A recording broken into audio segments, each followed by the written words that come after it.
So we'll go ahead and get started with our city council meeting for June 24th, 2024. It's 10 after 6. Again, thanks everybody for your patience. I appreciate that. And before we get started, if you'll join me in the Pledge of Allegiance, please.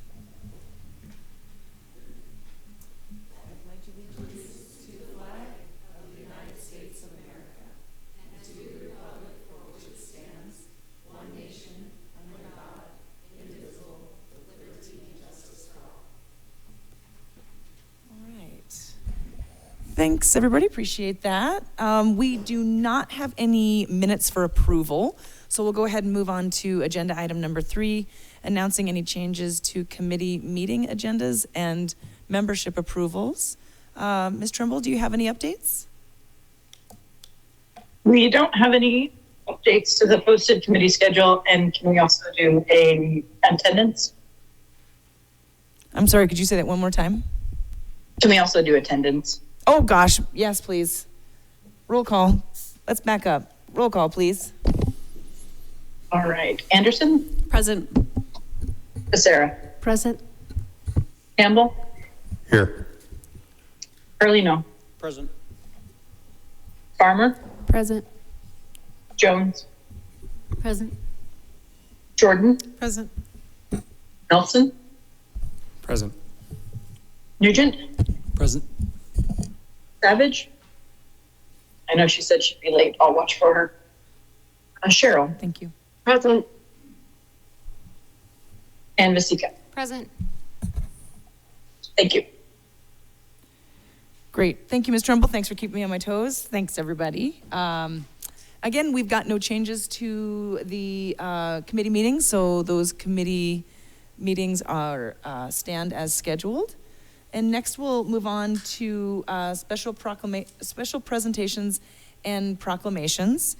And before we do that, I do want to mention that in the agenda, we would like to move up from a committee report or from regular business in section 9, item 9.1F, which is the Public Safety, Health and Operations Committee report. That is not on the consent agenda because there was 2 opposing votes, and we do have some staff here to present on that. We figured with all of the other content of the meeting tonight, we could move that up for a discussion and vote. Is there any opposition to that? Okay, not seeing any. Then we will go ahead and handle that before the public hearings after we have special presentations and proclamations. So we'll go ahead and move forward with our neighborhood council updates. The first being Moose Can Gully and South 39th Street. So come on up and please, let me go ahead and turn the microphone on for you. We have this handy little timer machine up here, but that is not actually, let me backtrack here. Because you're part of the agenda, the 3-minute public comment is not necessarily applicable. However, we do appreciate your efficient report and we look forward to hearing what you have to share with us. Please say and spell your last name if you would, please. Thank you. Spell it too? Okay. Yeah. Good evening, Mayor Davis and council members. My name is Kathy Deshaw, D-E-S-C-H-A-M-P-S, and I am one of the team leaders on Moose Can Gully South 39th. So here are the things that we had to present. Moose Can Gully South 39th neighborhood team plans to host its general meeting this September with the location yet to be finalized. The team eagerly anticipates conducting a gift card raffle for residents to participate in addition to providing an opportunity for them to voice their concerns about the neighborhood, or we always like positive comments too, not just concerns. Currently, the team is actively recruiting new members to join and diversify perspectives and amplify community voices. Recently, we engaged in the neighborhood Garland Park City Chat, and that was last Thursday evening. We had quite a few people stop by. There was a number of representatives from different parts of the city. The team looks forward to the upcoming general meeting and hoping that we can attract additional members to join our leadership team and keep our neighborhood moving forward. Thank you. That's wonderful. Thank you so much. Any questions for Ms. Stacie? Yes, Councillor Campbell. Yes, thank you, ma'am. I just want to say thank you for your efforts up in Gully, kind of my hood up there, but you're doing great work, so very much appreciate it. Thank you. Thank you. Anyone else? That's great. Thank you, Ms. Stacie. I appreciate you being here tonight. All right, and we also have a neighborhood council update from the Southgate Triangle Neighborhood Council. Come on up. Mark Foss, that's Frank, Ocean, Sam, Southgate Triangle Neighborhood Leadership Team. Our leadership team recently met with the Parks and Recreation about the Bellevue Park Master Plan and the funding that has been earmarked for the park. The team voted to support the addition of a crossing bridge that'll connect the trails from the ditch that goes through the park there on 39th. It's kind of see it run through there.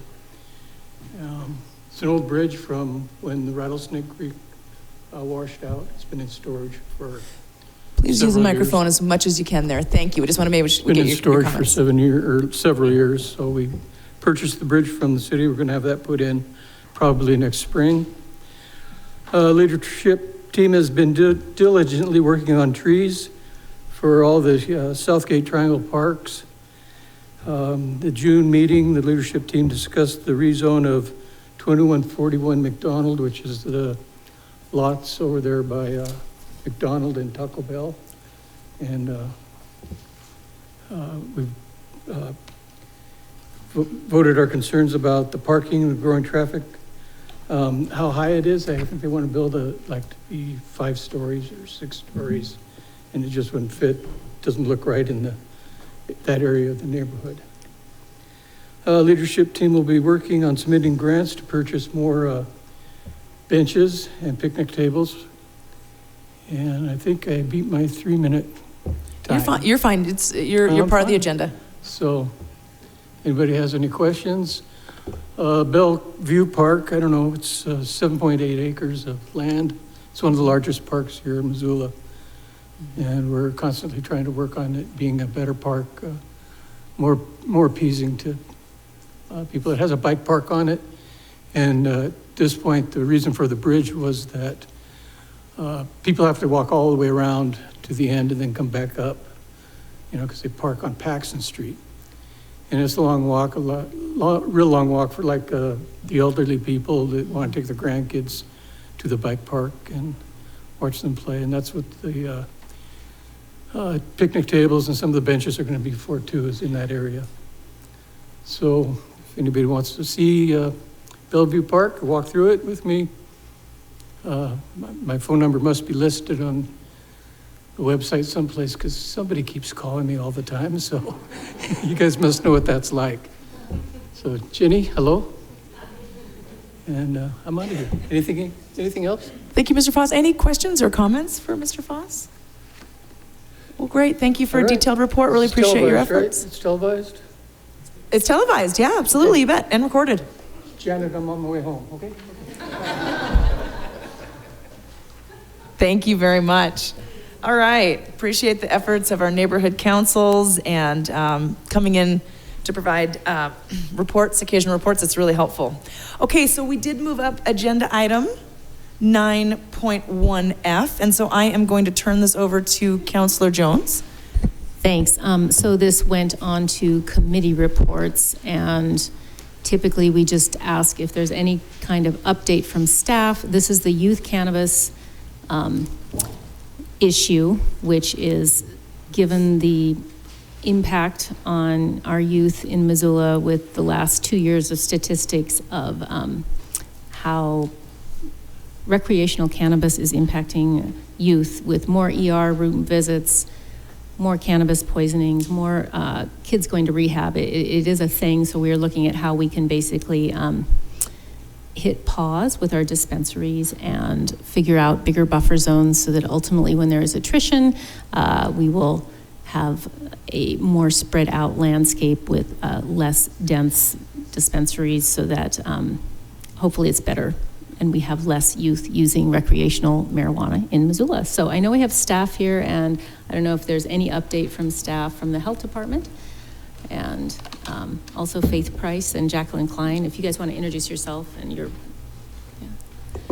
Sure. So my name is Jacqueline Klein, last name Kline. I work for Missoula Public Health as a substance use disorder prevention coordinator. We don't currently have any updates. However, we are available to answer questions if anyone has any following that presentation on the 12th. Yeah, I'm Faith Price, Price, and I am a research associate with Johns Hopkins, but I live up in St. Ignatius and have been working as part of the Healthy Missoula Youth Coalition. I'm the policy and law chair, so been involved in this for a bit. Thanks. So I'll turn it back to you, Mayor. Typically, I think with committee reports, people who voted against it say their piece, and then we go from there and probably need a motion, right? Yeah, I believe we will take a motion this evening, yeah? Yeah. Stacie? Okay. Hi, everyone. Hi. Good evening.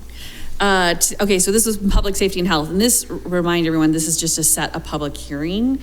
So the first recommended motion is to set a public hearing for July 8th, 2024 on an ordinance amending Title V of the Missoula Municipal Code to add a new section titled 5.08.121 to enact a prohibition on new business licenses for retail use of dispensaries pending review from the regulations applicable to such operations as a part of the city's Uniform Development Code project.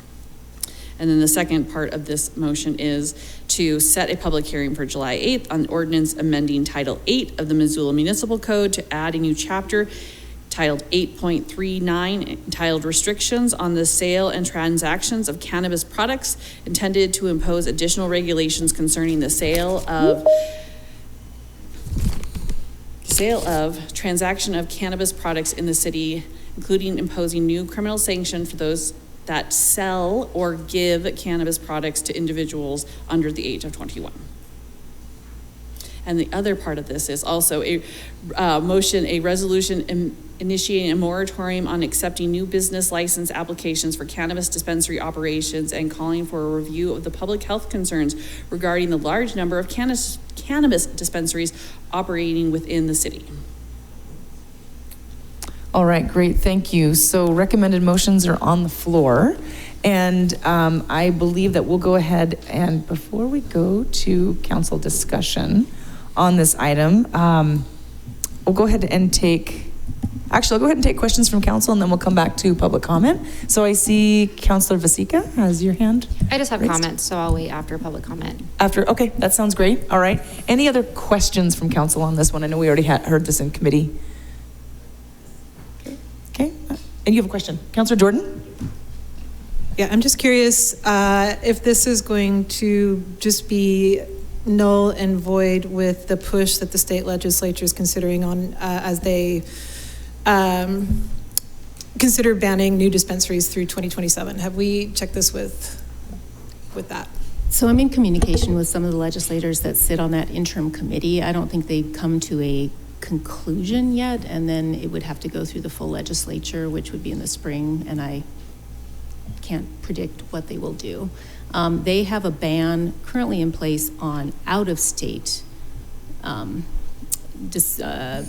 out-of-state companies coming into Montana, and I know that they are considering extending that ban, but they also are actually starting to talk about possible local caps, but I think they are just starting that discussion. So in the meantime, the tool that we have is land use and zoning and buffers, which we did put buffers in fall of 2021 prior to recreational becoming legal January 1st of 2022, but I think in retrospect, we could have done it a lot better. So we're going to take this opportunity to increase those buffers. So at some point when there's attrition, we have more of the landscape that we want to see. I hope I'm answering your question.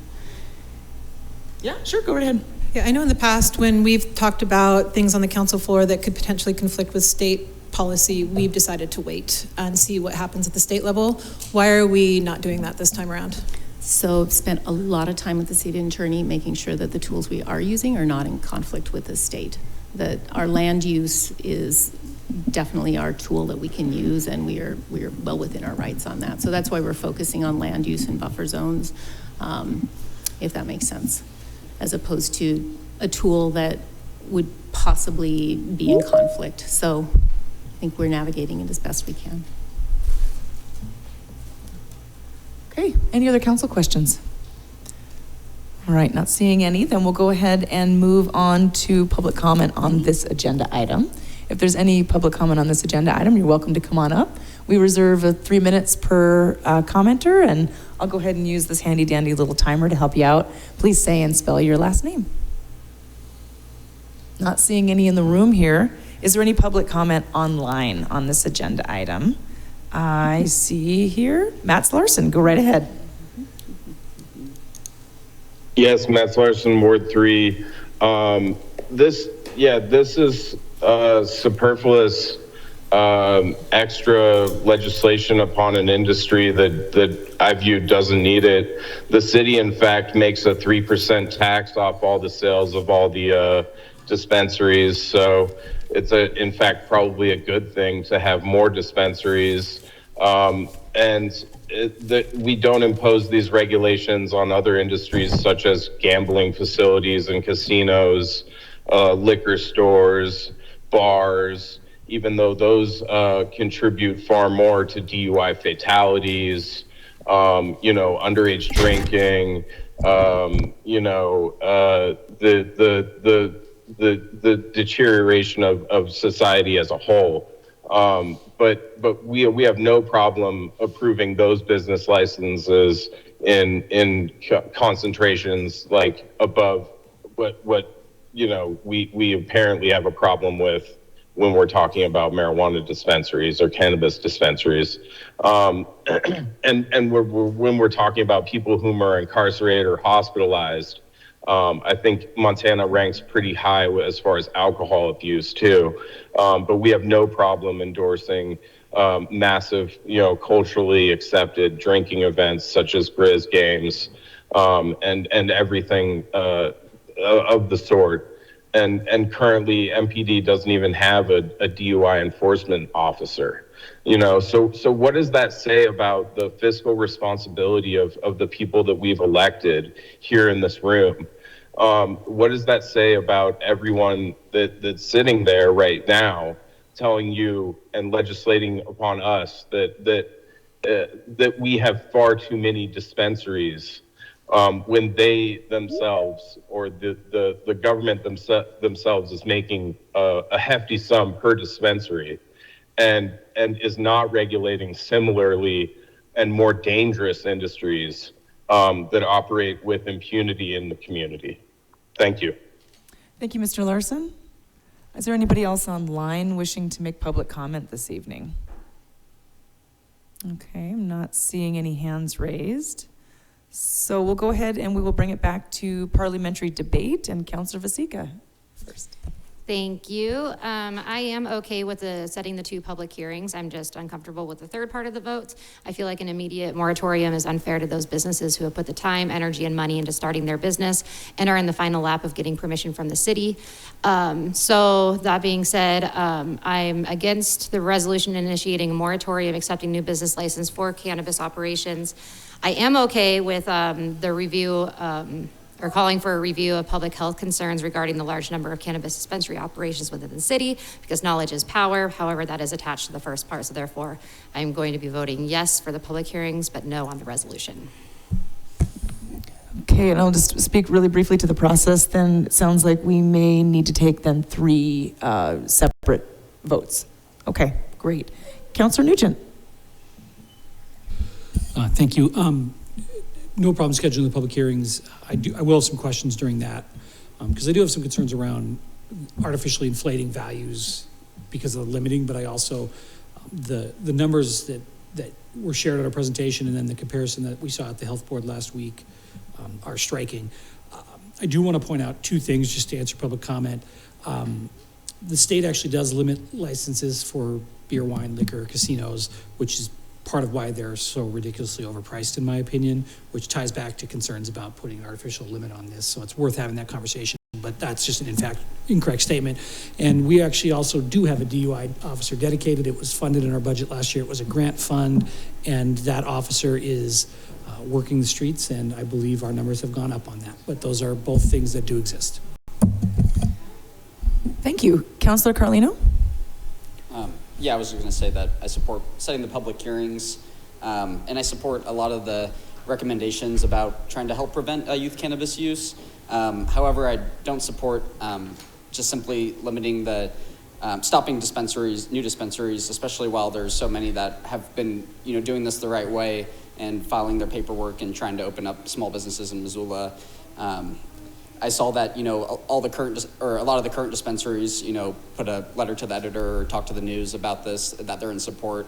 And I just think that if we're going to start, changing the market for things like this, we should really look at doing it in a positive way for other things too, like limiting businesses that are causing the climate crisis, or possibly limiting other businesses that are harmful to the community.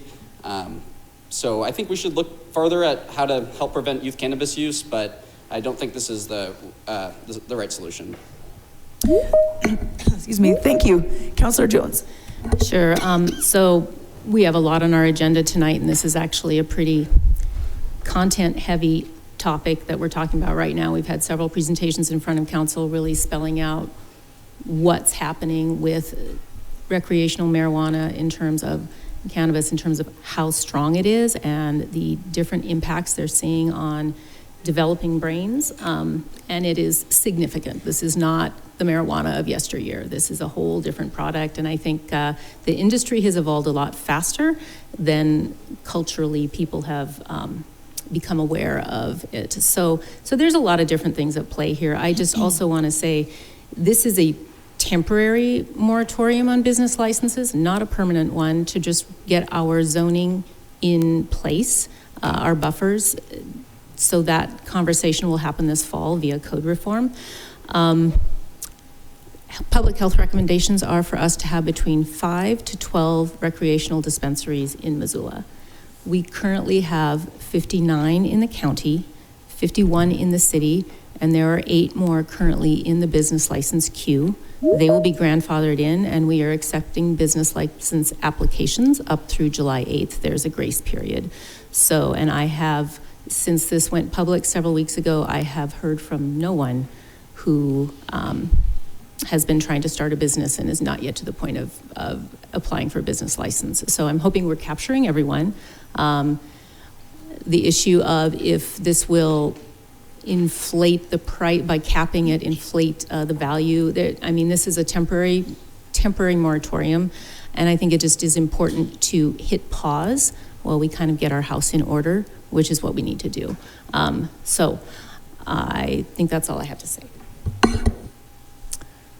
Thank you. Councillor Jordan. Thank you. I just had one more question. Have we thought at all about how this could potentially drive the marijuana market underground? I know people in my neighborhood who sell, and if we start limiting where people can get marijuana, have we thought about whether or not it's going to drive the black market up? So I can just answer that there is already a black market in existence, but we can directly correlate the youth visits to the emergency room, the youth who are having to go into rehab, the kids who are being hospitalized for cannabis poisoning, to the last few years that the legalized market has greatly grown, because we went from 0 recreational dispensaries to now we have 51. All different sorts of ways they're getting it, but we need to focus on what we can control. So it's a good question, but I think also we need to do what we can. Well, I think communications-wise, the community gets up to speed on this issue, and parents and families become more aware of it. Okay. Other council questions or comments? None in the room, none online. Okay, then we will go ahead and, Ms. Trimble, we will take a roll call vote individually on each motion, please. Beginning with the one that is listed first in the agenda, set a public hearing for July 8th and an ordinance amending Title 5. Beginning with Anderson. Yes. Becerra. Yes. Campbell, Yes. Carlino, Yes. Farmer, Yes. Jones, Yes. Jordan, Yes. Melson, Yes. Nugent, Yes. Sherrill, Yes. and Vasecka. Yes. And that passes unanimously. Next vote is to set a public hearing for July 8th on an ordinance amending Title 8 of the Missoula Municipal Code, beginning with Becerra. Yes. Campbell, Yes. Carlino, Yes.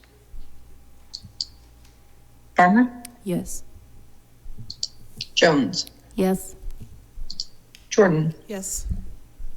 Could you repeat that? Yes. Thank you. Melson, Yes. Nugent, Yes. Sherrill, Yes. Vasecka, Yes. and Anderson. Yes. And it also passes unanimously. Final vote on this topic is the resolution initiating a moratorium on accepting new business license applications, beginning with Campbell. Yes. Carlino, No. is that a no? No. Farmer, Yes. Jones, Yes. Jordan, No. Melson, Yes. Nugent, Yes. Sherrill, Yes. Vasecka, No. Anderson, Yes. and Becerra. Yes. And that passes with 8 in favor and 3 opposed. Okay, thank you very much, Ms. Trimble. That wraps up that agenda item, and we will now move on to public hearings. State law and city council rules set guidelines for inviting community comment in a formal way on certain issues. Following a staff report on each item, the city council and the mayor invite community comment. City council holds a public hearing on the item, a member of council makes a motion, and then the vote is taken. The public hearing and the vote take place on the same night, unless there's a reason to hold the vote over to a later meeting date. So we'll move forward with our first public hearing 5.1, which is fiscal year 2024 budget third quarter amendments. And we have Finance Director Lee Griffin here to present that. Take it away, Lee. Thank you very much, Mayor Davis.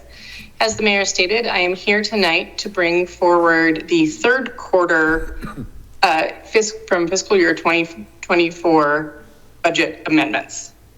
And these amendments will increase the total city revenues by $2,149,699 and budgeted appropriations or expenditures by $3,585,281. I will share my screen and show folks an exhibit that we.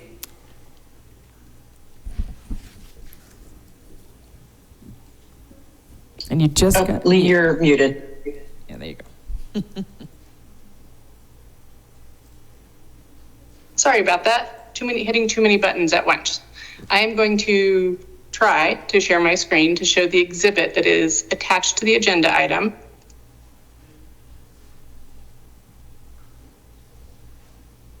Did it again. Here we go.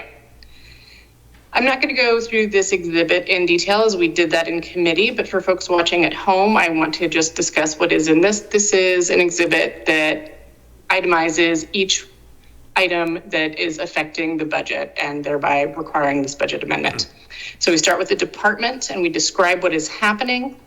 We have a revenue account and description. If you see fund balance, it means there is existing fund balance in the fund that is going to be used for the expenditure. And then an expenditure account and the amount. Another item that we attached to this exhibit is budget carry forwards. These are items that are under contract and we're just finishing them out, but they might not have been added to the budget, even though the contract was in process at the time. And then we have budget transfers, and this is for transparency's sake, just so folks can see if anything changes in one budget item, we know why, and we have presented that information. These are really just housekeeping items. They are often accounting items where we're getting the accounting coding correct for whatever that particular budget item is.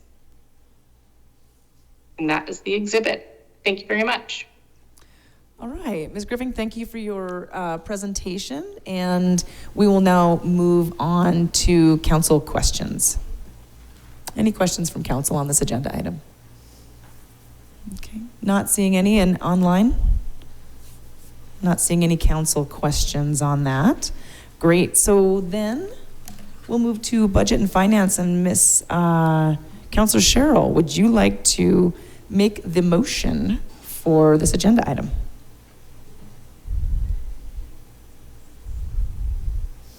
Motions, I should say.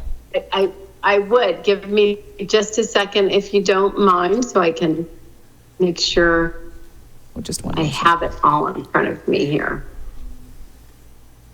No worries. Okay. I recommend that I think I just have one here, though. I just need to make the one. Is that correct? That is correct. That was my mistake. Okay. Sorry. You said more than one, so I was confused.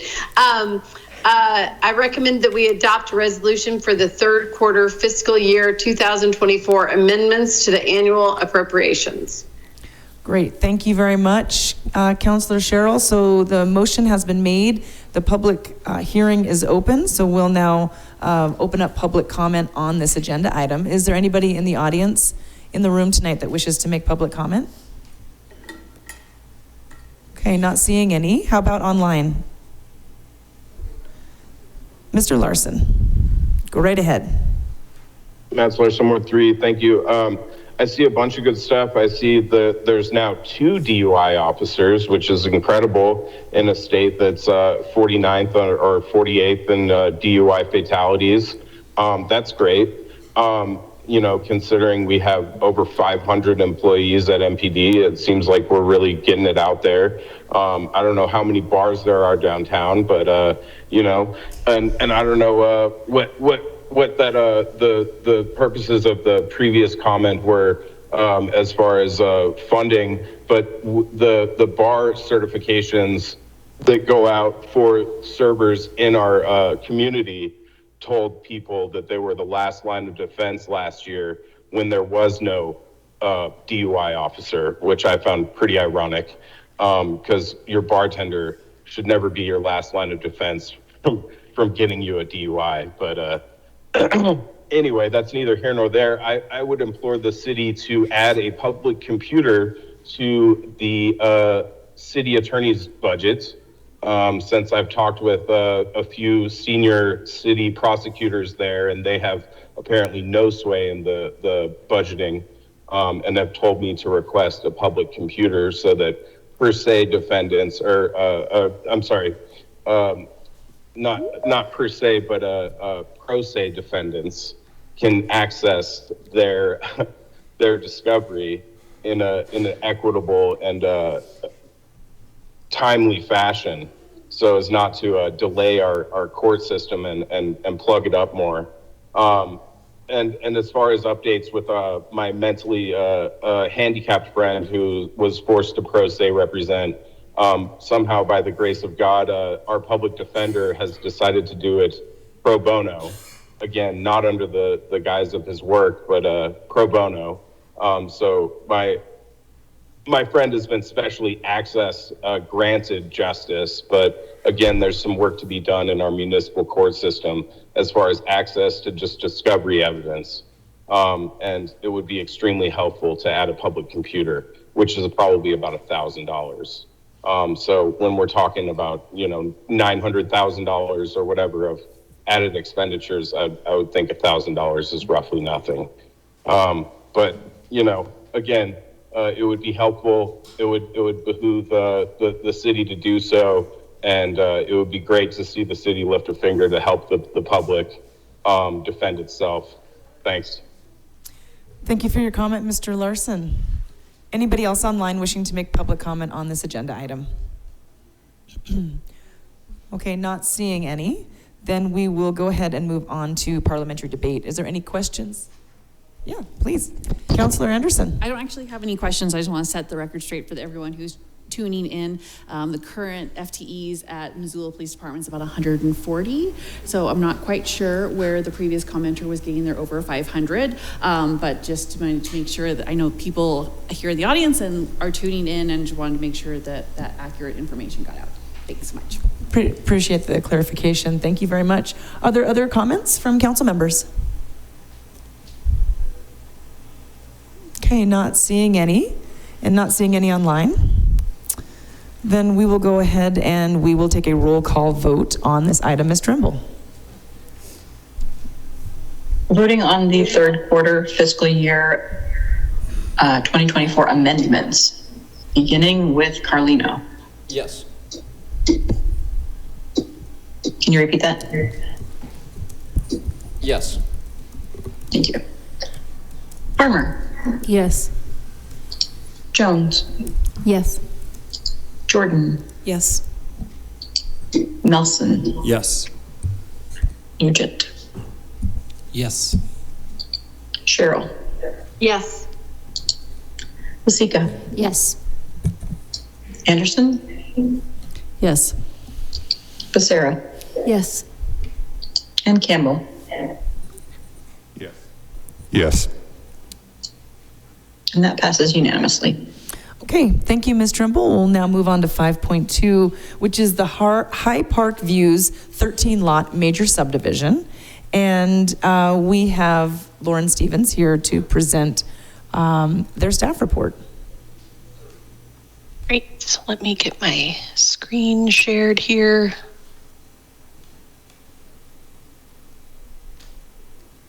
All right, can everyone see that okay? Yes, we can. Great. So good evening. My name is Lauren Stevens. I'm a senior planner here with CPDI. Tonight, talking about the 13-lot major subdivision titled High Park Views. Maybe, if my screen will advance. Hold on.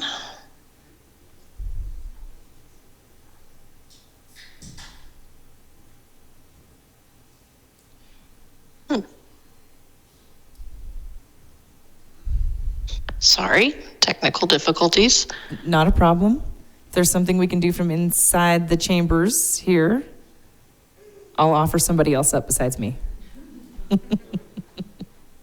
Not sure why it's doing this.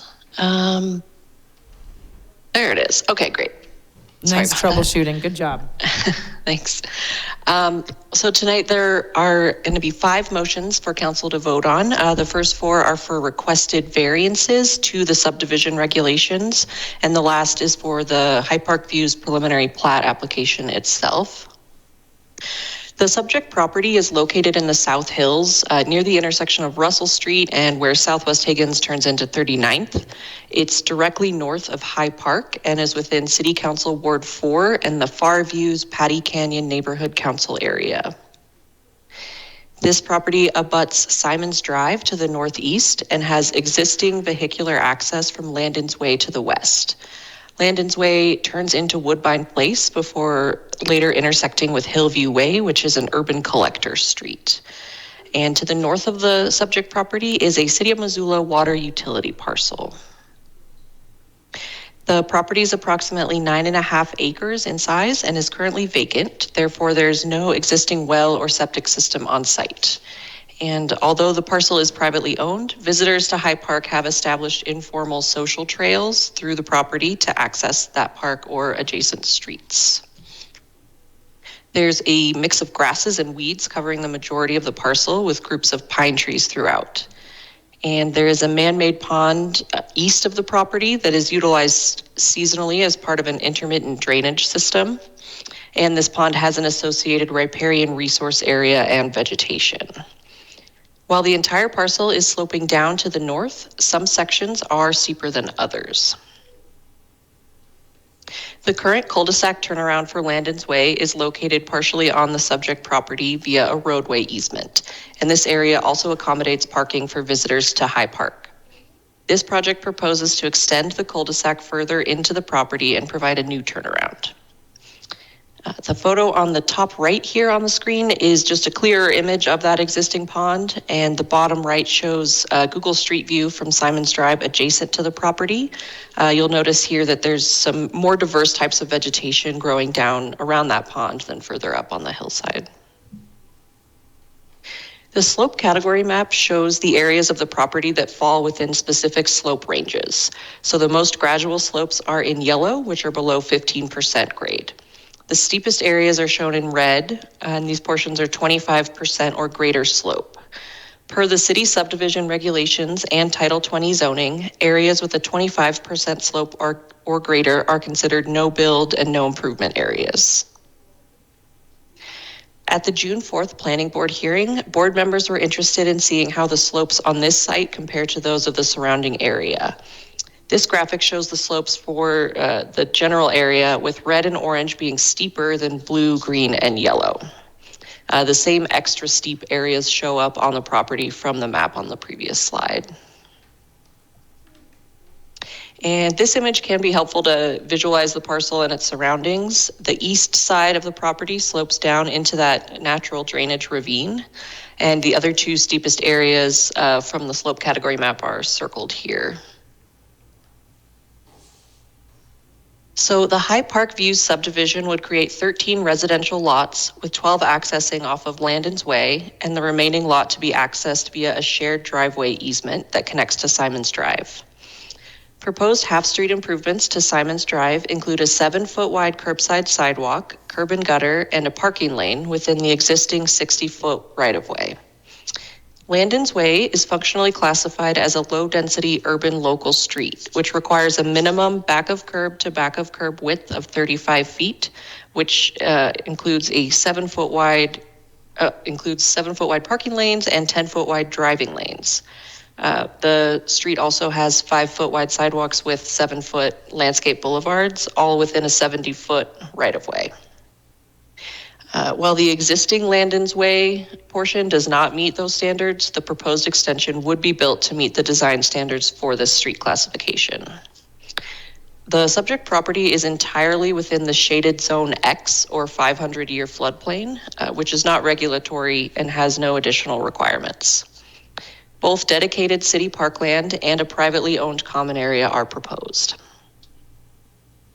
The required amount of parkland dedication for the subdivision is 0.55 acres, and the applicant, per discussion with Parks and Rec, proposes a parkland dedication of 0.83 acres along the eastern side of the property. This is where that existing informal trail connects Simon's Drive to High Park. It's very steep, wooded, and also includes the riparian resource area and buffer adjacent to that pond.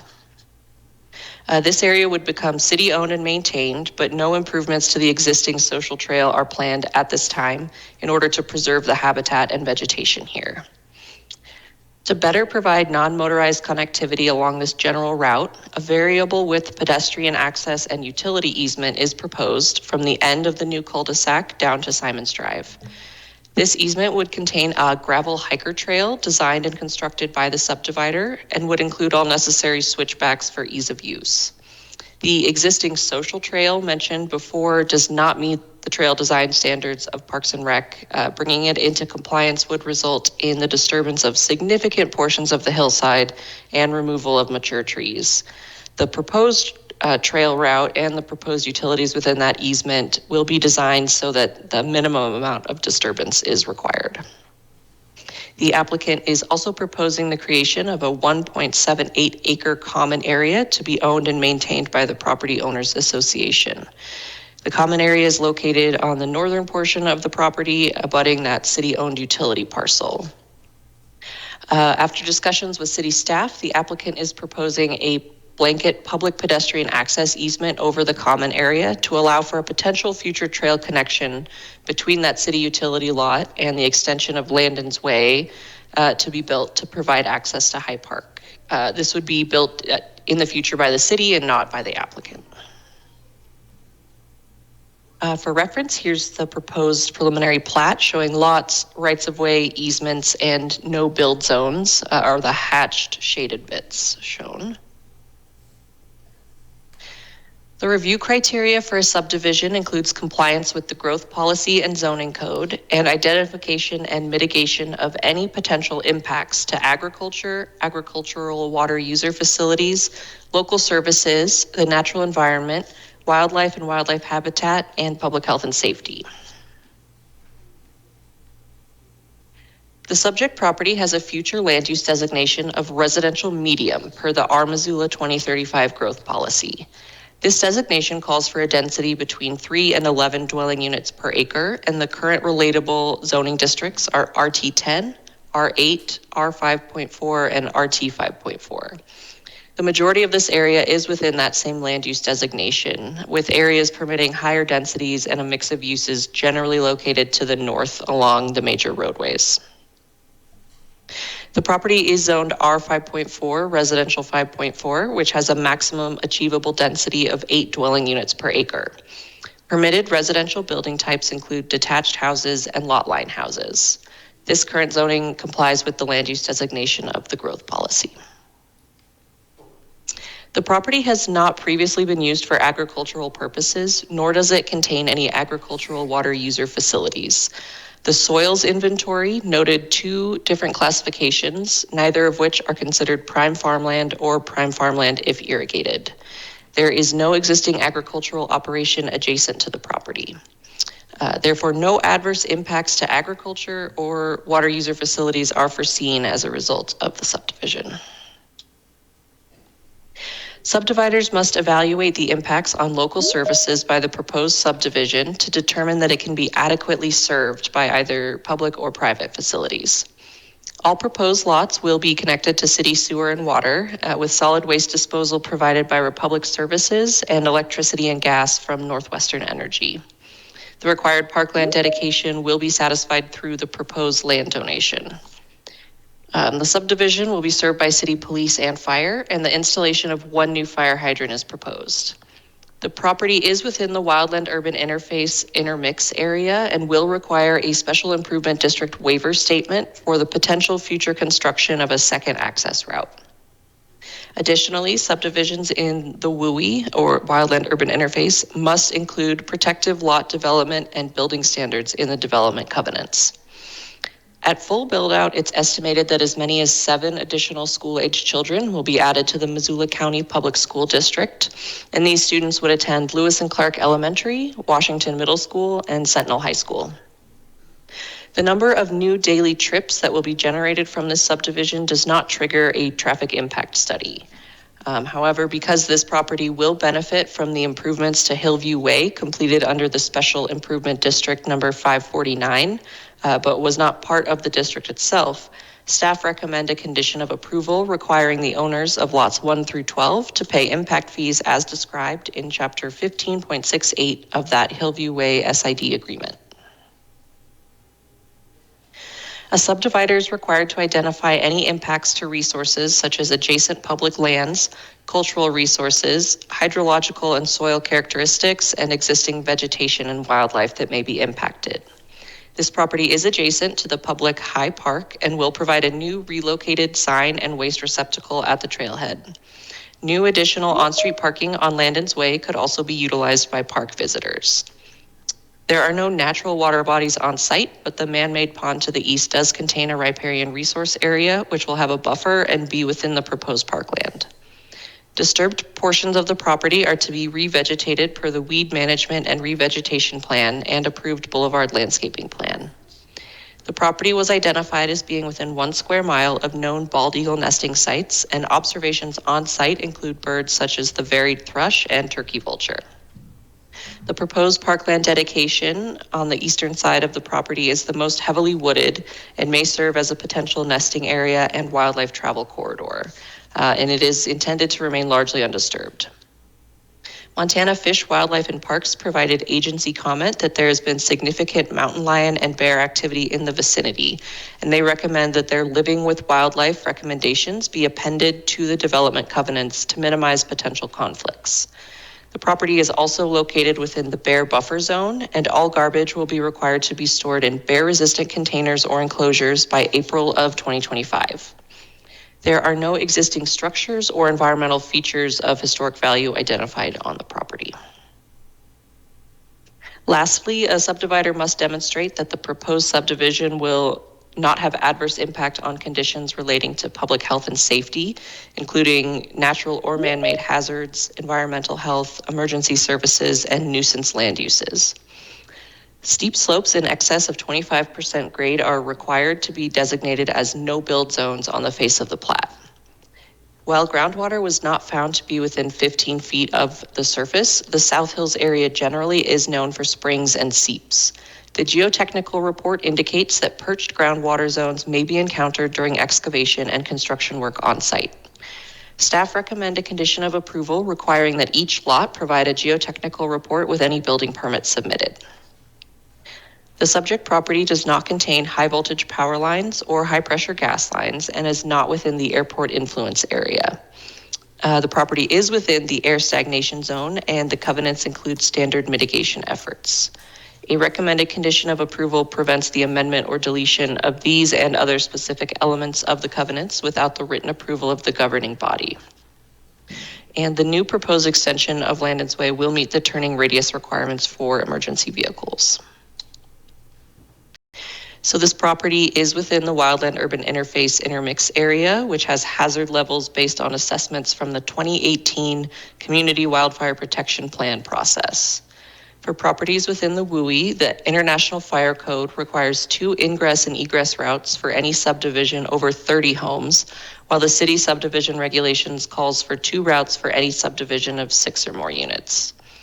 Per city regulations, when a second route is not feasible due to topography or other constraints, a special improvement district waiver is required, stating that the acceptance of a deed for a lot within the subdivision, it constitutes the assent of the owners to any future SID for the construction of a second access route.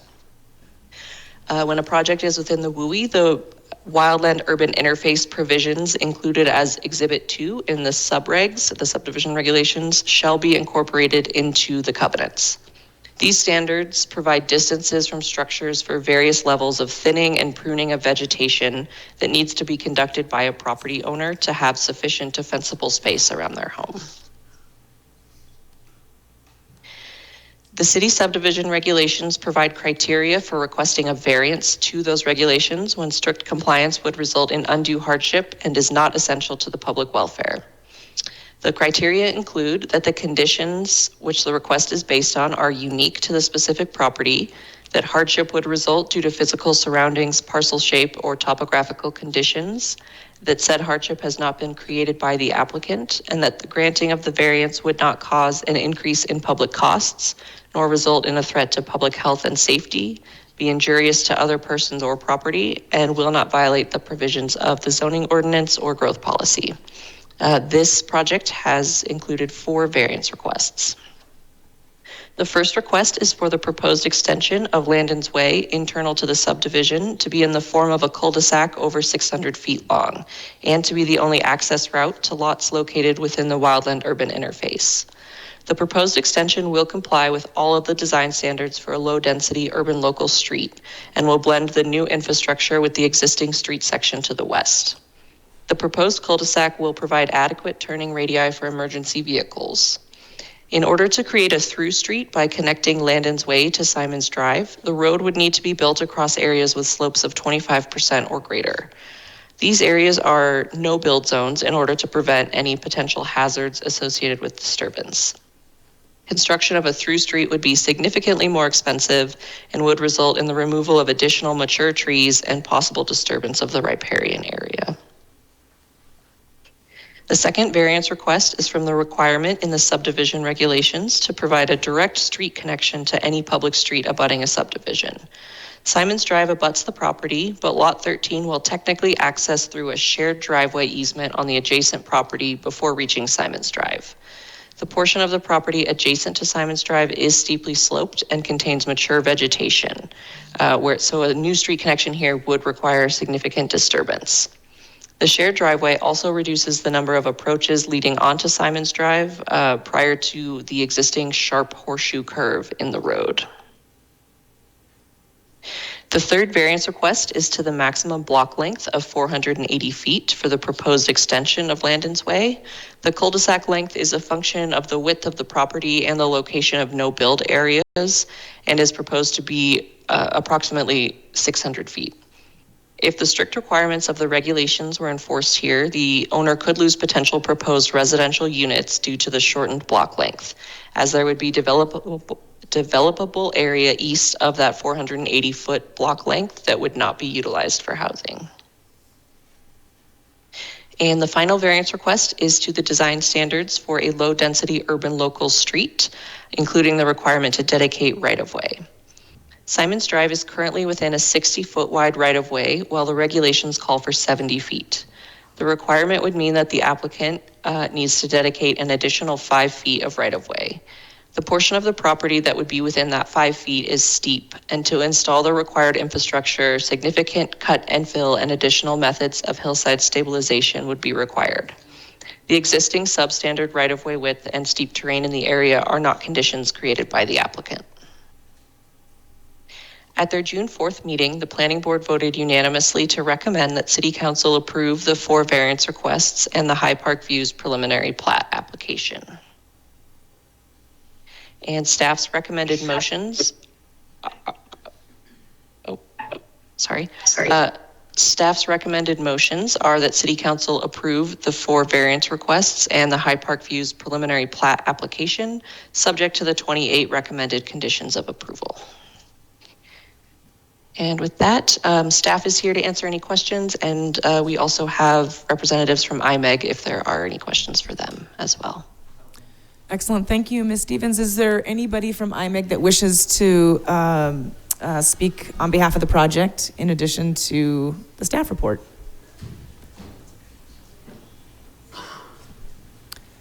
Mr. Oberweiser.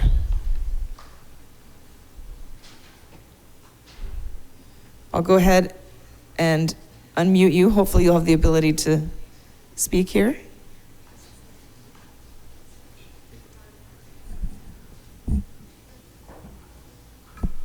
All right. There we go. Can you all hear me now? We sure can. You bet. All right. Thanks for having me, Danny Oberweiser with IMEG. We don't have anything to add. Lauren covered everything. I just want to thank council for having us and thank staff for facilitating our review. It was much appreciated. And myself and Joe and Tam are here if y'all have any direct questions for us. Thanks so much. Okay. Thank you very much for being here. So we'll go ahead and move on to questions from council. And I see that Councilor Jordan, you have your hand raised. Go right ahead. Thank you. I think this is for city staff. I'm just curious, I noticed that there are no boulevards and that these are curbside sidewalks in this particular subdivision.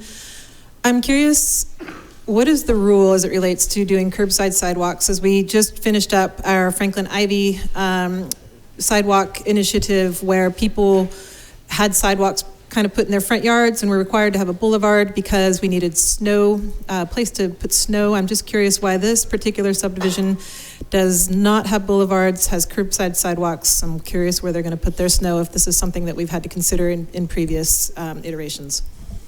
Okay, thank you for your question, Ms. Stevens. Yeah, so the extension of Landon's Way, the new cul-de-sac does have boulevards with the sidewalks. So that will have the standard 5-foot sidewalk, 7-foot boulevard. So I imagine they would put snow up there or in the parking lane if needed. It's just the section along Simon's Drive that is curbside, and that is part of the variance request that they're asking for. So instead of a 5-foot sidewalk, 7-foot boulevard, it's a wider 7-foot curbside sidewalk. And I can answer from city engineering standpoint that any new projects like this one, our policy is to put in boulevard sidewalks wherever possible. And but Ivy Franklin in an existing neighborhood, that's not always possible. So we're trying to do our best we can in an existing neighborhood. Yeah, I guess I just want to understand the policy. It seems to be kind of pardon me, may I ask a follow-up? Yes, you may. And Ross, would you go ahead and introduce yourself just briefly for the record, please, Sorry, before Councillor Ross Jordan asks? Ross Mollenhauer, City Engineering Manager. Thank you. Councillor Jordan, go ahead. Thank you. Yeah, I'm just trying to wrap my head around the curbside/boulevard sidewalk policy and how it gets implemented. Maybe I misunderstood your answer, but I still don't understand why this particular subdivision, if I remember correctly, they have curbside sidewalks. Is that correct? Down on Simon's Drive they do, but not up on the actual cul-de-sac road itself. Let me see if I can get a good screen here to share.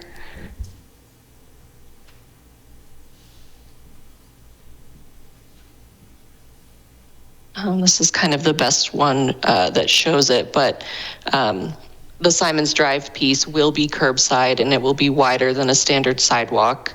And then the sidewalks up here will be, on the other side of the boulevard from the street. So this whole section will have landscape boulevards along Landon's Way. Thank you for that. I could not read the map. It's too small in my computer. I appreciate it. Oh, no problem. Great, thank you. All right, next question, Councillor Sherrill, please. Excuse me.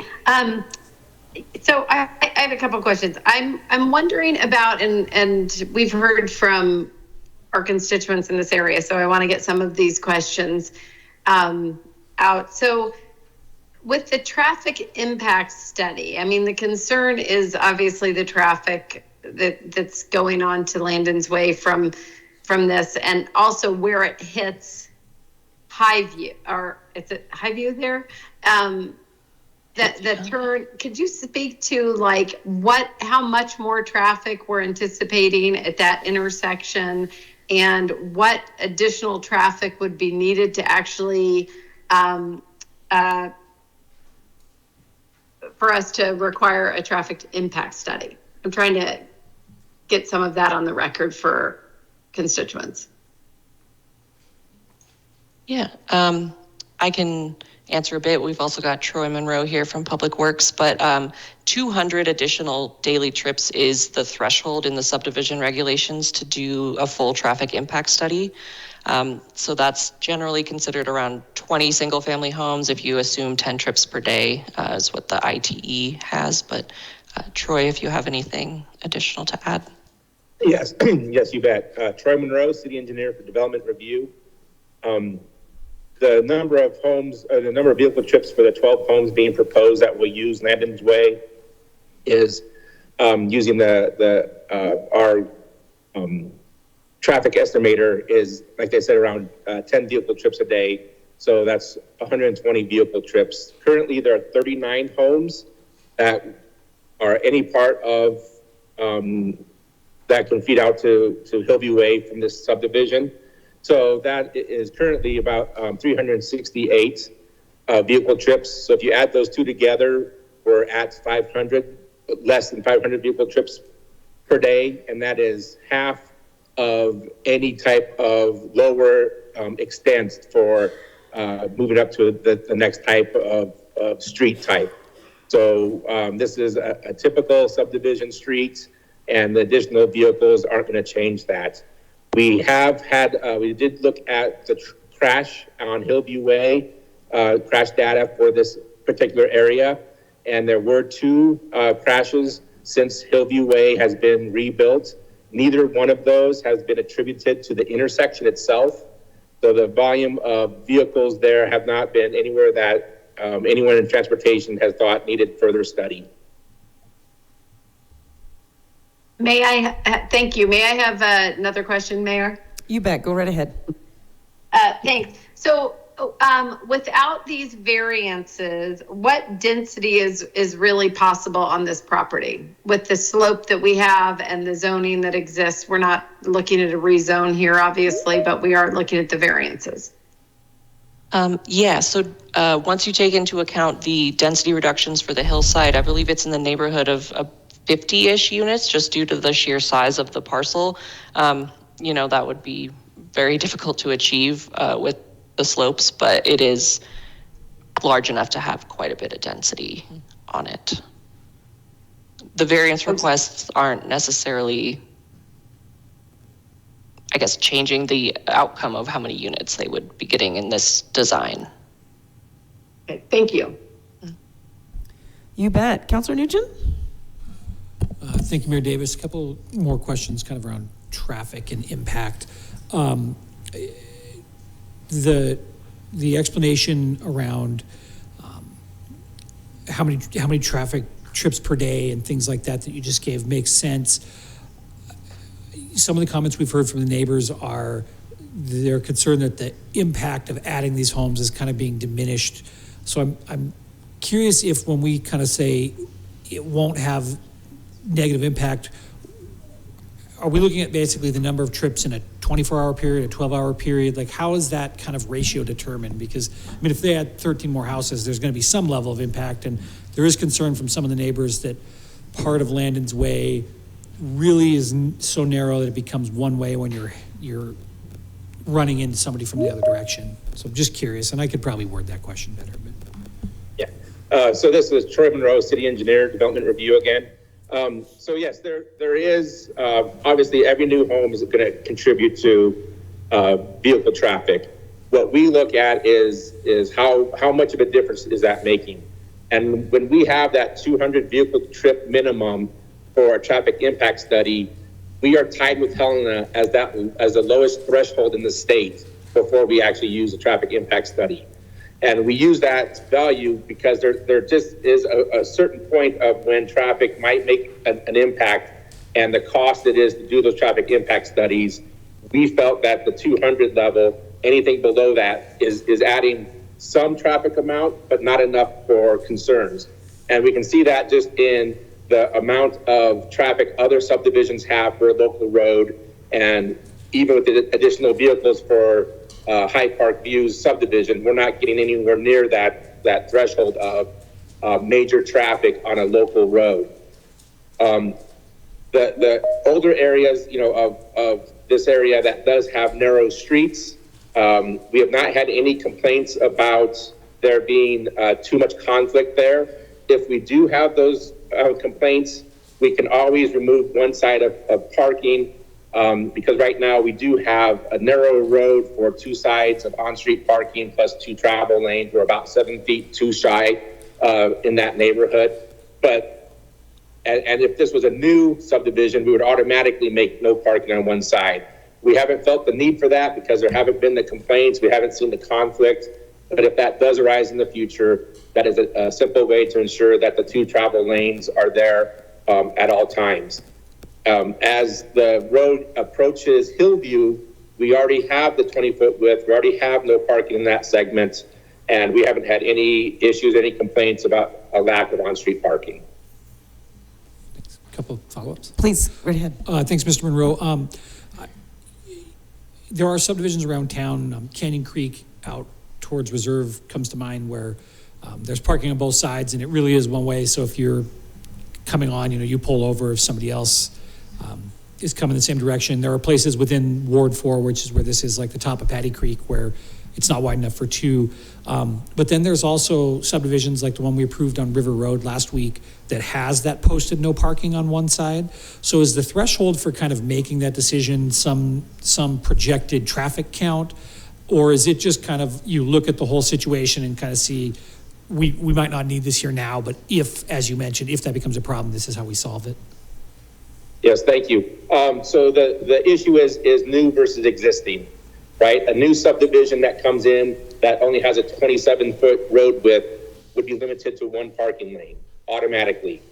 In existing areas, we don't go in and forcefully make those changes to roads that may have met the standard back in the 80s or the 90s, but don't meet the current standard unless there's conflicts involved. But any new subdivision has to meet our threshold of 2 travel lanes, a total of 20 feet, plus 7 feet each parking lane. And if they are shy of that, then they need to be posted. And our rules follow fire code, which also has those exact same regulations about when to require no parking. Great. Do you have a follow-up question? Well, I have another question, if that's all right. Go right ahead, you bet. One of the other comments we've heard quite a bit of is just this whole conversation around the connection from Simons, or the lack of connection, I should say, from Simons. I say in the review of the planning board that they approved, or they've recommended approval of this project, but that is a topic of conversation. So could you maybe just walk us through that, or someone maybe walk us through just a little bit of, again, why that doesn't make sense? I know you kind of touched on it, but that is something we're hearing a lot from the neighbors. Yeah, Troy, I don't know if you have any specific engineering standards that you could reference, but. Yes, so again, thank you, Mr. Nugent. So when we look at this, there's the overall that in general, we'd like to have two egress and exits for every subdivision. When we look at it specifically, we try to make sure that we follow fire code, which occurs at 30 units. We have that mandatory second way out. And then after that, it's how feasible is it? In most certain circumstances, we can get that second approach, no problem. Specifically here, it would be an engineering challenge to get a 10% maximum grade road down to Simons, where the majority of the hill slope is 25%, right? So it would be a long switchback. It would be, it's possible, it's just not feasible. And given that we only have 12 units, which is less than half of the fire code required for the second approach, we didn't feel it was practical to make that occur. Additionally, the traffic, 100% leaving on Landon's Way is well below our thresholds for any local street. So it just made sense that we didn't force that high cost and major disturbance onto getting that second approach down to Simons. One more, and then I promise. You bet. I mean, you are the land use chair, and I know that there's a lot of motions and a lot of variances on the. I was going to say I haven't used the same amount of text as the motion, so I feel like I'm all right. Go ahead. On that kind of connection, I know that there are pros and cons. I personally like connectivity and grids, but I also know, and Ms. Sherrill can probably attest to this, 2 years ago it felt like the only concern and complaint we heard from that neighborhood was lower streets like Simons and cut-throughs and people going too fast. And roads went in or traffic went in and added speed bumps, or they're called something else, but to that. So I guess, and this might not be a question that's easy to answer, but is there a formula, if this street connected down to Simons and kind of became a through street, my thought would be that would actually increase the amount of traffic on this street beyond what the cul-de-sac's doing. But is there a formula for that, or am I safe in that assumption? Yes, there is a formula. Obviously, because a traffic impact study was run, it wasn't calculated. There's not that much upstream use. There's that one cul-de-sac that ties into Landon's Way. So the fact that Simons already connects as you get, there is a connection between High Park Road and Hillview. I'm not sure if a second one would diminish that. It might split it up. But again, it wouldn't be highly used if it's a 10% grade for the majority of the distance. So the easier route is usually the one that most people tend to take. All right, thank you. All right, absolutely, you bet. Any other council questions? All right, not seeing any additional questions from council, then we will go and hear the 5 motions. Councillor Nugent, take it away. All right, I'm happy to bring these from the Land Use and Planning Committee. I move council approve the variance request from Article 3, Section 3-020.3.g, Section 3-020.5.a, and Sections 3-020.5.b3 and b4 of the city subdivision regulations to allow the extension of Landon's Way to be in the form of a cul-de-sac, providing only one access route to lots within the wildland urban interface. I further move the City Council approve the variance request from Article 3, Section 3-020.4D, requiring that a street connection must be provided to any existing or approved public street abutting the subdivision to allow for no new street connection to Simons Drive. I further move that City Council approve the variance request from Article 3, Section 3-030.2.A2 of the City Subdivision Regulations, establishing a maximum block length of 480 feet in urban suburban subdivisions to allow the block to include the entire extension of Landon's Way. Further move the city council approve the variance request from Article 3, Section 3-020, Table .2A, Section 3-020.15.D.1, and Section 3-020.15.D.2.A of the city subdivision regulations to allow Simon's Drive to deviate from the design standards for a low-density urban local street, including the minimum right-of-way width, landscape boulevard, and 7-foot sidewalk clear space.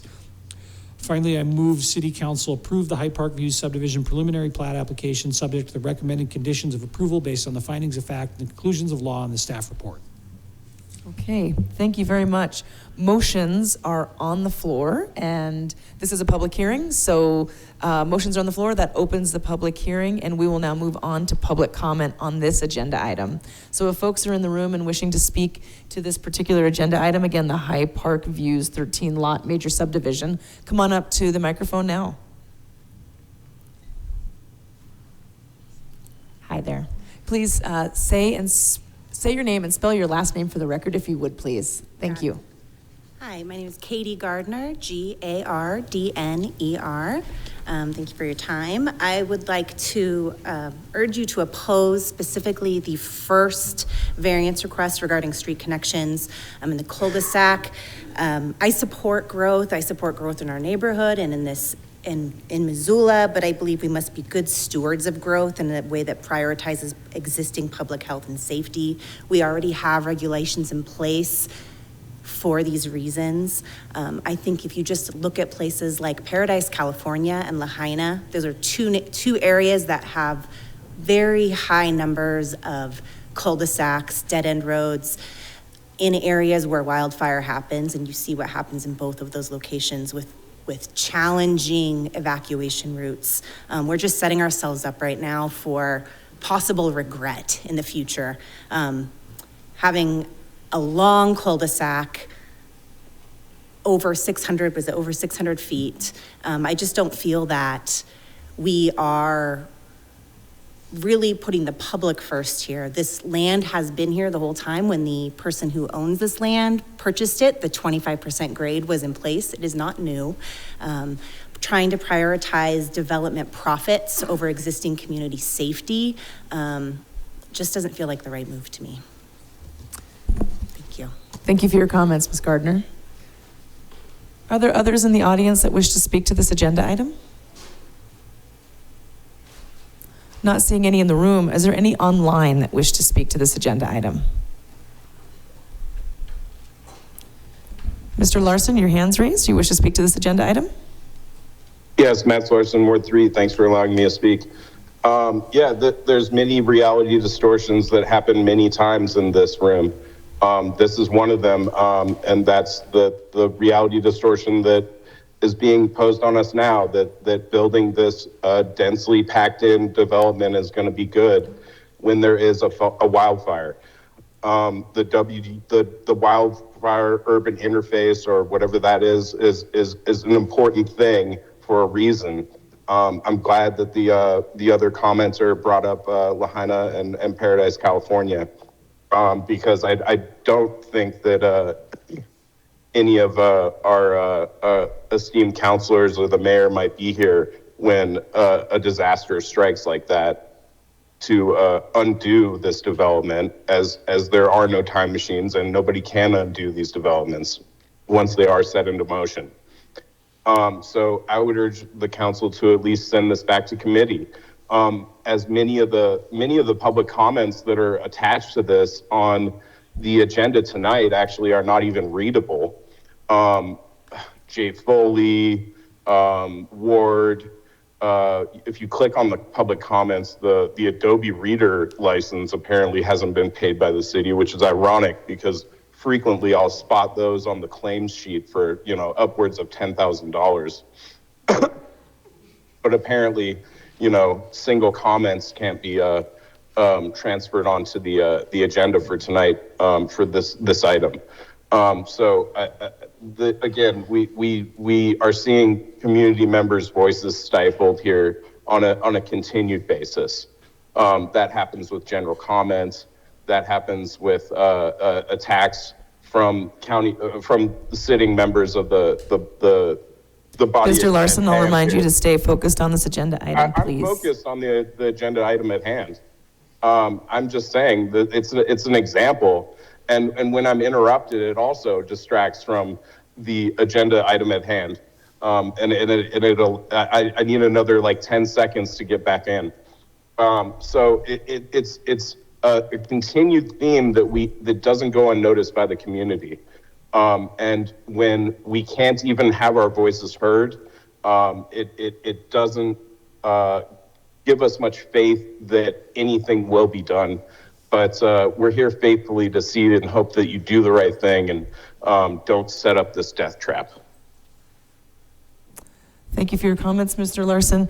I'll ask because I also noticed that the public comments, the public comments on item 5.2 had the Adobe Reader window pop up, although it's just 16. Okay, I just opened one and it's actually available here.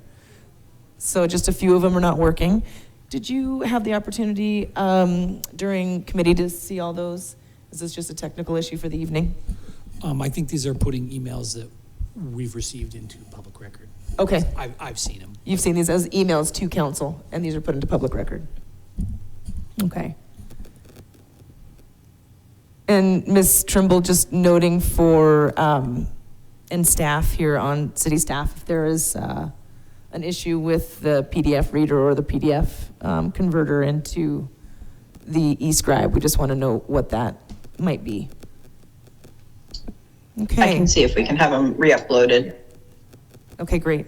Thank you for doing that. Appreciate that. All right, let's see. Is there other public comment online here on this agenda item? Okay, not seeing any. Then we'll move over to parliamentary debate, questions or discussion from council. Are there any questions or discussion from council members? Okay, not seeing any. None online? All right. Then we'll go ahead and move to a vote. And I do believe I'm going to look to Committee Chair Nugent that we will probably do a roll call vote on individual motions here. Yeah, okay. Motions are on the floor, so I believe we can just go ahead and do a roll call vote, Ms. Trimble, on each of the motions. All right, let's begin with the first one listed in the agenda. Approve the variance request from Article 3, Section 3-0203G. To be in the form of a cul-de-sac providing only one access route to lots within the wildland urban interface is what we're voting on. Beginning with Farmer. Yes. Jones. Yes. Jordan. No. Melson. Yes. Nugent. Yes. And has Ms. Savage joined us yet? Not in the room, and I'm not seeing online. Okay. Sherrill. Yes. Vasecka. Yes. Anderson. Yes. Becerra. Yes. Campbell. Yes. And Carlino. Yes. Could you repeat that? Yes. Thank you. I believe that is 10 in favor, 1 opposed. Thank you.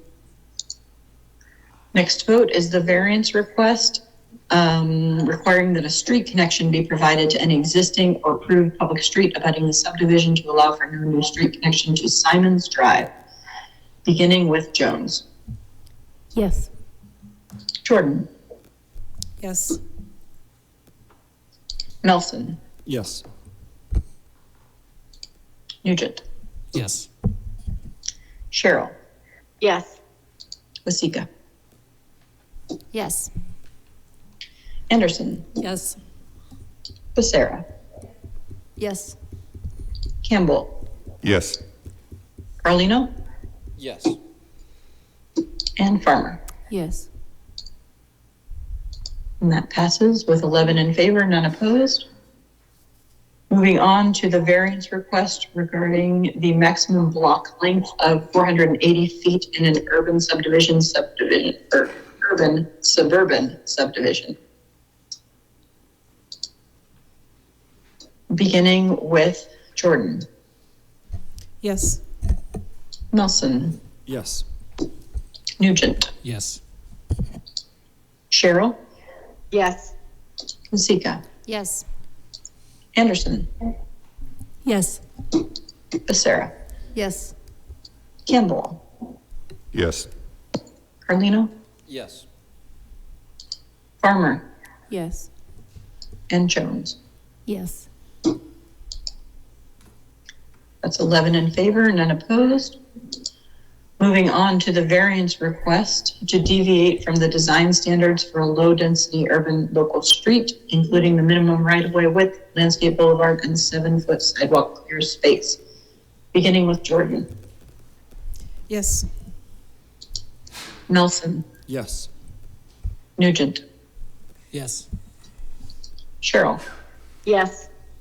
Vasecka. Yes. Anderson. Yes. Becerra. Yes. Campbell. Yes. Carlino. Yes. Farmer. Yes.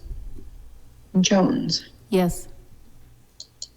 All right, that passes in with 11 in favor, none opposed. And last but not least, approve the High Park Views subdivision preliminary plat application subject to the recommended conditions of approval based on the findings of fact and conclusions of law in the staff report. Beginning with Melson. Yes. Nugent. Yes. Sherrill. Yes. Vasecka. Yes. Anderson. Yes. Becerra. Yes. Campbell. Yes. Carlino. Yes. Farmer. Yes. Jones. Yes. And Jordan. Yes. And that's 11 in favor, none opposed. All right, we made it through all of those. Thank you very much. Then that concludes that agenda item. Appreciate that. Thank you, everybody. So we will move on to item 5.3, which is ordinances amending Missoula Municipal Code Titles 3, 12, 13, and 15 for multiple code amendments related to the Public Works and Mobility Department. And we have Ross Mollenhauer here to provide the staff report. And Katie Emery. So either of you take it away. Thanks, Madam Mayor. I'm Ross Mollenhauer, City Engineering Manager here today to talk about this, and I'm joined by Katie Emery.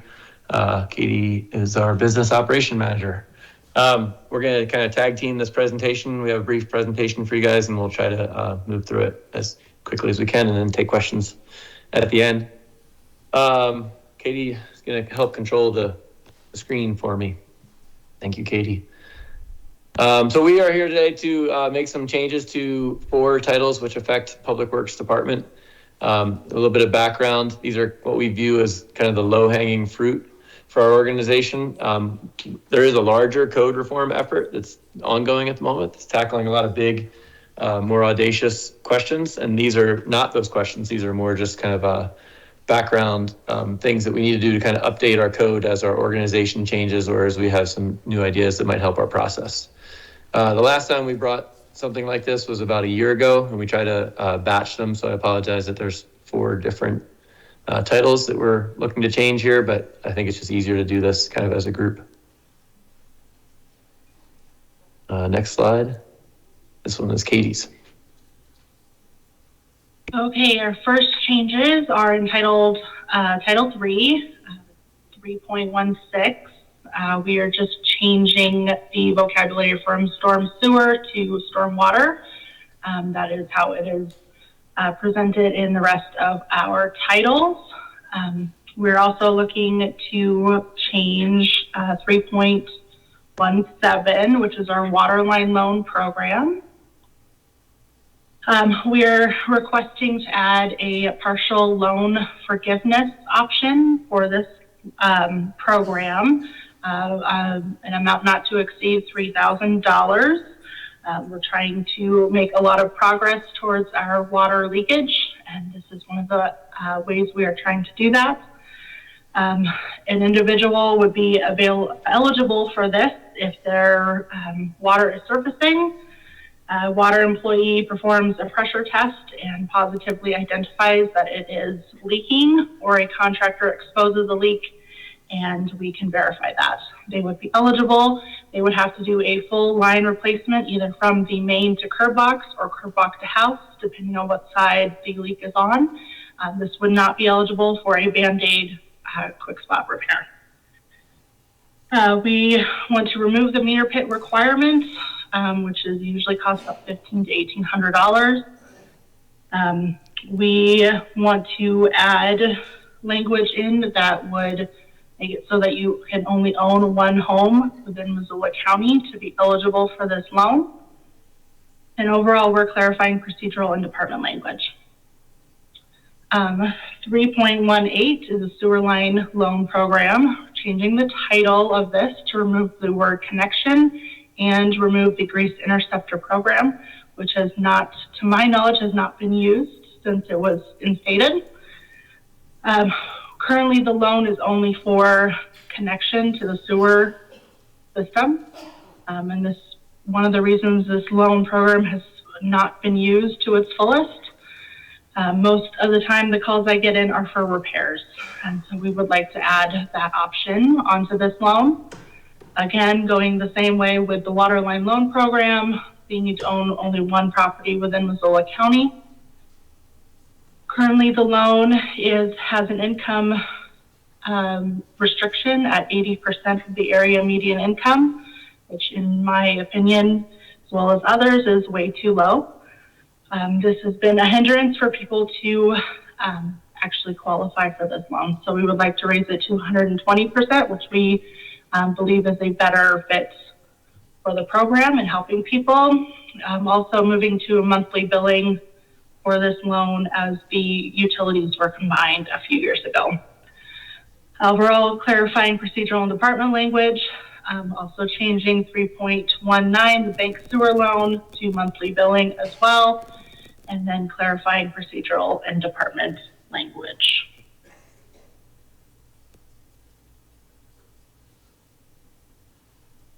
Thanks, Katie. So we're just going to go through these one title at a time. I think that was the Title 3 slide that Katie had. I'm going to jump into some Title 12 issues here. The first one is this private street definition. The city, as we accept infrastructure and approve some of these development projects around town, we have to decide if we want a street to be a public street or a private street. And I'll show you a good example in a second of a private street. But basically what we're doing is we're not really significantly changing the definition. We're kind of adding on to it. We wanted to make it very clear that a private street is, by definition, one that is not been accepted for ownership or maintenance by the city of the Missoula. We have a whole process we go through for accepting these things. And so we're just making clear that a private street is one that's not owned and maintained by the city and has not been accepted for ownership. That private maintenance has to be done. Private street maintenance needs to be covered through the covenants or the HOA of the development. So here's an example of sorry, Katie, maybe you can, I forgot I'm not controlling the screen. Here's an example of Base Camp Drive up in the Rattlesnake. And so Rattlesnake Drive is a public street, obviously, but Base Camp Drive is private. And that's because this doesn't provide any connectivity to the city. This is right up against the hill. And this was just an area where we have different standards for private street. And so we're trying to make it very clear that this will not be maintained by city street maintenance. This slide shows a little bit more housekeeping we're doing in Title 12. The first row reflects the fact that Public Works has a new fee schedule now that we've kind of removed our Public Works related fees from the CPDI schedule and instituted our own. So that's just a name change. The second row has to do with some of the organizational change that we're finally getting caught up on, where we moved the engineering staff to be paid for from the road district. So the fees, the permits that staff is working on, we're moving some of the fees from that and the revenue to what we call the appropriate city fund, rather than tie it into the general fund. We're trying to have the revenue from those fees follow the staff that's working on them. Next slide. Okay, so this one, I'll show a good example of this in a second, but this one is kind of a substantive change that we think makes sense to bring forward at this time. This is the right-of-way improvements. And so right-of-way improvements are things like curb and sidewalk. And the city has policies about when we require those kind of improvements. We believe that those improvements make sense on larger projects, but this is specifically these rule changes that we're bringing to you today. We would no longer require these types of improvements on projects, on smaller type projects like ADUs or on garages for single family and 2-family units. That's the first row and the second row. And this really matches the state law that just changed. The state law is State Bill 528. And that is, last time I checked, I believe that's still up in the air a little bit about which way the courts will decide. There's a bit of a lawsuit from a Bozeman group on that state bill. So I don't know which way the state law will actually go, but talking about it as a city, we felt that this still kind of, regardless of what way the state law goes, that this meets our city goals for keeping projects affordable, that it doesn't really make sense to put on $40,000 of right-of-way improvements on the cost of an ADU that might only be like an $80,000 ADU. That's what the first two line items are. The last line item there is about no longer requiring right-of-way improvements on things like subdivision exemptions and boundary line relocations. And that is a state law that did get passed and is not being debated anymore. And that really makes a lot of sense too. This is a boundary line relocation. We had someone come in recently and say, why are you requiring sidewalks when I'm just doing a survey project? You want me to build sidewalks? It'll have to be ripped out when I go to put in my utility lines later down the road. So we're still going to get those sidewalks on a lot of these projects. We're just going to wait for the building permit. The building permit is when it makes sense on a project to get the sidewalks done, not at the time of a survey exercise, which is the boundary line relocation. This is my example project. This is on Cooper Street.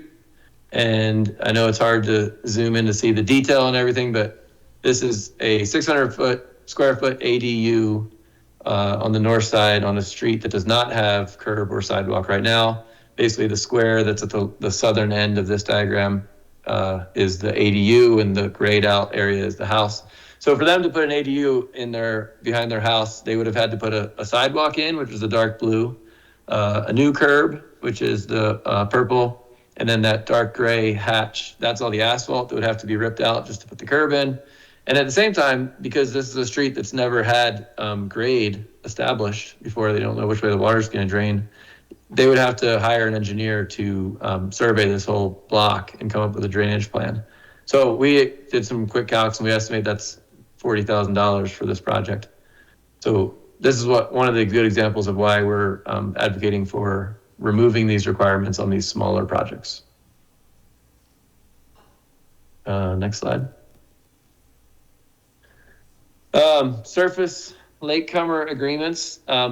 Basically, latecomer agreements are a tool that we use in Public Works. We already have them for utilities, but we do not have them for surface infrastructure. So this change would establish the ability for the city to create a latecomer agreement for surface infrastructure. In a latecomer agreement, I'll give some background on that too. That's really a cost-sharing tool where the developer who's first in has to pay for the infrastructure. But if that infrastructure that they're building benefits somebody else down the road, we try to create a tool where that later developer can then pay back the first developer. So this, Katie, can you go on to the next slide? This is the example specifically that we're looking at for surface infrastructure. This is out on O'Leary Street. And these are two developments that are basically happening at the same time, Miramonte and Snow Farm. And Troy, correct me if I'm wrong, I think Snow Farm's on the south, and they're going first, and they're gonna build out O'Leary Street, but we don't want them to build just half a street, out to the center line. That really doesn't make sense. If things change, we're gonna be stuck with half of the street. We want them to build to the far side. And so because they're going first, they're gonna end up paying for a full street and curb on both sides. So we're trying to create this kind of agreement in our code, this ability in our code that would let us facilitate these kind of latecomer agreements for surface projects so that we can set this up, and then the developer to the north would be able to pay back the developer to the south for those shared infrastructure costs.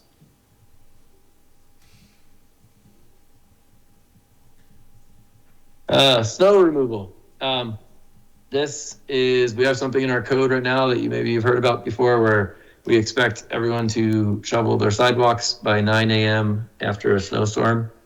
And it's a little vaguely defined about, did that snowstorm happen at 5 p.m. or at 8 a.m.?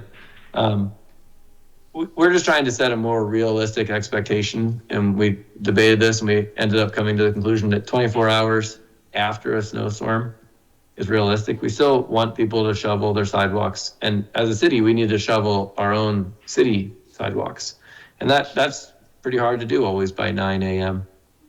So this is just kind of creating a realistic expectation that our code compliance team can work with as well, saying that people should try to shovel their sidewalks within 24 hours following a snowstorm.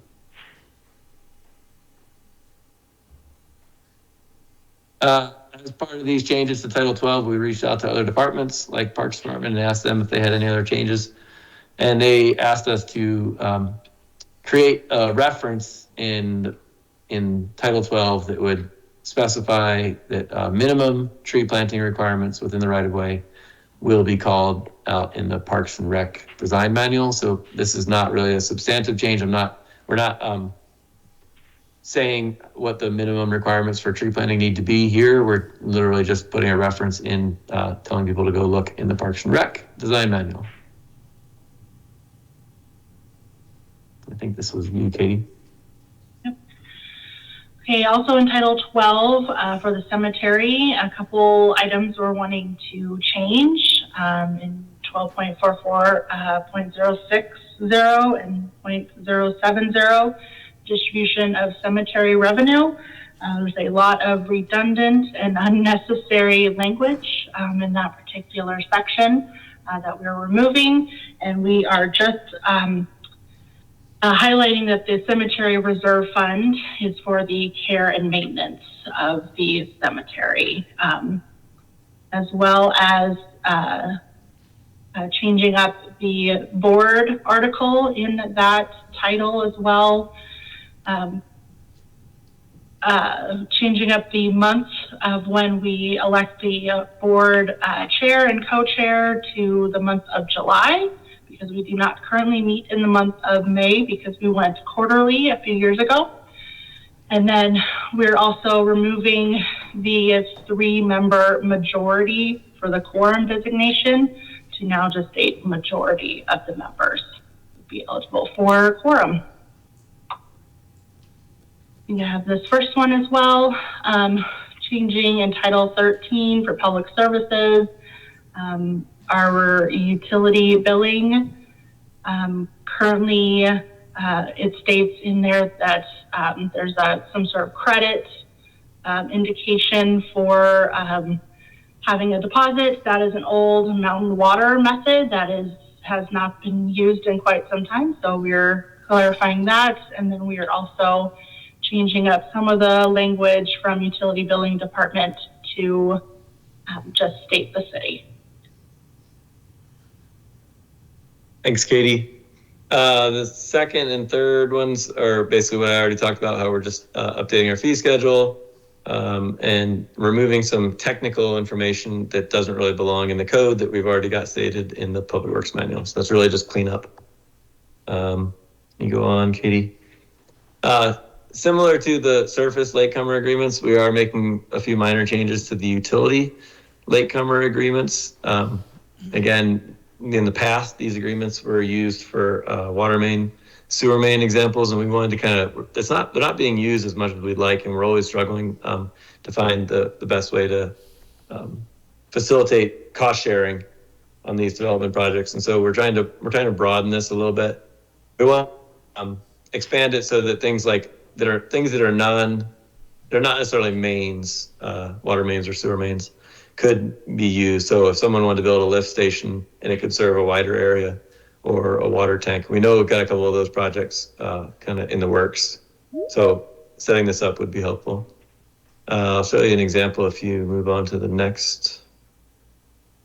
This is in East Missoula, and this is kind of what we're talking about, where the area in red is the first developer in the door, and they're going to build that light blue water main to serve their property. But obviously that light blue water main is going to greatly benefit the area in green. And so when that area in green comes in, we'd like them to be able to pay for some of that water main as well, pay back the developer in red. Okay, so this is another kind of substantive change that we're requesting, which is the idea of requiring metered water service upon time of sale. You might be familiar with the sewer connections upon time of sale ordinance that we already have in place. And that basically says, you know, that when a house sells, if it's not connected to the sewer main, it needs to be connected at that time.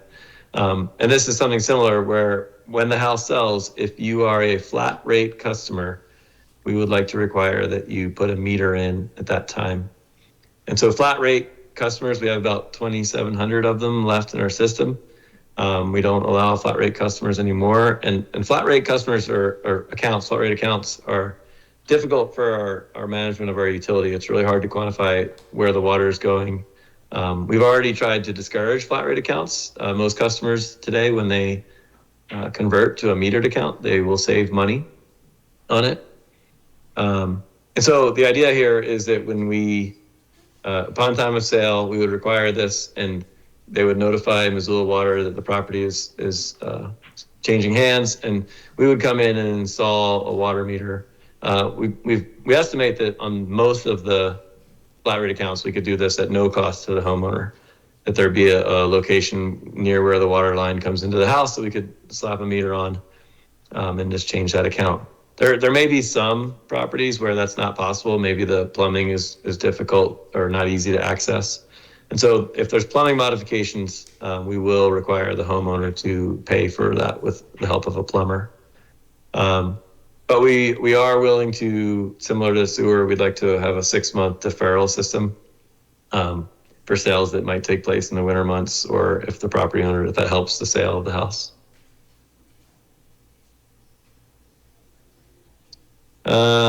This is Title 15 now, Building and Construction. We've got some changes to the SWIP fees. Again, that's just moving things around to match our organization to the appropriate city fund where they belong. And then the second row is this one about pavement permits. Right now, we have an expiration date for these permits of 180 days after permit issuance. And we find that sometimes with the seasonality of construction, that's not always possible, and our contractors have to come in and reapply for the same permit that they already had. So we just want to extend that out to 270 days, just to avoid the back and forth and the hassle of those permits. That's it. Thanks for your patience and listening to these minute details here. I think this is the next steps, as I know it. If approved, these ordinances will go into effect on July 24th. All right, Ms. Emery and Mr. Mullenhour, thank you for that comprehensive review of the updates. And that concludes our staff presentation. So we'll go ahead and turn it over to questions from council. Are there any questions from council members? I'm not seeing any in the room, and I'm not seeing any online. So then I will look to Chair of Public Works, Mirtha Becerra, to go ahead and make the motion. Sure thing.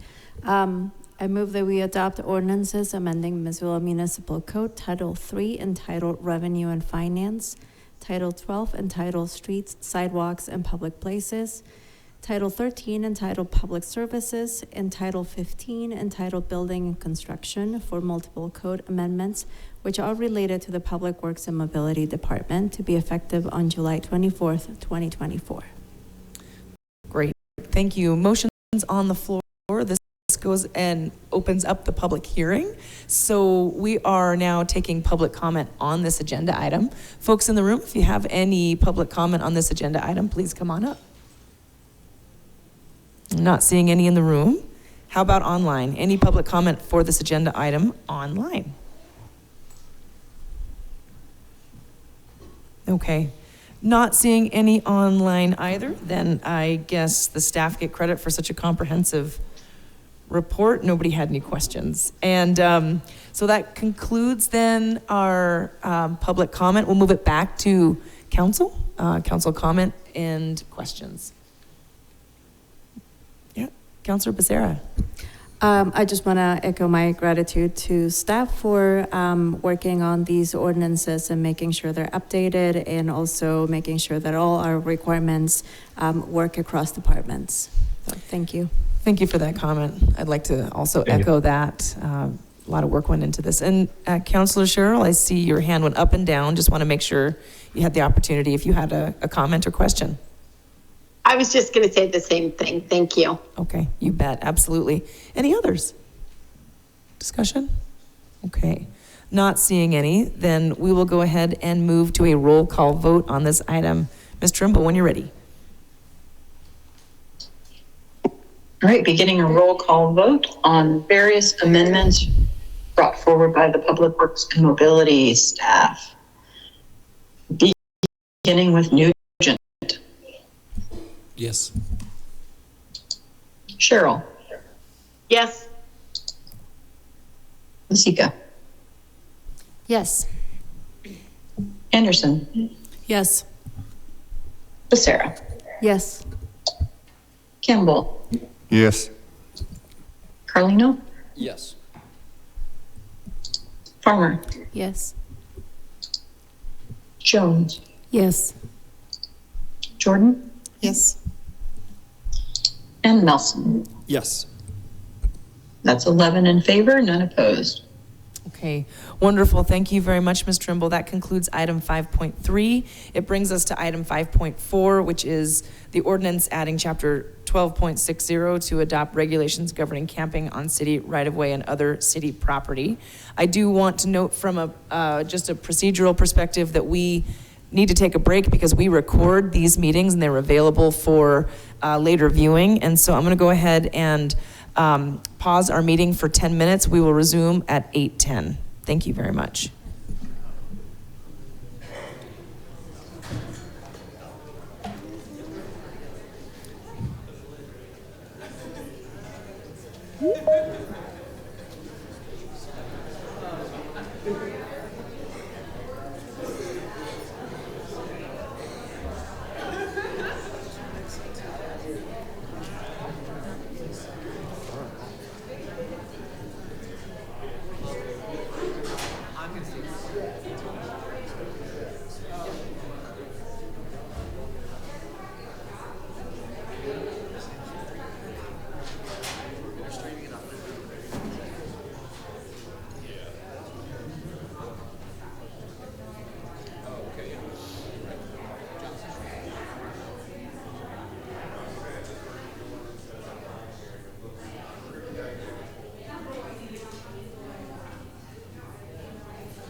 Excuse me, sir.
I think people went to get some snacks. There we come. Okay.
All right, folks, we need to get started here. I'm not sure. We've got a couple of council members that are missing in action.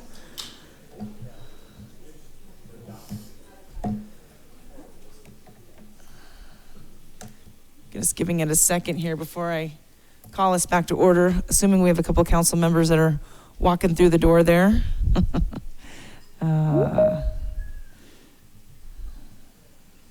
Okay. All right, well, I'm going to go ahead and call our meeting back to order at 8:17 p.m. Thank you, everybody, for the break. Ms. Trimber, we're okay with the recording and ready to go?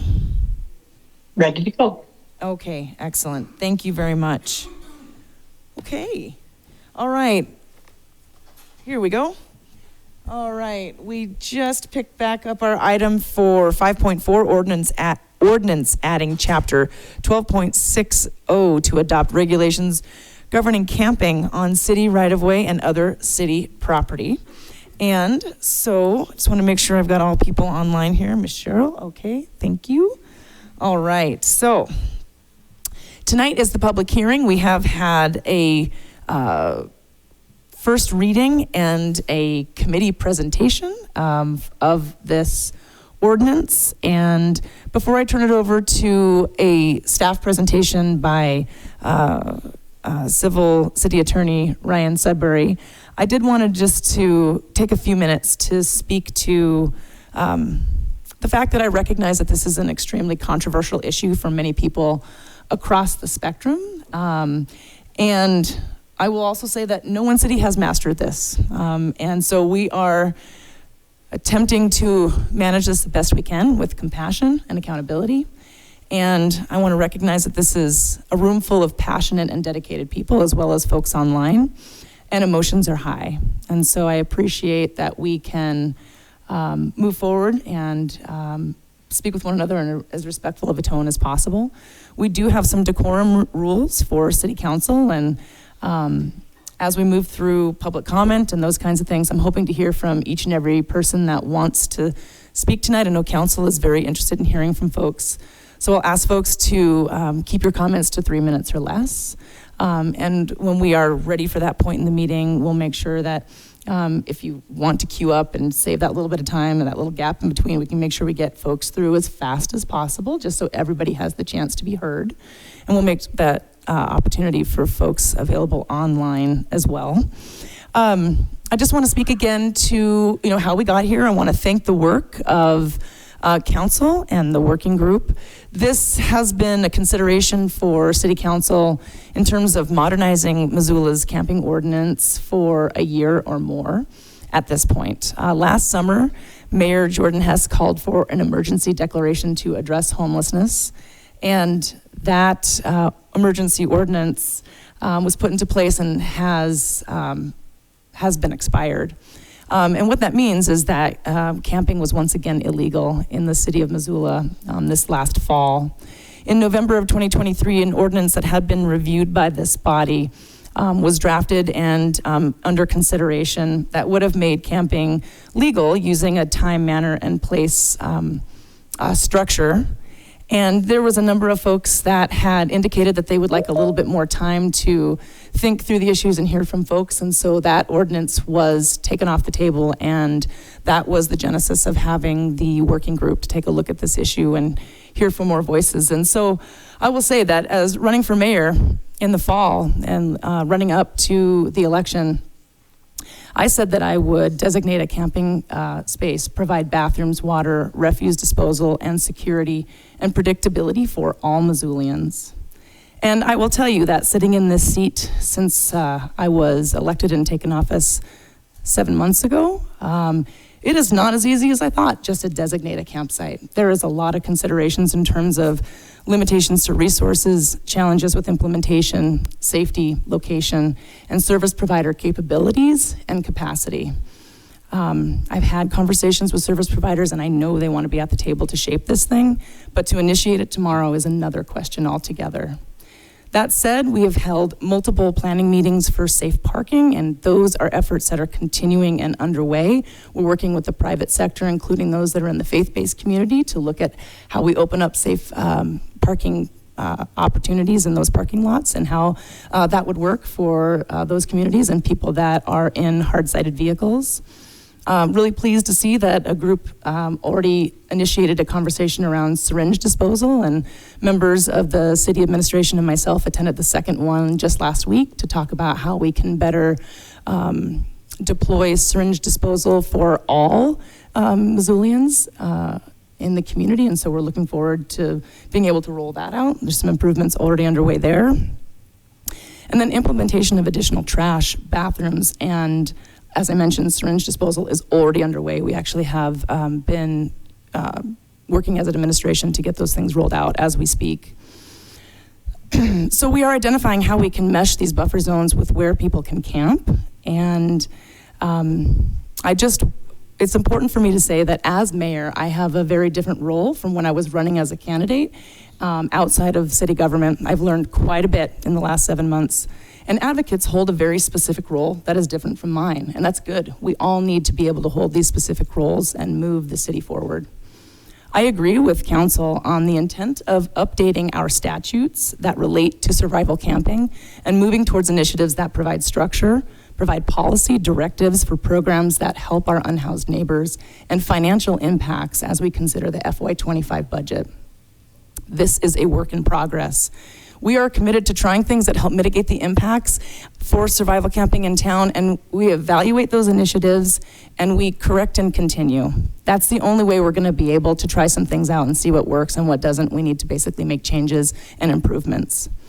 I would very much like to take up the offer of community members, including those who are unhoused, to help provide input and feedback on these programs as they roll out. We can do that in a task force format, and I'm looking forward to the opportunity to convene, work through these issues, and roll out different solutions as quickly as we can. That includes service providers and general community members. Missoula is like many other communities in the United States that has been experiencing an increase in homelessness. And I would say that we have some particularly challenging issues as the largest city in the Rocky Mountain West. We're in a state that has provided no support for helping us address these issues of urban survival camping. And in fact, we are, as many of you know, in the Ninth Circuit. And so we have some compounded issues that we have been working through legally, which has brought us here today to update our camping ordinance. I do want to nod that for the first time in my known history of 22 years working in this industry and also with working at policy level, that the state of Montana did allocate $5 million for the first time to help with capital improvements for the state's entire shelter system. That is money that is absolutely recognized and well used. I would say that it is not enough, and we absolutely need help for operations as well. But with all this in mind, as mayor, I have to take into account all community members' needs, wants, and demands to strike some sort of balance. My aim is to provide a compassionate approach. The administration's aim is to provide a compassionate approach with accountability and predictability to the entire community. The city is largely focused on getting people housed first and foremost, getting people secure shelter, and then mitigating circumstances of people living outside and that are unsheltered. And I'm very cognizant of using the precious resources to the best of our ability to get people connected to housing, first and foremost, the number one identified solution, and then what we can do to connect people with resources that help people get there and be successful. So we do have our staff members here, and I think that it would be helpful for us to turn it over to Ryan Sudbury, who would kick that off. And I want to look to President Sherrill to see if, before the staff report, if you wish to make any comments before we walk through the slide deck. Yeah, I would like to make some really brief comments, and if you don't mind, and also before I make the motion, then I'll make a few quick comments, and then before I make any motion, we'll go to the staff report then. Is that the plan? We'll do, we're in our full public hearing, so we'll do staff presentation, and then we'll, once we conclude Mr. Sudbury's presentation, we'll make the motion after questions from council. Okay, that sounds great. First, I just want to say that I'm sorry to not be there in person tonight. I'm out of town taking care of my elderly parents and feel really thankful that we have a remote option. I've spoken on this ordinance many times at this point, but just want to say a few quick things. You know, as I keep saying, this is a national issue. Missoula it's not a Missoula issue, and it is a humanitarian crisis. It has been decades in the making due to housing policies, cuts in mental health care, closures of mental health institutions, an opioid epidemic, a lack of addiction care, wages not keeping up with the price of housing, et cetera, et cetera. This is an issue for our country, and it's one that we're going to be dealing with for a very, very long time. This ordinance is not a solution. It is what I believe to be a balanced approach to mitigate the effects of crisis camping in our community. To optimize the usage of our shelter facilities, to decrease health and safety issues, as well as protecting our environmentally sensitive areas from generational level degradation. It is not a ban on camping in our city. It bans camping in certain areas of our city and allows overnight camping on city property and others. It is a time, manner, and place ordinance. It directs the mayor to develop a safe parking permit program, as well as investigating an authorized campsite. It is neither practical nor feasible for this to happen overnight. We do not have a provider to run an authorized campsite right now. When the city ran an authorized campsite a couple of years ago, there were major problems for the camp, for the campers, and for the neighbors. It simply did not work on many levels, and we do not want to recreate that same problem. We need partners that know how to do this work. We need to do it with partners. We need to find funding. We need to find an appropriate place. All of these things need to be worked out thoughtfully and carefully for it to be a success. This ordinance does not criminalize homelessness. The tools for enforcement are all civil. They are municipal infractions that do not carry any criminal charges or criminal records. The mayor has heard the advocates, and administration is already working on storage as well as trash and sharps containers. The mayor is already working on programs for our most vulnerable who are unable to access shelter. I think we're fortunate to have a mayor that has worked in affordable housing and understands these issues more than most. Our shelters are not full. I've seen many things online to say that they are, and this is simply not true. We need people to utilize our shelter system. We can be found, they can be found by service providers there. They can be helped with obtaining IDs, an address, meds that are needed, and they are safe. I know this is not a great option, and it's definitely not the right option for everyone, but it is a safe option and an option that we can offer right now. I know it does not work for everyone, and for those people, we will allow overnight camping in certain areas of the city. I think other than making the motion and then going to, I have a number of friendly amendments that I would like to speak to after I make the motion, but I think that's all I have for my starting out comments. Mayor. Okay. Thank you, Councilor Sherrill. I do want to give a summary of friendly amendments for council members and for those wishing to make public comment this evening. In the 4 categories that I believe will be coming forward is slight clarification language on the municipal infraction section. That's under the violation section, and there is a very clear difference between a criminal prosecution and a civil infraction. This ordinance, as well as the one that was proposed last fall, has always been a civil infraction. And so there is some clarifying language that will make it logistically easier to manage, we believe. So that is the friendly amendment that's coming forward. And then we did hear from folks around the need to evaluate this ordinance, and so there will be an amendment coming forward to take a look at an annual review of this ordinance. And the other piece on that is, sorry about this, I just lost my email here, is some specific direction around prioritizing when developing the program for where people can camp outside, really keeping in consideration the folks that are disabled and are elderly and for other reasons need greater care than our shelter system can provide. And this is challenging. I'm just going to take a moment to say that we have folks that are not able to stay inside of our shelters because our shelters are not equipped to basically take care of folks that need assisted living. And I'm going to make another plea for our legislators and others that are at work at the at the state government to say that this is an area that we drastically need support at the state level. We need support at the federal level. But when we got the cuts in 2017 as a housing provider, I can tell you I saw those impacts almost immediately in the homes that we provided for folks that were elderly and folks that were disabled living in our affordable homes. And so my plea to those folks that are listening tonight and those that may see this recording is please partner with your local government and let's get some funding back in to actually help folks that need assisted living, because camping is not the solution for those folks. Okay, so I want to go ahead and turn this over to City Attorney Sudbury to review the elements of the ordinance, please. Thank you.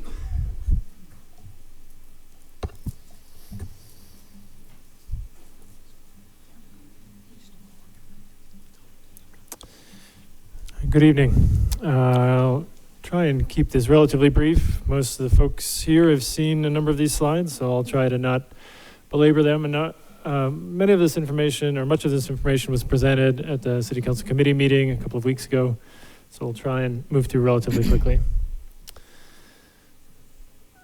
This is the current city code that's on the books, prohibits camping on any public property, sort of writ large. This has been on the books for several decades and has been unchanged. City Council directed staff beginning last July to develop alternatives that would be more compassionate than this and also come into compliance or be in line with the Ninth Circuit's decision in the Boise case. So we began work on that. To set the stage, this again was presented a couple of weeks ago.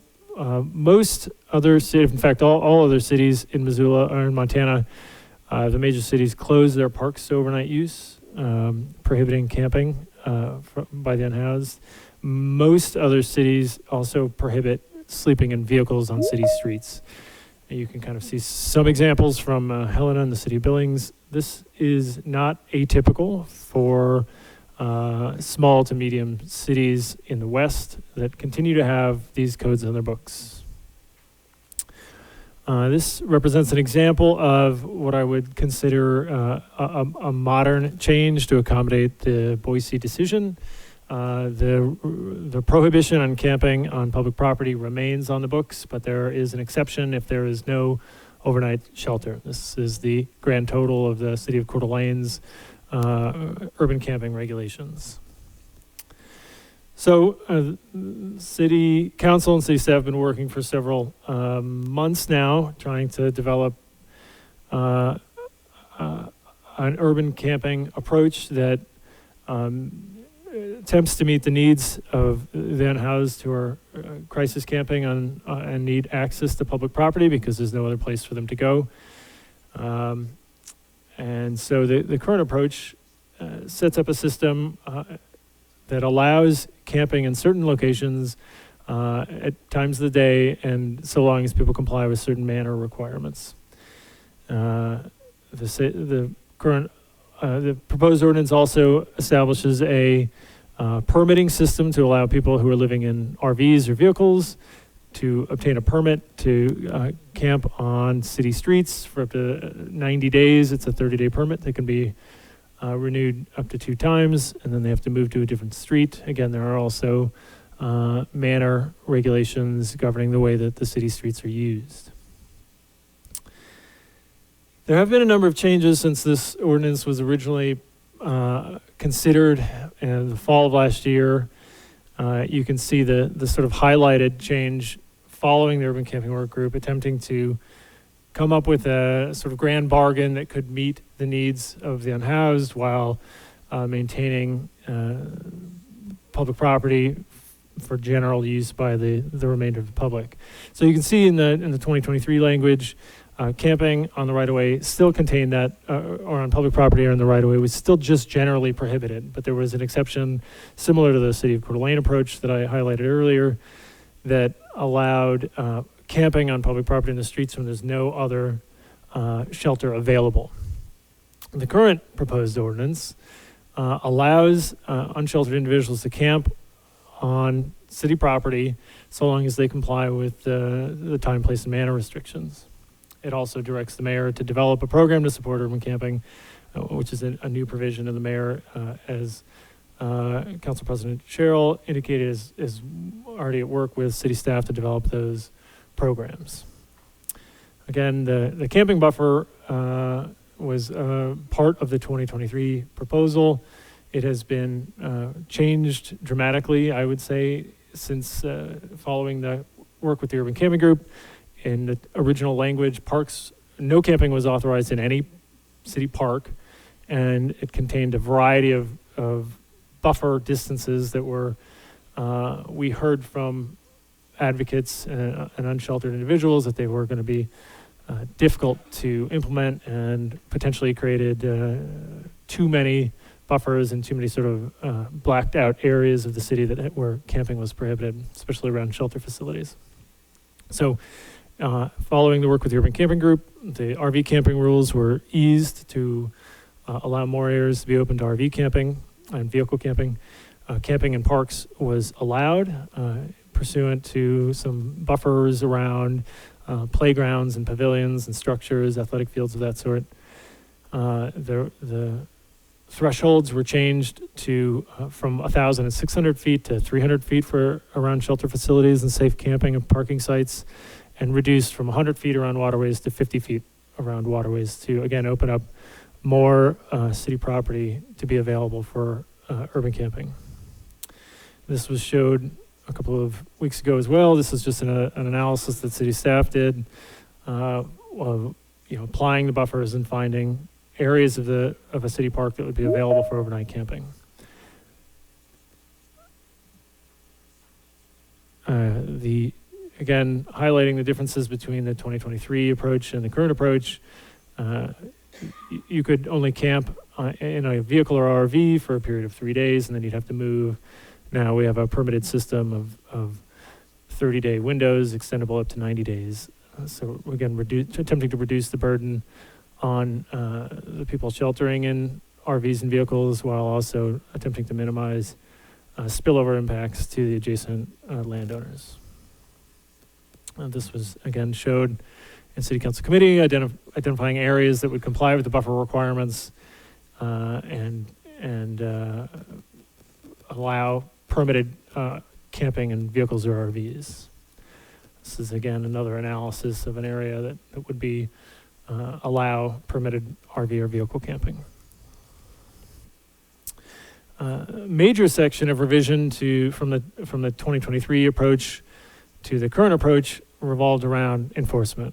This the language on the left here is the grand total of the language that was presented in the fall 2023 draft ordinance.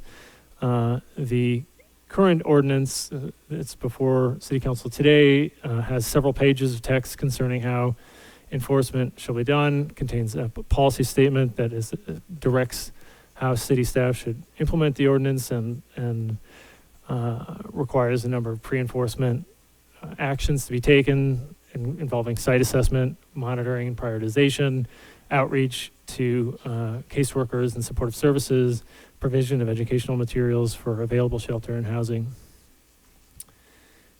This is all new material. Again, this represents the additional text added after hearing from the Urban Camping Work Group regarding written warnings being required, the municipal infraction element being more detailed, requiring after the written warning, the first citation should be dismissed if the person complies with a deferred prosecution agreement or deferred imposition of sentence or judgment from the court, and discusses more in detail how it is the strong desire of the city to not actually fine people or levy civil penalties, but to seek community service, and only where it's in the interest of justice as determined by the judges in the municipal court should a municipal infraction or fine be levied. The abatement provisions, again, this is instead of a side-by-side approach, this is going to be one slide and then another. This is the 2023 approach to abatement for urban camping issues involving unsanitary, unsafe conditions. Again, we heard from the community, the advocates, that this just did not provide a lot of procedure and didn't appear to provide protection. People thought it could be applied sort of in an arbitrary or capricious manner. So we added a variety of requirements. There is a notice provision for any abatement activity. I didn't actually include the language of the notice that's required to be posted, but it's a couple of paragraphs long, identifying what's going to happen, when it's going to happen, and what they need to do. It requires procedures requiring people to be allowed in to obtain their personal property if they were not there when the abatement began. Required consideration of weather during abatement, and several paragraphs concerning what to do with abandoned personal property that's left at the site after the abatement activity is completed, and requiring that the city store it for a period of time if it's of value and identifiable, that it could be belonging to a person. So there have been material changes since the 2023 proposals before City Council. Again, other changes, as I've already mentioned, the program to support urban camping, including provision of additional restroom facilities and trash collection, sharps containers, storage options, and lockers availability to people that are camping on city property. The direction to set up safe parking and safe camping sites, including the authorization to work with private property owners or nonprofits that may be willing to house a parking or camping site. And as I detailed, in some small degree, the changes to the RV and vehicle and tent camping from the original proposal. So hopefully that was quick enough. I know folks don't really want to hear from me, but happy to answer questions that folks have. Great. Thank you, Mr. Sudbury. Appreciate you walking through that outline. And I do believe that this then turns us to questions from council before we hear the main motion. Again, this is a public hearing on this ordinance, so we will turn this over to questions from council. I want to make sure that we get through all questions from council, and hoping I don't necessarily have to limit folks, but let's start with 3 questions just to make sure that we can get through everyone, and certainly we'll want to come back. I want to make sure all questions get answered. So let's see, Councillor Campbell, go right ahead. Thank you, Madam Mayor. Yes, thank you, Mr. Sudbury, for that presentation. I'm just wondering if maybe you could extrapolate a bit on the idea of municipal infraction as opposed to criminal charges, because I'm not sure everyone is familiar with the difference between the two, or what one allows, what one doesn't allow, where due process lies with a municipal infraction as opposed to a criminal charge. If you could maybe just delineate or highlight the difference between the two a little bit. Yeah, there's not a great definition of the difference between them. There are, I would identify, several dozen pages of criminal procedure that is outlined in state law concerning the required elements and procedure that somebody accused of a crime needs to have available to them. A municipal infraction is more, I would analogize it to a parking ticket.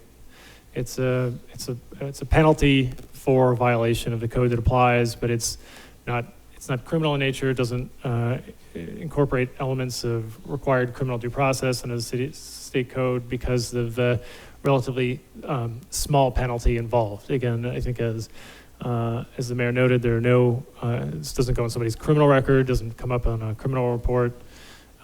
It's akin to, again, something like a parking ticket. But there's not sort of a great definition, but it is, I believe, created by the legislature as a way to allow cities in the exercise of their police power to do so in a manner that is not quite as draconian or laden with penalties, or sort of heavy-handed as is required for something that's a criminal penalty. Thank you. Follow up, if I may? Sure. So use an analogy of a parking ticket, but kind of like a parking ticket with this ordinance. If someone wanted to appeal that, there is a right to appeal, and I see a nod in your head. So who would hear an appeal on something like this? All appeals from municipal court, so this would be a judgment of municipal court, are directed to the district court. So it would be the county courthouse, the 4th Judicial District. Okay. Thank you. You're welcome. You bet. All right, Councillor Jordan. Thank you. I am just curious. I don't see temporary housing defined anywhere in the ordinance, and I'm curious what that means in this context. Because if it's not defined, then perhaps it can be misused. If we tell people that they can't camp, if there's a shelter space available or temporary housing available, what exactly is temporary housing? That was, I believe what you're referring to, and correct me if I'm wrong, is the language that was in the original 2023 ordinance. I don't believe there's reference to temporary housing or the availability of temporary housing as a trigger or threshold in this ordinance. But what does it mean? I don't know. It's not in this ordinance, so I'm not sure what you're getting at. If you have a more specific question, I'd be happy to answer it. Okay. Under definitions, unsheltered individual means an individual having no means to acquire one's own permanent or temporary housing or shelter. The availability of congregate shelter space does not qualify as shelter for the purposes of this provision. So in that particular instance, what does temporary housing mean? It sounds like, in my mind, you'd have to use the sort of dictionary definition of housing, and so I would assume it means a house or permanent structure of some sort. So a tent? I don't believe that a tent would be considered temporary housing under the provision of that definition. And Councilor Jordan, I can interrupt you here and give you the Department of Housing and Urban Development definition for temporary housing. That is generally 18 months or less. It comes along with the provision of a program. And so an example of a development that has been built here in Missoula is the Valor House, which I helped develop when I was at the Missoula Housing Authority. And it is specifically for homeless veterans. That is considered transitional housing, and the definition is that it is not longer than 18 months, and there is a requirement that is actually not really a lease, but it is actually a program requirement that the idea behind transitional housing is that it is an opportunity for people to stabilize and then eventually move into permanent housing. Thank you. I would definitely like to see that defined in the ordinance, and perhaps I'll make an amendment to that point. I have one other question right now, if that's okay. Sure, go ahead. Thank you. This is for Mr. Sudbury. Can someone qualify for a public defender under the enforcement piece if this is a municipal infraction? I believe the public defender statutes require jail as a possibility of jail to be qualified to receive the provision of public defender services. So they would not qualify for a public defender in defense if they're fighting a municipal infraction in this instance. Is that correct? That is correct. Thank you. Okay, answer your questions. All right. Councilor Carlino. Thanks. Yeah, I've got 3 as well. Could you tell us how much people could be expected to be fined to pay under this municipal infraction and under the towing charges when the city tows their vehicle / home and then puts those charges onto them? Is there estimates of how much people could be expected to pay for those 2 things? The state law allows a municipal infraction to have up to a $300 penalty. I would imagine that the administration, as it does with these sorts of things, would create a matrix for violations. I believe Bozeman charges $25 for a violation of their urban camping or RV camping ordinance.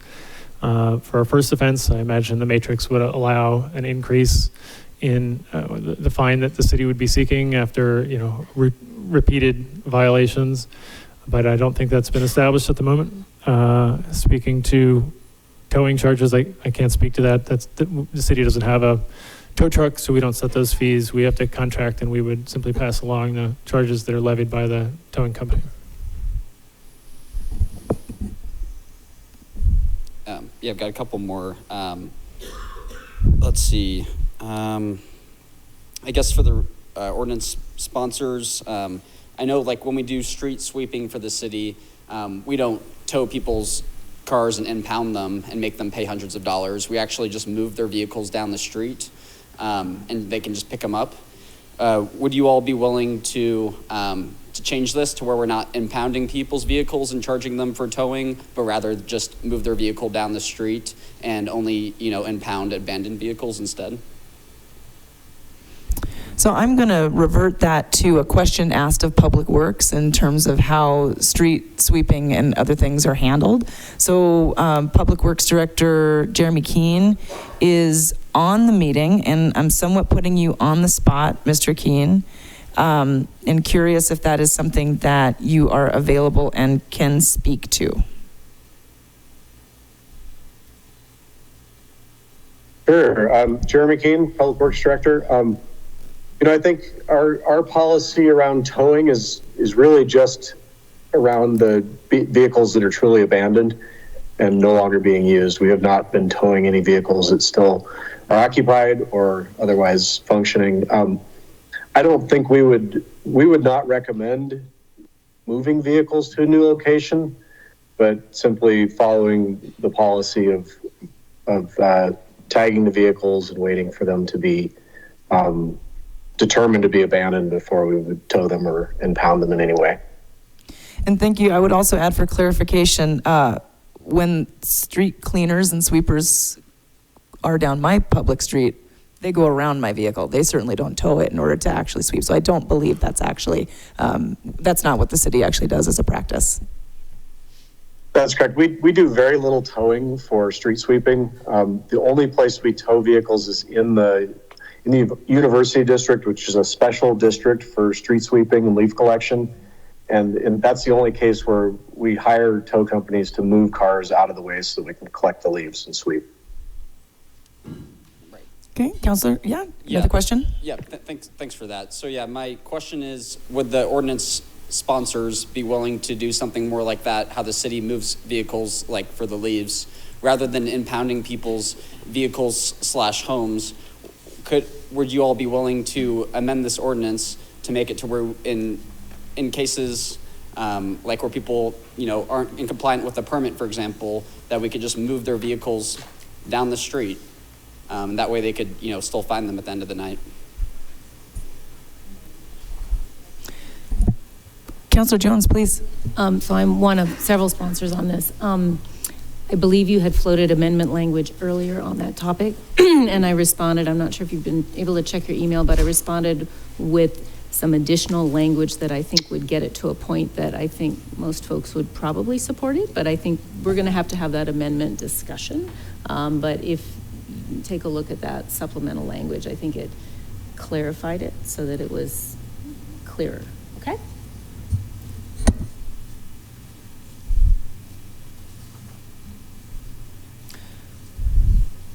And I would concur, I'd like to have that conversation when amendments are proposed. Thank you. Final question? Yeah, I had one last question.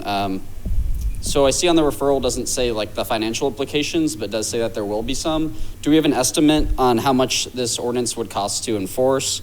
And without campsites, won't we just be wasting a lot of our resources and money moving people around in circles without telling them safe places where they can go? I'm going to look to our staff. Now, Mr. Bickle, would you like to speak to our current allocated budget for encampments, cleanup, that type of thing? And then in terms of just, I do know that we have at least the start of an estimate on additional costs of porta potties, syringe disposal, and trash receptacles in a few locations, and we've estimated that to be $100,000 a year. But we could talk to Mr. Bickle if you could speak to our current approved budget in FY24.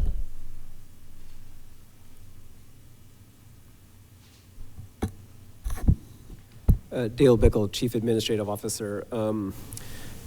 In the current budget, I'm looking up the number right now, in the FY24 budget,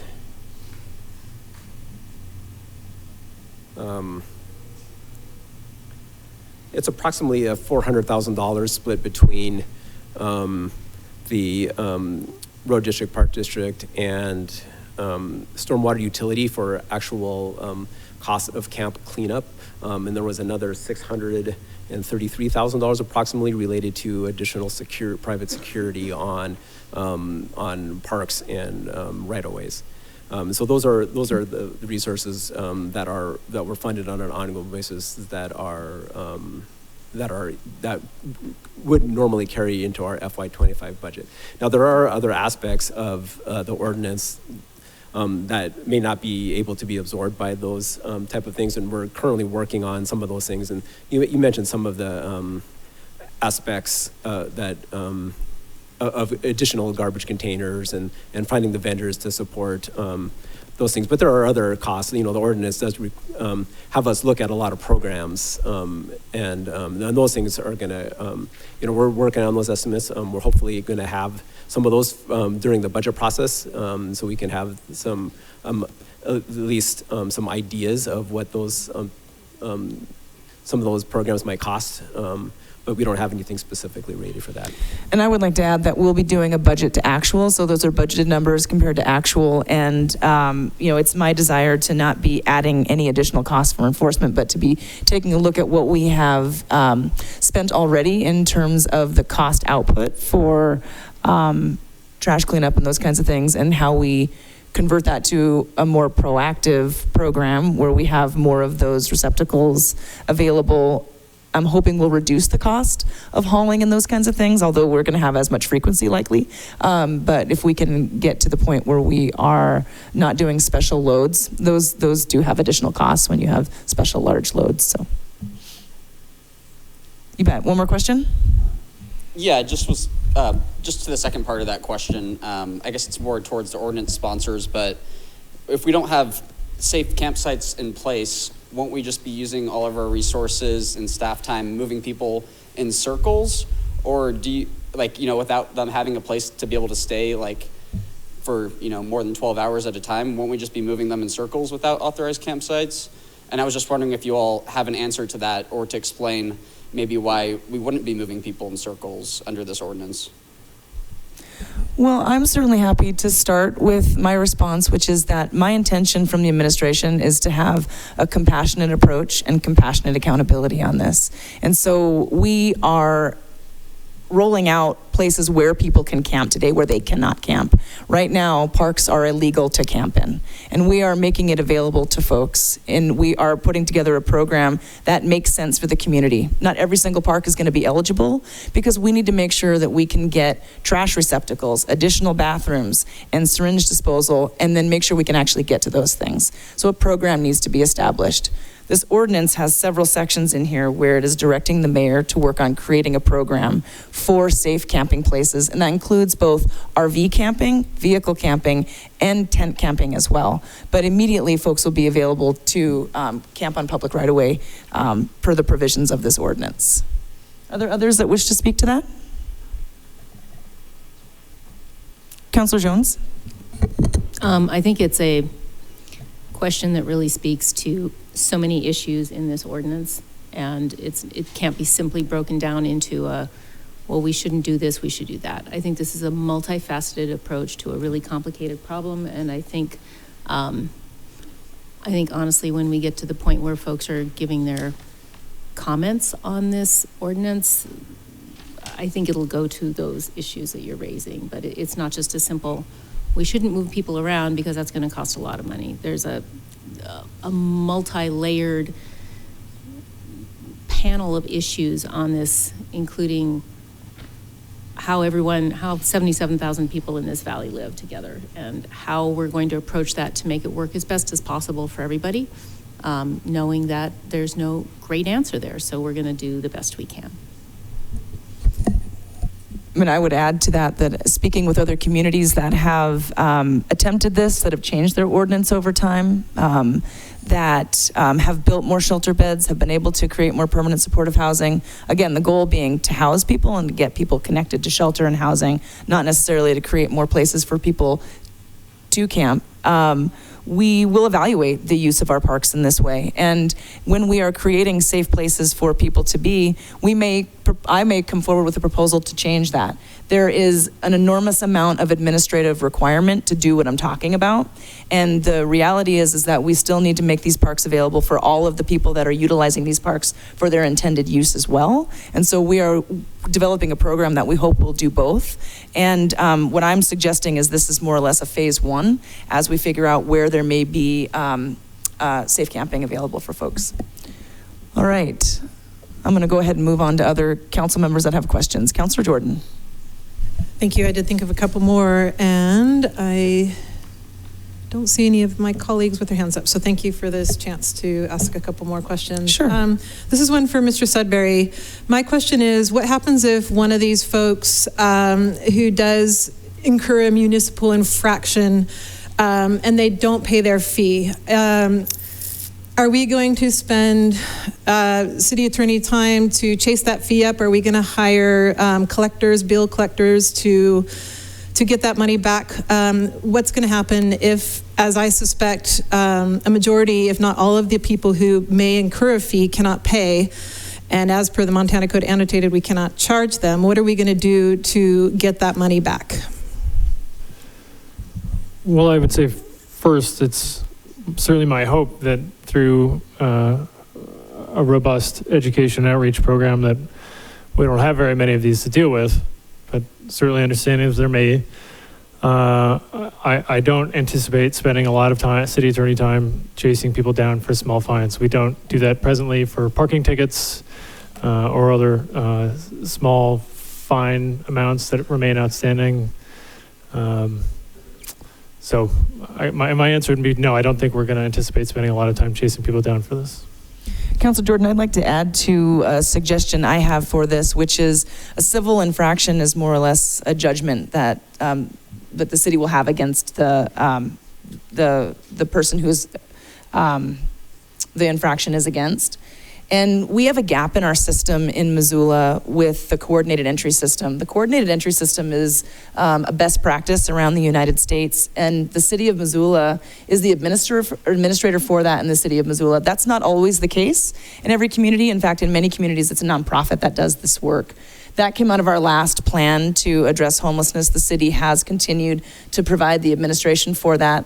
We have an agreement across all of our service providers that are working with folks that are houseless, that they figure out ways to help folks get connected to the coordinated entry, it is a way in which people are reduce the number of repetitive times that they have the opportunity to get on a list where their information is shared in a way across service providers and case managers that help people connect to resources and help people connect to housing.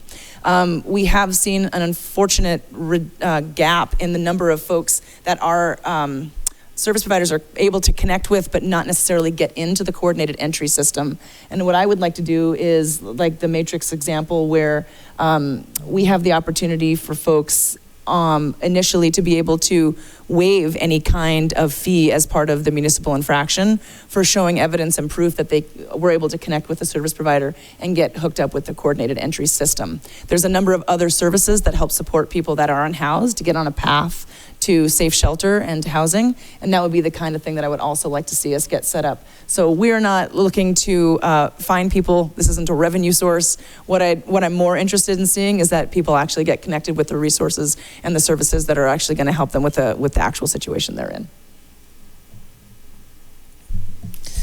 May I ask a couple more questions? Sure. Thank you. Yep, you bet. Go ahead. I am curious then, if we're not going to chase people up for these fees, why we're trying to have a fee in the ordinance?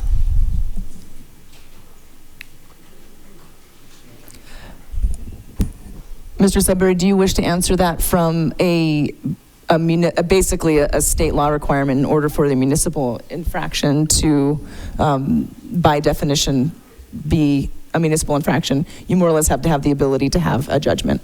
The city of Bozeman went through the same thing. Right. Yeah. I mean, typically when a government, through the exercise of its police powers, creates rules, there are sort of penalties for violating those rules. What we attempted to do was set up several procedural hurdles that the city would need to jump through before a municipal infraction fine could ever be levied. Again, there's a requirement for writ warning, there's a requirement to offer a deferred prosecution agreement or seek deferred imposition of sentence or judgment. And I think what the mayor is highlighting is correct. Similar to the way the city handles no insurance tickets. If somebody, or no registration tickets. It's my understanding that the prosecution office, when somebody comes to court showing that they have obtained insurance or registered their vehicle to come into compliance with the law, the case is dismissed. So we'd be seeking to, get people in compliance with the rules, not seeking to levy those fines. The fine provision says that only where it's in the interest of public interest to seek fines, they should be levied. So there are several off-ramps that are available before a fine would even be considered. But again, typically where there are rules, there are penalties for violations of the rules. All right, thank you. Councilor Jordan, final question. I'll move on to other council members. So I guess final question feels a little frustrating because I do have more questions and I don't feel like I'm going to have another opportunity to ask because it feels like this is going to get pushed through tonight. I've offered you a second opportunity and I will come back, but I do want to make sure other folks have an Great. opportunity to ask those questions. I appreciate that. Thank you very much. My next question, Mary, you did refer to the intended use of parks. So this ordinance is meant to ensure that the intended use of parks is available. What is the intended use of parks if it doesn't mean that basically poor people can't hang out in them? Well, I would say that one I'm glad you asked this question because this is also a misunderstanding I've seen through a lot of the social media posts and things of that nature. Folks that are in parks that are asked to take down their sleeping apparatuses are not asked to leave the park. So people are not forbidden to sleep. They're not forbidden to lie down. They are forbidden to have daytime camping established from 8 a.m. to 8 p.m. As you know, currently camping is not legal in any of our parks. That includes you and I or people that are living unsheltered. And so the philosophical question of, are we opening up our parks to allow for a safe place for people to be? That is the approach we are taking right now, with the opportunity to take a look at something more specific where there are more of a congregate area, as you have noted as the best way to move forward, so service providers can be able to find folks in a safe camping area. But until we can do that, and until we've got service providers that are able actually to work with us to do that effectively, then we're working on creating some spaces in our parks for people to be. Okay. Thank you for your questions. Councillor Anderson, go right ahead. Thanks so much, Madam Mayor. I have a couple questions. I thought I saw Donna Gockler floating around. She's behind you. She was right behind me. Okay, great. My first question is for her. And my understanding is that last summer, once Mayor Hess declared an emergency and we started working through some of these ordinances and we made an emergency ordinance, that de facto the 8 to 8 restriction was more or less the practice that was in place last summer in parks. Is that true? And can you elaborate a little bit on what happened last summer in parks?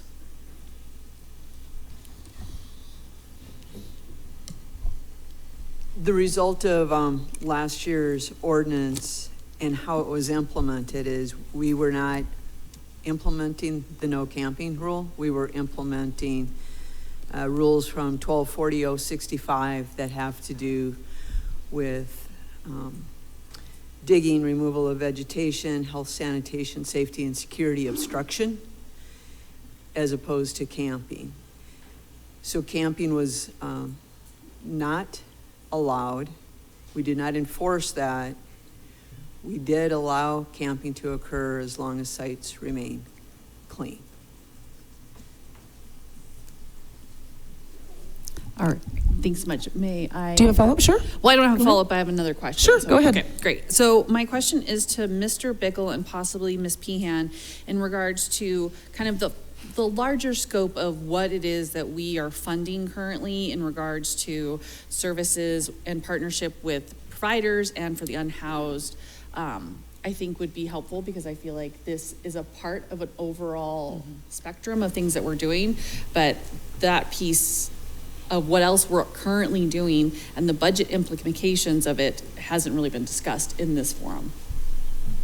And that is a question that you've directed at Ms. Pehan? No, it was Mr. Bickle or Ms. Pehan. Oh, okay, great. So, Mr. Bickle, do you want to start there? I can jump in on some of the things that are specifically included in our FY24 budget amounts. So in CPDI, the Community Planning Development Innovation Department, there's the Reaching Home program. That's where that resides. That budget for FY24 is $672,000, so that is paying for our staff in coordinated entry, overseeing the community strategy to address homelessness, houselessness, and those type of programmatic work that is being done by city staff. The emergency shelter at Johnson Street is budgeted at $1.7 million. That is with a contract with the Poverello Center to operate that. I mentioned the community strategy to address houselessness. That's a $70,000 general fund allocation to help fund that process that's going on today. There are a number of other grants, C2BG, and those type of things that are helping fund some of our other houseless programs, but that's what's in our core budget. That's local dollars. Great, thank you. So that's well over 2 million, just with those specific things. Mr. Bickle, I don't mean to put you on the spot, but you have been in this position at the city for quite some time.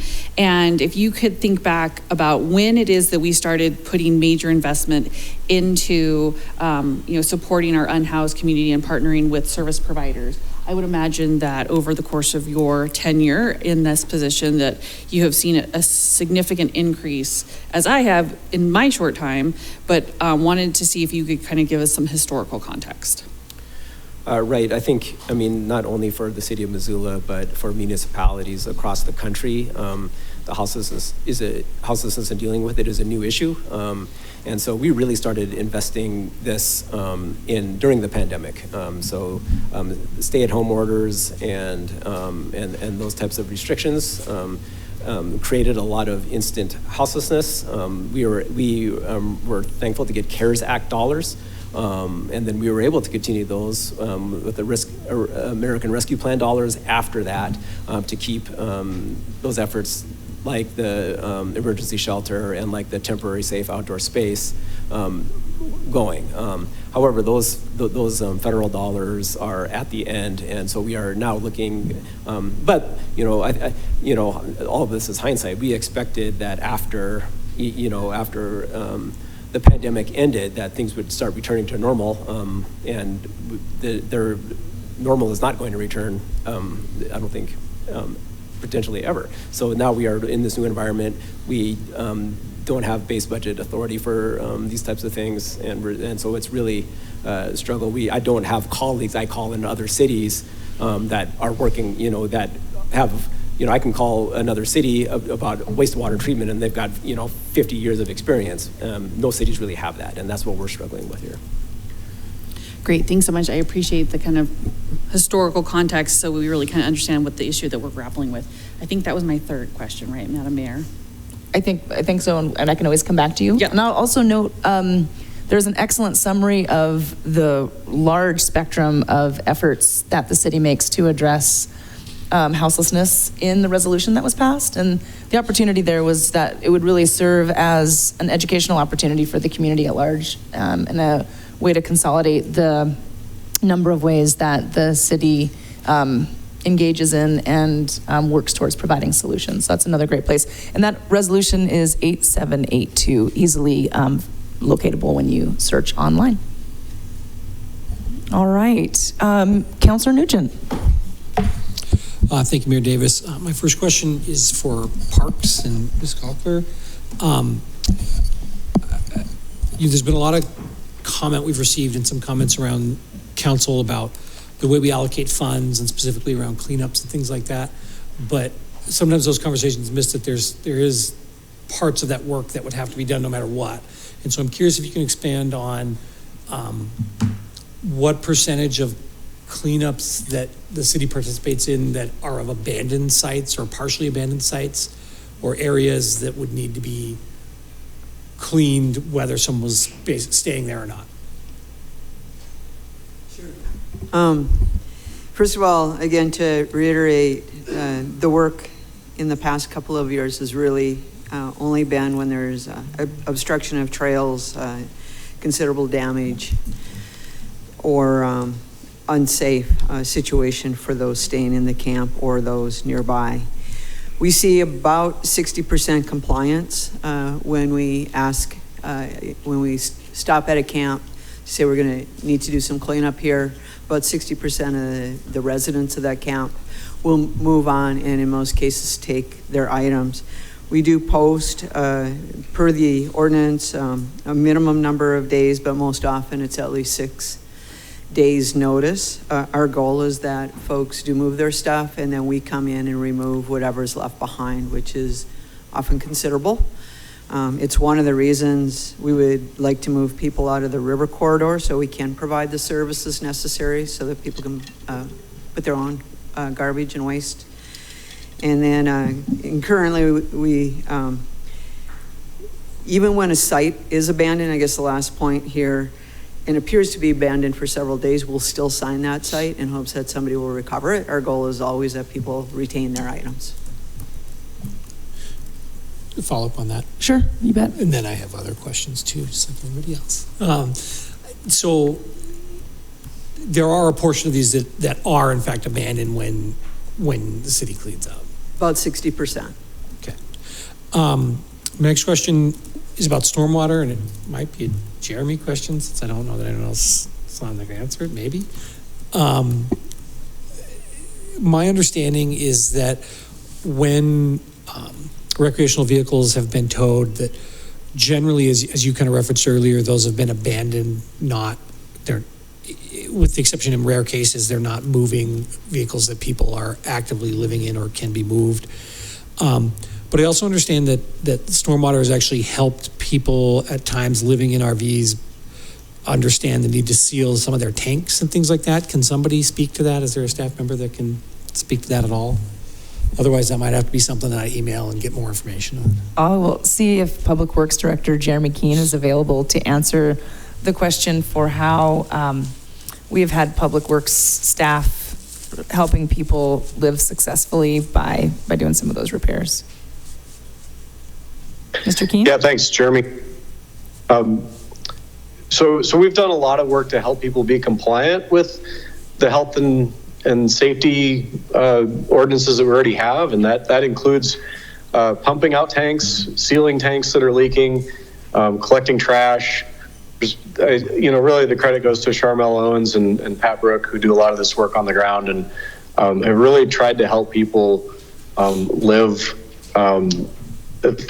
the best that they're able to in these situations. And it just takes a lot of individual work to keep them safe and keep health and sanitation going so that they can stay there. And the successes are where we've gotten people to comply and to follow some good practices. The ones that we've had to clean up and move are the ones that just weren't able to do that.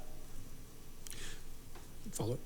Sure. So those would be examples of costs incurred by either streets or stormwater that would fall into the kind of those larger budget items but aren't punitive. They're really trying to proactively help people. Yeah, this is where a lot of the money is going for in our urban camp budget. The money for cleanup is in part being used to do some proactive work to keep people where they are without having such a mess. Thanks. You bet. One more question? One more, you bet, and then we'll move on. And then can somebody speak, maybe this is a Dale question or an Aaron question, does the city allocate funds to help fund the hot team at the Poverello? Would you like me to answer that? I'm happy to, yes. Thank so, you, Mayor Davis. I could look at the specific number. It's over $200,000 a year that we work to make sure the homeless outreach team is funded. They have an incredibly important job. And just in case there's somebody in the audience that doesn't know what the hot team is, could you explain it? Yeah, absolutely. The homeless outreach team are a group of dedicated folks from the Poverello Center that are basically out there making sure that people are surviving. And the ultimate goal is that the homeless outreach team would like to be connecting people to services and getting into homes. A lot of times it's just making sure that they can find them, they can give them water, they can connect them with services, and then the homeless outreach team is part of a larger community outreach team. And those are folks that includes the city's mobile support team, our crisis intervention team at the city, and then Partnership Health Center has their community care team. These are groups of people that are working together to help connect folks in the community with resources. And so the homeless outreach team also works alongside those others to help support people that are living unsheltered. Absolutely, you bet. Are there other council members that have questions? Okay, Councilor Jordan, you have additional questions? I do, thank you. You're welcome. My question, just for the collective, I don't know who this is for specifically. If someone is camping in a, air quote, legal area as per the buffer zones, can folks or anyone in the community call in or make an online complaint and have that person moved? Mr. Sudbury? I don't think, of course, anybody can register a complaint. There's several different mechanisms on the city's website and through other means for people to call in or lodge complaints against somebody. The city doesn't immediately take action on those. We typically investigate them to determine whether there is a violation or not. If somebody is in compliance with the rules, the city wouldn't just go in and move them, to use those words. But we may investigate it, and if we keep an eye on it, we engage the required site assessment, monitoring, prioritization mechanism that's provided for in the ordinance. And the person has been there for too long, or has an unsanitary camp or something that's unsafe. The city may take action through the enforcement provisions of the ordinance at that point. Sorry, just to clarify, so if there's an imminent health or safety issue, then they would be moved, but if there's not an imminent health and safety issue, those folks can stay? I'm not sure that's what I said.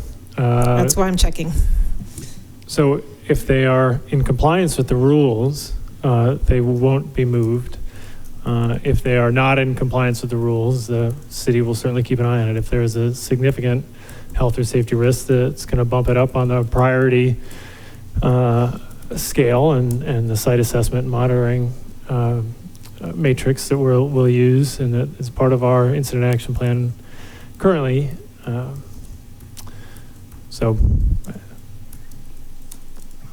you have another question?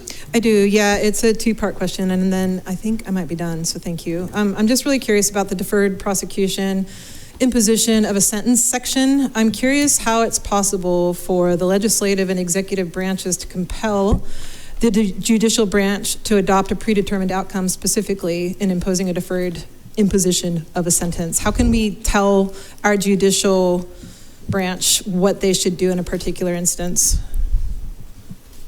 Mr. Sudbury? Well, I think that is an interesting sort of constitutional question.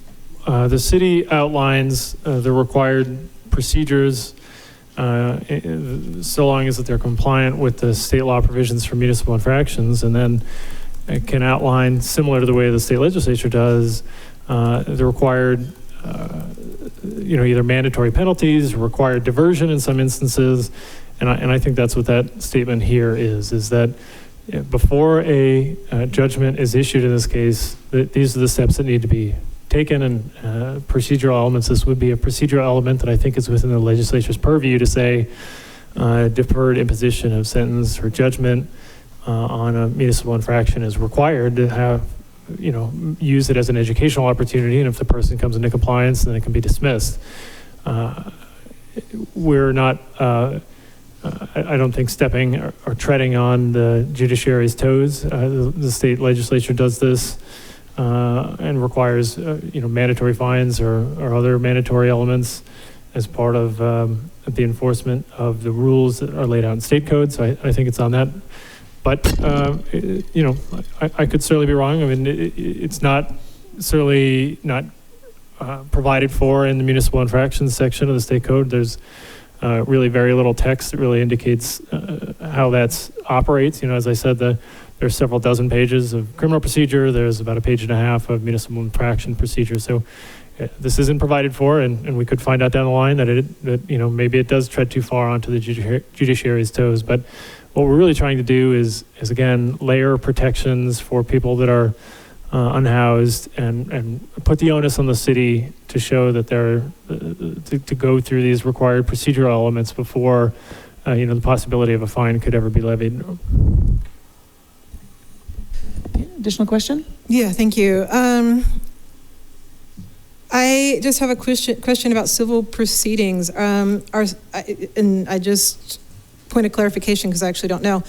But are sentence actually an option? I didn't realize that people were sentenced in civil proceedings. Can you explain a little bit more about that, please?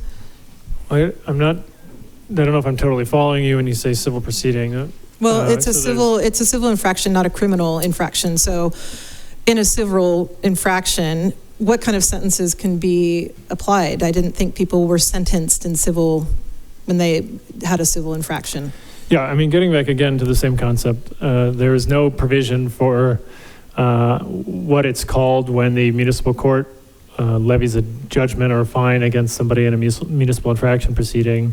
So, we borrowed the procedure from criminal procedure to say that this is the element that we should use. So we should, the intent is to offer something that is a deferred imposition of, let's say, the judgment. That's why I keep using those two terms.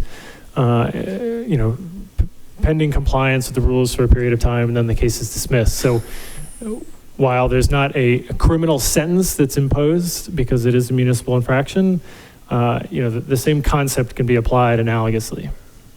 If I may, I'd like to just interject also that this is one of the friendly amendments that will be proposed and discussed when we get to that point in the meeting. So all sentence will be referred and struck through, and judgment will be replaced, if that amendment is accepted. Sorry, so they'll get a judgment rather than a sentence?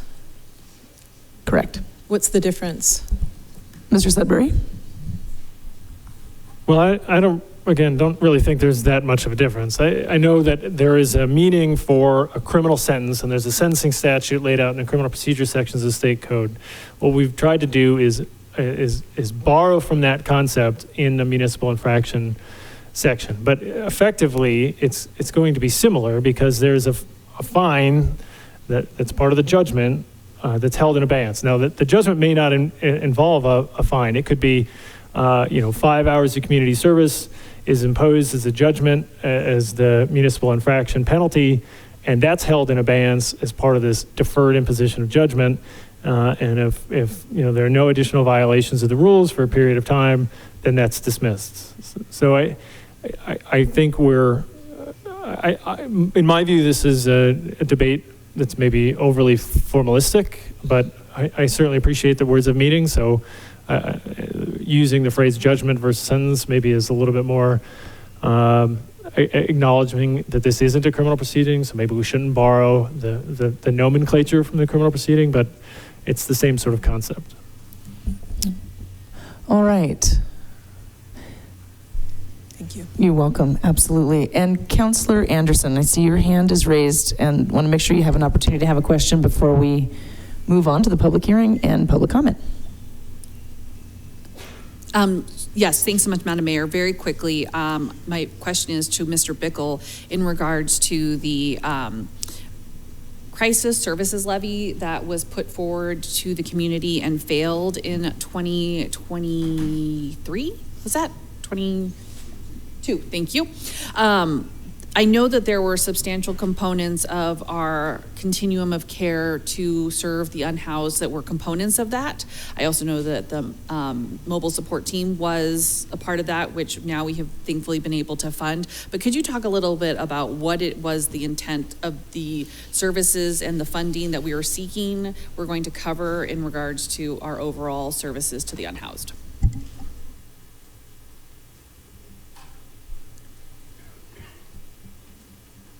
Oh boy. Okay. Dale Bickle, CAO. So what we did, I'll just talk about it in broad terms. But we talked about it as a crisis services levy, and we put it in categories of the type of crisis that people are at risk of being in, and how we can help those. So there's related to housing, behavioral health, and addiction were the three areas that we were really focusing on in that crisis services levy. And so that what that would have done is started some funding to be able to develop, to continue and develop new programs in those particular areas. That would have been about $6 million on an annual basis to be able to do that. Thanks so much.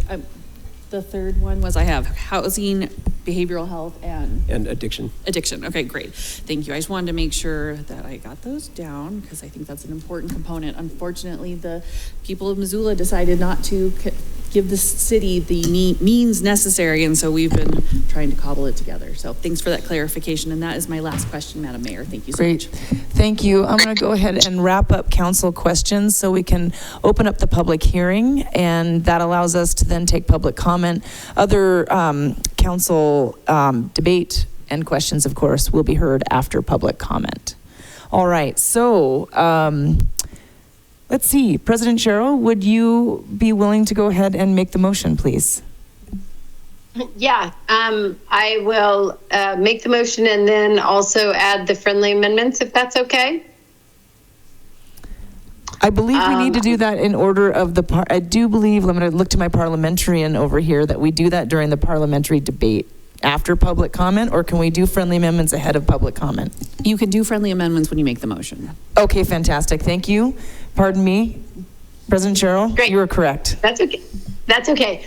I had to ask our parliamentarian as well. So I recommend that we adopt an ordinance adding Chapter 12.60 to adopt regulations governing camping on city right-of-way and other city property, and repealing Chapter 12.40.010.b. And then I am going to do my best here to get through these friendly amendments. So the first friendly amendment I'd like to offer up is 12.60.060, and it's an annual review of urban camping program and regulations. The city council shall annually review the state of urban camping in the city, as well as the programs that support the unsheltered individuals who are urban camping in the city. Additionally, during this annual review, the city council shall review the regulations that apply to urban camping and determine whether to amend, repeal, or leave in place such regulations. That is the first friendly amendment. Let's see. The second friendly amendment is 12.60.050.b. I think I'll just read it.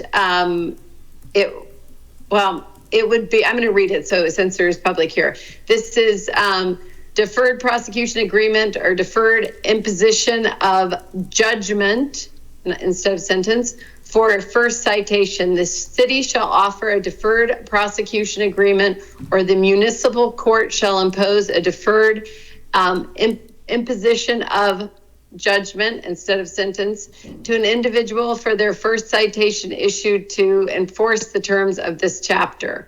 If no further offenses under the chapter occur for a period of 6 months after the deferred prosecution agreement is executed, or the deferred imposition of judgment instead of sentence is imposed, the city shall move to dismiss the citation. So I have one more. Hold on just a second. Sorry, I need to get to, I've got a lot of screens up here.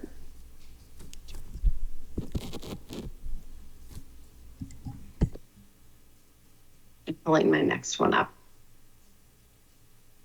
Okay, so this is 12.60.040, designated temporary camping sites and safe parking sites. At the end of that, we're leaving everything the same, but at the very end of that, we are adding a sentence that says the mayor is directed to prioritize setting up a safe temporary camping site or program to accommodate the special needs of individuals with mobility-related difficulties. And I would like to speak to this when it is appropriate, but I'm assuming that we, I guess my first question is, excuse me, whether the other sponsors of this ordinance are willing to take those as friendly amendments. I believe they are, but I think we just need that maybe as a check. Okay, I'm looking around the room and seeing nods in the affirmative from the sponsors. Okay, I'm seeing nods in the affirmative. And so that those have been accepted by a friendly amendment? Okay, so those have been accepted as a friendly amendment.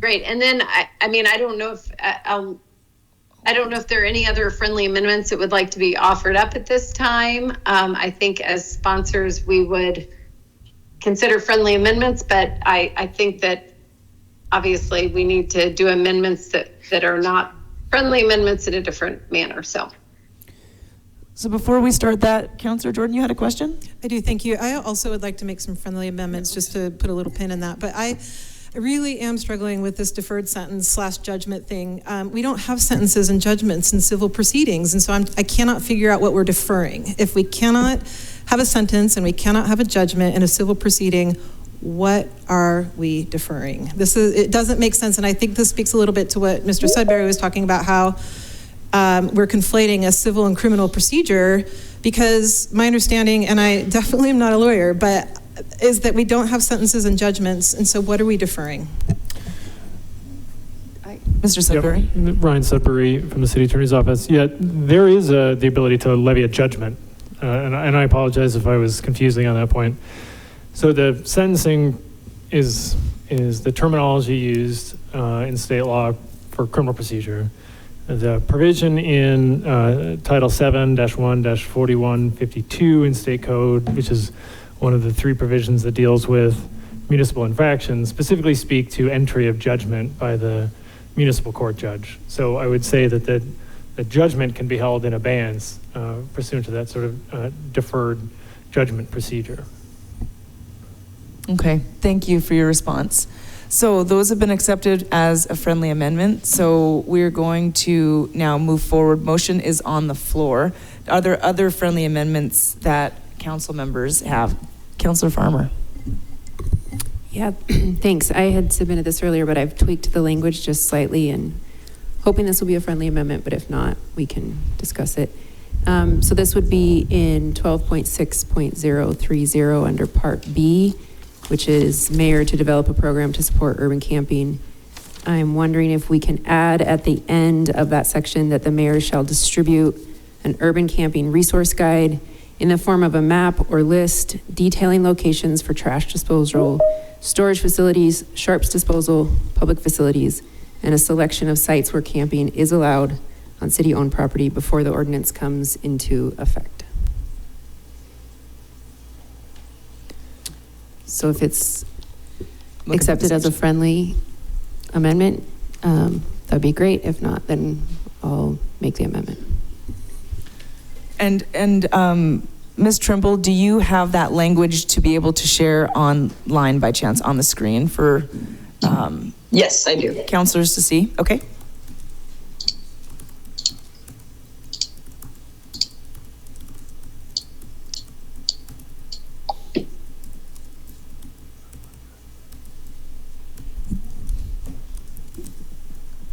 Any questions from sponsors on this? So the language is slightly different than that, what's on the screen. So it is going to be where camping is allowed on city-owned property instead of an authorized camping site.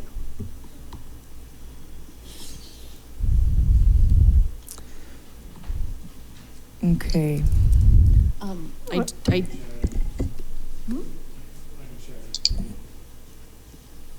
Mr. Sudbury, you have a screen you're wishing to share? Yeah, let me see. This is always a bit of a gamble here. Okay, while you're doing that, yeah, Councillor Anderson. Thanks so much, Madam Mayor.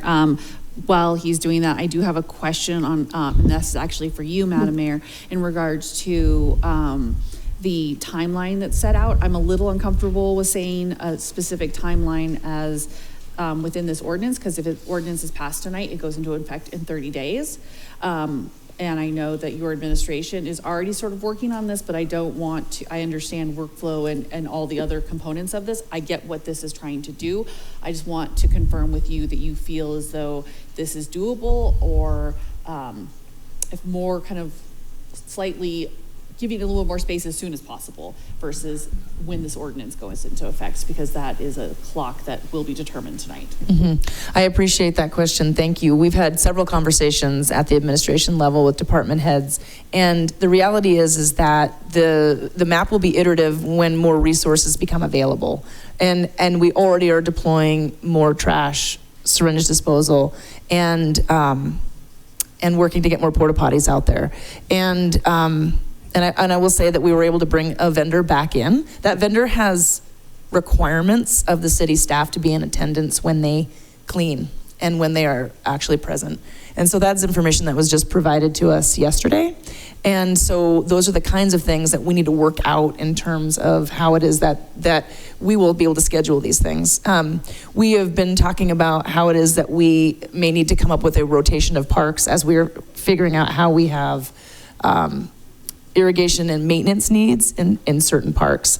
We know that other communities that have made parks available have done those similar kinds of implementation schedules. So my suggestion would be that this is doable. We need to recognize that this is an iterative map showing where we have different emergency shelters. You know, I'm thinking all amenities, including the food bank, other type of resources that people need to understand where those resources are. We don't have lockers purchased and available to be out in public spaces yet. There is, we're not using basically lockers from like the interior of a school system for that, because they're going to need different considerations. So I would like for the council members to recognize that we will be working to put a map out with resources as soon as possible, and you know, potentially changing this language to a selection of sites where camping is allowed. Also partly because we are not isolating camping to just certain parts of town, which we have seen in other communities. And so the map could be pretty confusing, to be honest. I would like to be able to put something out that actually directs people towards the resources that we're looking for here. And I think we can absolutely do that tomorrow. We could put out a map with what we have available today.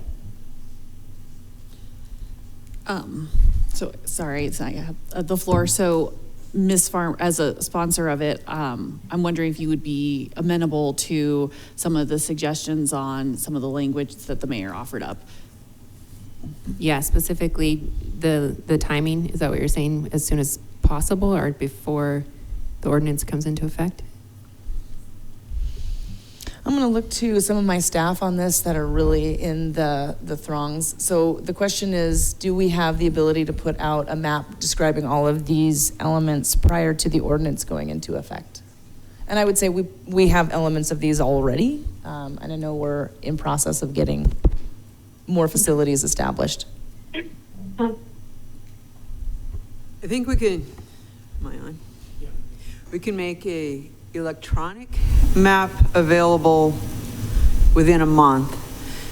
I think the challenge at this point is mapping each buffer in each city land, parking space, utilities, and then in addition to making the maps, we want to make sure we have educational materials that go with that. The maps will also include additional comfort and waste stations that'll be available.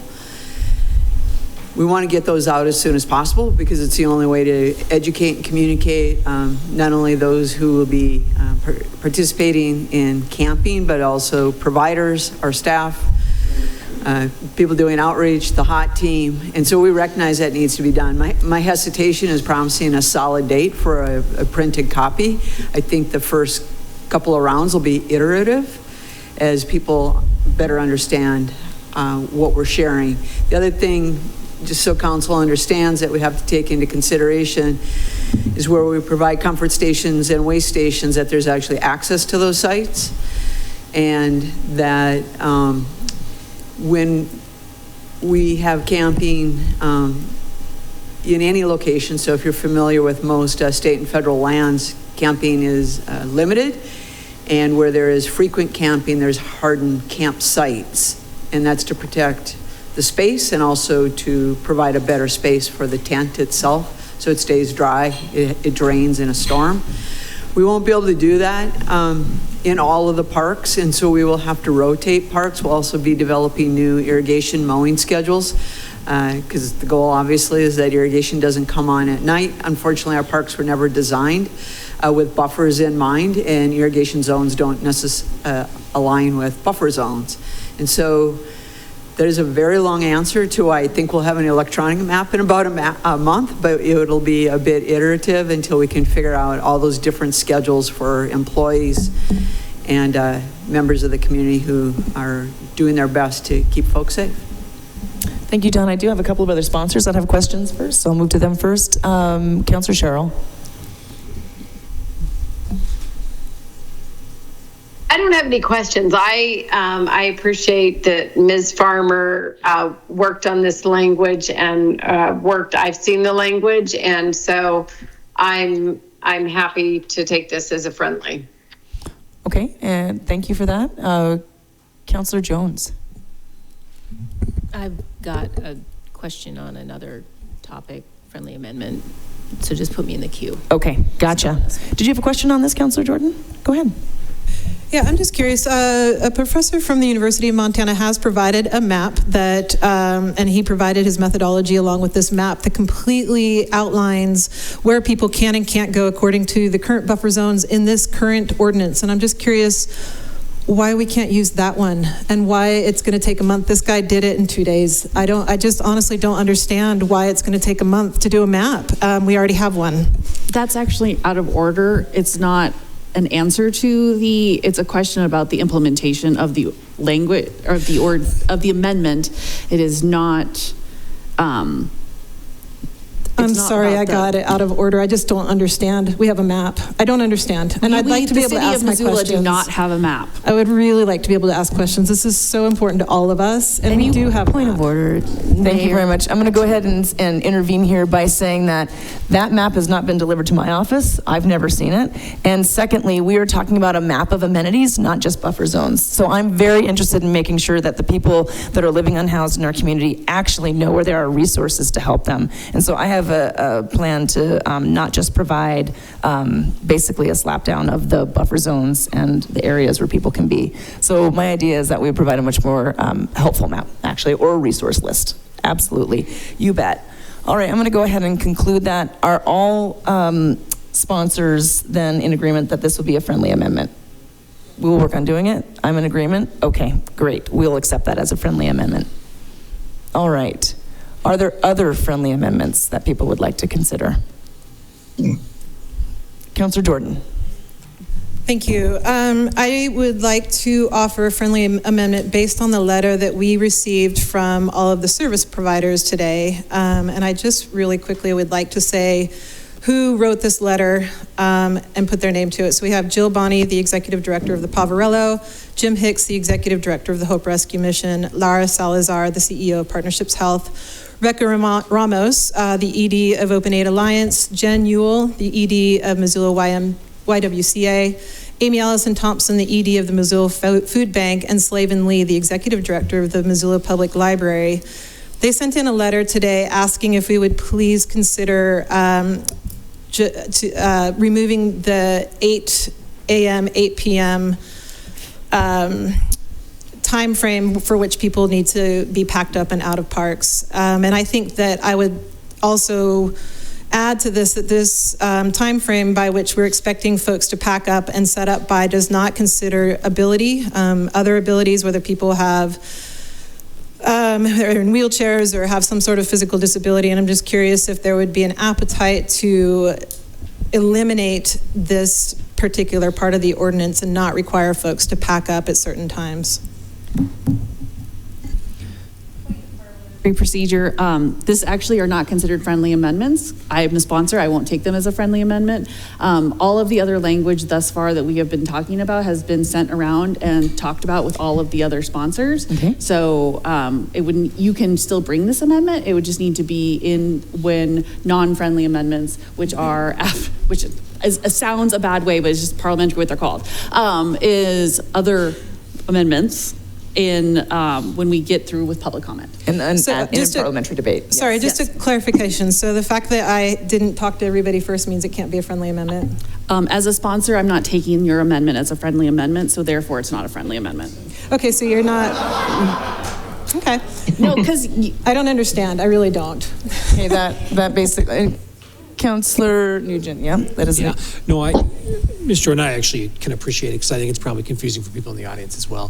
The friendly amendments are if all the sponsors sign off on saying something's okay to change, then you don't have to take public comment, you don't have to do all that because you're accepting it as a change.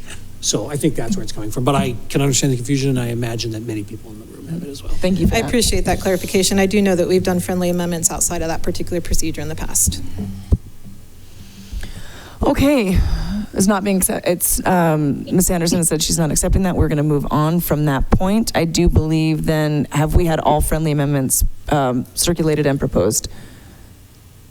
Councillor Jones. I am not sure that this is necessarily circulated with everyone, but I think this is kind of under the category of housekeeping, in that we had made some changes via amendments to the resolution, and I would think the ordinance would need to mirror that.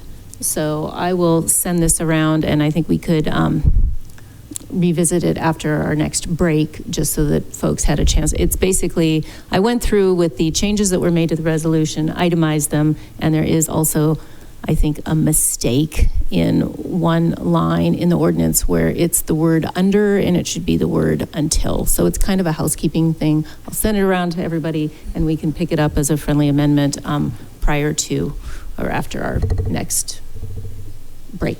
Okay, thank you for that. Appreciate that. So I'm going to check in with Ms. Trimble. Ms. Sherrill, I see that your hand is up. I was going to check in on the timing of our recording. Go right ahead.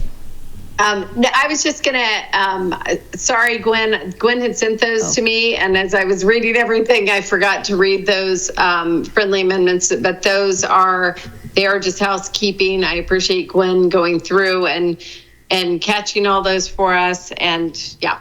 So that is another friendly amendment that I accept, and I'm thinking the sponsors will. We'll send those around, make sure we see those, and it likely is, sounds like a typo and a clarification. Ms. Trimble, how are we doing on timing? We do need to take a break. We're going to hit the 2-hour mark at right about 10 o'clock. Okay, so I'm going to go ahead then and conclude council questions. We will start immediately after a 10-minute break, if not earlier. I'd like to get us through this, so we just need to do the recording, and then we'll start with public comment immediately. 5 after. Thank you. Did you see that? The 3?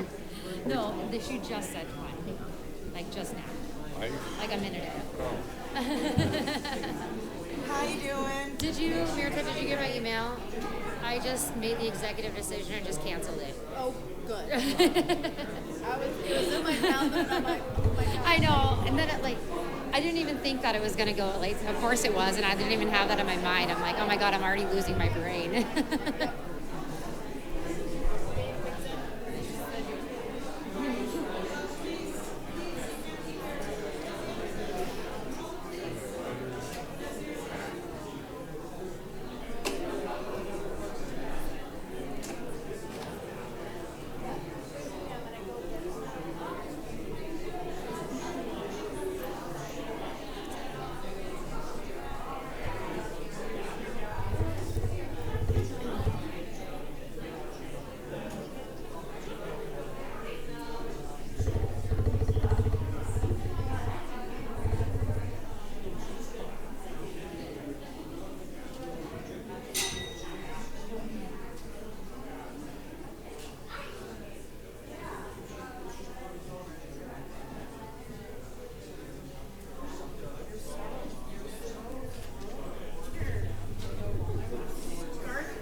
4 minutes, and we're going to get started.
Yep, 1 minute, and I appreciate very much. Ready to rock and roll. Nice work. Everybody's like, I want to do this. 1 minute, folks. Come on back in. I don't know. I don't either. But we will if we need to hear from everybody, but I hear ya.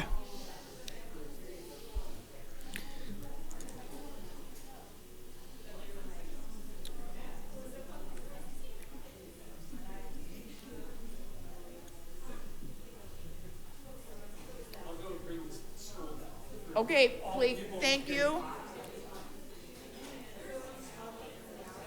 Exactly. It just exactly, right?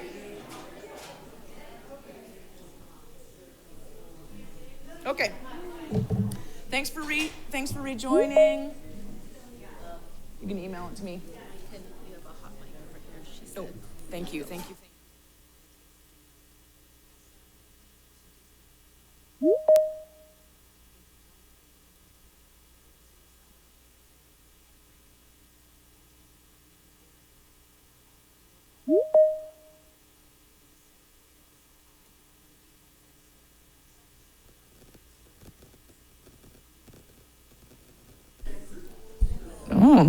All right, folks, we're going to get started here. I'm going to go ahead and call the meeting back to order at 10:05. Thank you, Ryan.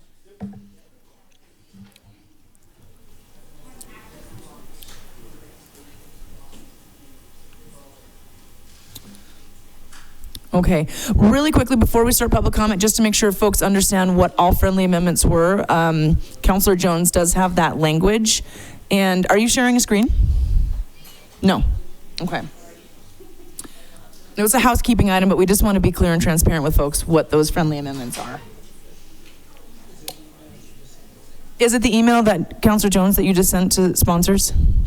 Okay.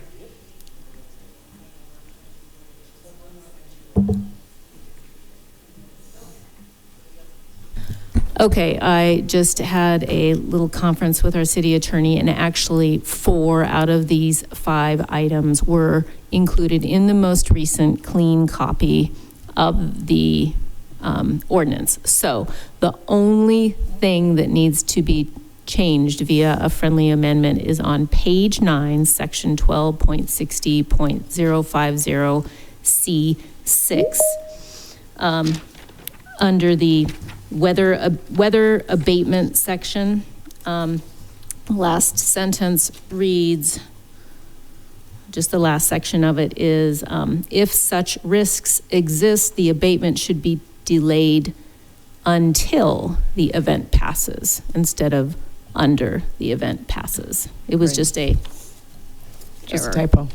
Okay, thank Okay, you. So that thank you. is all, if that is accepted as a friendly amendment by everybody. Okay.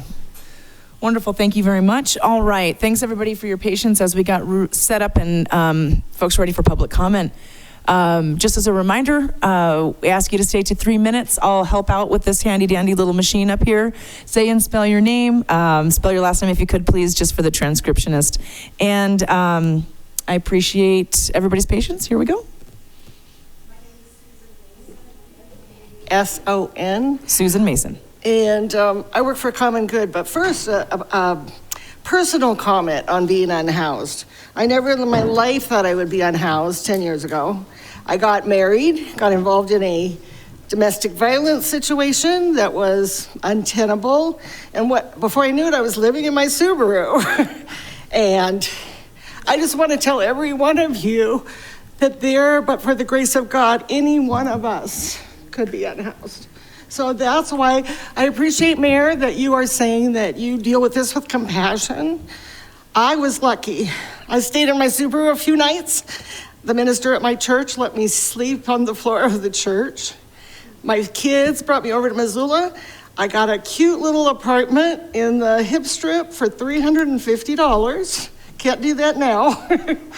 Anyway, I just wanted to share that little story because it could happen to any of us. I never thought it could happen to me. This is from Common Good. Our Housing Action Research team brought a proposal to our strategy team. We've been working on this. Common Good leadership recognizes the challenges of this issue, but we believe deeply in human dignity and do not find this ordinance to be humane and believe it should be tabled for further notice. However, we do understand if you need to pass it, we also are very much in favor of the unfriendly amendment where we get rid of the 8 to 8 thing. If you can imagine being a single mom, trying to get your kids tucked into bed in their tent, cook them dinner at 8 o'clock when it's dark, and then have to get them up by 8 o'clock in the morning and try and get them to school or whatever you're trying to do to accomplish for yourself or your family, having an 8 to 8 home is not very viable.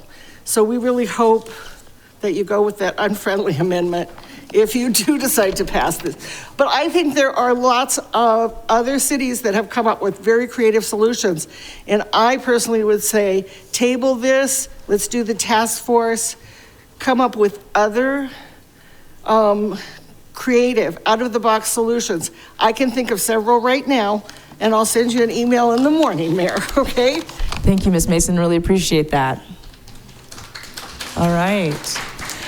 I appreciate everybody's enthusiasm, and I'm going to ask that folks not applaud. The reason we ask that is because folks may be standing up here and may have another point of view to share, and oftentimes that can create some hostility, or it can create some tension where everybody has the right to share their opinion. So thank you very much. I understand the desire to be passionate. My name is Melanie Brock, B-R-O-C-K. I'm here from the Missoula Midtown Association, and I'm joined by our board president, and we ask you to please approve this urban camping ordinance, institute these buffer zones prohibiting camping near schools, parks, trails, and shelters. Our organization represents over 100 resident and business members from around the community, many of whom have expressed mounting public safety concerns due to the negative effects of urban camping, particularly as it relates to MRL Park, the Bitterroot Trail, and the surrounding residential and commercial districts. We recognize many challenges faced by those experiencing houselessness, and we are encouraged by the city's commitment to the continued efforts on compassionate and effective solutions on the matter. At the same time, we must address the negative impacts that urban camping is having on our community related to the health, safety, and accessibility for residents, families, property owners, employees, and visitors. Offering an emergency shelter for our unhoused neighbors at the Johnson Street warehouse location has been helpful to those in need, and there is space there to provide shelter. However, allowing that to expand outwards to camping in MRL Park on nearby sidewalks and along the Bitterroot Trail is straining the patience and goodwill of residents and businesses.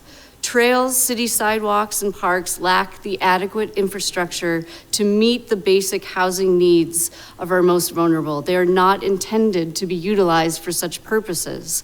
Buffer zones to keep the parks and trails clean and accessible is a very necessary first step to immediately create a safer environment for all Missoulians. Thank you for your work on this. We're grateful to have the opportunity to voice our support for the proposed ordinance and urge you to vote for it tonight.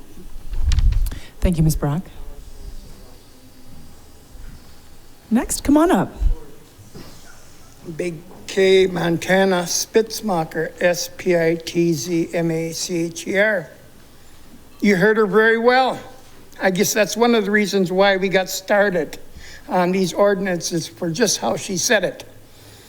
And there are problems with these individuals that are camping. I wouldn't say they're campsites, they're residents. That's where they live. That's where they brought items in that takes the Parks and Recreation people to clean up, because I've seen one over there in Silver Park, and it took 3 weeks for them to bring it together, but it took a big heap to move it after they abandoned it. I looked at it, and I wonder how many other sites are out there like that. And what the gal just said before us, she spoke very well why we're here. Are the bleeding hearts that are bleeding for these encampments hearing them? That's what we need to realize, just what was said by the last gal, and that's the reason why we got these ordinances coming through. I approve them. We can move on. These bleeding hearts need to shift their gears to the fact, how well can they work of bringing these or this ordinance to a better enlightenment and management. It's time to move on. Pass them. Thank you, Mr. Spitzmacher. Come on up. Hi, my name is River Seeger, and I live in Ward 6. My last name is spelled S-E-G-A-R.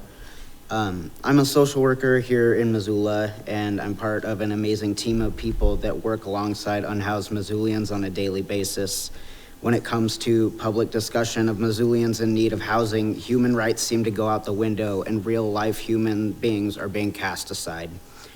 Councilor Sherrill said earlier that our shelters need to be used. I'm curious to know your source of information, because in my experience, the shelters here are beyond overflowing.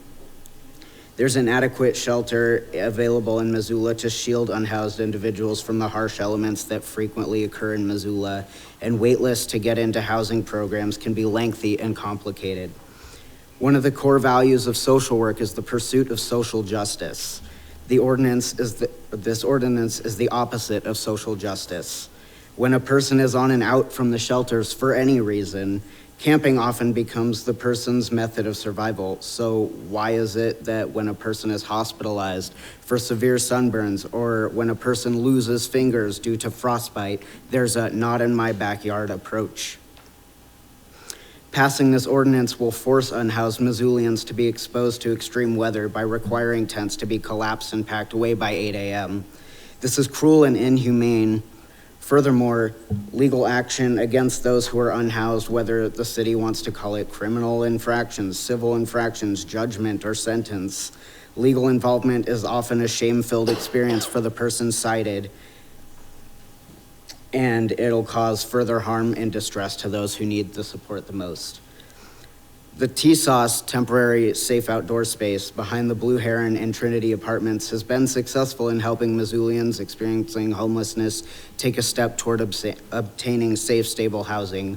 I implore you to vote no on this ordinance and instead focus your time and energy on supporting our fellow Missoulians instead of penalizing them for trying to live. Thank you for your comments. Come on up. Ms. West. Hi, I'm Heidi West, W-E-S-T. I live in Ward 1. The first city council meeting I ever attended 10 years ago, just watching as a public, there was a lively discussion around whether or not something like this is called a balustrade or a cordon. And I would say the discussions have certainly changed since then in this space, and also that it's a lot less welcoming of a space, and that I think people generally are not as comfortable to come and speak. But I have spent all of my time in Missoula as a mom. Some of that time as a very low-income mom. When we moved here, we were supposed to stay for 1 year, but we decided to stay and are still here because we felt that the quality of life that Missoula afforded was unparalleled to any other place we had ever lived. Gas was expensive, we had one car, and there were many days that I didn't have the $1.40. I think that it's what it cost to ride the bus back then before it was free from my house to downtown. So we primarily walked to the grocery store, to the Children's Museum, the library, and any parks and trails I could get to, pushing a double stroller. Many places we frequented for years, safe spaces for the little ones to splash in the river, picnics, scooter rides, and then eventually bike rides. I've always thought of our parks and trails as great equalizers. They provide a space for everyone, regardless of race, gender, ability, housing status, and regardless of a person's income. In May last year, one of those spots smelled like I'd been trapped in a porta potty on the third day of a 3-day music festival. While that wasn't the most, while that is an extreme example, it was and not representative of all of our parks and trails, it just was overwhelmingly sad. It was not a safe space for anyone, and everyone was being failed. These spaces that support the overall quality of life are only going to be more vital as we build more high-density housing and high-density affordable housing. This ordinance actually has a lot of things I don't like. I don't like the vehicle permitting program because it sounds like an administrative challenge. I don't think aspirational challenges and mayoral directives belong in ordinances. That was already covered in the accompanying resolution. And generally, I think it's a messy document. But I'm still speaking in support of it because I think it gets us closer to having a framework in which public spaces serve all members of the public. Most of all, I just want people to be afforded the same opportunity that I was, and maybe more importantly, the opportunity my kids had to thrive and grow.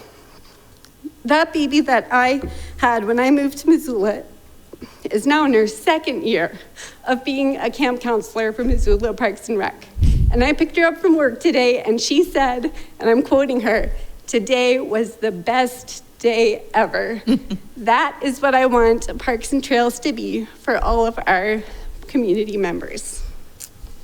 Thank you, Ms. West. Hi. Hello, my name is Gwen Nicholson, Nicholson. I'd like to dispute the notion that the city is pursuing housing forward solutions with primacy, given the speed and the intention with which this has been pushed through, or that the city is carefully considering all points of view, given that this runs counter to proposals that were outlined by the working group, and in particular, the marginalized members of the working group who directly represent the community that's being most impacted by this ordinance, and the groups that do the most advocacy and the most direct advocacy for them. There's a lot of directions to create mitigations to the harm that additional constraints will cause that are found in this ordinance, but nothing concrete. Whereas the mechanisms that will push people to the edges are very material. And I'd like to remind the council that even civil penalties are still an undue punishment for an economic condition that is beyond the control of people experiencing homelessness. The buffers are, to use the word that our mayor used about half an hour ago, confusing to the point of seeming discriminatory, especially to those who are the most affected, who have the least resources to deal with the complex nature of these buffer zones. And on a side note, it's a bit baffling to me that not a lot of attention and resources have seemingly been given to doing outreach and education to that. And I would encourage the friendly amendment to be considered on that matter. Ambiguity stacks the deck against the unhoused and has the potential to allow for the enforcement of arbitrary and contradictory standards, especially given that there has been misinformation shared about the ways in which existing ordinances are being enforced today. The fact that these zones are so broad and that there's so little consideration to where displaced populations can go, especially from 8 to 8, when there's no additional shelter or designated sites, it adds up to the impression that the city is attempting to circumvent the Ninth Circuit and the Grants Pass versus Johnson decision, in spirit, if not explicitly in letter. Furthermore, the way this ordinance is drafted and how the council suggests it will be enforced, and the way that this body has pushed it through, i.e. hastily and against the recommendation of the affected population and experts, suggest an impulse to maximize harm to an already vulnerable demographic, not minimize. We're in a heat wave. We'll likely see warmer temperatures for the rest of our lives, more extreme temperatures for the rest of our lives. Pushing people to the margins is not going to help Missoula achieve our goals with regards to serving unhoused communities. It will not serve the interests of the housed communities, and it will not help our mayor make good on promises made during her campaign. It will only hurt homeless people, many of whom are veterans, disabled, elders, Black, Indigenous, Hispanic, or queer, and it will surely result in preventable death. Thus, I urge you to table this ordinance, or better yet, listen to the better angels of your nature and vote it down. Happy Pride. Thank you. All right, come on up. Mayor, members of the council. Please adopt this ordinance. The current policy system that we have does not serve. Please offer your name and spell your last name. Oh. Thank you, Councilor Jordan. Dean Johnson, Johnson. Thank you. Okay. Ready, set, go? Go. Okay. I'm giving you that few seconds back. Once again, I'd like to encourage all of you to adopt this ordinance. The current system policy we have in place is ineffective and does not serve the homeless or the public in its current state. It's not safe, sanitary, and it's shambolic at best. There's been a lot of passionate testimony, comments, but I have yet to hear anything about accountability with regards to the homeless. And I feel if the homeless and their advocates want acceptance and buy-in from the community, there needs to be some accountability. There needs to be boundaries. There needs to be rules. And we live in a society and we're all governed, constrained by those rules and regulations. But it seems like if you're homeless, there's lots of exceptions or concessions. And I think that's part of the problem. And I think in the absence of accountability, we're just enabling, encouraging bad behavior. So I'd like to encourage you to support this resolution. Thank you. Thank you, Mr. Johnson. All right, next, come on up. Hi, my name's Jen Worrell, Worrell. I'm a terrible public speaker, so forgive me. I'm asking that you do not pass this ordinance. Easing the burden of homelessness is not an issue that can be easily solved. It is something that will likely take many years and considerable resources. However, I do not believe that this ordinance is an appropriate place to start. Punishing our unhoused neighbors and increasing their interactions with law enforcement only furthers an us versus them mentality when we should be working as a community to care for one another. We are all Missoulians, and each of us deserves the same basic human rights, which I believe includes a safe and clean place to live. This ordinance tells people where they cannot go or stay without providing much information as to where they can go. It feels like skydiving without a parachute and can only lead to further harm to the people impacted and the community as a whole. Thank you. Thank you for your comments, Ms. Worrell. Come on up. Daweed Whitestone. I've already spoken a few times about the subject. I noticed that you, at least I think I picked up on a part of the ordinance that says that you would encourage neighbors, homeowners, and private property owners to possibly open up their properties for tenting with an agreement, was that in there? I realize you're probably not allowed to answer this, but anyway, that's good, but is that going to be listed on the map as a possibility of opening? I mean, you guys talked about, what was her name? Anyway, she asked about that map and how that professor got the buffer zones. You could start there. It took him 2 days to get the buffer zones up, probably another 2 days, 3 days to get all the resources together for the map. Start with his buffer zone map and then integrate whatever resources. And then of course you've got other people such as myself and my preaching partner. There are legal issues that we cannot circumvent, not because we're criminal, but there are people that are blacklisted. They cannot get jobs. They cannot get housing. What about them? Are you going to make a concession for people like that? Got to have that in mind. Every one of you, when you're voting on stuff like this, there are people that are actually more free than you guys. And yet that freedom comes with a responsibility on us to defend what we know to be our own sovereignty. And this ordinance steps on sovereignty of multiple individuals. You need to allow people to have even sovereignty in this matter. You guys are here supposed to protect the people of the community, and I understand that. But I also understand more so than that is when it comes to our sovereignty in the kingdom that we serve. We serve the true and living Elohim, some of us, the God of heaven. And to set an ordinance like this into place makes it very complicated for such people. We hold ourselves responsible to him, and then we do our best to keep peace with the other people and interact with people and governments of this world. We literally hold almost like a, what do you call that? Okay, it's almost done, but anyway. Thank you for your comments, Mr. Whitestone. Hello, Black, B-L-A-C-K, that's my last name.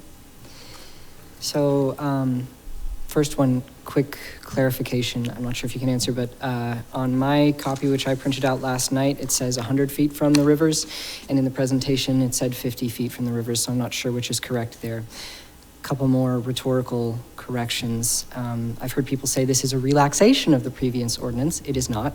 The previous ordinance was unenforceable because it was unconstitutional. So to relax something that functionally cannot be enforced doesn't make sense. What this is a reiteration of that ban that you are hoping will not be unconstitutional, but you heard from a constitutional attorney when it came to the resolution that he didn't believe that was the case. I don't believe it's the case either. I think a lot of people in this room don't believe it's the case. Another thing I've heard is that this is not a ban. It is a ban. It is not a total ban. It is a partial ban, but it is a ban, an ambiguously enforced partial ban that kind of gives the enforcers leeway, so then you sort of start to wonder. Another is that I heard a person say in this room that we're not looking to fine people, but again, the fines are in the ordinance.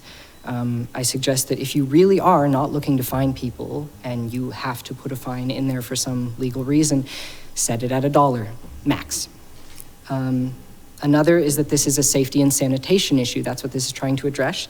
But the city is a member of the Cities of Opportunity Action Cohort who have put out a briefing on this. I sent it to all of you. Hopefully you had a chance to read it. And what they have found is that safety and sanitation decrease when you sweep encampments, when you take encampments out like this. So I think the most important thing to me is that this is making the parks available to everyone. The parks are already available to everyone. And this is the council that passed the Pride Month resolution, and your predecessors passed the Jedi resolution and the anti-discrimination ordinance. So I know for all of you, you know that there are people who are uncomfortable with my existence as a trans Montanan and wish I didn't exist. and would very much like to call you up and say, there is a trans person sitting in my park or right next to my business or my school. And I think that's disgusting and I'm uncomfortable. Come take them away. And I know that none of you would do that, at least for God's sake, I hope, because you do understand the difference between a threatening behavior, which we already have laws protecting people from, and an individual's identity that is not a threat to anyone. That's a fear that they have that they don't need to have, and you don't need to protect them from anyone. So we have laws against behaviors. We don't need laws against people. I would say please take Councilwoman Farmer's amendment into consideration and drop the 8 to 8. Thanks. Thank you, Black. Come on up. Hello, my name is Luke Santora, Santore.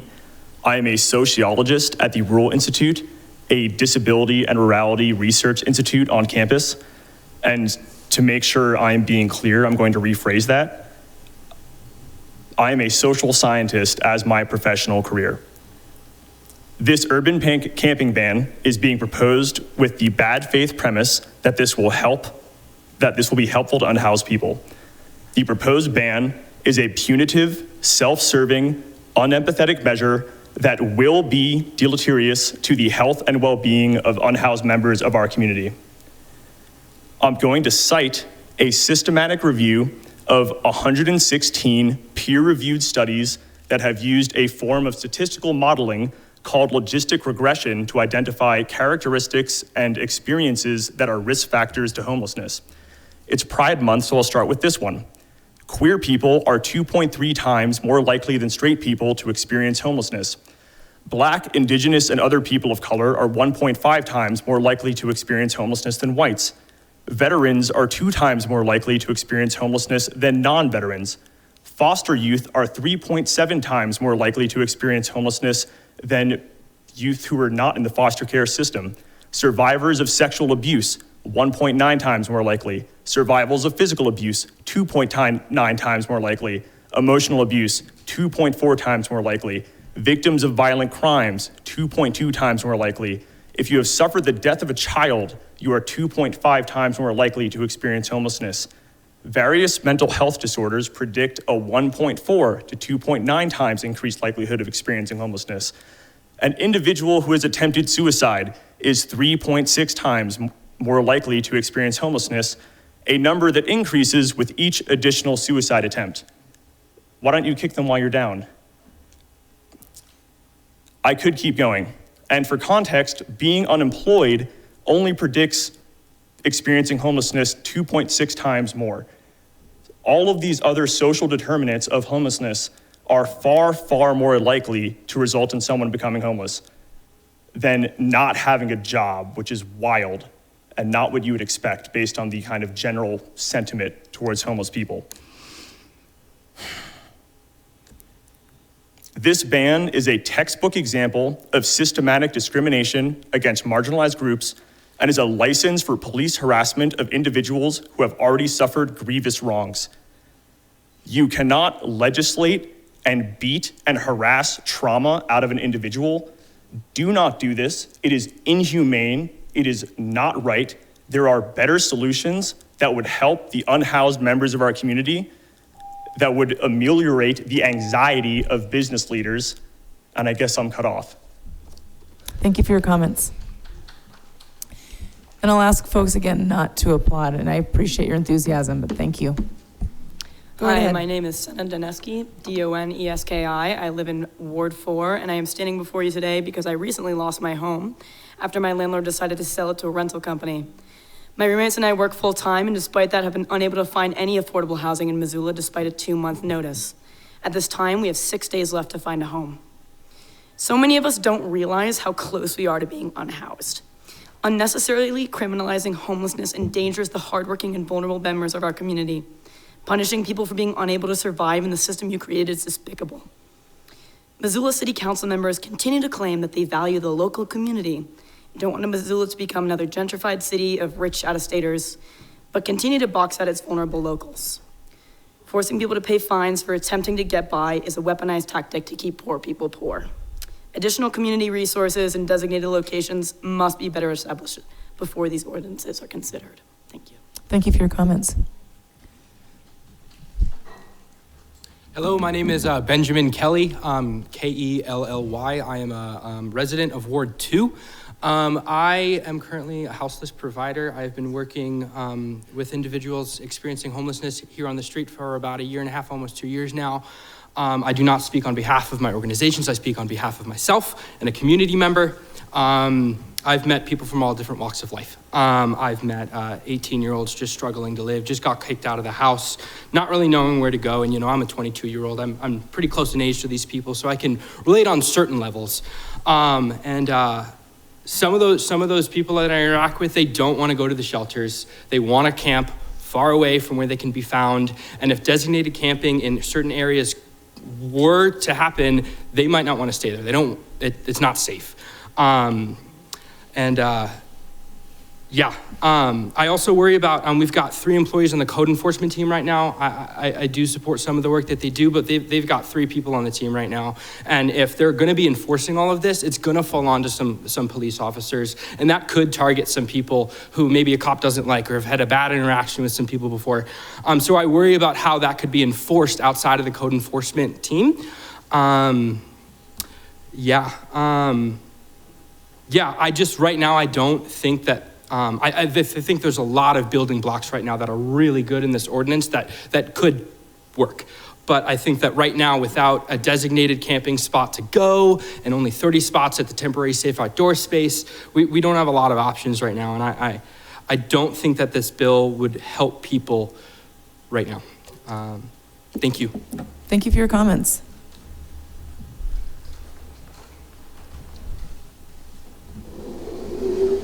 Thank you, and that should be able to come all the way down. Thank you. Yeah, let me just,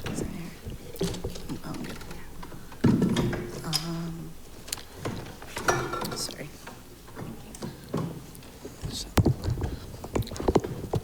Hi, my name is Corey Stalling, S-T-A-L-L-I-N-G. This 8 a.m. to 8 p.m. ordinance worsens the quality of life for all Missoulians.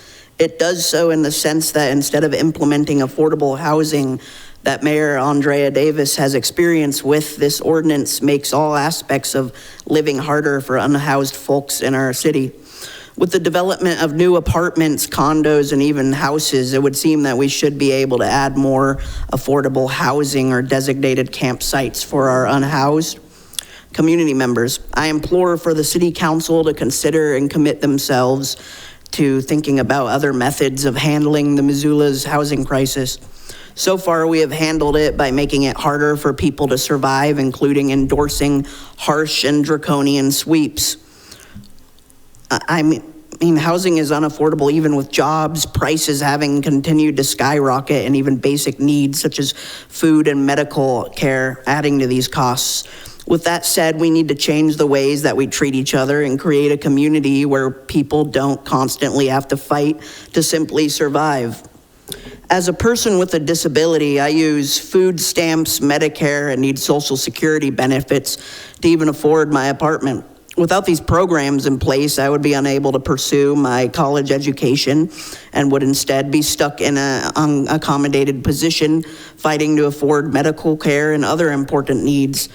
Now imagine being one of our unhoused community members with a disability, having now an ordinance to deal with that makes it nearly impossible to access critical medical care by pushing them out of the city.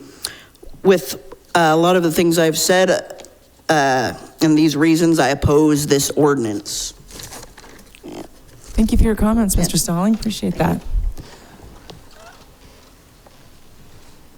Just a moment before you start, do we want the podium back up there? It's up to our folks that are speaking. They may want to rest their hands.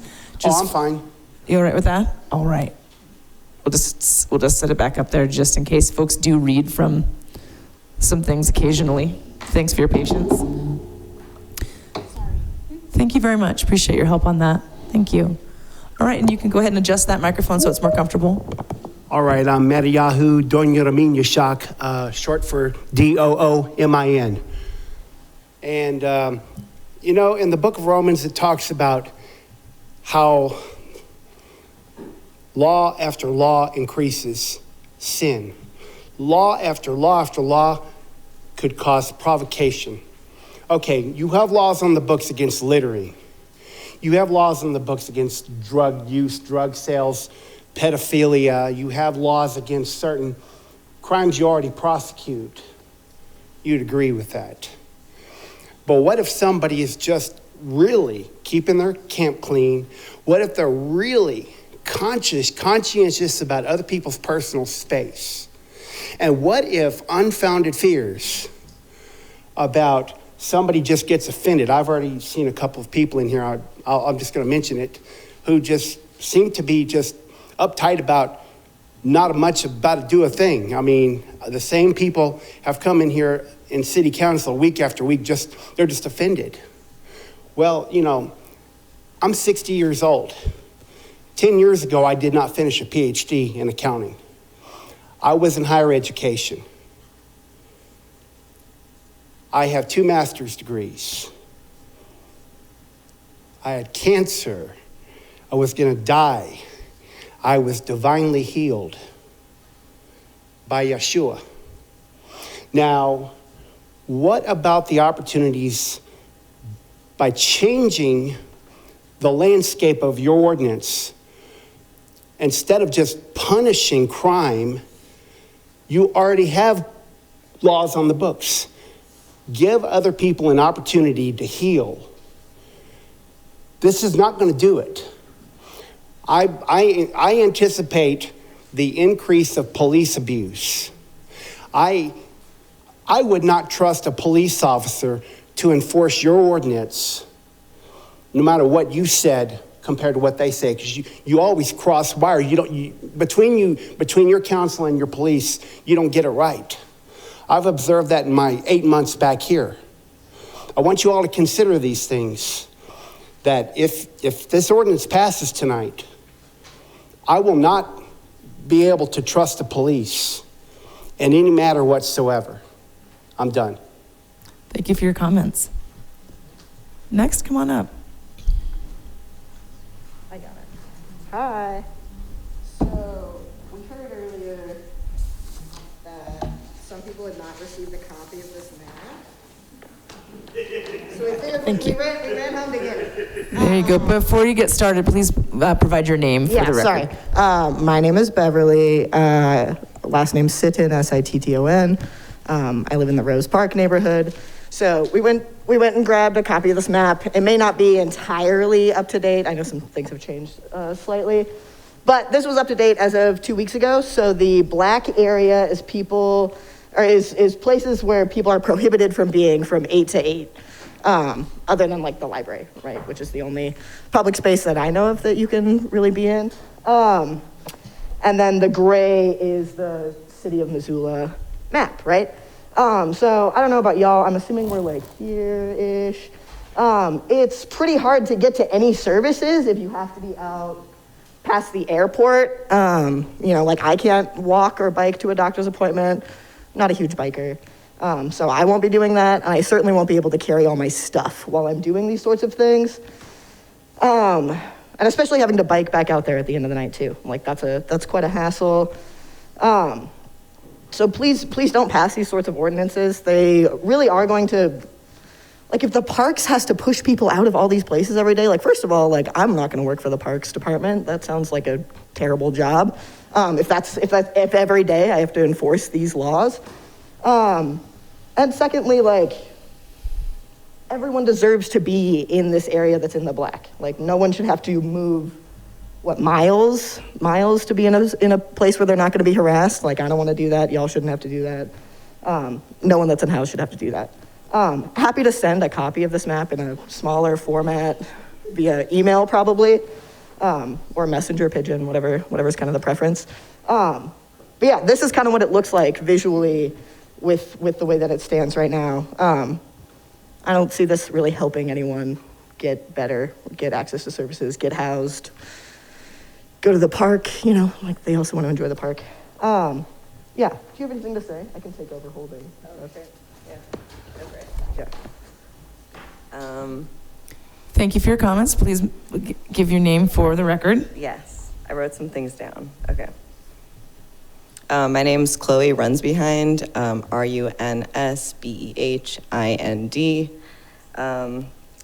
Yeah, I really wasn't sure if I wanted to come say what I'm gonna say, but at the end of the day, I'm annoying and I like running my mouth. So, and really, you know, we were sitting out there, we're watching this council meeting go on, and in all these months and all this conversation about the original emergency ordinance, about this new ordinance, about all the ways that we could try and make something that would actually serve this community, I feel like we've gotten basically nowhere. It's really disappointing. And shamefully, the majority of this council's attitude towards unhoused people has remained the same. It's disappointing, to say the least, to be met with empty promises. There is still no plan for an authorized campsite, and doesn't seem like there will be. You still can't point to places on a map where people can camp. As Beverly mentioned, these are all the places where people can't camp. And no matter how many words you add to this ordinance, it doesn't change the fact that the spirit of it reflects the attitude of the majority of this council. An attitude that is based in assumptions, in ignorance, and cowardice, and an attitude that is actively harming many members of our community. But you know, at the end of the day, I'm kind of tired of having this conversation. I'm sure a lot of people here are, and I'm beginning to doubt that the voices of all of us will make a greater impact on this ordinance. And so if you are to adopt it, please, this is the last time I'm gonna come up here and beg you to do something, but please amend it to remove the ban on camping from 8 a.m. to 8 p.m. because, yeah. All right. Thank you for your comments. Come on up. Sorry, just taking time to adjust. Yeah, no problem. Good evening, everyone. My name is Liam Seymour. That's spelled Seymour. I'm a resident of Ward 3. This is a mess. This ordinance disregards the explicit recommendations of service providers, unhoused neighbors, and a close minority of the working group that the mayor put together on this. A group that was only in the minority because they were outnumbered by city representatives. The deck was stacked from the beginning. And for a group and a council that loves its rules and its parliamentarians, we've seen no official RFPs, that's request for proposals, the thing that the city needs to do to ask for assistance or partnership in something like this. That could be helpful for, say, getting a map from somebody who has already made a map. It could be helpful for officially asking for help from service providers to run an authorized campsite or any of these things. I understand that there are conversations in other rooms, but again, if we're going to do things by the rules in all things, it would be nice to do that in public on all the records. Again, and has been said many times, this is not a relaxing of any rules. The old rules were unenforceable. They went against the Constitution of the United States of America and against the Ninth Court ruling. And again, according to some people, it still will do that, and the city can still be sued from the current ordinance, specifically because this ordinance singles out applying to unhoused individuals. As this ordinance is written, doesn't apply to housed individuals. You can get sued over that. Again, another thing that should probably be cleared up, the crisis service levy. We've talked about that a couple times tonight. It also funded the Rogers Security Force under the title of Homelessness Services, and the levy was voted on by the public exactly around the time of the authorized campsites, pretty public mishaps and mishandlings. So I'd push back on the idea that Missoulians don't want to fund services, and that maybe the failing of the levy had more to do with a lack of public trust that the city could be trusted to manage those funds and deliver services effectively and compassionately. I think we can see that Missoulians do want to fund services, they do want to help people, and that saying that that was the reason that the levy failed is frustrating and a little sad as somebody who really did want that to pass. The final point that I'm going to make, and I think the most important and the most worrying, Throughout this process, there has been a conflation between housed people feeling uncomfortable with them being in danger. Again, like has already been said, we have rules on the books. We have laws on the books. If somebody is being harassed physically, emotionally, in any way, there are laws on the books that can be enforced to stop that. Somebody simply being unhoused and in public and having a camp, that has no regard for somebody's actual physical danger. I know that's not part of this ordinance, but it is part of the conversation that's been said. Simply existing as an unhoused person is not a danger, and speaking of them as such is the kind of rhetoric that has literally killed unhoused people in Montana in the past year. There's a lot of things that I would like out of this. Would love to see this voted down, at the very least, like we've all been saying, remove the 8 to 8. Thank you, Mr. Seymour. Come on up. Hi, I'm Naomi Oderman. My spelling is Odermann. Did you know that 53% of houseless people work? They have jobs. Are we going to ensure that those people are able to get to the bus lines in a timely manner in these small areas that they're going to be able to house a tent in? 40% of houseless people are disabled. That means those 40% are going to be expected to clean up their tent and put their tent back together every day between 8 and 8. Are we expecting them to be able to do that? That's insanity. 10% of houseless people are Native American. Is this respectful to the Native American people of this area that we are making them illegal on their own land? This ordinance is not fair to the people in this city who are human beings and are members of our society. We need to recognize that they're human beings and they have equal rights to everybody else around us. Thank you. Thank you for your comments.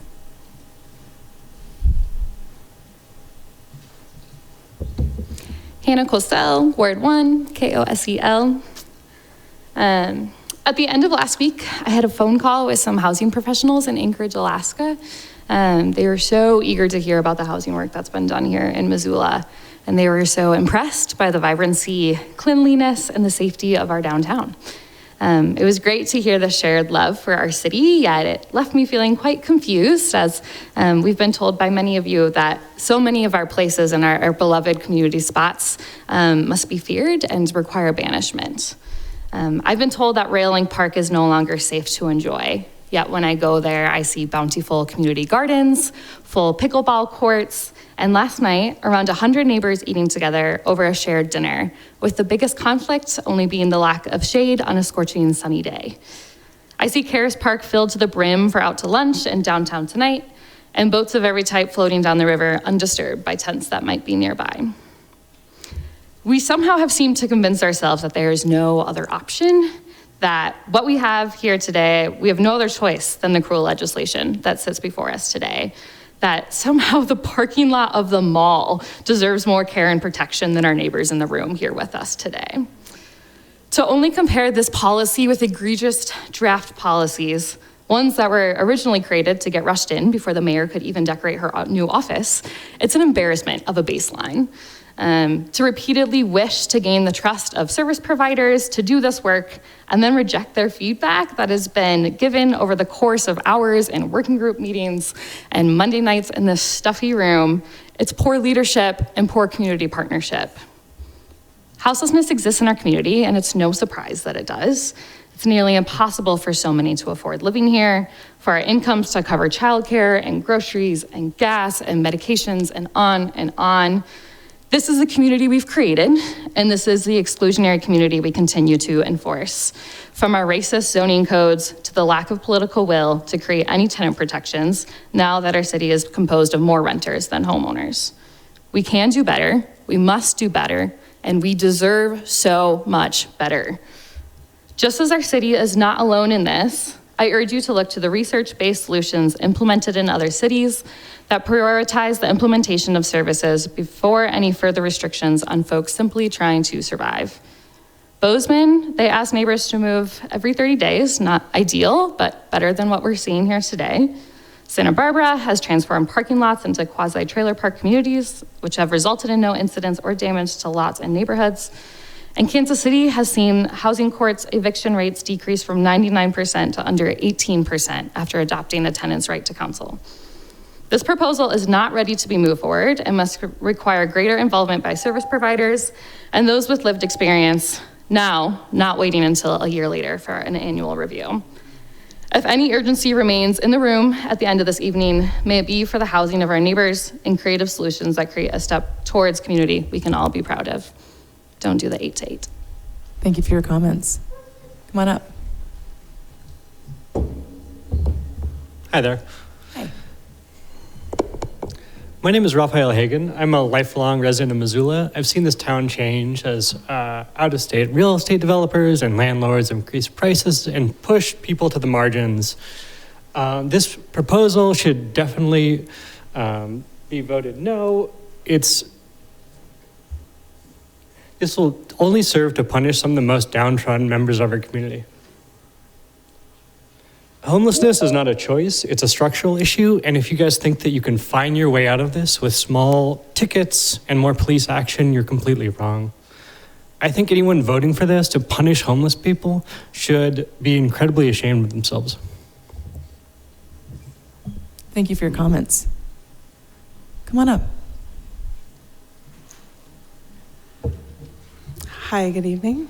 My name is Jordan Melsna, M-L-S-N-A, and I didn't plan to speak tonight, but I wanted to reflect back some of what I am hearing. It can be claimed and said that the intention behind a spread of things to address houselessness has a goodwill to it, and I'm seeing the way that it's presented here as an avoidance of the action that is being aimed to be taken today, which is cruel and comes to put this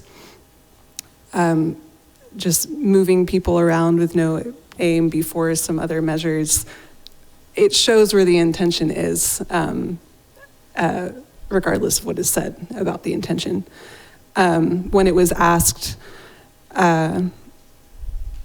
to describe how this is different from pushing people around, using resources, and causing hardship to them by doing so, moving them in circles, people spoke afterward, and I didn't hear an answer to that question. I was also really struck by hearing a lot of leadership from advocacy and service organizations that had brought an important amendment being really strongly dismissed and quickly dismissed. So that is what I noticed tonight. Thank you for your comments.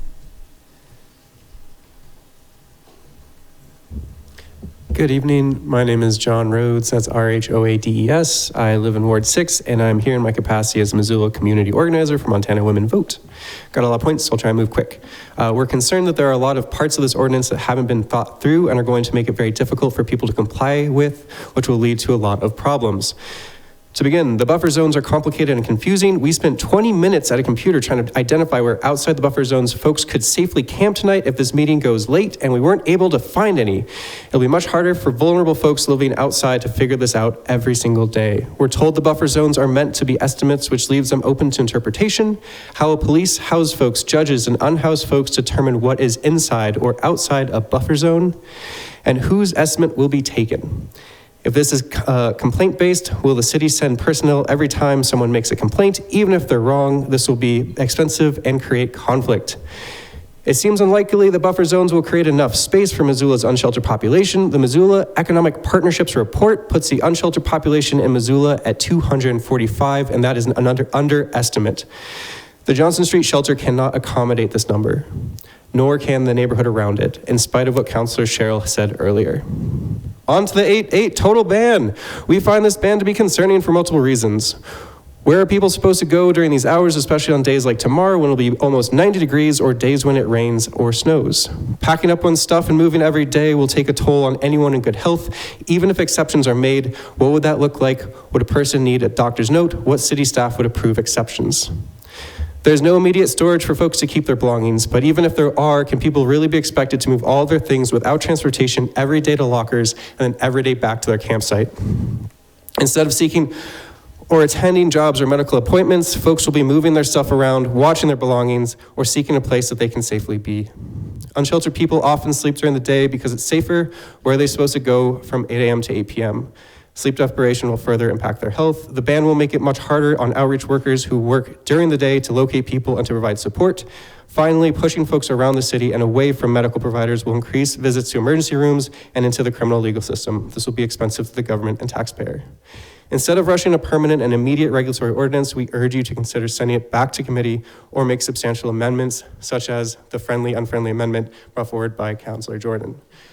I do want to bring up something on a personal note. It was stated a couple times that there are a bunch of cities that are facing these issues and they don't know what to do.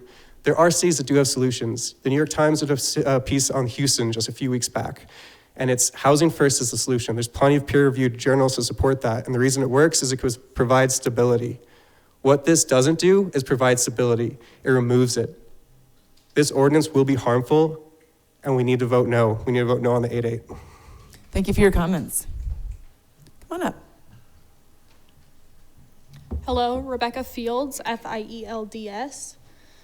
Council, I heard a lot of words at the beginning of this section, words about how you think this needs to be handled with compassion and how no other city has, quote, done this right. When I voted actually specifically for you, Mayor, I was naively hopeful to see your background in more ethical housing than real estate. And I'm now incredibly disappointed to hear that you specifically have given up on this issue so quickly. There were working groups, there are unions, and you have a room full of people with ideas on how this can be done better, yet you have chosen to push this through. Council is pushing our neighbors literally further to the outskirts of society where they were already there figuratively. This feels equivalent to sweeping the issue under the rug for another year.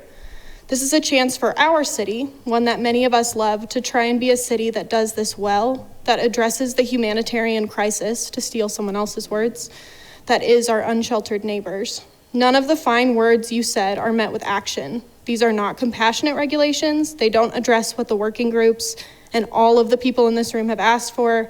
So I'm asking you all to vote no on this ordinance. It's half-baked, cruel, and it doesn't actually solve the issue. At the very least, if you choose to continue to push this through, remove the 8-8. Thank you for your comments.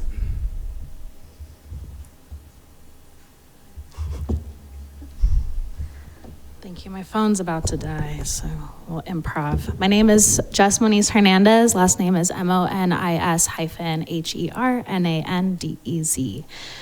I'm speaking on behalf as a community member, but I have educational and professional expertise in the social service area, especially in Missoula. I'll try to keep my ask brief, just that this policy is not ready to be pushed through.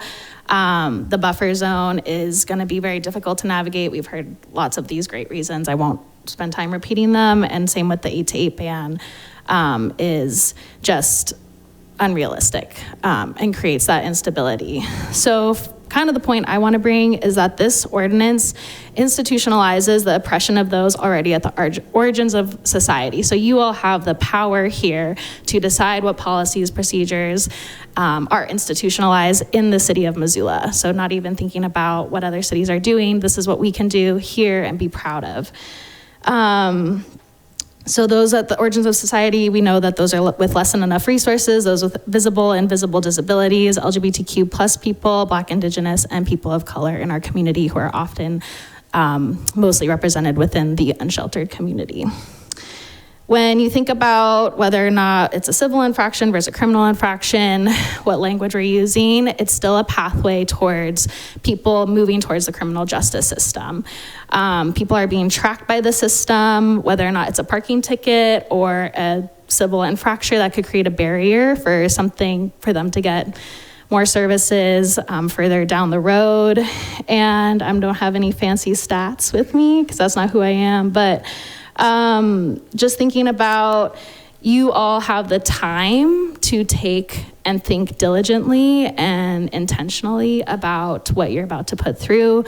Also, there's intent versus impact. So you can also still be intentional, but that doesn't change the impact that it will have. So it's critical to understand how these policies, procedures, and continued systemic injustices can impact the well-being of individuals and the overall community and our neighbors and some of the best of my friends that are experiencing homelessness. Thank you. Thank you for your comments.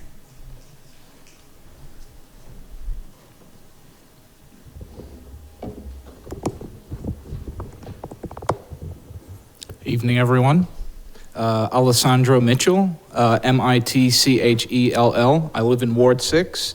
I believe that council and the city are demonstrating their physical and psychological distance from the realities of unhoused individuals and those that provide care for them by putting through an ordinance such as this. Important to note that no one who fits this description is in favor of this ordinance. The on-the-ground reality of carrying out this ordinance will be a chaotic one. The space outside of the buffer zones will quickly become overcrowded problem areas requiring the attention of authorities. And parks, code enforcement, and the police will be given the near impossible task of keeping the unhoused out of the rest of the city from 8 a.m. to 8 p.m. each day, as the large majority will not be capable of moving as often as the ordinance requires. All the while, this whole community will be sitting around indefinitely for the real solutions to be implemented. The expansion of resources and facilities, which require extensive expansion and integration. This is what the large portion of the substance of these discussions the past few weeks should have been about, as it was a major focus of the urban camping discussion in the spring alongside the ordinance. And in conclusion, me and all my housing unionist friends are clever, persistent, and our movement is only expanding. So as long as we deem the provisions arrived at inadequate, you can count on having to contend with us. Thank you for your comments.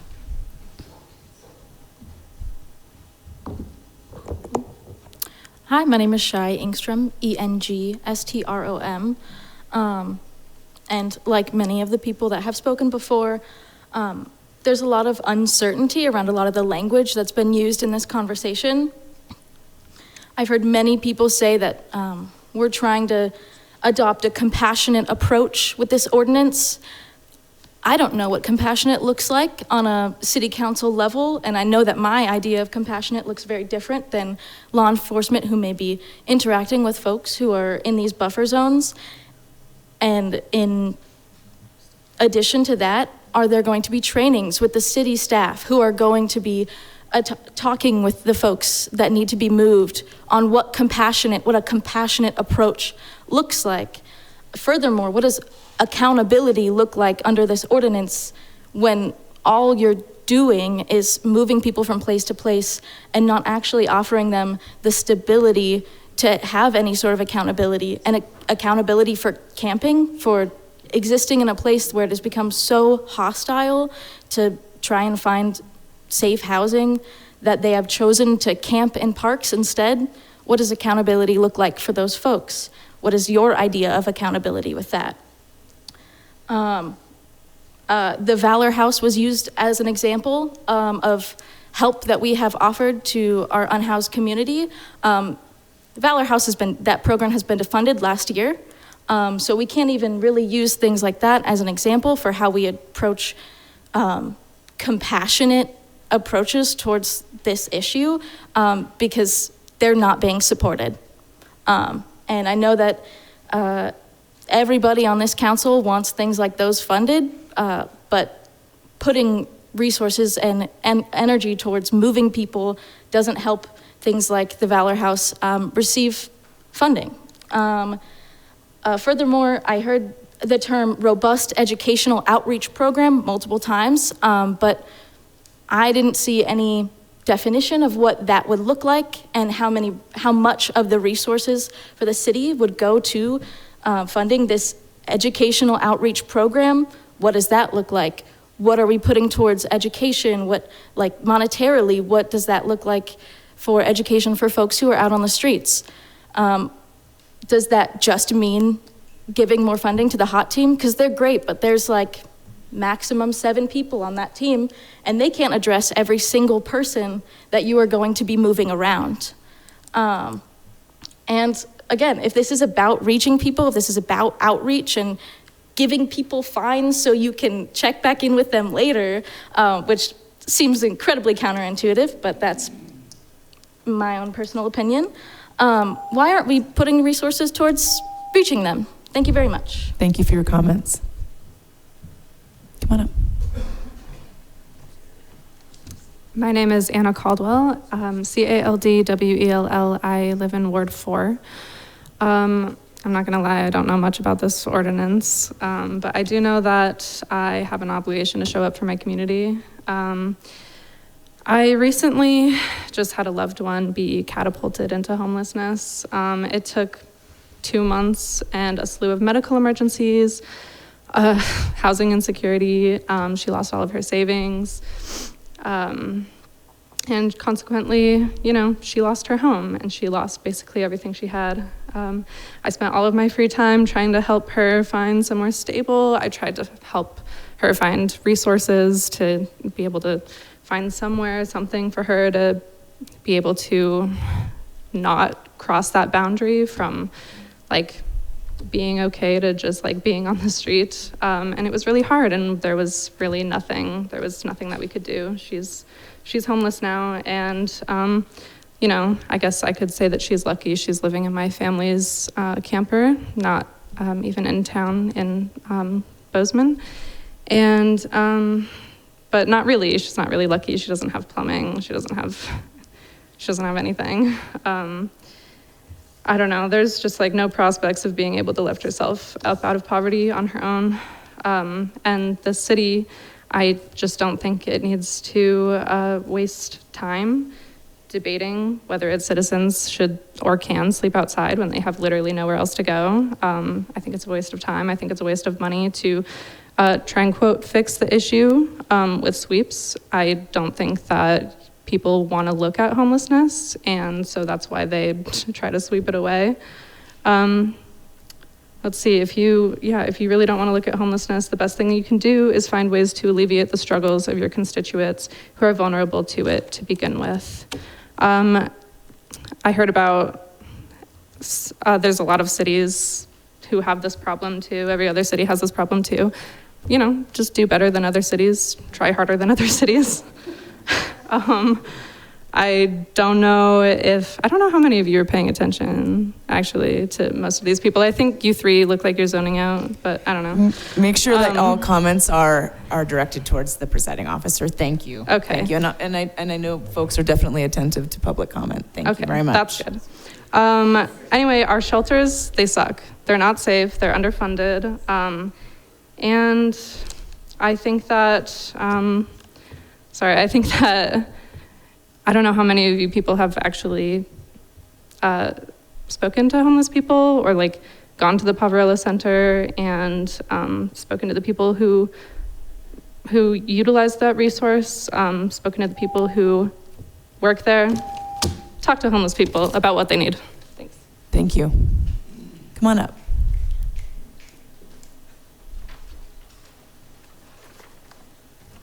My name is Alyssa Hare, Haerr, and I live in Ward 4. I am sad to see that so many people have to come up here and cannibalize themselves to be heard. I'm a member of this community who is concerned with the safety of the homeless members of our community and the integrity of the humans in this community. I suffered a back injury last year that rendered me unable to walk for months. I could not work. This was shortly after the home I had been living in was sold, which made me have to find a new home, which was incredibly difficult. The back injury I suffered was because of the move, and I wasn't able to not exacerbate it because I had to move so quickly. If I wasn't lucky enough to have help financially and physically from loved ones who also can barely afford to live in the state that we were born into, I would certainly be on the streets. So few people are afforded the opportunity to have financial help like I have. The streets that I'm speaking of are the streets that you are making more and more difficult to live in. I have known and loved people who are not as fortunate as me, people who are smart and kind, and they were lights in this world, just like the people in this community who are homeless. They died, in large part as a result of ordinances like this that make it essentially impossible to survive, let alone thrive. People don't leave our community members, or please don't leave our community members with so few options or resources as the people I am talking about had. Homelessness will continue to rise because housing here is not affordable or accessible. This is a matter of life or death. I work at the recycling yard that the city's abandoned vehicles are inevitably sent to, and I personally wouldn't be able to afford the fees to get my car out of impound. I don't know how anyone is expected to do so when they have less resources, and I work there full time. Thank you for your comments.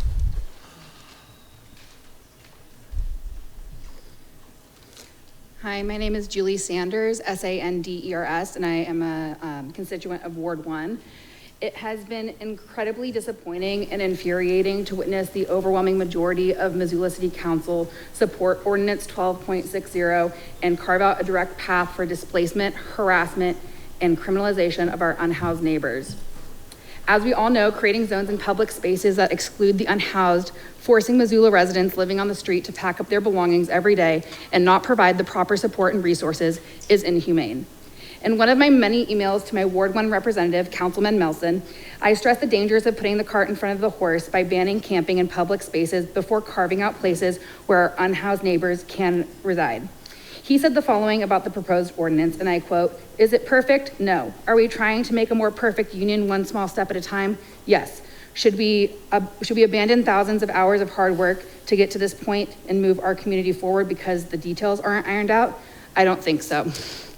If what you're implying is that the immense amount of hard work and hours put into drafting this ordinance should be prioritized over the safety and well-being of your unhoused constituents, then please tell me why you won't honor the hours of hard work put in by the service workers who contributed to the urban camping working group. Why are their invaluable inputs consistently ignored? The suggestions of those who are advocating for what's actually best for our unhoused neighbors are being squandered, and it's no mystery as to who's not willing to listen to them. It is your responsibility as representatives of this community to take the recommendations of the working group seriously, and the fact that their biggest recommendations are being ignored is incredibly telling. This policy isn't ready and will cause a lot of harm. Please do not rush a permanent regulatory ordinance. Do not pass it, and at the very least, cut out the 8 to 8. And if you are gonna, work with service providers to improve it. And this ordinance will directly destroy the lives of real people, and to require a person to carry all their belongings and shelter on their backs will lead to even more instability. Displacing someone from their home is inhumane. People are just trying to survive. Homelessness is not a moral failing, and poverty is a policy choice. Missoula's immense amount of predatory landlords and few tenant protections allow homelessness to become an increased reality. From one financial setback or wrongful eviction, it'll put people on the streets, and you are not willing to advocate for them via policy. You are not considering the very real repercussions that come with this ordinance, and it is a shame. At the end of the day, if your ordinance only maps out where the unhoused can't go and not where they can go, then this ordinance is nothing more than a Trojan horse to criminalize homelessness. Anyone voting to pass this ordinance is failing their community tremendously, and it is embarrassing and heartbreaking to live in a city that has gone out of its way to harm its most vulnerable residents. Do the right thing, vote no on this ordinance. Thank you for your comments. Hi, my name is Ariel Son Brand. You can also call me Jung-ah. Brand is B-R-A-N-D, like a brand of a cereal box. I don't want to pretend that I know what your jobs are like. I'm sure they're a lot more complex than I know. I can only speak for myself, and I don't want to pretend that I know the ordinance completely. But I like to think of two things, like to keep this short, that one is that if you if you were homeless, how would you respond to this ordinance? And I know it's hard to think about maybe being in another experience because we're not experiencing it. And I think the cool thing about being human is that we do have the capacity to be empathetic, as it seems that is a part of your goal. And we can see someone else's perspective. And then another thing I would like to share is that I've been doing a lot of work with my own ancestry, and I often think about the people that have come before me that have led me to where I am today. But someone that I have, when I went to this showing at the Roxy Theater, Lenny Peppers shared, and I've heard this before in other ways, that we are ancestors as well, and I would like to offer that. Thank you. Thank you for your comments. Come on up. Hi there, my name is Colette Berg, B-E-R-G, and I live on the north side. And I just want to share that I feel really disappointed and ashamed of the behavior of some of the council members and in this ordinance. I think it's embarrassing, it's unconstitutional, and all of you in different ways have stated or agreed that we have a housing crisis in Missoula. We do not have enough resources. There is not sufficient space in the shelters, so why are we acting to punish people for existing? It makes no sense. And I ask you to look around the room at everyone who is staying here late at night because of how much they care about Missoula, about our community, and about our neighbors, and just do your jobs. Like, listen to your community. Do not pass this ordinance. It is cruel and unnecessary. And I would also like to add that the people who have shared that they feel unsafe in public parks, facts are not the same thing as your feelings. And if seeing a homeless person makes you wish that they just went away and you didn't have to think about it, that's something you need to settle in your heart as a person. And I hope you do, because if you open yourself up to love and solidarity, your life will be better. So I ask you guys to do that too. And don't pass this ordinance. Thank you. Thank you for your comments. Hi. Hi, my name is Celia Avila. Last name is Avila. I live in Ward 1. And I guess I would just like to simply point out that there are no actual solutions in this ordinance, but rather that it's just a burden shift, really, that will not only isolate and further marginalize our unhoused neighbors, but will place undue pressure on emergency workers, law enforcement, city employees who will have to spend their time and resources enforcing this legislation. It also burdens spaces like libraries and other public free spaces, which are ill-equipped to handle the consequences. I think that rather than diverting resources and energy from already strained public services, we should be investing in comprehensive solutions that can provide meaningful support to those in need. And we certainly should not be rushing to urgently pass through harmful and punitive regulations, but should instead be working urgently towards policies that uphold dignity and basic rights and act within the compassionate approach that is so often touted by our leaders as the goal. Please rethink this ordinance. Thank you. Thank you for your comments.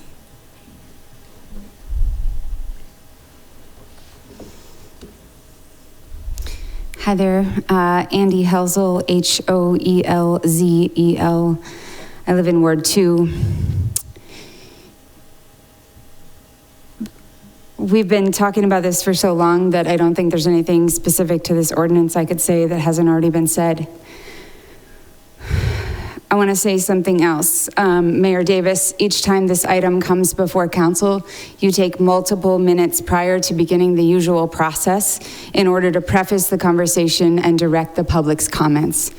Interestingly, you do not do this for public hearings on any other topic. Whether Chambers is full of NIMBYs opposing a new development, as it was 2 weeks ago before we got to this issue, or there is a group of commenters here on a different issue. The condescension, the gaslighting, and the outright dismissal of our concerns of your constituents and neighbors, not just from you, but from other members of council, is deeply disturbing. I have grown in my understanding of what it's going to take to win the world that we all deserve. And I've certainly shifted in believing that systems like this are the place where that change happens. But we do live right now in a system where this is where a lot of power lies. There's a lot of power with us too. I don't want anybody in this room to forget that. But there's a lot of power here. So I continue to come, I continue to offer my vote when there are new members of council up for election or when there is a mayoral race. And then I continue to be utterly disappointed that I put my trust in someone, in someone's words, and in someone's promises. And in their, honestly, this whole, we're gonna have a working group, et cetera, feels pretty performative. It feels like we checked a box. We talked to those folks. We had some unhoused people in that working group. We checked that box and then we moved forward with the ordinance that we had already a draft of prior to this election, prior to the new mayor and the new council being, whatever the word is. It's hard to continue to get up every day and believe that something better is possible. I'd like to address the comment about the crisis levy. Liam said, and I agree that happened at a time when there was no trust in the system, as well as some people don't want to give that kind of money to a private security company. But I'd also like to say that this council did almost zero outreach and education about that crisis levy to this community. There were members of this council who put more work into the fairgrounds for their hockey kids than they did on that crisis levy. To shame the public for not voting for it is absolutely absurd. And to spend a lot of time talking about how we're putting $2 million towards resources for unhoused community members. Your current proposed budget for the police department is $23.5 million for the next fiscal year. So $2 million sounds like a lot, but when you compare it to the 15% of the overall budget that goes to the police department, it's next to nothing. Thank you. Your priorities are super messed up. Please vote no on this ordinance.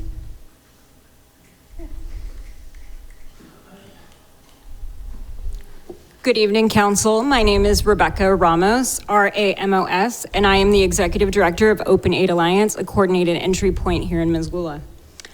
In fiscal year 2024, Missoula County alcohol taxes helped pay for staffing at our state-licensed substance use disorder treatment program. That funding allowed us to provide drop-in chemical dependency evaluations, one-on-one outpatient therapy, and case management for anyone with a diagnosable substance use disorder. Our other services include a housing assistance program for people living with HIV and AIDS and a statewide education and prevention program. Back in January, we hired our first full-time RN to provide wound care to people who require an alternative to local emergency rooms. The majority of people who utilize our wound care services are not people who use drugs at all, but rather people suffering injuries directly related to homelessness, such as trench foot, frostbite, sun exposure, and skin infections unrelated to drug use. A 2023 study published in the Journal of American Medical Association used mathematical modeling to predict future health outcomes for individuals who use drugs. Specifically, they focused on those that are subjected to move-along orders, like the proposed 8 a.m. to 8 p.m. in this ordinance. This study modeled outcomes in 23 very different U.S. cities for a 10-year period and found that not only was there no scenario where forced displacement regulations such as move-along orders had a neutral or positive impact on health outcomes, They resulted in an average increase of overdose mortality by 151% and a 50% increase in costly hospitalizations due to forced displacement alone. As a direct service provider, I ask again that the 8 a.m. to 8 p.m. part of the ordinance be removed. Our community has already invested in our service providers, and when we tell you that this move-along ban will stop our ability to do our work effectively, please listen. Thank you. Thank you for your comments.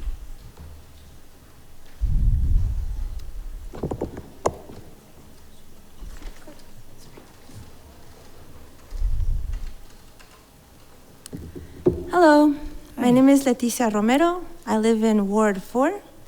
Let's see, I am a mom. I have lived here for 15 years. I feel very safe here. My daughter feels very safe here. And if she were here tonight, she would say also not to pass the ban. Let's see.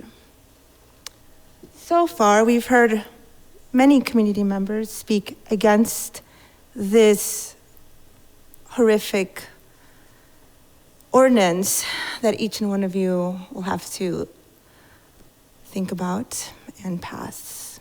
Think about not passing.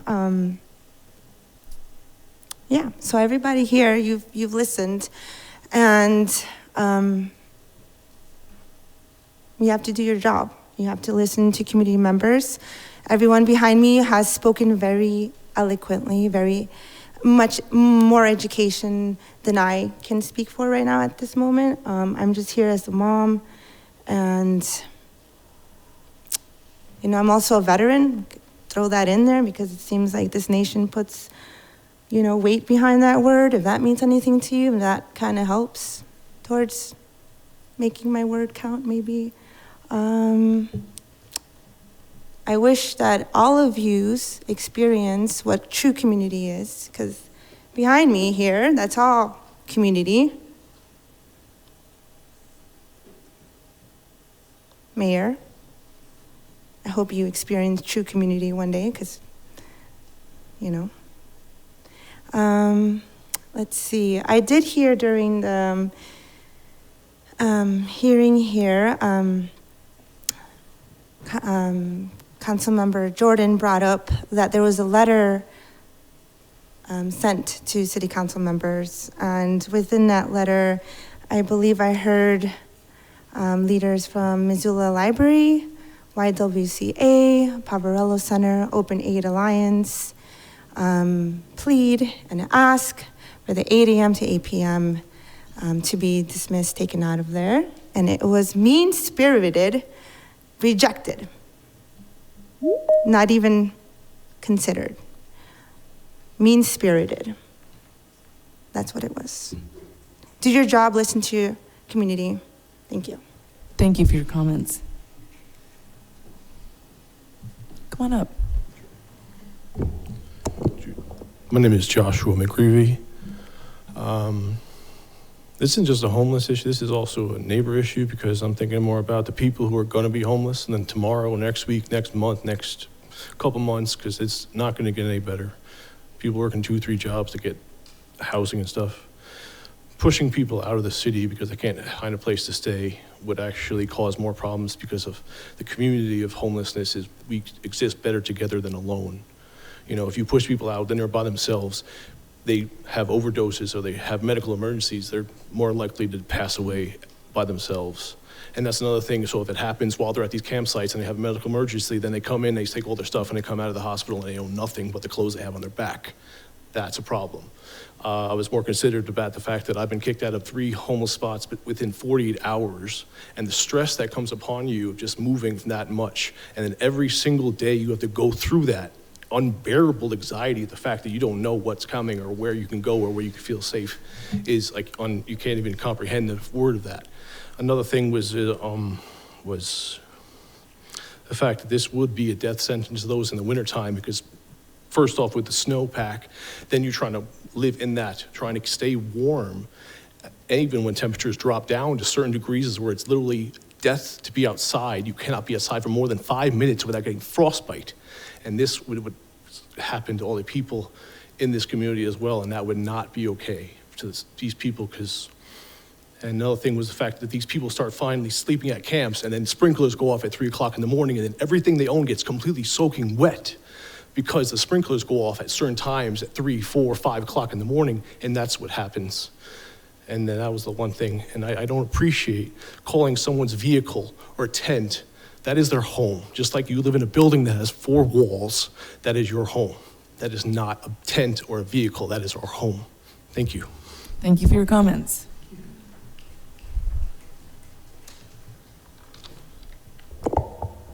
Good evening, Mayor and Council. My name is Winona Rachel. I live in Ward 3. When I left the meeting 2 weeks ago, I just found myself thinking about how 10 out of 12 council members could vote to pass such a cruel ordinance, and I just kept coming up blank why. I was just trying to figure out why.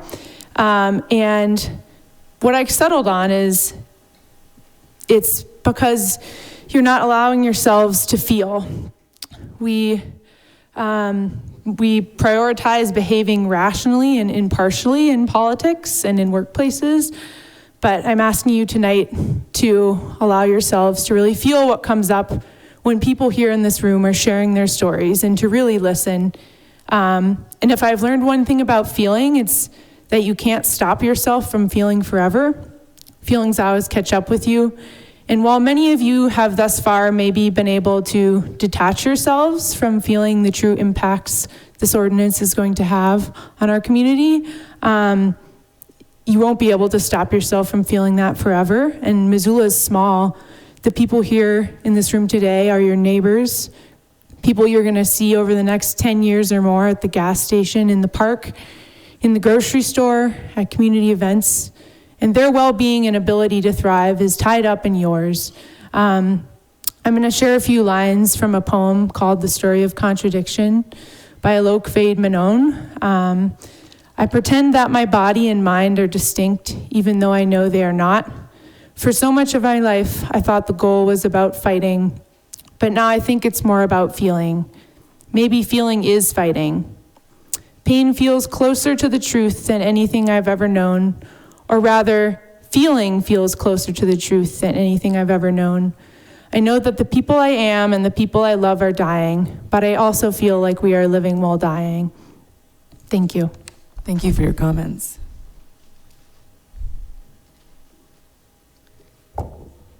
Good evening, Laurel Hess, Hesse. I live in Ward 3. While it's impossible to provide a complete description of the burdens that unhoused people face daily, in synopsis, they must find a place to sleep, find protection from extreme weather, find food and a means to prepare it, find places to use the restroom and to bathe, secure themselves from physical violence, secure their belongings, including phones, important documents, medication, from theft or seizure, including while they may be at work, interviewing for work, accessing healthcare, or trying to obtain housing, find transportation to access employment, healthcare, or other services. They must do all of this while taking steps to secure income, benefits, and permanent housing. Furthermore, they must do this while frequently in poor health, with little sleep, and while coping with the stigma of homelessness. These burdens are significant, and they take a toll. I didn't write that. It was from the economic impact of homelessness in Missoula, which the city helped pay for. So some guy with a PhD wrote that. The whole report outlines why this ordinance should not be passed. It does talk about the economic impact to businesses, potentially, but it also talks about who is unhoused, why they are unhoused, and what will actually make an impact for solving houselessness. And so if you won't listen to this data-driven report, you won't listen to direct service providers, you're not listening to unhoused people. And I mean, all I can say that I haven't said before that is that I was a housing navigator. I've been an advocate at a domestic violence shelter and a group home for court-ordered youth. And before we could get to work on safety planning, treatment plans, housing plans to find and maintain stable housing, they needed stability, they needed security, they needed a routine, they needed rest. And for some people, their car, their tent is their only place where they can achieve those goals. The only place. And keeping it in one spot is important. It's important for direct service providers to be able to find them, for the stress that they don't have to worry about where it's gonna be when they come back at 8 p.m. after going to some locker somewhere across town with no transportation to get all their belongings. They come back, maybe that campsite's full now. And they have to, do this in the dark, wake up at 8 a.m., pack their things up and somehow go to a job or their locker where they have to put their stuff. It's very confusing. And it's really sad. I really, really hope that you don't pass this. I hope that you remove the 8 to 8 ban, and I hope that you see your unhoused constituents as worthy of surviving, to be honest. Thank you. Thank you for your comments.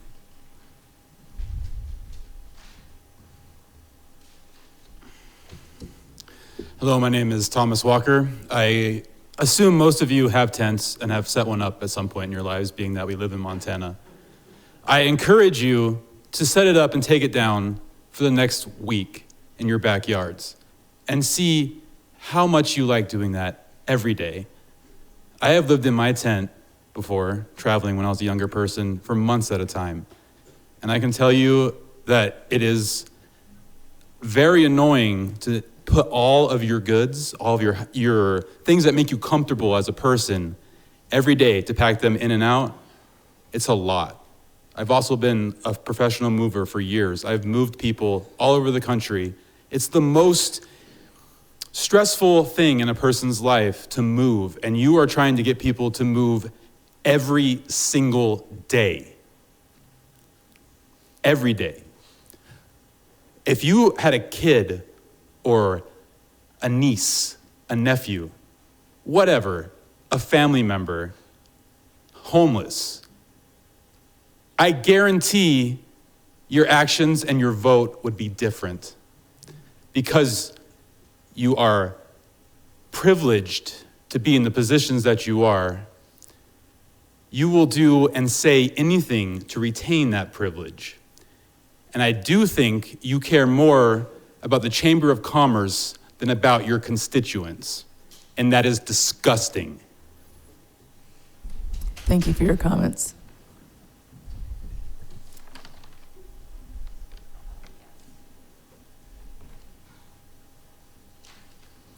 Hi, David Quattrochi, QUATTROCCHI of Ward 4.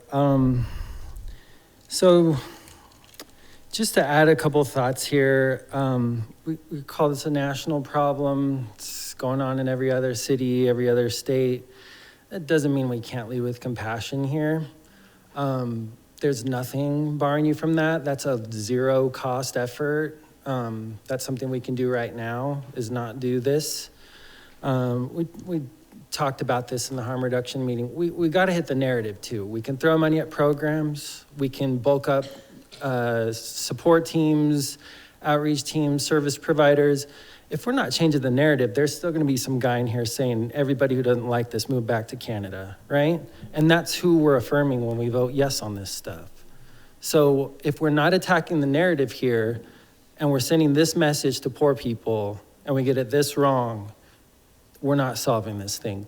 Not tonight, not in a year when we review it, not in 2 years when we review it, not in 3 years, 10 years when we've extended homelessness another decade. So we have to involve poor people when we're making policy. We have to incorporate their needs. It might be inconvenient, but we have to. It's laid bare. So like, I know we go away from these meetings and conduct these perfect rhetorical retorts to come back, but it's in the actions. We had the proposal before this, I think it was, where the city works, or I forget which department, 9 a.m., it's a little bit too much to get out there and be shoveling snow. Can we get a 24 hour? And everyone's, oh my goodness, thank you. This is such a simple thing. Yes. Right? 8 a.m., we asked somebody to pack up all their stuff. The night before, they had to set it up in the dark, in the heat, in the snow. No, right? We're not serving poor people with this stuff. A few months back, early spring, all the Airbnbs are out of compliance. Emergency, let's get them all into compliance, hundreds of homes. We've got to figure it out. It might be fees and costs, but we figured it out. One tent goes out of compliance and it's threat of arrest. We're not serving poor people here. You're missing a bracket. When we make policy, if we don't include everybody, the people on the bottom are gonna continue to get crunched down, right? So the gentrification everyone's talking about, of new people moving in and buying up all the property, we're making way with policy like this that just shovels everybody out, right? So incorporate poor people. We can make policy with poor people's input. We have the central business district all over our municipal code right now. So we've served a certain subset of people. We know that business district is in the code. It's time to start serving poor people as well. Thank you for your comments.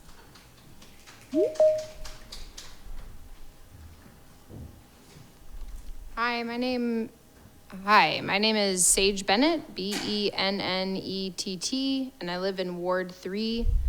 I've spoken to all of you countless times about this, so I think it's pretty apparent that I'm opposed to this ordinance and in support with all of these other folks here of removing the 8 a.m. to 8 p.m. ban. It's been really disheartening to watch people stand up here and talk way more eloquently than I will ever be able to. People with legal backgrounds, people with medical backgrounds, people in science fields, in social science, people with housing crisis expertise. We just heard of a letter from all of these people and all of these organizations within our community providing services to unhoused people, asking for something to be considered in this ordinance. And that was dismissed so quickly. We've heard from people with lived experience who have stood before you and have told you of incredibly traumatic things that have happened to them and have come back and continued to reopen that wound in front of all of you, being incredibly vulnerable about their lives. And I have seen that dismissed time and time again to consider the needs of business owners. It's just really disheartening to see this, and it's really frustrating. And I guess there was an individual who spoke earlier talking about how in the absence of accountability, we are encouraging bad behavior. And I'd just like you to think of the lack of accountability that you've held in holding these working groups, the lack of accountability that's written in to this ordinance, the lack of accountability when it comes to buffer zones, and whether or not they're meant to be estimates or how that's gonna be enforced in any way. Everything about this has been incredibly vague. And I guess I just want to encourage you all to hold yourselves accountable to representing all of your constituents, and hold yourselves to a higher standard of integrity that I have not seen, and actually consider the perspectives of those who contributed to your working group, those who are here and have contributed in their public comment time and time again and have told you incredibly vulnerable and heartbreaking things. All I'm asking is that you just hear them and listen to them, and like Winona said, maybe feel something about what people are actually saying. Thank you for your comments.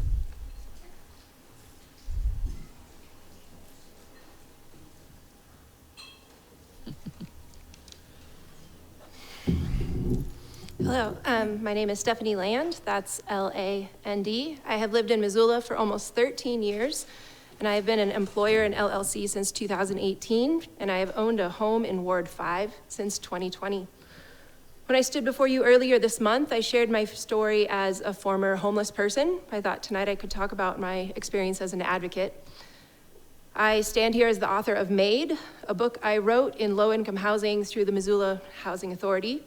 That book has now sold over 500,000 copies in 30 languages and was a New York Times bestseller My book Class was published last year and takes place almost entirely in 2013 Missoula. My third book is in progress, and I will include what I have witnessed in this room and its effects. I am also an executive producer of the Netflix series Made, part of which was filmed here, and in its first month was viewed by 67 million households worldwide. It's not an exaggeration to say that my story about moving to Missoula and living here has been seen or heard by 100 million people. Most importantly, I travel the country as an advocate and a public speaker. Over the last 5 years, I've appeared over 100 times in front of almost 100,000 people to share my story like I did with you all 2 weeks ago. I speak at nonprofits, shelters, and colleges, and have toured facilities and learned about programs in almost all 50 states. The most successful are ones who didn't set up services for a population some might call those people. They operate their facilities under the assumption that any of their neighbors or even themselves might one day need it. While most would consider me an authority on social and economic justice, the people sharing their stories tonight who have lived unhoused in Missoula are the experts in this room, not me. When I speak to audiences, I tell them change will happen only when we listen to people with lived experience in the margins of society. I have not seen evidence of that happening here. In fact, I have seen more actions to silence. It's actually difficult for me to stand up and fight for change knowing that I won't be heard. And I can't imagine what it's like to be a person in this room who will be directly affected by this ordinance. It takes courage to advocate for yourself. Whether you are someone who profits from owning property or someone who will be forced to carry their belongings on their back for 12 hours a day. Sharing my story on a massive scale has not been easy, but I continue to do it because of people like you who try to pass ordinances like this. It's heartbreaking to say this, but I can't believe what I have witnessed. This isn't the Missoula that the world came to know through my story. Thank you. Thank you for your comments. Come on up. Hello, my name is Ren Parker, Parker. I'm from Ward 6. I feel like it's hard to know what to say next to try to get through the compassion burnout that I understand. It must be a lot to have to, the frustration and everything. So I wanted to attempt to get through the compassion burnout a bit by the only way that I really know how, which is to be really vulnerable with you and really ask you to think about the teenagers and the children who are out there in the tents. When I was 15, I ended up on the streets, and it was to know nothing that I did. I didn't run away or do anything like that. My parents split up. It was really confusing time. I went to a Christian school. I was super, super, super sheltered. I didn't know anything about anything, and then suddenly I was trying to figure out how to live in a car, and I didn't even know how to get insurance or any of these things, and it was terrifying. I always had a job since I was 10, so, I'm trying to get to work, I'm trying to figure out how to shower, I'm trying to keep everybody from knowing what's going on because I'm afraid of getting fired and all these things. And what I really want to point out with this ordinance is I keep hearing that this is the infraction will be like a ticket.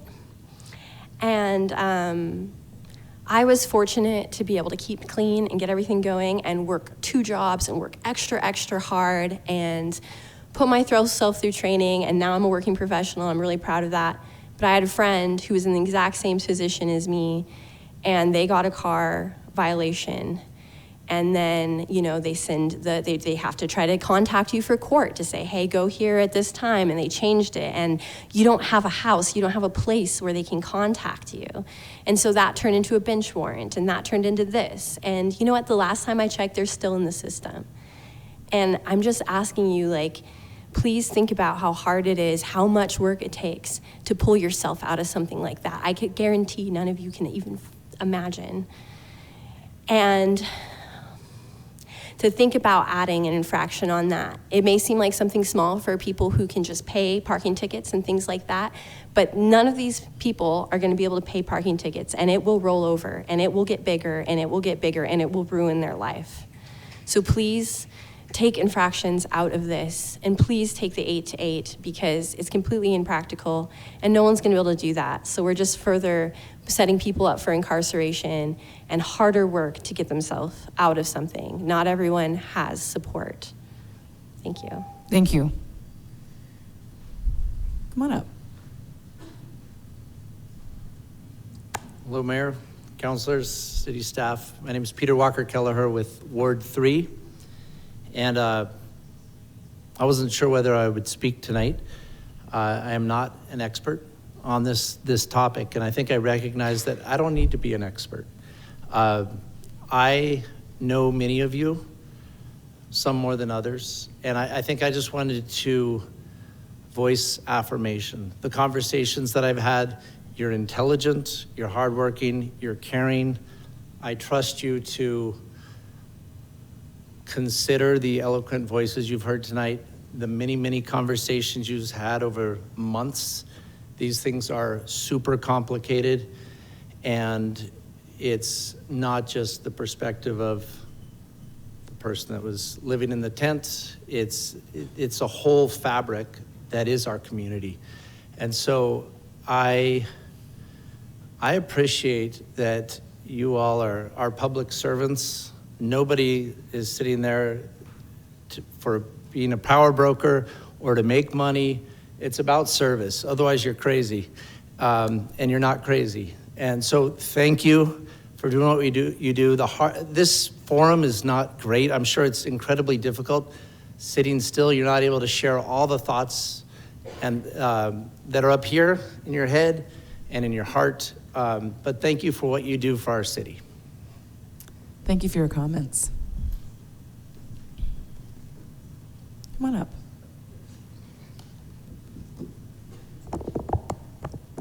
Okay, I think that's good. My name is Journey LaRoque, L-A-R-O-Q-U-E. I have a lot of thoughts, so we'll see what we make it to.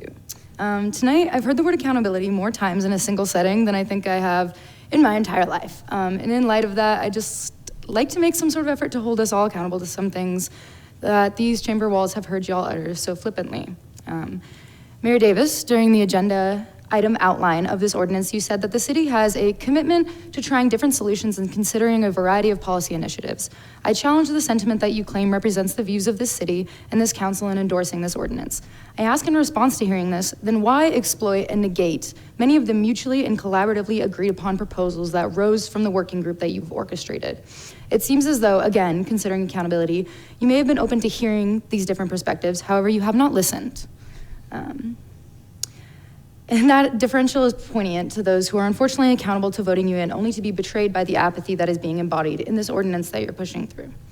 Additionally, I heard it said that we are privileged that the mayor understands these issues more than most because of her experience in affordable housing, which I find exceptionally appalling, considering that there are those in this room, like Sage has mentioned, and others have mentioned before, and outside over at the courthouse, who have far more understanding than any of you could possibly have, with experiencing houselessness and hypothetical solutions to such, and you continue to silence them.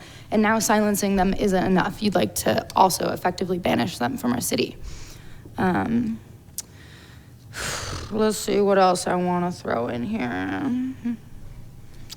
I also heard it said that I know it doesn't work for everyone in reference to this ordinance. However, it does. It works for y'all.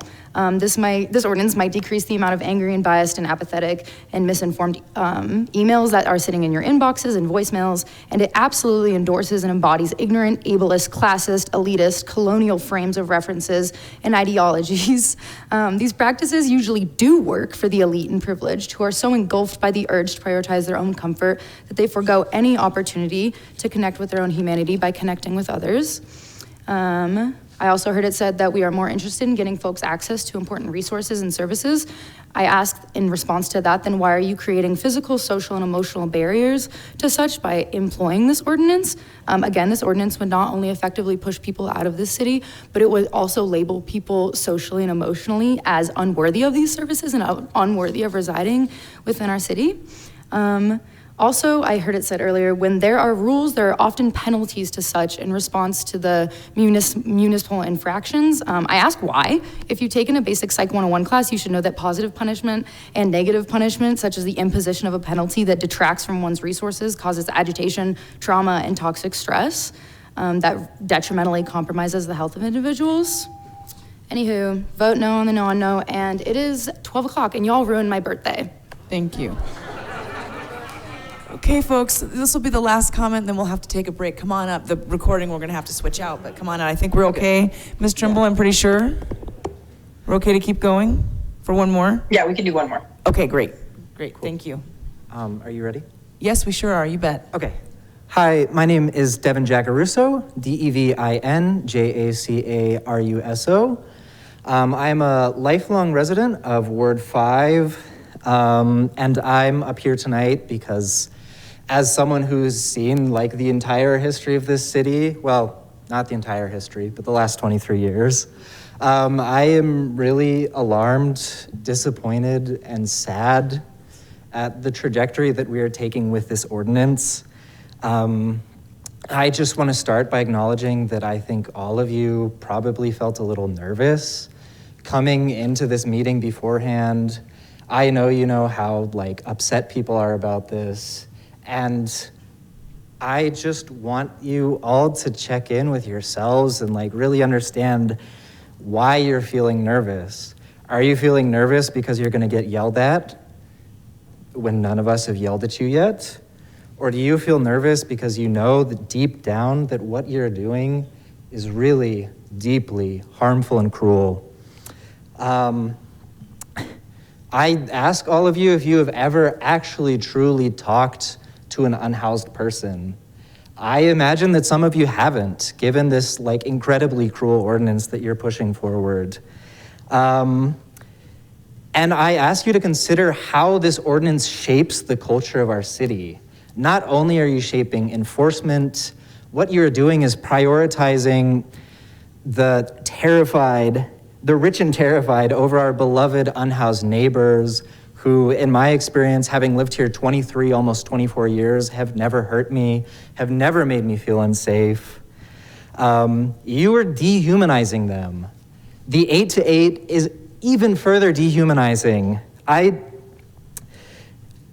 mean, I know that none of y'all would love it if I burst into your homes at 8 in the morning and said, hey, pack up your things, time to go. And especially if I did that every single night.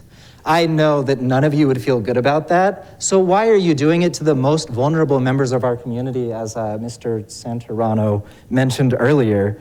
Furthermore, I just am curious how many of you have actually witnessed an unhoused community member being swept? Probably not many of you, because if you understood the implications of that and the pain it causes, you would not be up here today pushing for this harmful ordinance. This is going to kill someone. I don't know if y'all realize that, but it's going to kill someone. Furthermore, referencing back to the constitutional lawyer from like a week or so ago, this ordinance is written as a trap. Y'all are asking for a lawsuit, if beyond like, you know, the killing people thing. But again, you all are going to kill someone with this ordinance. Please, at the very least, move this ordinance back to committee, or even better, make it one of the only things you kill tonight. Thank you. Thank you for your comments.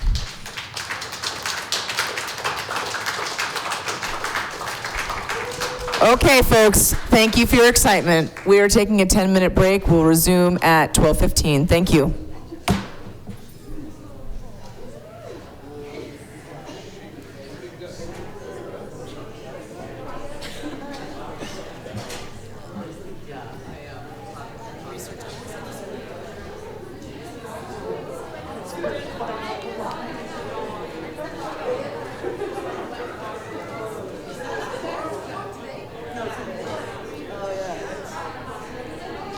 Happy birthday's dead.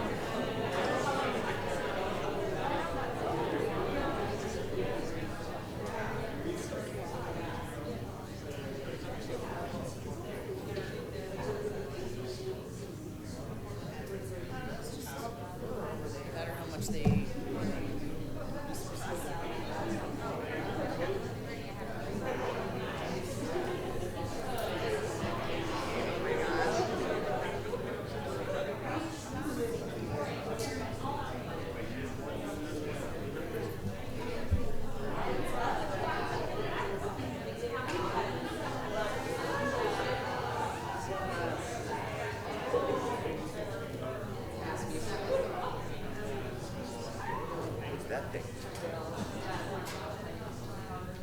What's that?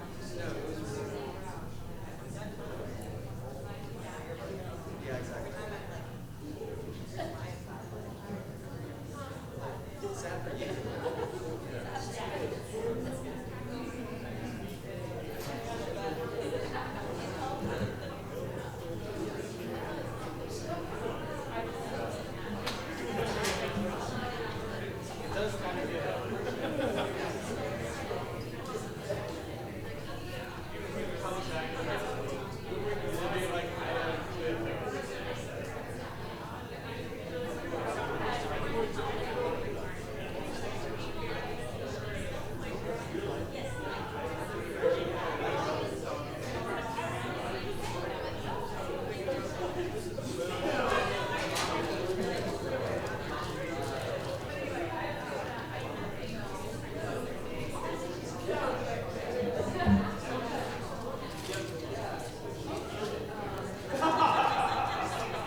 actual, something. I also have trail mix. Oh my God, thank you, perfect, thank you, that's so sweet, thank you. How you doing?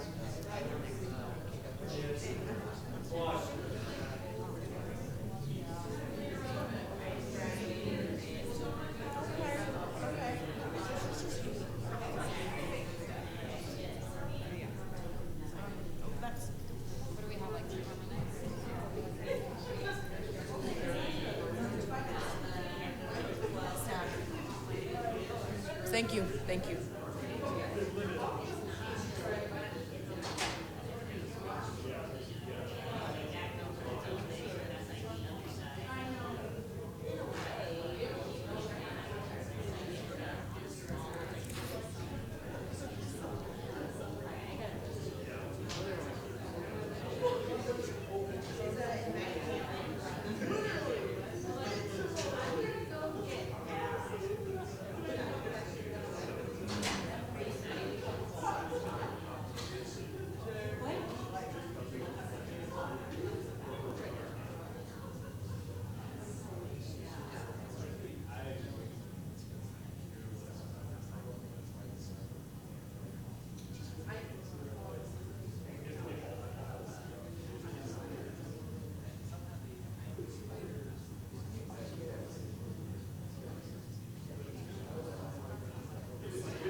Okay, folks, going to bring us all back. It's 12:16. I'm going to go ahead and call the meeting to order at 12:16. Ms. Trimble, are you good to go in there?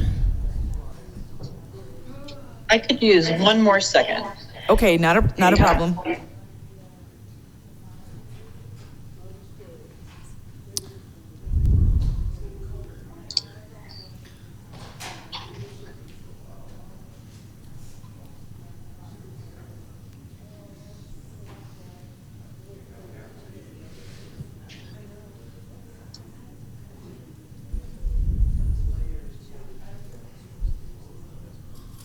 Okay, we're good to go. Okay, thank you very much. And Ms. Trimble, we got some feedback. I'm not sure if that's my system. Ms. Trimble, I wanted to let you know that Councillor Savage joined the meeting at the beginning of public comment, so she has been on for a while. Got it, thank you. Okay, great. Thank you very much. Okay, so I would like to move on to public comment for folks that are on the phone, but I want to make sure folks that are in this room had a chance first. So is there anybody in this room that hasn't had a chance to give public comment that wishes to before I move to folks online? Okay. All right, not seeing any. Then I'm going to go ahead and move to public comment on folks that are online. And I'm going to start with folks that are in order here. So Matt Larson, go ahead. I'll time you in the room here at 3 minutes. And I'll give you an indication we're getting close. Thank you. I thought there were some great public comments tonight. Unfortunately, I get a strange feeling as though City Council will not be able to hear our shouts from up high in their ivory towers. I do not think the municipal court system is ready for the onslaught of tickets that are about to be thrown at it. Just experiencing what's happening with a friend of mine who was forced to pro se represent himself until very recently. There are very limited resources already in the municipal court system. Senior prosecutors are on emails saying they have no, they're overworked and they can't come to resolutions on their current caseloads. So I can only imagine what will happen when, you know, tens or hundreds. I'm sorry? Okay. At night. Oh, wow. Mr. Larson, hang tight. We're going to pause you for a second. Oops.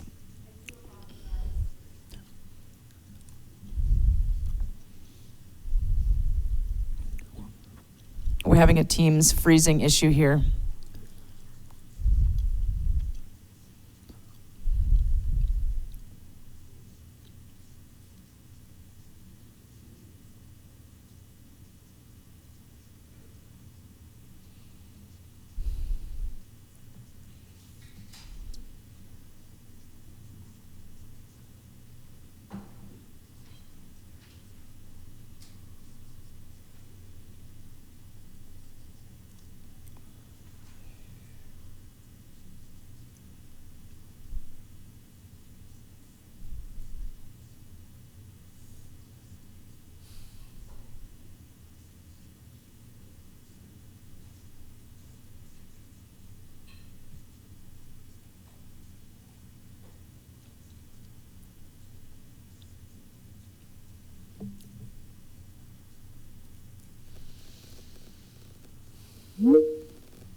I'll go ahead and speak into my mic. Does it work?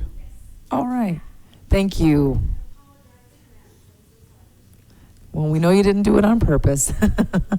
Thank you very much. All right, Mr. Larson, please continue.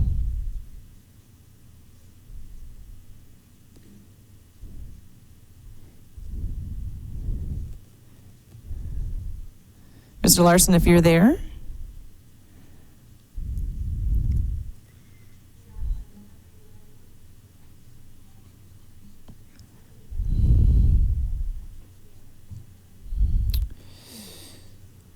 Slight pause. Okay, no problem.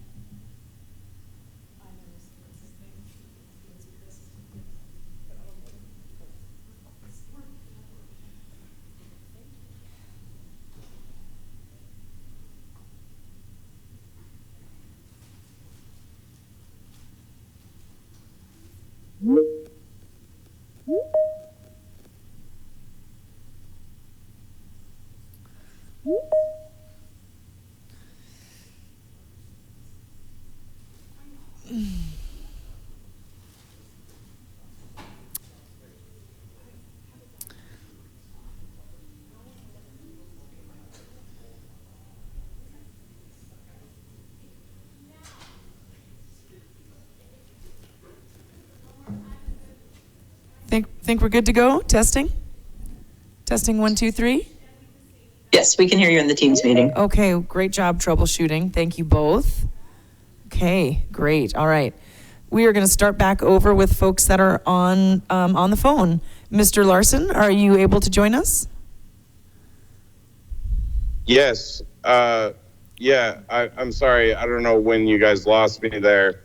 I was just saying that we really can't hold our breaths for the city council to do much of anything, I guess. We've held these work group meetings, but only to see the city council basically employ everything that the people that are unhoused ask them not to do. We've heard everyone ask for the city council to strike the 8 to 8. I think that makes sense. Out of everything that I've heard, but I do not think that the municipal court system is ready for the caseload that is about to be thrown at it from the perspective of all these potential tickets from all the people that are going to be written up for illegal camping. Just experiencing what I've experienced with my own friend who's had to pro se represent himself with limited resources provided by the city. There's absolutely nothing for people with mental health issues. There's absolutely nothing for people who need their discovery evidence. There's absolutely nothing available. There's no public computer. And there's nothing that's been budgeted for such. So I don't see how this is going to be such a great entry point. And I really don't see how there's supposed to be such a collaborative nature with nonprofits and third parties to employ these campsites, for instance, when the nonprofits can't even get a friendly amendment up on this piece of code. It's quite ridiculous to think that they're going to collaborate further when even the slightest amendments to this is not given any consideration by the sponsors of this. It's very disheartening, but it's par for the course for the ivory tower mentality of the city council. Thank you. Thank you for your comments, Mr. Larson. Move on to the next person here, Matthew Harris-Shears. Just want to say thanks to you, Mayor Davis, and to the council for hosting us. I am Matthew Harris-Shears. Last name is spelled Harris Shears, and I'm in Ward 5. I'm commenting in opposition to this ordinance, just full stop. A word that's been used a lot tonight is camping, and I just want to point out that camping is a euphemism. Unhoused neighbors aren't campers, they're Missoulians. They're living in their homes. How are those homes appear? Missoula has an obligation to treat all of their residents humanely and with respect. This ordinance prioritizes those who are already safe, already housed, and well-resourced while doing absolutely nothing for those who are unhoused, at risk, and are under-resourced. This ordinance works to cover up a symptom to a larger problem, but it does nothing to accurately identify a root cause or actually create solutions for those who are actually impacted. The ordinance does nothing to help individuals and families who are Missoula residents with their housing needs. In fact, it makes it much more difficult as those folks are having to shuffle along from areas close to services and resources that could actually help them. It makes it nearly impossible to find housing or keep a job when you have to carry all your belongings each day, or otherwise are forced much further to the margins where a job and housing search are made more difficult. That said, I implore the council to reflect on the humanity of our neighbors, reject this ordinance while seriously reflecting on known strategies that address the root causes of houselessness. This issue is a policy failure, not a personal failure, and it should be treated as such. That's a failure that this council and you, Mayor Davis, do own, as you are the people who've been elected to be in those positions. I really believe that this ordinance has too many holes, has too many issues, too many unresolved questions. A couple of additional notes that I took down while I was listening to other comments is that, one, shelter beds are not always safe, clean, or appropriate spaces for each person. For those who've worked with anybody who's been unhoused in the past in any capacity, you know that every individual should have the agency to decide what living situation is safest and best for themselves. And that's not reflected here. The second thought is that civil enforcement may not have direct criminal impacts to those unhoused neighbors, but increased interactions with police or other people will most certainly lead to increased tension, angry reactions, and inevitably arrests, which, as incidental issues, may be criminal. You're not creating a safe enforcement mechanism with this provision here. I really do ask that everybody on council tonight just harness your humanity, reject this entire ordinance as it stands right now, bring it back to the drawing board. You have time to work on this and get it right. And what you have right now is not right. With extra time, extra effort, and extra focus, you can enact meaningful, supportive, human-focused, research-based, data-driven decisions that actually help the people who are directly impacted. And those are the unhoused Missoulians in our community. Thank you. Thank you, Matthew. Okay, folks, for folks online, I really don't want to interrupt you, but I will, just so you can see where we are in the 3-minute, and I'll just let you know when you've got around 20 seconds left, so that'll help guide the time frame that we're working on. And so Mirtha Van Sickle, you are next. Thank you, Mayor. Can I turn on my camera? I don't know. Can you? I don't have the option. Maybe city has to give that to me. There it is. Found it? Okay. I did. Thank you. There you go. Mayor Davis, Chair Sherrill, City Council. My name is Mirtha Van Sickle, Vansickle. I'm staff attorney for the ACLU of Montana, and I was a member of the mayor's working group. Punishment is not a useful or humane tool to change people's survival activities. Punishment will not be effective. Accountability, or what I think everyone means by that, which is compliance, will only ever come from treating people with dignity and bringing them into community, wrapping them up in care that they deserve. For your information, criminalization of homelessness refers, for some examples, to measures like this ordinance that prohibit life-sustaining activities such as camping. It includes carrying out sweeps and confiscating personal property and enforcing quality of life ordinances related to public activity and hygiene. That is exactly what is happening here. Back in October, we wrote you a letter with our colleagues from the National Homelessness Law Center. We told you that the ordinance as drafted in October would violate human rights and would not be effective at achieving government goals of reducing homelessness and increasing public health and safety. The October draft ordinance failed to confer responsibility on the city to assist its unhoused community in gaining access to services that meet their immediate needs and assist them in becoming housed. The current ordinance has unfortunately not improved in reality. In fact, it is more restrictive in forcing people to move every single 12 hours. I will acknowledge that the current ordinance does include policy language from the working group that might encourage the city to move towards a service-based model at some point. Some point is not soon enough.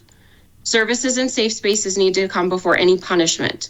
I'm asking you again to create policies that center improving community members' lives and help people move out of homelessness.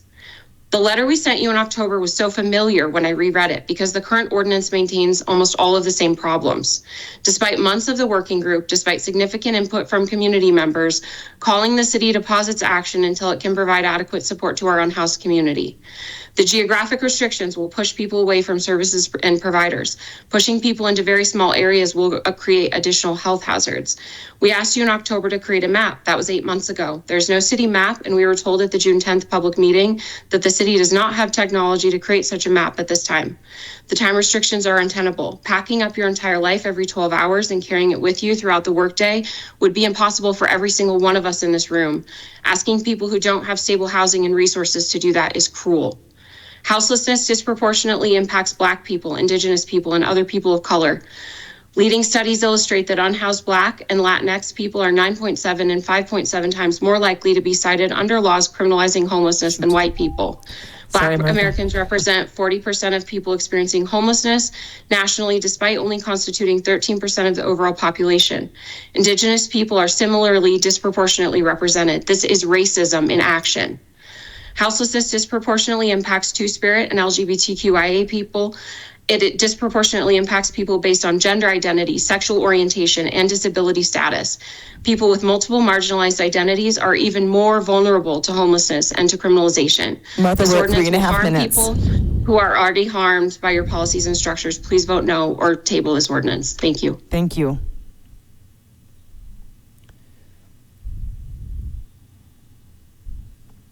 Chester Seats. Go right ahead with your public comment, Chester. Finally, it gives me the option. And I Chester Seats Waterfront, and I wanted to speak to you about this ordinance. As a member of this, as a member of the disabled community and the Missoulian, I would like. Actually, I need to take out my notes, but my fear is that it's going to go against cruel and unusual punishment for disabled on ADA platform, Americans with Disabilities Act, and 2, aside from the roof over my head, I don't have a place to stay. But that's neither here nor there. And 3, winter and smoke season outdoors, suffocating to death. 4, I miss your block party speech, but I'm going to assume that you did not bring this ordinance up. And that's going to be all, and bye. Thank you for your comments, Chester.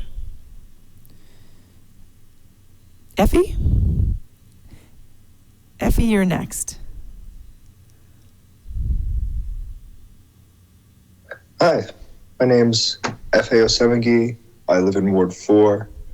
My last name's spelled Osemwengie.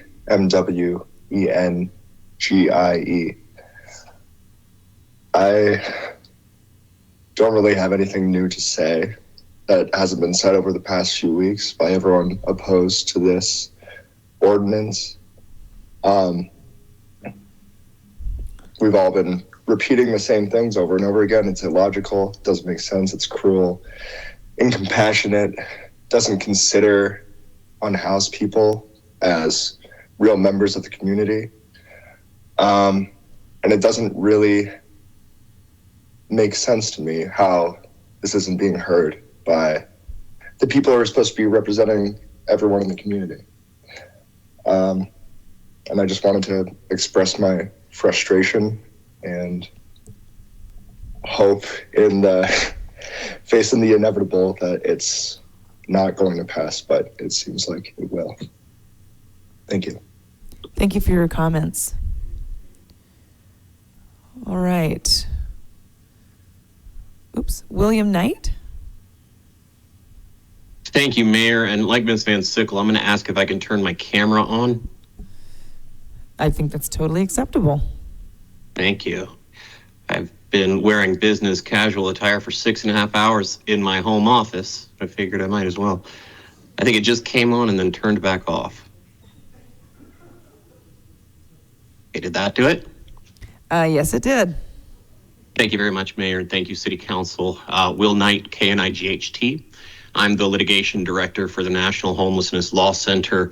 I've testified here before as an expert on homelessness, civil rights, and law and policy. But I'm also directly impacted. I have lived experience with homelessness, and I rise to share the concerns that have been expressed about the apparent haste with which this law is being passed. This law that, at this point, I think is unquestionably full of definitional and textual confusion, that we don't know the ultimate price tag that's going to come with it, with a confusing map that we all saw is almost completely blacked out, without planned resources, and that's hinged entirely on the good graces of this administration's compassion, with no regard to whether future administrations will be equally compassionate. Lawmakers, I urge you to vote no, or at a minimum send it back to committee. There are 3 really important reasons for that. We just finished fighting grants pass all the way to the Supreme Court and back. The Supreme Court is going to publish that opinion literally this week. That's coming out in just a couple of days. And you need that guidance, because I'm telling you right now, the Supreme Court is going to affirm that homeless people have a right to exist in public when they have no other safe place to go. Whether that sounds under the 8th Amendment or under due process, it's going to be affirmed. And this ordinance, no matter how you couch it, is a categorical ban that's going to run afoul of that principle. So to my second point, you can call it a civil infraction or a time, place, manner restriction all you want. That doesn't necessarily make it so. Your own attorney just told you that it's functionally and practically the same thing as criminal punishment. It was modeled after that. The buffers make it a categorical ban. You saw the blackout. And you've heard so much by people impacted by the 8 and 8 that I'm not going to spend much more time on that. But I think, like Mr. Seats just said very wisely, this law is exposing you to additional harms and legal causes of action under the Americans with Disabilities Act, not to mention constitutional theories that the Supreme Court's going to explain later this week about due process, the right to travel, privileges and immunities, and the Dormant Commerce Clause. 30 seconds remaining. Most importantly, it's my last point, homelessness is an economic problem, not a moral failing. I think you know that. We've tried to punish homelessness away for centuries, and we haven't been able to, because that's not possible. Mayor Davis, 100 years ago, Anatole France famously quipped words very similar to the ones you used to rationalize this earlier. Said that the law in its majestic equality forbids the rich and the poor alike to sleep under bridges and beg in the streets. This is not an equal measure. This is a cruel punishment and a categorical ban of your most vulnerable neighbors. So I urge you to vote no, or at a minimum, send it back to committee. Thank you, Mayor. Thank you, Council. Thank you for your comments. All right, Grace Decker, you are on deck. If you can, I think you're unmuted there.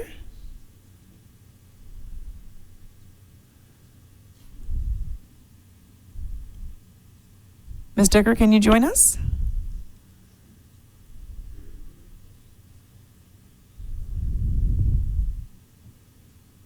Okay, I see you unmuted from my side here.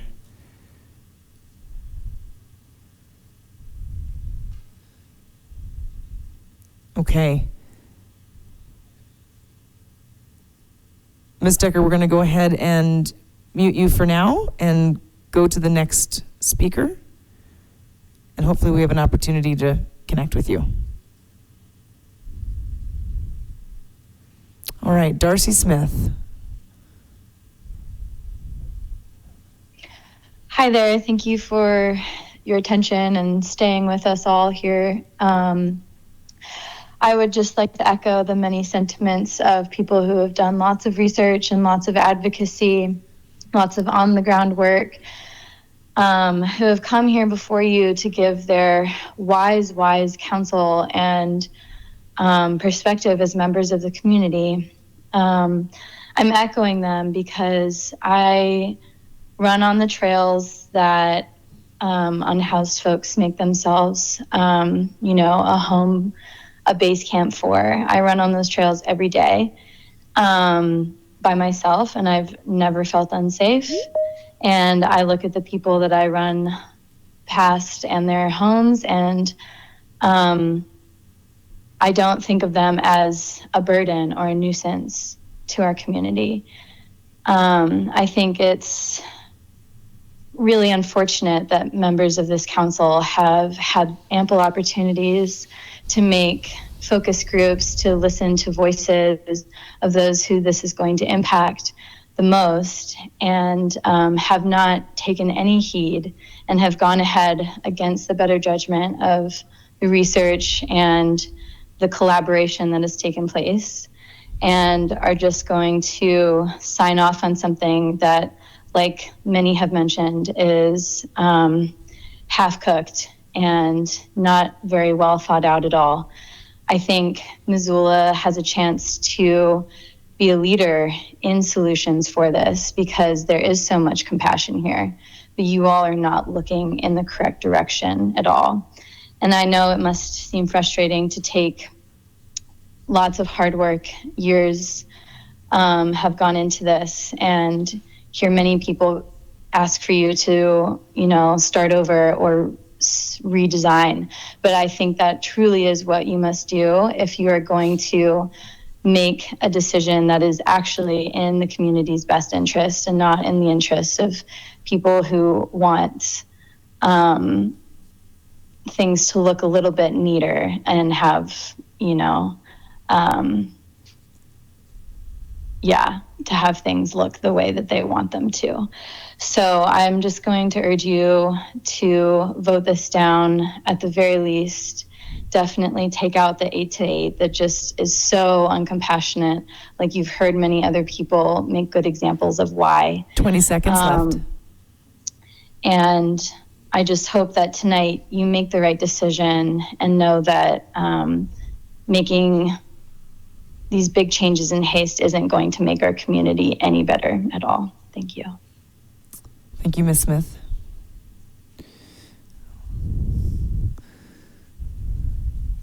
Haley Thrall, you're up. Thank you. I also am going to ask to be seen. Certainly. Might take a minute for it to come on. Thank you. Haley Thrall, Thrall. Good morning to you all. I have been asked to introduce myself in kind of roundabout way. I'm an attorney who provides criminal defense to folks who cannot afford an attorney. So reading between the lines, I'm sure you can guess what I do for a living. And I frequently represent folks who are directly by your proposal. You've heard testimony tonight about the municipal court load and the concerns for systemic contact with the criminal system. That is a reality. Most folks that I represent, that I help in our criminal justice system, are having their first contacts with police officers in our city through housing ordinances or unhoused ordinances. There is no right to counsel in these ordinances. So folks have often had many contacts with officers before they're ever cited for a crime for which I can represent them and provide them some real help. And by this time, they're already entrenched in that system. It becomes much more difficult to provide effective services or to bolster their belief in our system or in our city to be effective or compassionate in providing those services. You've also heard testimony that this ordinance will kill people. And I think you have heard it, but I don't think you believe us. I've had clients who die in shelters. And I am deeply worried on how that will be multiplied when our unhoused neighbors are pushed to the outskirts of available services instead of being invited into the hub of them. You've also heard testimony about children who are living unhoused. I also represent, and I have the honor of representing, parents who have become entangled in the child and family services system. I am deeply concerned by the city's proposal to push unhoused families out of our community. I worry how these families are going to reunify with each other. I worry how children are going to get to school on time, and if they are even able to get there, how they're going to feel safe and secure enough to do any learning. I'm also concerned about how these children, as they grow, will revere this city and how they will feel about giving back to a city who has banished them and who has failed to help them when they were most in need.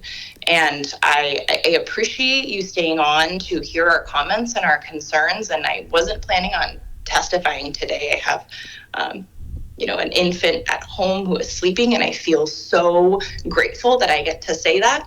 And I just want to say that I apologize to any of our unhoused neighbors who have heard rhetoric today that you aren't loved and wanted in Missoula. You very much are.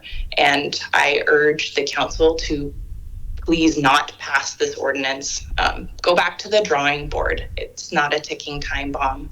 Thank you, Haley. We're almost 4 minutes. Thank you. Thank you for your comments. Chelsea Clock?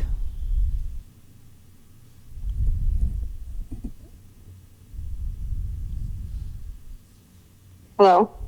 Hello, we can hear you. All right. My name is Chelsea Clockey, Klocke. I live in Lolo with my family. I would rather live in Missoula, but I can't afford to. But I work in Missoula and spend a lot of time there. I'm asking today to please do not pass this ordinance or send it back to committee to do some serious work on it.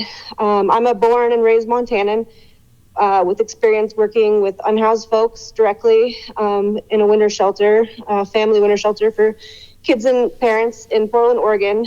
From that experience, I can tell you that this ordinance is not a solution to the problems our unhoused neighbors face, nor will it help our community at large. The proposed buffer zones are very confusing and seem unnecessary. The ordinance does not address the real issue, lack of housing and services, but would cause more instability for folks, setting folks up and their kids up for more homelessness down the line. I'm concerned that this ordinance will cause harm to unhoused folks and will waste resources that otherwise could be leveraged to improve the well-being of all Missoulians. I would rather see our time spent uplifting our community rather than criminalizing people just trying to get by. It's really apparent to me that a lot of you have not spent a lot of time with unhoused folks or really thinking deeply about the issues. And I just hope that you can reconsider. Thank you. Thank you, Chelsea. Thank you for your comments. Okay, Elliot Johnson, you're next. Thank you, Mayor Davis. My name is Elliot Johnson, Johnsson, and I live in Ward 6. And I just wanted to thank the council and the mayor and everybody else involved for their hard work on this ordinance. It really is detailed and thoughtful and compassionate, and it establishes clear boundaries so that all members of our community can be on the same page when working on solutions going forward. And I'm calling to express support for this ordinance. This is a nationwide issue, and our small municipality can't be expected to overcome this monumental problem. And I'm also thankful for the compassion of everybody who has spoken to the council on this issue. We have a kind and compassionate community, and I hope that we can take steps together after tonight to take on these issues in the ways that the council cannot. And while I do hope that this ordinance will be passed in the near future, I do request further amendments beyond those proposed. Specifically in regards to Section 40, Part D, titled Agreements with Property Owners Authorized on page 6 of this ordinance. This language currently gives the mayor sole authority to execute agreements with private landowners, and this just needs some checks and balances involved. We currently have a mayor who's a known quantity, but this language just gives too much power to one administration and could be abused in the future. So some language requiring consent from the council could be a straightforward and democratic solution. Other amendments already proposed by Councilmember Vasecka help clarify the language and roles of parties, and I do hope that they will be considered. And as others have stated, this ordinance has been brought to us hastily. I do hope that the council scrutinizes it before passing it, whether that is by sending it back to committee, pushing it to the next meeting, or working through amendments until 4 a.m. again. We have already patched some of the holes, and I hope the council continues to ensure that this is a robust ordinance before it passes. Thank you. Thank you for your comments, Elliot. Next is a phone number 5291. I think it might have just hung up. Still there. There we go. 1655. Yeah, can you hear me? Yes, we can. So Travis Mateer, last name is Mateer. I have a pretty unique perspective, having been the homeless outreach coordinator, the first one of the Poverello Center. I worked at the Poverello Center from 2008 to 2016. I worked in the nonprofit sector for 10 years, and then I joined the ranks of the homeless June 1st. So I'm talking to you from my box truck. Not everyone in the vicinity of my current location always acts safe. There was someone yesterday yelling. I think it was a male, and it could have been his partner he was yelling at. So I know there's sensitivity to things like domestic violence. Not everyone is having the healthiest of relationships, as they are sometimes caught up amidst drug addiction. I want to remind people that things like drug trafficking and human trafficking are bad. They are not good for our community. We have a criminal justice system that's really, really problematic and troubling. Sometimes people don't feel safe staying at the shelter, like the Poverello Center, because, maybe someone got assaulted in 2020 inside the men's dorm, and maybe they ended up dead. Maybe the alleged assaulter also ended up dead because he was shot in the back by the sheriff's office. Maybe we have some paranoia among people living marginally because they think there's a bunch of snitches living at the Poverello Center working with members of law enforcement. Maybe there's just a lot of concern overall in this community that it seems like society is sort of collapsing, and there's not a lot that this ordinance is really going to do or not do. The sky isn't going to fall if it passes. More than likely, you'll just kick the can, do the 8 to 8, throw the virtue signalers a bone. But we are having such a absolute crisis overall with drug addiction, with mental health issues, with the lack of treatment, with the lack of consequences. And what I see on a daily basis, and what I'm trying to present with my Lego creation is a different perspective, and I'll continue to share that perspective. I'll continue to do my independent journalism, although I will say independent journalism was a contributing factor to my homelessness. I'm no longer drinking alcohol. I am an alcoholic, like our former mayor. And I just want to continue to try and bring a little bit of reality to what is a conversation that exists among the surface level of playing victim cards for people and not really dealing with the human trafficking element, the drug trafficking element. And for people that want to throw Rogers International under the bus, the private security firm, you should really think about what they experienced. I've had some great conversations about what the authorized camping site was dealing with, and I will continue promoting reality from my little blog at Zoomcron. So thanks so much, guys. Continue this great conversation. I'm going to go to sleep in my truck after finding a place to dump my urine. I think I'm going to do it at the former Missoulian building because that's never going to get turned into condos. You can check out my journalism on that. It's pretty tight. Good night. Thank you, Mr. Mentier.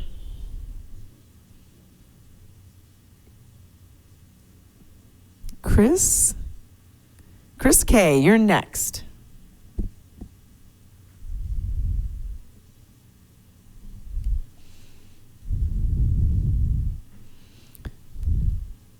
Unmuted from our side. Hopefully it's just a mute button on your side there. Hello. Hello, we can hear you. Excellent. Hello, Mayor Davis and City Council. I was present with you in chambers earlier. This is the first time I've exercised my Montana and U.S. constitutional right to address the council since the change in time for public comment. It was pleasant to see you all, servants of the public weal, giving your conscientious best efforts for this community. The public trust you hold necessitates that sometimes a reversal is necessary when a mistake has occurred. I ask you to have an open mind and consider carefully what you've heard tonight. Mayor Davis was candid and reminded us of her earlier campaign promise to designate a campsite. I remember, I was there, so was Mr. Nugent and probably many others here tonight. Those comments resulted in uproarious applause, the loudest of the mayoral forum. I think this can reasonably be called a reflection of the community will. Vox populi, vox dei. I say this fairly often here.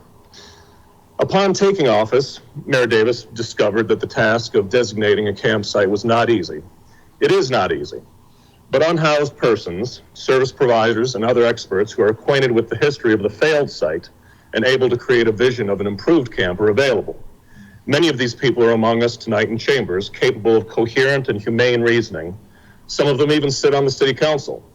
Let us develop this program to support urban camping now and not leave it as a footnote in this callous ordinance.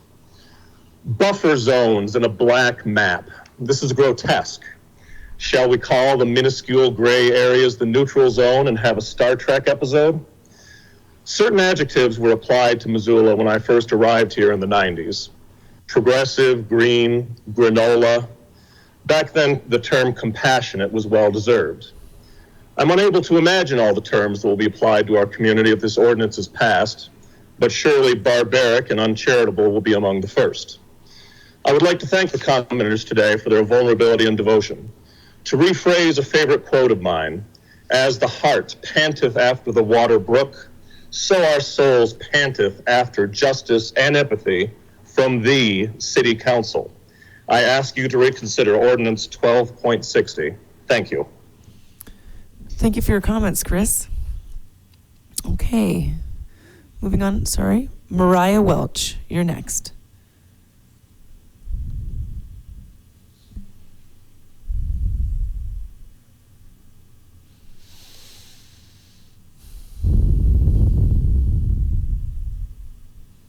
Can you hear me? Yes, we can. Perfect. I would like to be seen on video if possible. Sure. Go right ahead. Thank you. You bet. All right, did that work? Yes, it did. Perfect. So as previously stated, my name is Mariah Welch. For the record, that is W-E-L-C-H. I have the pleasure of working with Haley Thrall, who spoke earlier, and I also have the honor of being an attorney in Missoula who provides criminal defense work to people who cannot afford an attorney, which includes unhoused people. I promise to be quick this evening because I do have to wake up early to represent my unhoused clients in municipal court in the morning. However, I don't have to wake up as early to attend court as my clients would have to if this ordinance was in effect. If this ordinance was in effect, my clients would have to pack up their tents and belongings by 8 a.m., hope there is a bus route to take them to their things to Johnson Street to keep their belongings there because it is not allowed in court, and hopefully find a bus that gets them to court by 9 a.m., or they will likely face additional charges, maybe a warrant, and maybe thrown in jail if they do not make it to court on time. Unhouseless people's day-to-day actions are already criminalized at a disproportionate amount, which continues to keep them in poverty. Adding more fines and restrictions like what is happening in this ordinance will continue to do that and will continue to keep them there. After working in your city court every day, I can tell you that on a strictly administrative standard, the court and the attorneys there do not have the capacity to continue to criminalize houseless people more. On a strictly humanitarian standard, our courts and attorneys should not and do not want to have to criminalize houseless people more. As Haley spoke earlier, we have clients who die day to day and who can no longer make it to court to handle their fines because they have passed away from being houseless, and this ordinance would continue to put them in those positions. I appreciate the work that the people on this work committee have done on this issue, and I understand the frustration of coming to a solution and having to go back to the drawing board. But if that's what it takes to create a solution that will accomplish the goal of helping our unhoused citizens, then that's something that you must do and that you're required to do. I beg of you to listen to the people who work on these issues day to day and who actively work to bring people out of houselessness or provide safe alternatives for them. This is not the solution. We can do better. You can do better. And the houseless people of Missoula deserve better. I urge you to vote no on this matter with compassion, please. Thank you, Mariah. Ruth Treader?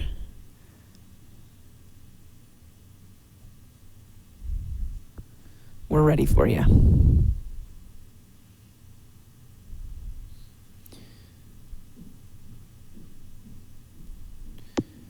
Hello? Hello. Hi, I'll ask to be seen as well. Certainly.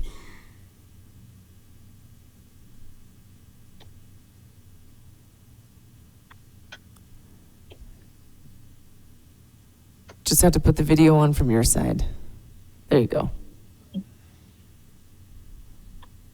Thank you for allowing the time to speak. My name is Ruth Treader, Tretter. I'm a voter who lives in Ward 1, and I'm also a registered nurse since 1995. I'm currently a researcher with a mission of promoting health for people who live in vehicles. I'm speaking for myself as a community member to plead with the council not to pass this ordinance that restricts the use of public space for people who have lower incomes. I think it's interesting that we hear ordinances like these supported by concerns about public health and safety. However, the major public health organizations have published policy statements against exactly these kind of ordinances. So the American Public Health Association, the American Medical Association, and the Center for Disease Control have all published policies or policy statements opposing forced displacement of people who are unhoused and recommending that supportive measures are not only more effective in helping people who are unhoused, but are also cheaper. People who are unsheltered have higher rates of physical and mental illness than the general population. Many live with disability, and many are veterans or fleeing domestic violence. I myself lived in a vehicle for 8 months last year and traveled talking to people about their healthcare experiences, people who also lived in vehicles. I've met many people who became homeless because their finances were drained by serious illnesses like cancer, organ failure, and others. I met veterans who suffered from PTSD and would not tolerate the shelter environment. This population experiences greater barriers to healthcare access and has poor outcomes of care. The average life expectancy of people who experience homelessness is 50 years. Disruption of encampments is a harmful act that traumatizes people who are unsheltered, worsens physical and mental health, and damages the relationships between people who are unhoused, their neighbors, and community representatives. It's unacceptable to tell our most vulnerable neighbors where they can't go without identifying a place where they can go that is not only legal, but is also convenient to municipal resources. If it's not feasible to find a place for people to camp now, then it's not feasible to pass this ordinance now. I read an article today the title summed up the situation, I think. It said, "The trauma machine expands faster than our services." Let's not be a part of the trauma machine. Thank you for your comments, Ruth. You're right at 3 minutes. Thank you very much.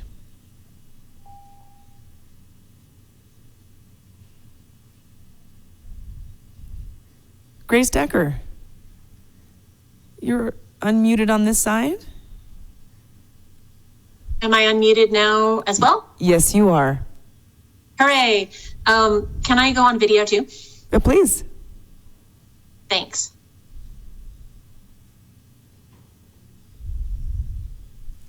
I think I'm getting there. Yes, you are. Hey, fantastic. Hi, everybody. Thanks so much for the opportunity to talk with you. I'm Grace Decker, GRACE, DECKER. So many people, and I'm so struck by the alignment and congruence between folks with lived experience, advocates who are close to them, and then the broad and cross-sector set of local leaders and experts who have also strongly urged for a pause or an opposition to this ordinance. And different people, I stayed up very, very late the last time that City Council met to hear this issue. And listening tonight, this is not the same set of people. Lots of new voices. And having worked for a while in community organizing and collective impact, I can tell you that it is really an impressive thing to bring people together and support people with lived experience of poverty, of marginalized, of being a marginalized population. Getting those folks to be able to share their stories, to take the time to be supported to do that, that takes a tremendous amount of work and community will. And so I'm going to turn my video off because this is not working. And so I'm struck then too by where are the people who support what is happening. I believe that there are people who support what is happening. We have heard from a few tonight and last time, but we're not hearing from those folks through the same channels of public comment. And it makes me concerned about what that means, that council is taking very seriously the perspectives of those who aren't participating in the same public comment process, but are making their views known through other channels. I think that's actually really concerning. But what I really want to say is that I think there could be a win and a win here. All of the things that are in the resolution as promises for the future are the very things that both folks with lived experience and folks with service expertise are telling you are what is needed. Those are the things that we need. But we're going about this in the wrong order. This is happening in the wrong order. We can't tell people where not to be before we tell them where to be. 10 seconds And left. if, understandably, this is not a simple problem to solve, but the fact of the matter is that we're doing this in the wrong order. Thank you, Ms. Decker. Thank you for your comments. Kath Scribner, you're next.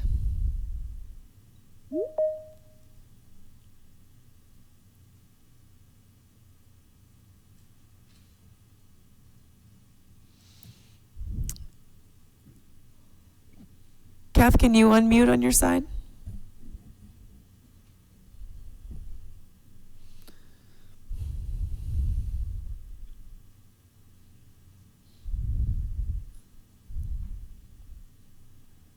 Okay. Kath, I'm going to go ahead and mute you for now and see if you can come back to us, and I'm going to go on to the next caller here, and that is Lisa Soros.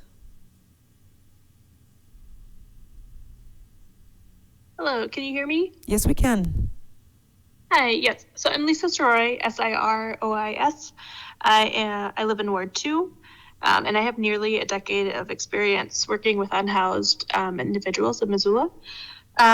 I wasn't going to speak today, but I was like, what can I say that's a little bit different than what you've been hearing? And I figured, well, I can summarize what I'm hearing and what I've heard over the past like almost month of this process.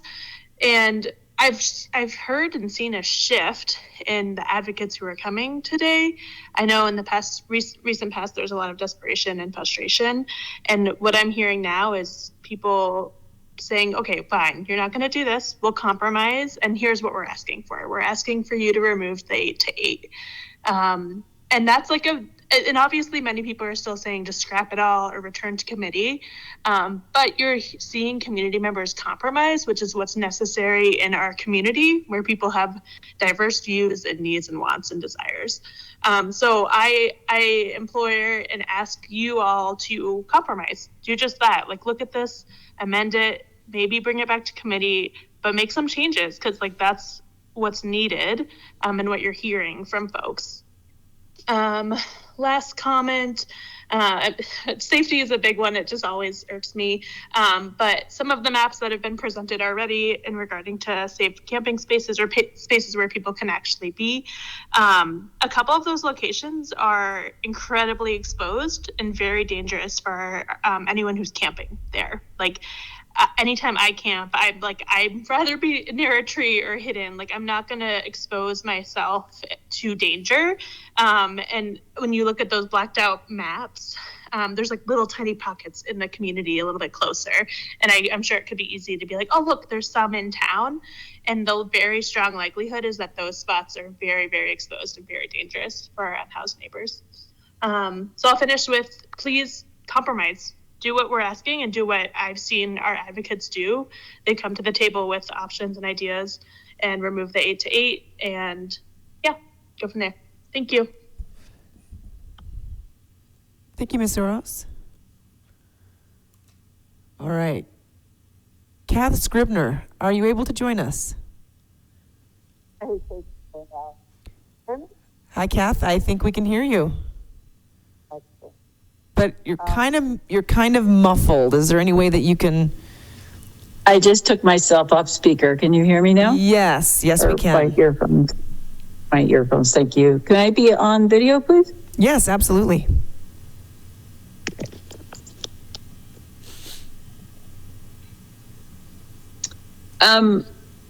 So my name is Kath Scribner, CATH.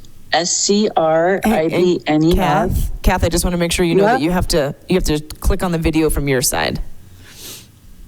Yeah, something's weird with my phone. I don't need to be on it. It's okay. Okay. Unless I can. Oh wait, maybe. Anyways, there you go. So sorry. So I first thank you, Mayor Davis, and council members, and I know how hard you're working. Community members who've expressed your opinions and your concern tonight. I greatly appreciate that. I'm in Ward 5. I'm the former director of Family Promise, actually brought the program here in Missoula in 2008, which is the program currently in the Meadowlark shelter that is for families with children who are unhoused. I'm also a hospice and hospital chaplain and have served this community for about 15 years in that capacity and a first responder as well. And I currently spend a lot of time with unhoused neighbors who live near us over here and check on folks and just provide presence. And not a religious way in any capacity, but just in a checking in and how are you way. And something that I find that is so common when I talk to folks is people in the house community say, well, my goodness, like, how do you talk to people? How do you talk to unhoused people? And it's astounding to me that we forget that we're just human beings, all of us. And so I would like to shift that little polemic that tends to be infused in our community of us and them And I've heard it a lot tonight, especially, I think it's just something we don't think about, but we use them, they. I would like to say we, because at any moment, at any time, any one of us can become unhoused, and it happens so quickly. Job loss, a death, anything like that can change our financial landscape very quickly. So I just need to shift that right now, and I ask council members to please think about that. Also, I think one of the cruelest forms of punishment in any society over time, centuries, is exile. And I think what this ordinance is doing is asking people and shoving people obviously to the margins, but people are more exiled with this 8 a.m. to 8 p.m. A sort of amendment that we're thinking about, which is absolutely absurd. Seeing people every day in this situation, people who are unhoused are absolutely exhausted. They're traumatized. They're in despair all the time, and mostly because people are just so disparaging. I'm helping Indigenous elder right now who's 70, whose knees are so shot she can't stand up. And she said, beyond my knees, the worst part of this is just people hating me, disparaging me, talking about me like I don't exist and like I'm invisible. So please think about this as you're making this decision tonight. I really implore you to think about the mental and spiritual effects that this is having. Another person over at that campsite said at one point, you know what, once you're unhoused long enough, it becomes its own form of mental illness and its own form of spiritual illness. So anything that we're doing to support people, I would say, please talk to unhoused people. Kath, thank you so much for your comments. We're a little past 3 minutes here. Thank you very much. Thank you so much. Thanks for joining us tonight.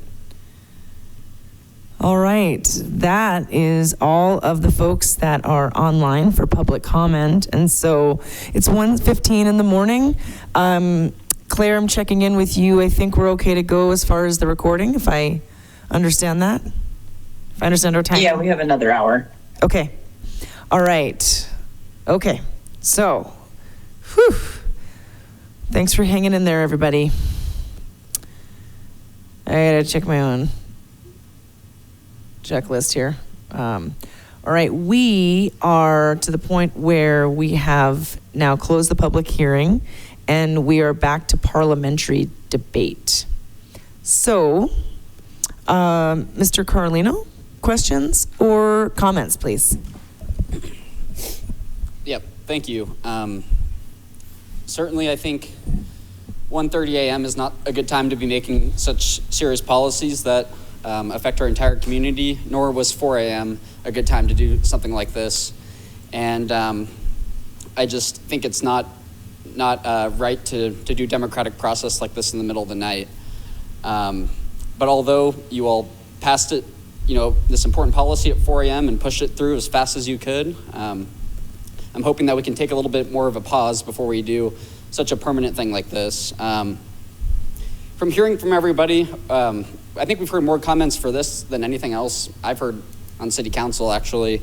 I was elected to represent the people of Missoula and our constituents, and it has been overwhelmingly heard that people are against this ordinance. Over about 90% of our constituents that have spoken out are against this. So my job's pretty easy. I'm gonna go with the constituents. Am I going to listen to all the service providers who are helping people in our community day in and day out, who are experiencing homelessness, who are working on the ground and know what it's like day to day and have spoken out against this? Or am I going to side with some of my colleagues who aren't even confident in this ordinance themselves? Am I going to listen to our community? Am I going to listen to the over 100 plus unhoused Missoulians who signed the petition against this? Am I going to listen to all the service providers, all the members of the urban camping working group that spoke out against this? When you took out all the politicians out of that group, it was 2/3 majority, a super majority against this. And even the people that signed on to this assumed that there was going to be an authorized campsite because that's what the urban camping working group was saying.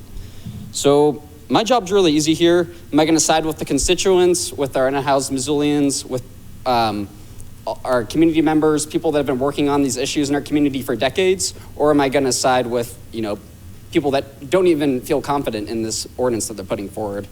I think that answer is really easy for me. I think our service providers have told us exactly what to do, and I think all we have to do is listen to them. And now that the public hearing's closed, I will move that we refer this item back to committee and allow the service providers to help us rewrite this and to make an ordinance that actually works for everybody in our community. And under Rule 17 of City Council, any one member can send that back to committee. So I go ahead and make that motion. Madam Mayor, also in Rule 17, it does allow for objections and then the suspension of rules to override the one person sending it back. So we... point of order. Yes? Councilwoman Anderson is speaking out of turn here. I was wondering if we could just stay in the process, please, today. Well, and I was looking at Rule 17. So, Councilor Carlino, you have made the the motion to send it back to committee. If in the same motion, however, if in the same rule, there are folks can keep it on the floor or ask for basically a suspension of rules, then we're following procedure, I believe. Give me a second to follow that. Thank you.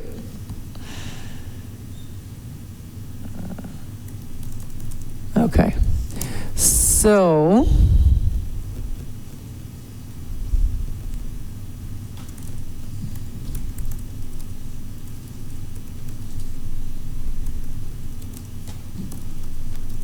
all right, well, rather than drag us through while I read this explicitly to see what the council rules are on this, the suspension of rules is an option for somebody to interject.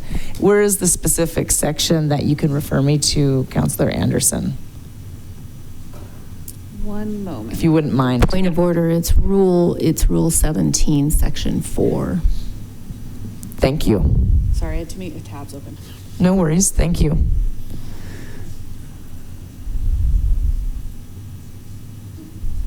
Sorry, I'm on page 14. No, God, page 17. Okay. Here we go.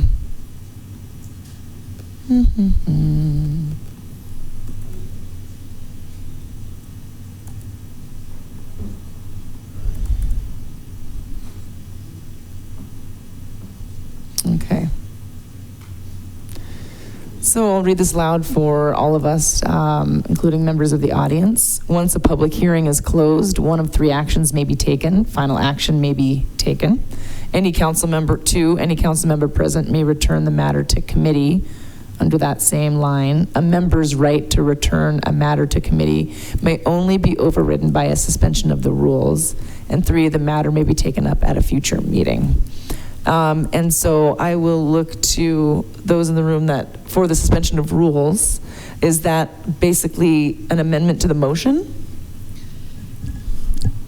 It's not necessarily an amendment. It's basically if someone objects. So it's like the normal rules, without objection, I move to send this back to committee. And that would give an opportunity for someone to object. And if they object, then we take a vote on suspending the rules. And if it's voted to suspend the rules, it overrides the one council member's prerogative to send it back to committee. Gotcha. So the vote would be for those to suspend the rules, do not want to send it back to committee, but want to keep it on the floor. Madam. Well, I think we'll go ahead and follow the rules that are established by council. And so there has been a motion to send it back to committee. There has been an objection by a council member to do that. That's allowable in Rule 17, number 4, under public hearings. So now there is going to need to be a roll call vote on the suspension of rules. And that would be, Ms. Trumbull, that would be again, the suspension of rules would be to not send it back to committee. So yes, correct. And that requires a 2/3 vote. And that requires a 2/3 vote, yeah. Are we ready? I'm sorry, yes, we are ready. Sorry, just to make sure, because it's getting late. If we vote yes, then we are keeping it on the floor. If we vote no, it is going back to committee. Or we're going back to your motion. No, go back to committee. Thank you. Yeah. Thank you for that clarification. I'm seeing the nod. Ms. Trimble, that's correct. Yes, that's correct. A yes vote is to suspend the rules and have it not go directly back to committee on the reference of one member. Are we ready? I think so. Okay, beginning with Vasecka. Yes. Took me a second. Anderson. Yes. Becerra. Yes. Campbell. Yes. Carlino. No. Farmer. Yes. Jones. Yes. Jordan. No.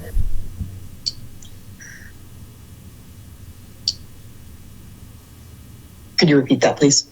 No, sorry. Thank you. Melson. No. Nugent. Yes. Savage. No. Sherrill. Yes.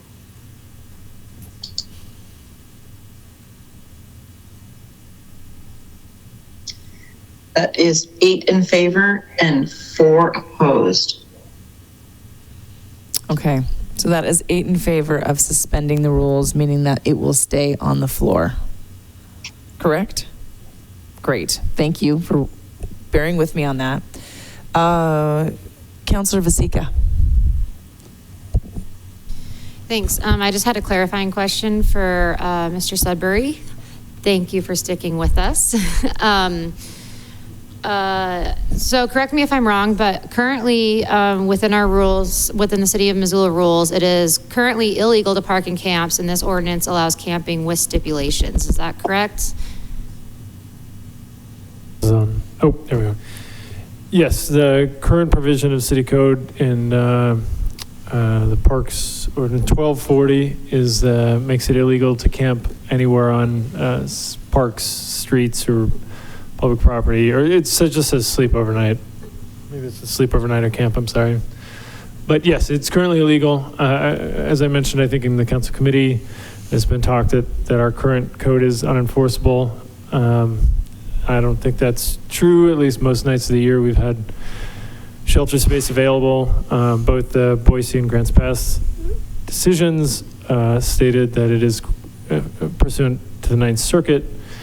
It's cruel and unusual punishment to cite somebody criminally for sleeping outside when there's no other place for them to be. They specifically outlined in those cases and those decisions that where there is shelter space available, you can enforce an outright ban like that. The city has chosen not to do that for several years. But yeah, to answer your question, circling back, yeah, it's currently illegal to camp or sleep outside on public property. Thank you. May I have a quick follow-up? Certainly. And then following on that, it is currently illegal to camp in RVs on the streets for more than 72 hours, and this ordinance creates a process to be able to do that for more than 72 hours. Is that right? Yeah, that's right. I don't know if it's 72 hours or 120 hours. I think it's 5 days, but I think generally, it's yes. 5 days. There is a time limit and a certain number of days per year you can camp with the permission of the adjacent property owner. Otherwise, it's a 5-day rule. Yeah, and this ordinance would change that to, as we discussed earlier, a 30-day permit that's extendable for up to 2 additional terms. Okay, thank you. I'm all finished. Okay, you bet. And I do see your hand up, Dan. I just want to make sure other folks have a chance. Is there anybody else that has any comment or questions before I go to another council, back to Councillor Carlino, who has his hand raised? Okay, Councillor Carlino. I'm going to make one of the amendments that was suggested by the service providers that sent us all a letter and that participated in our urban camping working group.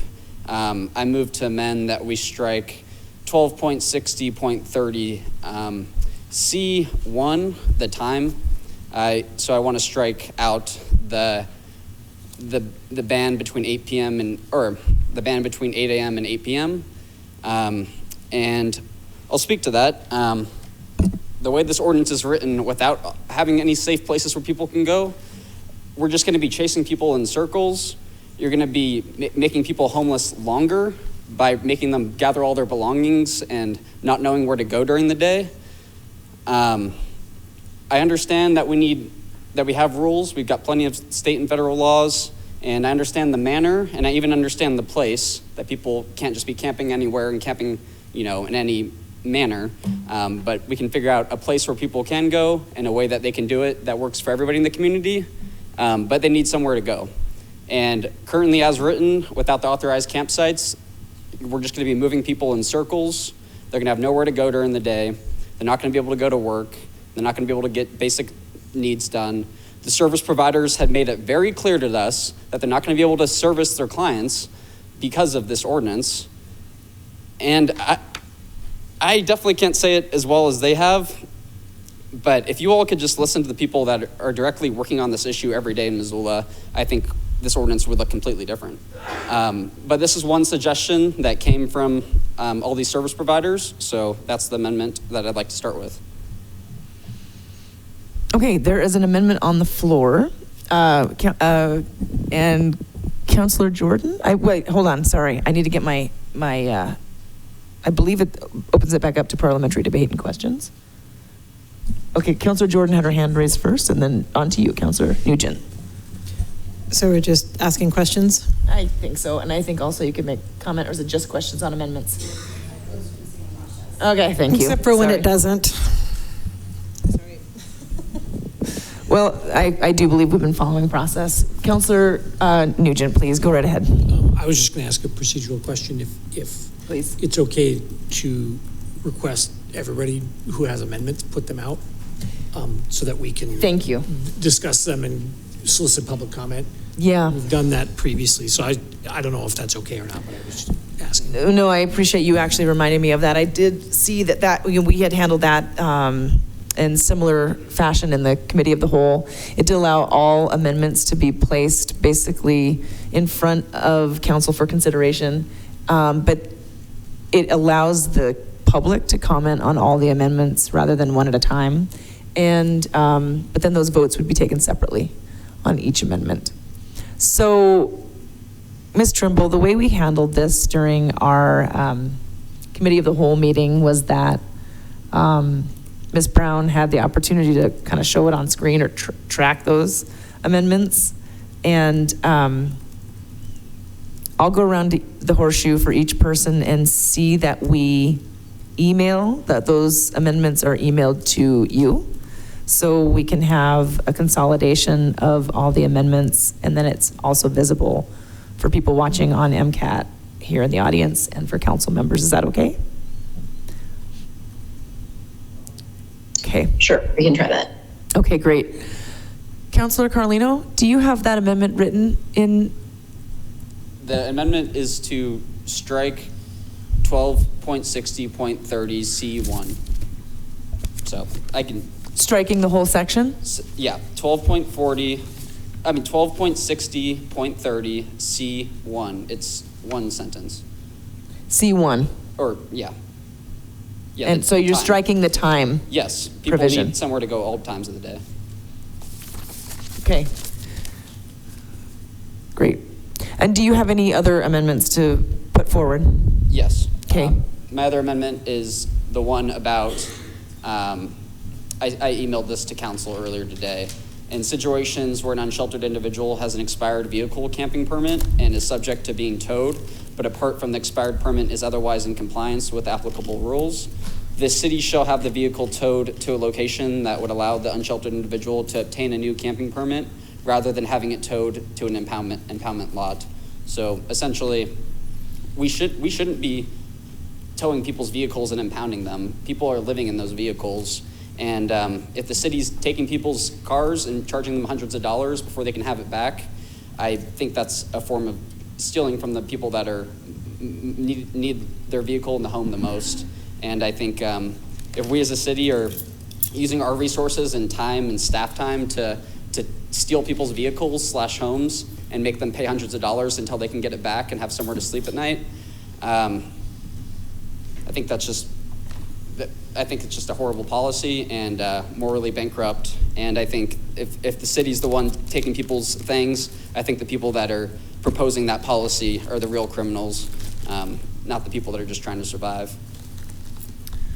Mr. Carlino, you emailed that to council earlier. Did you email that to Ms. Trimble by chance? Yes. Okay, great. And just want to double check, that is section 12.60.050, enforcement number 8. Is that right? Towing vehicles, that's the section. Yeah, take your time.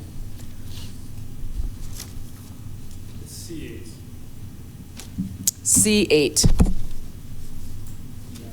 Okay. On page 9. Thank you. C under abatement. Thank you. Okay. Sorry. C8. Ms. Trimble, any questions on that amendment? You should have received that language from Councilor Carlino. Oh, and yes. Yes, I have that. Councilor Jones, you had a slight. So Daniel, I had amendment? sent some supplemental language to you, and I will add that on as an amendment to your amendment unless you take it as a friendly amendment. So, and the language was, the city will tow the vehicle to a location of the unsheltered individual's choice that meets the criteria of acceptable vehicle parking places and is a minimum of either 1,000 feet or 3 city blocks away from the original location on a different named street. So it just tightens it up a little bit. Is that acceptable to you? I don't see a problem with that. My only question to that is, how would we know where that individual's choice of where they'd want it to be towed? I think ideally just like right around the corner if we really need to tow it. Like, I feel like, what would we do in the case if this is, like, I'm fine with this language. I'm just wondering what we would do if we don't know where their choice of tow would be. Would we then just move it around the corner? Or? Councilor Jones? Well, I assume staff is going to talk to the people in the RV, and I think the point is, instead of the city deciding where it goes, the individual decide where it goes, but it has to be within these parameters. Yeah, I'll take that as a friendly amendment, as long as, okay. I mean, my goal here is to not impound people's vehicles / homes, and this is just one scenario where we won't be impounding people's vehicles, so I think we should do that for more of the ordinance, but I'm happy to take that as a friendly amendment. Okay, all right, and that's been forwarded to Ms. Trimble? Okay, great, thank you. Appreciate that clarification. Councilor Carlino, do you have other amendments? Okay, thank you. Councilor Campbell. Oh, sorry. Sorry, hands were raised. I was going to go around the horseshoe, but I'm happy to go to folks that have their hands raised. I was trying to do it in some orderly fashion. Thank you. Yes, we've been raising hands all night, so I appreciate that. I have 2 amendments I'd like to propose. The first one is to 126050 enforcement C6, the weather during abatement.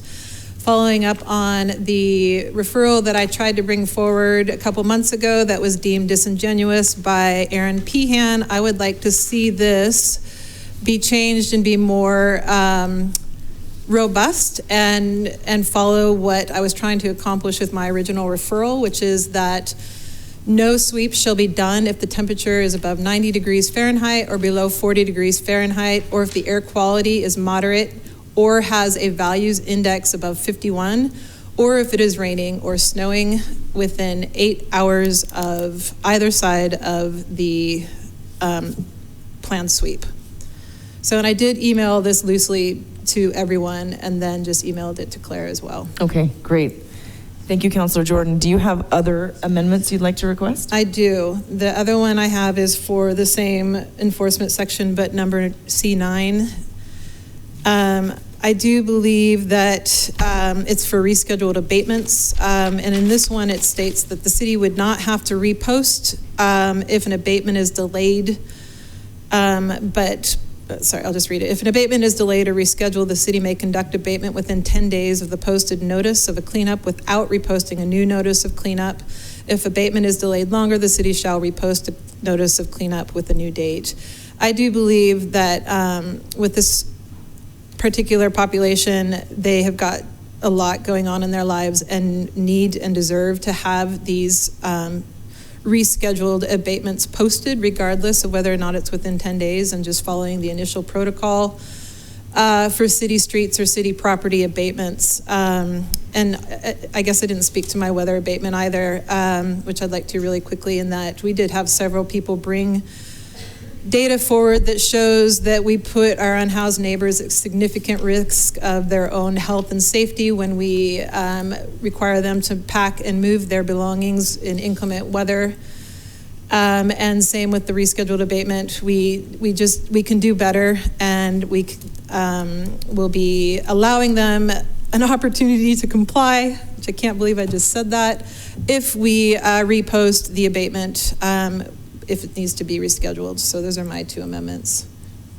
Great, thank you. And you forwarded that language also to Claire for the second one. Thank you very much.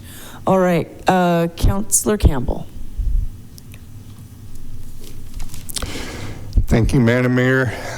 So what I propose is an amendment to section 12.6.050 under enforcement. In this case, it was new subsection B5. I believe this was sent to Claire and Lisa as well. You should have it as part of the packet for tonight, but I'll just go ahead and read it verbatim. New subsection B5, this is a ability to pay inquiry. In considering the violator's ability to remit a civil penalty, municipal court shall take into account the nature of the infraction committed, the financial resources of the violator, the nature of the burden that payment of the penalty will impose. Such inquiry shall be conducted with the violator under oath and or by sworn statement. A record of this accounting shall be maintained by municipal court.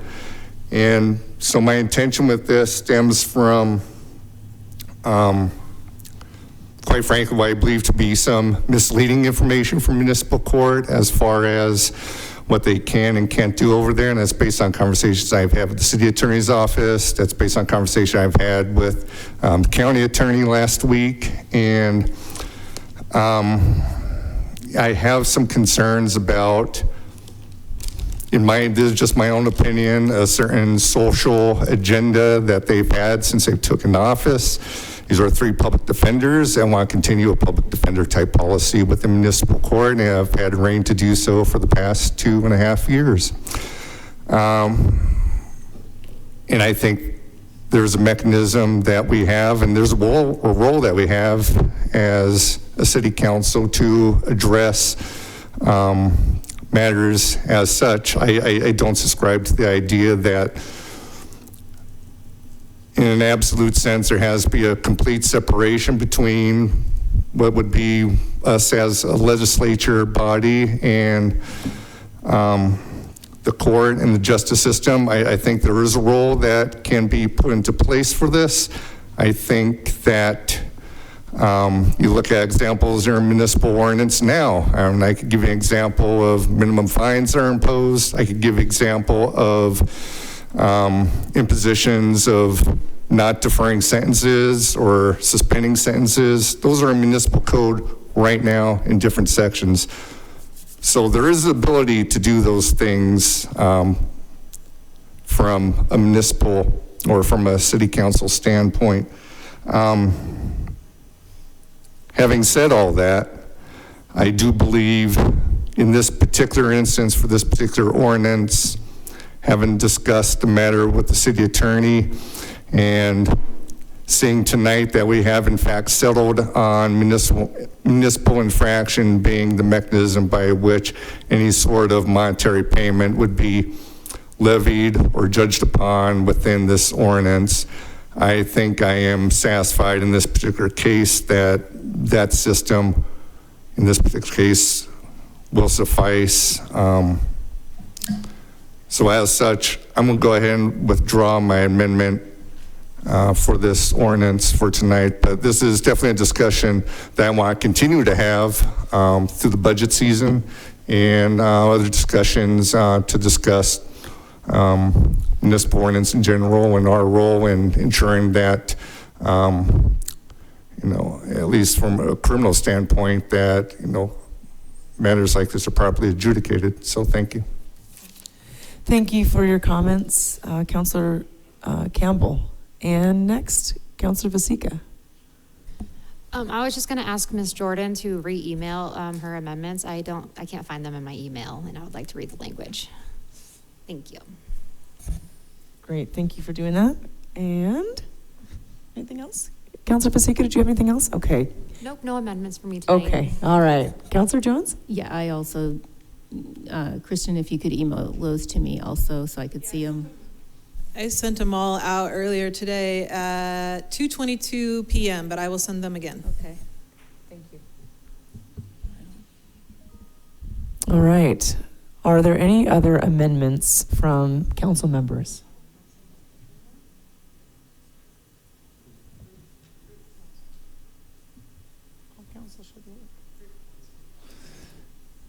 Councillor Vasecka, your hand's raised? Okay, no worries. Okay. So it sounds like all amendments have been put forward. I'm looking around. I see no others. Okay. All right.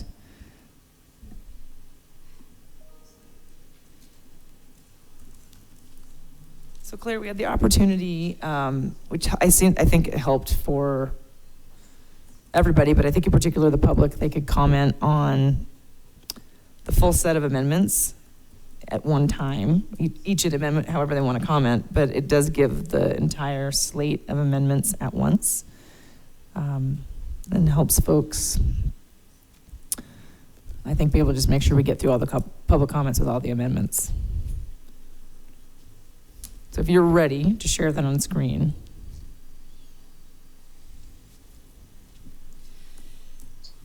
Yeah, you should have that now.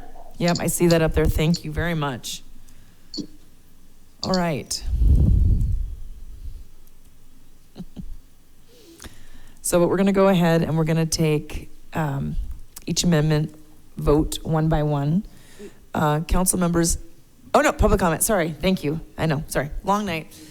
Yeah, thank you. So we'll open it back up for public comment on the amended amendment items only. So not on the full ordinance, but on the amendment items only.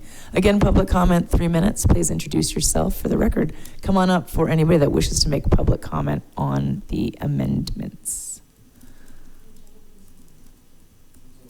Oh, thank you. Councilwoman Savage, do you have an amendment before public comment started? Sorry, we just started public comment, but I see your hand is raised. No, I had a question on one of the amendments on the floor, and I think I just realized we will do questions after public comment. Is that right? After public comment, we will go through parliamentary debate, which will allow you questions and comments. Yep. Does that work for you? It does. Thank you. Sure, you bet. All right. We're back to public comment. Thank you very much.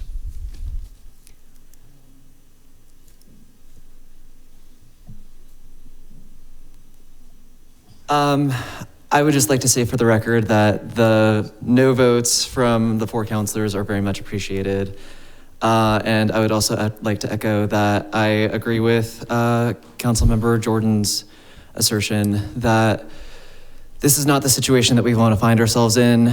It's disappointing and shocking to hear that you can sit through that level of public comment from extremely competent and impassioned community members from each of your wards and still move through with this. That said, I do hope that you take the proposed amendments from the councilors who have proposed them and vote on them as a means of mitigating harm. I hope that you take the comments that you have heard today into mind. I'm hoping that some of you have taken them to heart. I'm hoping that the rest of you are comfortable living in shame. Thank you. Thank you for your comments. Next, come on up. Well, people, you like to spit in the faces of the service providers that would help you the most. I would think twice, the people that really know how to operate the system of these homeless people, where you council members don't give a flying what. They spoke well. They're the ones that help you. And are they gonna help? Are you gonna be able to help them when the crisis comes through? I was hoping the 9th District Court would have been heard today out of the Supreme Court and I got a feeling these intelligent people are saying it right. I agree with Mr. Carlino in regards to 8 to 8. Let's not be, we treat our cattle on the cattle ranches much better than you're treating these people. And they make money on cattle. Let's treat these people with some regard. And you did say you'd have a place for these people to go. And I did give you a piece of property that would be equitably to get started with the problem childs of these drug traffickers and these problems that create the problems for 40%. There's one number that I heard very well, 275. Where do they go? Johnson Center won't be able to handle them. Poverello is doing really well with the Johnson Center there. I observe a lot of things in this community, and these service providers, they see it one way, and I see it another way. And I understand the people of the Rail Link Park that may be threatened. I was threatened on the bus by one of the convicts on their code, what they think of other people and their falsification. I sure hope Mountain Lion caught it on a recording. Thank you for your comments, Mr. Spitzmacher. Next, come on up.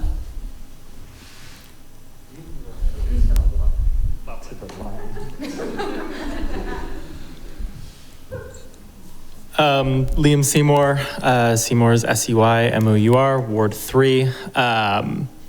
Honestly, most of what I was going to say was just said. Johnson Street and the Poverello Center and the current shelter system of Missoula do not have the capacity to shelter all of these people. We've heard often tonight that shelter capacity has room. Those numbers reflect like fire marshal safety, as in you house more people there and the fire marshal comes in and shuts you down.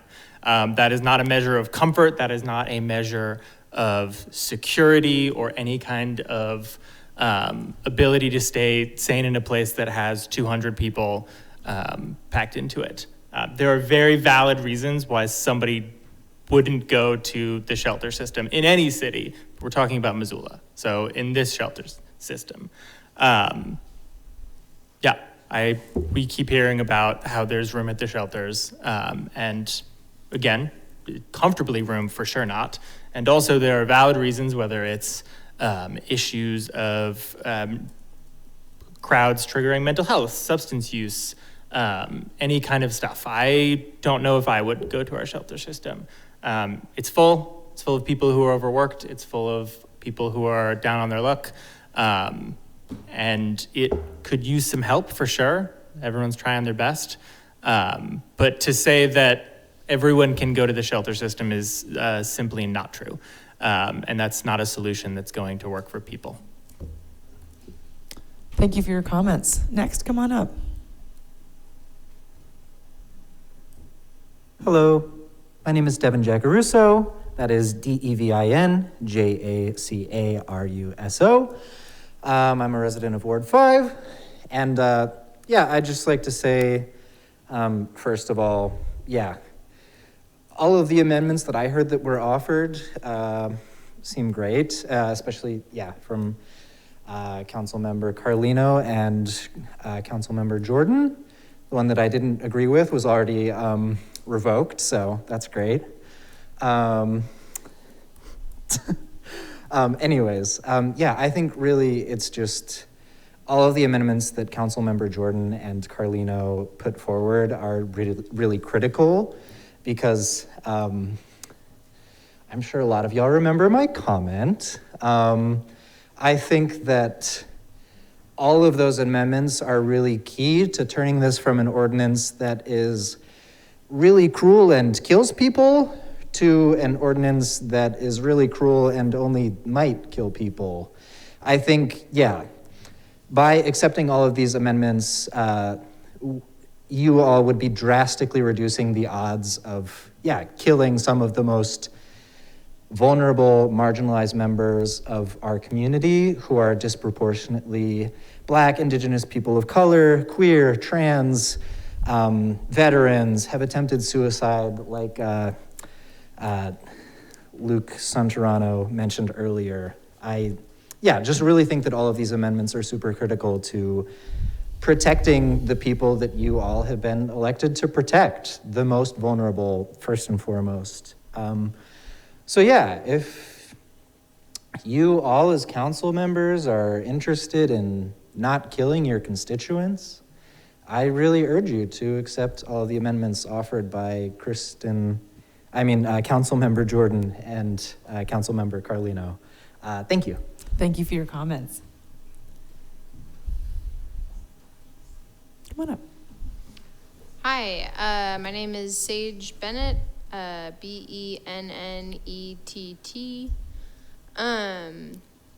I am impressed that you all feel comfortable, or I guess the majority of you feel comfortable voting on something this serious at this hour. I barely feel like I can talk properly right now in front of you all, let alone make this big of a decision. So I just hope that you sit with it for a second and breathe and think about all of the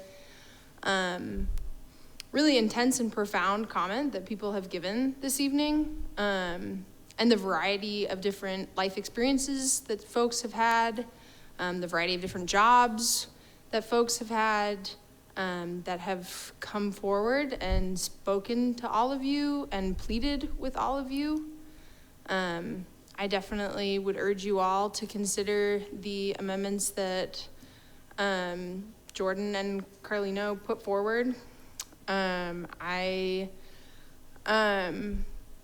Just hope that you really think through what you're about to do in this moment, and how life-defining this is for everyone. As numerous people have said tonight, this ordinance seriously is life or death for folks in your community, constituents of yours that you're directly impacting, lives that you are directly impacting, and will have very, very real and very, very permanent harm on many people's lives.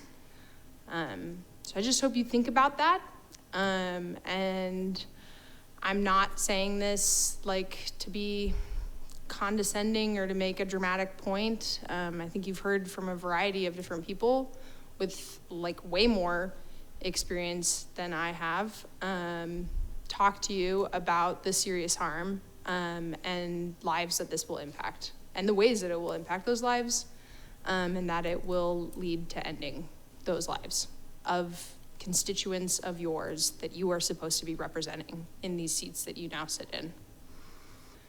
I urge you to think back to that committee of the whole meeting, where I believe almost everyone who got up and spoke to you all spoke to you about the deaths that would be caused by this ordinance, spoke to you about the deaths that are currently occurring in our community, even with the resources that we have of unhoused folks, and the support that we have that we've been trying to provide, and to think about how that will be exasperated when you continue to push people out of the city and away from resources. Thank you. Thank you for your comments. Next, come on up.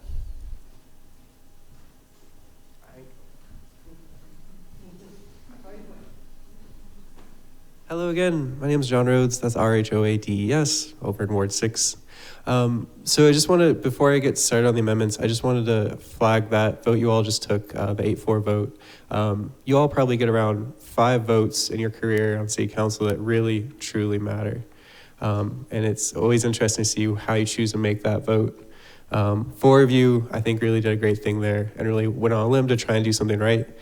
And the other 8 of you really could have done something special there, and I think you missed it. So there's a lot that could be great about this ordinance. The mayor's already doing a lot to try and make sure that we get services and is trying to work to get those services out there, but there's so much of this ordinance that is failing.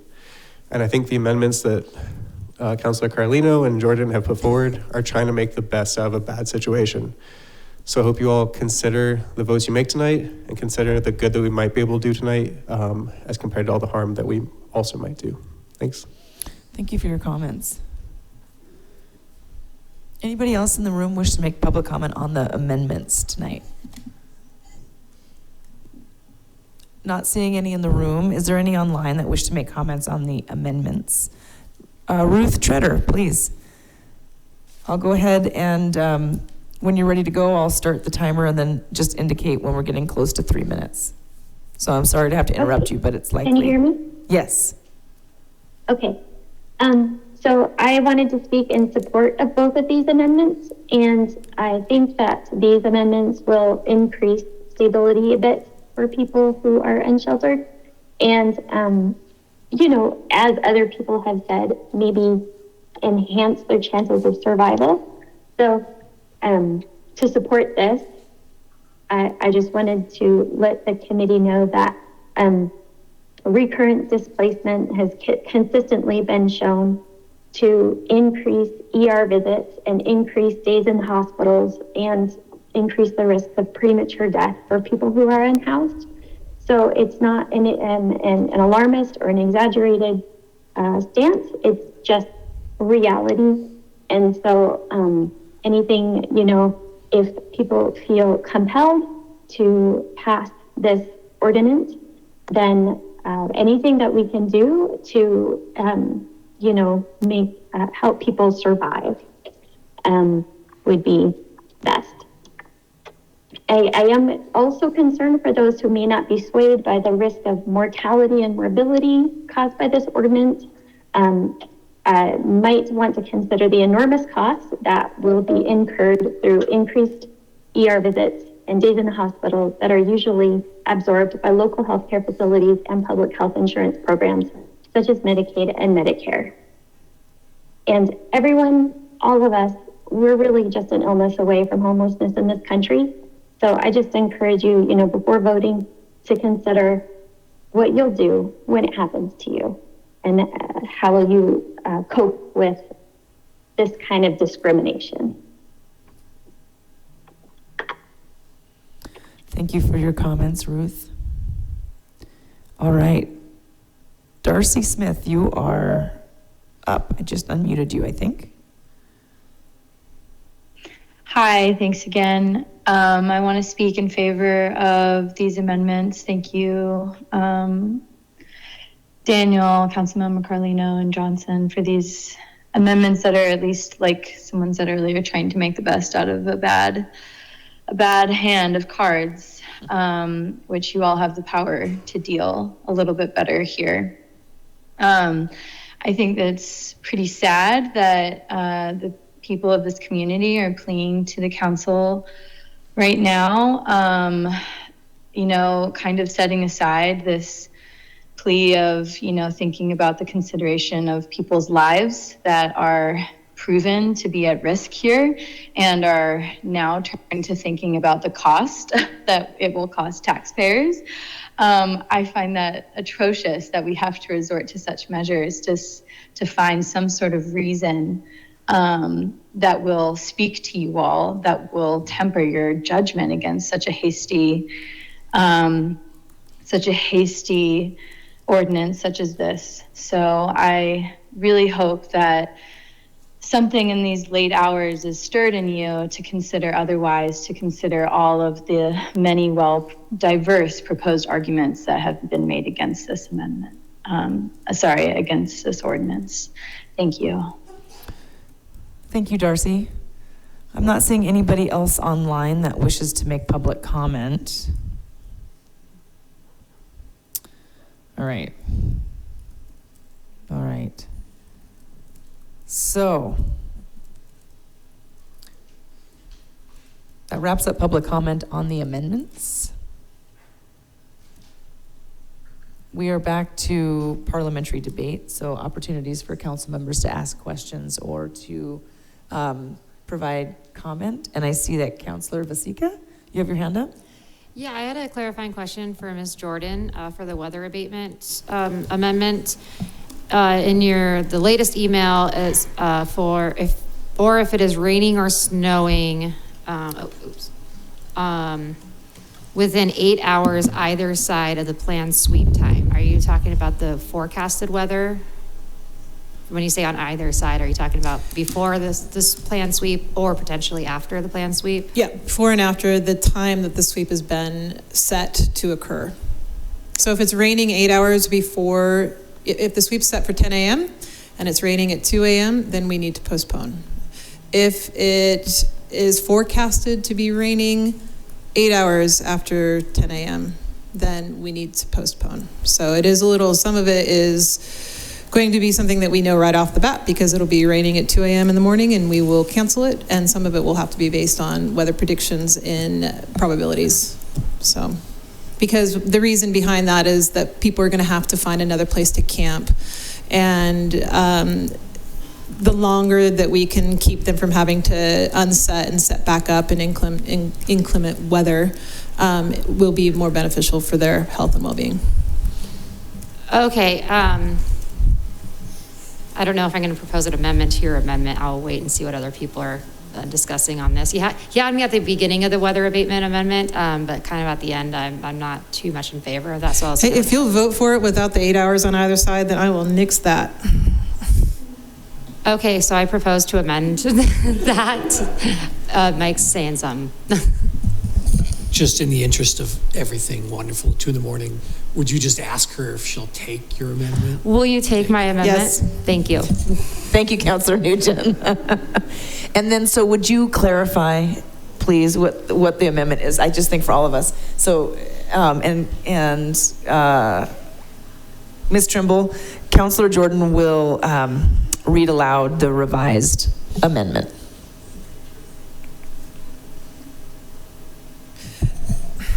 I'm trying to figure out, there has to be kind of like a time value stamped on it. So I guess if on the day of the sweep,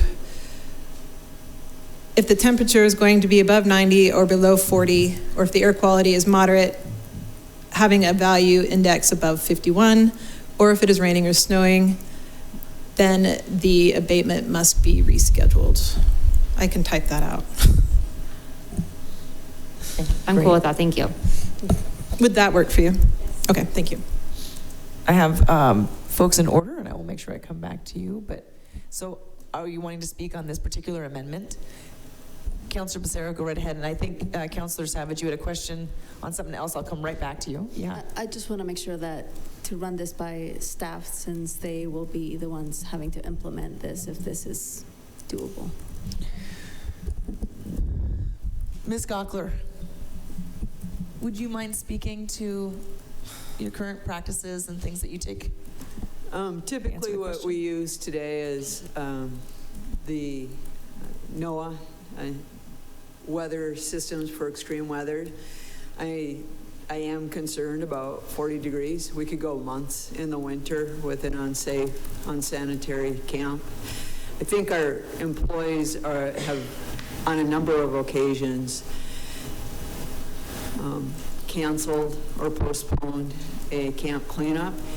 A lot of this depends on the other factors. So if it's a very short-term stay, there shouldn't be any cleanups, supposedly. And if those locations are near waste disposal, we shouldn't be worried about a cleanup. My concern is if we go to long-term stays again, and 40 degrees could continue on for weeks, it'll be a difficult situation. The other thing I would note is Missoula weather is it can change quickly. So you can have a short, light rain and then be a beautiful day. 36, 32 degrees, sunny in January with no wind is quite gorgeous compared to 45 degrees in March with cold east wind. And so we use all of the factors in determining whether the weather is appropriate, recognizing that people need time to move. May I speak to that? Sorry, did you get your first answer? Certainly. Yeah, I think that, again, we're prioritizing the logistics of park staff over the health and well-being and basically lifespan of our very vulnerable populations. I certainly would not want to have abatements be canceled if there is an imminent health and safety risk. However, the reason why I'm bringing this forward is, as I mentioned when I brought my referral forward a couple months ago, the city actively moves people on days when the weather is poor. And this isn't about you and I enjoying a 36-degree day in January when it's sunny. It's about people who have everything in a bag being asked to pack it up and move someplace else. I know that in our lens, it's impossible to understand what it's like to move as an unhoused person because all we do is camp. And when we camp, we are doing it because it's fun and we're in a beautiful location. And we often have a plan B where if the weather gets bad, we can get in our car or hike out and go home. However, we're talking about people who are living outdoors, survival camping, and applying our lens and our rules on their ability to survive is simply incongruent. It doesn't make sense. It's not the same conversation as me having a great snowbird day in horrible weather skiing. It's about people trying to live, and we need to put really strong buffers in place to make sure, as data shows, that we're not furthering harm on them. I think that this is just kind of blowing my mind, and that we can bring you all the data in the world showing how harmful it is to move people in poor weather. And it doesn't matter if it affects the logistics of the park staff. And I can't tolerate that kind of lens anymore. It's not applicable when we're talking about the lives of unhoused people. I think I would like to add one other element of context here and share a story, however, from our code compliance staff who is out in the field on a daily basis with folks that are living in RV homes and also in tents. That we have had folks that were not being checked up on by service providers, and if it was not for our code compliance staff finding somebody in single-digit temperatures who unfortunately was not conscious, that we wouldn't have this person would have had significant frostbite. There is a consideration, and I think we can strike a balance here, but I do want to point out that it's not just for the comfort of staff. It's often, there's been instances where it's been actually for the health and safety for folks that are actually living in tents and outside.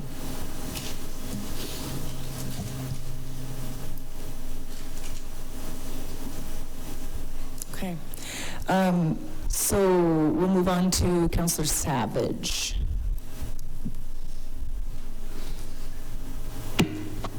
Thank you. I actually have a question about a different amendment, so I don't know if that's appropriate at this point. Let me check where we're at. I'm sorry, Councillor Jones? I mean, we have been taking comment on all the amendments. We're not actually to a point where we're doing a roll call vote on any of the amendments yet. So I think it's perfectly acceptable for you to ask a question on a different amendment. Okay, I just was going to ask Mr. Carlino if he wanted to put any other time, I don't know, restriction or parameters in striking 8 to 8. Is he proposing any other time consideration there? And if not, would he consider a 24-hour time frame as opposed to 8 to 8 as a friendly amendment? I'm sorry, Councillor Savage. Councillor Carlino stepped away. Hang tight. I think he's returning to the council chambers right now. No, he's not. Okay. Let's hold your question for a second, Councillor Savage, and we'll come back to that, if that's okay. Do you have any other questions or comments? No, that's it. Yep, that sounds good. Thank you. Okay, great. Thank you. And Councillor Sherrill. Yeah, thanks. I'm actually just reading through. So, Kirsten, your weather abatement, you're suggesting that we just take out what is currently in the ordinance that says staff shall monitor the weather leading up to the event to determine whether there may be extreme weather events such as heat, cold, rain that could create a safety health. You're just saying take that out and replace it with the language that you just crafted? I am. Thank you for that clarification. Because of the history of the city sweeping people on bad weather days, I don't feel like we should have it be subject to interpretation. I think we need to have hard stops that are based on air quality indices, actual things falling out of the sky, and temperature extremes, so that it's not subject to interpretation. Okay, that's just my question. I feel like we have language in there regarding the abatements, but okay, that's just a question. Okay, that's it. Yeah, thank you. We have language in there. And sorry, yeah, we do. Thank you. Is there any other questions on this particular amendment before we move on to other comments regarding other amendments? Councilor Vasecka? Sorry, I am really going over my head what Ms. Glockler said, and I don't want to catch my ward mate off guard. I am second guessing whether I'm going to support this or not. I just wanted to throw that out there so I don't so my vote won't be a surprise if I end up not supporting it. Okay, thank you for your comment. So Councilor Savage had a question specifically for you, Councilor Carlino. Councilor Savage, we're ready for you. Mr. Carlino, I was just wondering in your 8 to 8 amendment if you had any other time frame in mind, or if you would consider as a friendly amendment a 24-hour time frame. Thanks for that question. I think well, the way I proposed the amendment was just to strike the 8 to 8.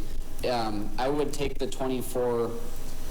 I would take a different. I don't know. I'm open to friendly amendments like the one that you proposed to change it to 24 hours. I think in the letter from the service providers, they suggested. They suggested that it would be better to go off of the original ordinance, which I think was 3 days. I can double check that letter, but if the council likes 24 hours opposed to the 8 to 8, I would take that as a friendly amendment.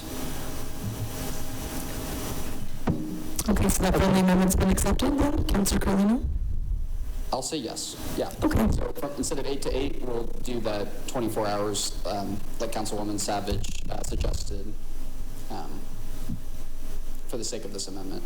Okay, and I see Ms. Trimble is writing that up on the screen there. Councilor Jones?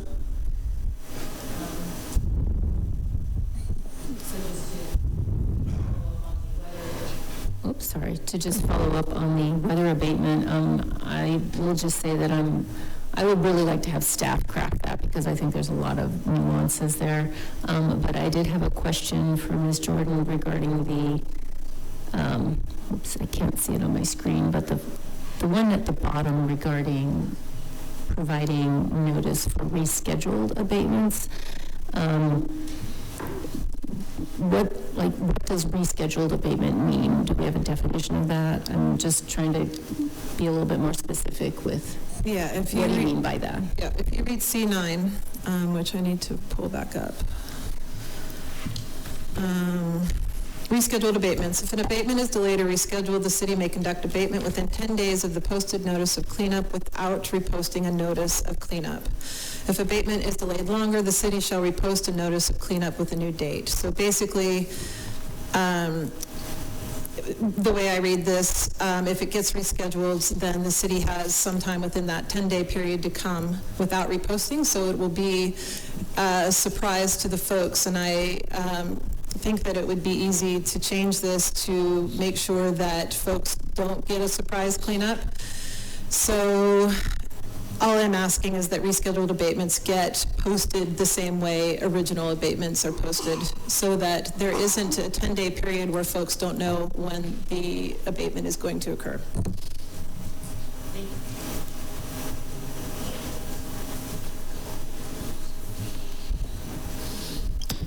Councilor Anderson. Thanks so much, Madam Chair, or Madam Mayor. I guess I have a question for Parks and or City Attorney in regards to back to the time, in this time, place, and manner ordinance in regards to the 24 hours. I'm wondering how that would work. in terms of, 24 hours kind of starts over again each day, and therefore there isn't the time, whereas if you are there during the day camping, crisis camping, it's a little easier to enforce, whereas 24 hours, you may have no idea when it started, when did it ended. And also I heard Ms. Gockler say that one of the things that they were going to be working on is trying to figure out how to do irrigation systems within various parks at different times as to not go off in the evening or during the 8 to 8 to disrupt people. So with this change to the ordinance from 24 hours from 8 to 8, how in practical application would that work?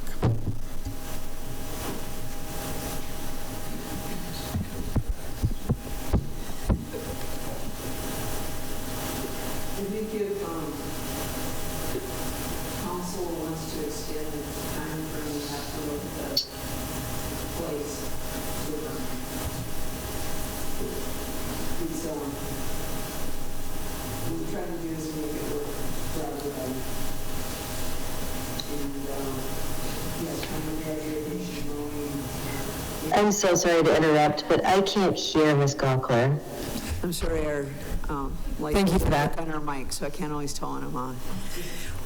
I think if council wants to go longer on the hours, we have to, we may have to have greater flexibility on the place to, or have some sites have longer hours than others, because we can't simply just shut, it doesn't work to shut that many different zones on and off and change mowing schedules that often and have multiple sites that are unclear where people will be the next day. Thanks so much. I appreciate that. That was my question. Okay, thank you. Councillor Jones, do you have another question or statement? Okay, okay. All right, so we're in parliamentary debate and not seeing any other hands raised, looking around the horseshoe here. Are we ready to start taking votes on the amendments? Looks like parliamentary debate is concluded. All right, so Ms. Trimble, we should do a roll call vote independent, each amendment separately, please. I hate to do this, but we need to take a break. Oh, yes, we do. Thank you. Great. We're going to take a vote, take a break, and then come back and take a vote. Okay. Thank you very much. And how long do you need, Ms. Trimble?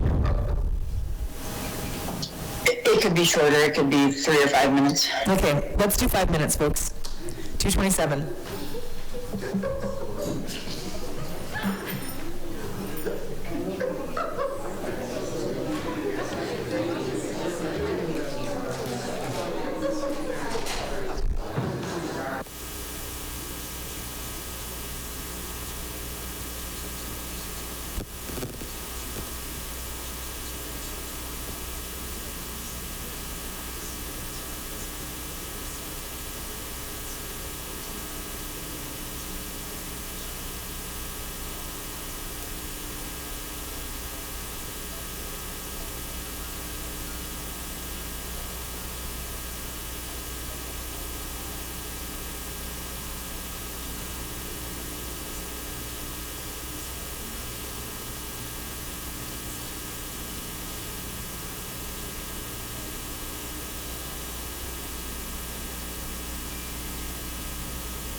Ms. Trimble, how are we doing back there? Are we all ready to go?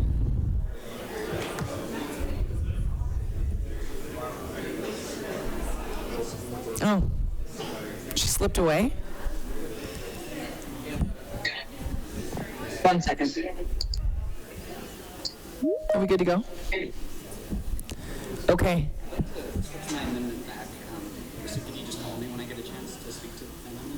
Yes, I will do that. You bet. Thank you, Councilor Carlino. Okay.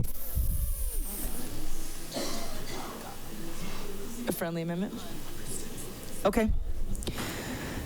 All right, folks, we are bringing everybody back to the meeting at 2:28, just getting everybody's attention here. We're going to go ahead and bring the meeting back to order. There's been some requests for some clarification on amendments, starting with Councilor Carlino. Yeah, this is clearly way too late to be making policy, and I think I might be trying a little bit too hard to find compromises, and I mistakenly took a friendly amendment that I shouldn't have. So just on the 24-hour thing, I'd like to not take that as a friendly amendment. Still up to debate it. We really need places for people to go at all times of the day, and whether we're moving them every single day or every couple days, it's going to be the same issues. We're going to be keeping people in homelessness longer with this ordinance. We're going to be destabilizing the most vulnerable people in our community with this ordinance, and we really just need a place where people can go all the time. And if we don't have authorized campsites, then we shouldn't have a time, place, manner restrictions. So, Councilor Carlino, can you please clarify what your amendment is? Yeah. So my amendment is to strike the 8 to 8 and not take that friendly amendment that Councilwoman Savage had proposed. Okay. So for clarification, then the time provision in that section is removed. That's the amendment that's been proposed.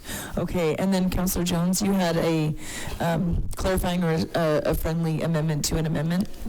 Correct. On the rescheduled abatements issue, section 9, if Ms. Jordan will take a friendly amendment that we change it to that if abatement is delayed or rescheduled, the city may conduct abatement within 2 days of the posted notice of cleanup without reposting a new notice.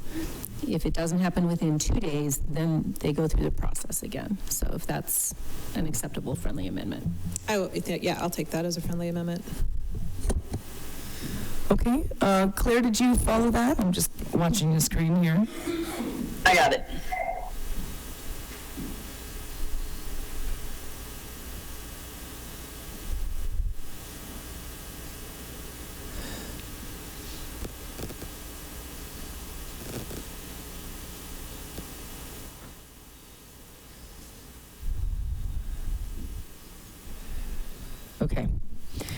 Okay, I believe that we are ready now to take each amendment through a roll call vote. Councilor Anderson?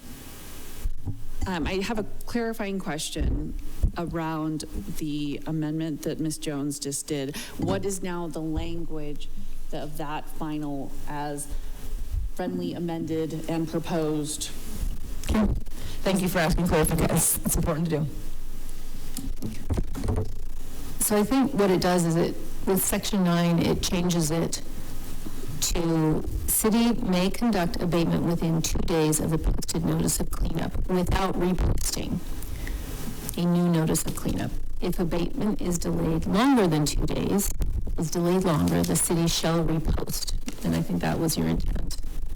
And Ms. Jordan's nodding yes. So it's basically changing 10 to 2. Very simple.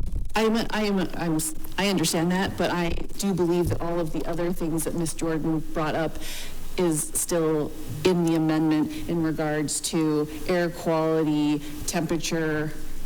This is a separate amendment. That is why I was asking for the clarifying question. Thank you. You bet. You bet. This is number 9, C9 in that section. Okay, any other clarifying questions? I'm not seeing any. Not seeing any online. And Councilor Jones, you're good to go. Your hand's up. I just want to make sure you're good to go. Okay. Ms. Trimble, we're ready for roll call votes on each amendment individually.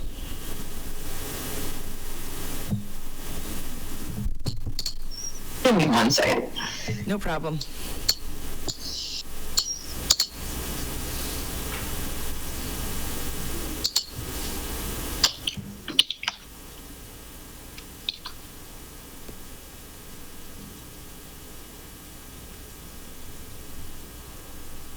Okay. We are beginning with the Carlino amendment to strike the 8 a.m. to 8 p.m. language, and that had a non-friendly amendment to the amendment by Councilor Savage to replace that with a 24-hour time period. So our first vote will be on replacing the 24-hour time period. And I'm going to wait for Stacie to tell me I'm wrong. Sorry, Madam Mayor. Yes, please, go ahead. Okay, so basically that is not, Mr. Carlino rejected the friendly amendment that Ms. Savage made. So therefore, we would have to go back to the main motion and Ms. Savage would have to propose the amendment to the because it wasn't taken as a friendly. We can't vote on it now because she needs to propose it as an actual amendment instead of she proposed it as a friendly.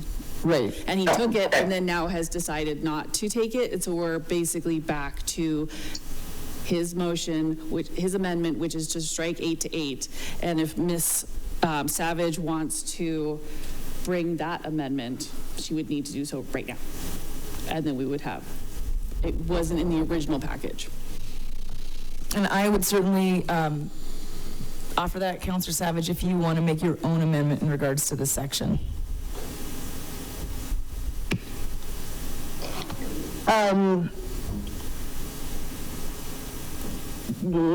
Yes, I do, but I don't have it written.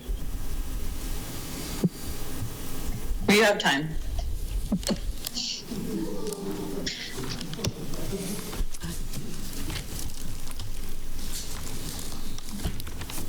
Can we continue with the 8 to 8, striking the 8 to 8 requirement? Let's do that, Councilor Savage, if that's okay. We're going to continue forward with the 8 to 8. Right now, what you're amending is C1 time. And however you'd like to define the 24 hours. Yeah. Why don't we vote on the other 3 and then come back to this? That's what I was, suggesting.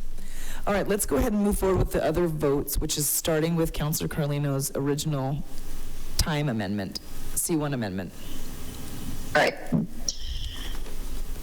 A vote to strike the 8 a.m. to 8 p.m. time period, beginning with Anderson. I don't think we want to take a vote on that. What I think Ms. Anderson was suggesting is why don't we vote on the 3 where there's no other amendments that may be pending and figure out if those are included or not, and then come back to this one and that makes sense. My apologies. That makes sense. If there's not votes to amend it, then we'll just vote on Mr. Carlino's. That seems reasonable. So we can keep that particular topic consolidated. That makes sense. Does that make sense to you, Mr. Trimble, to move forward with the other sections? Yeah, I just have to set up a new vote.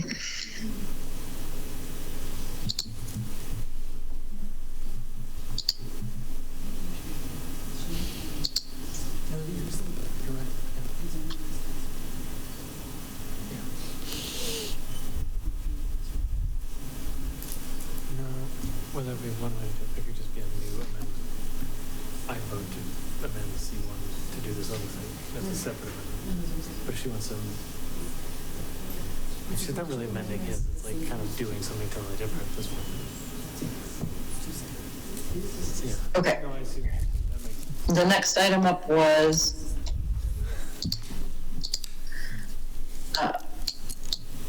I guess we could. someone the Carlino amendment on vehicle towing with the Jones friendly amendment, changing the distance, I believe. Everyone good with that? Hold on, I'm getting to that spot here.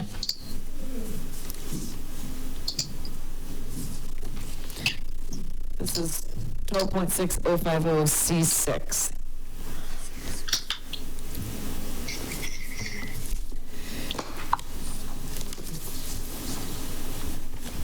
Okay. Page 9. Roll call vote, beginning with Anderson. No. Becerra. Yes. Campbell. No. Carlino. Yes. Farmer. Yes. Jones. Yes. Jordan. Yes. Melson. Yes. Nugent. Yes. Savage. Yes. Sherrill. Yes. Vasecka. No. Okay, that is 9 in favor and 3 opposed, so that passes. Okay.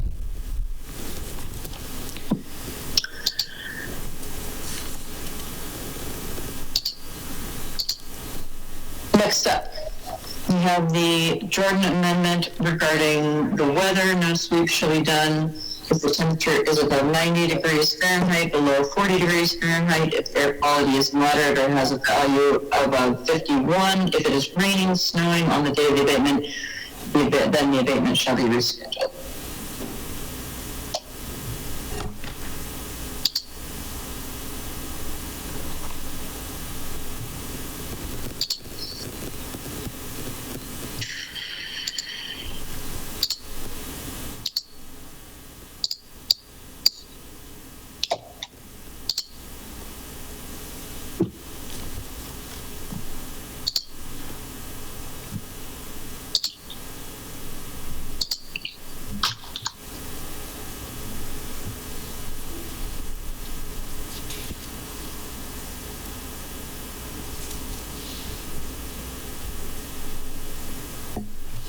All right, beginning with Becerra.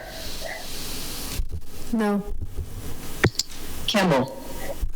No. Carlino. Yes.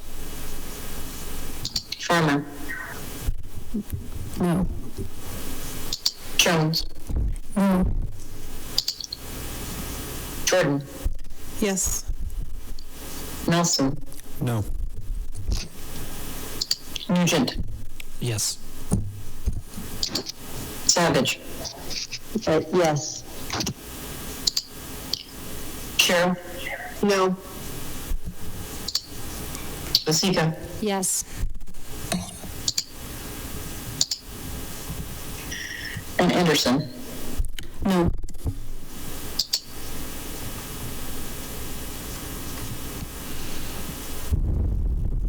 It is 7 opposed and 5 in favor, so that does not pass.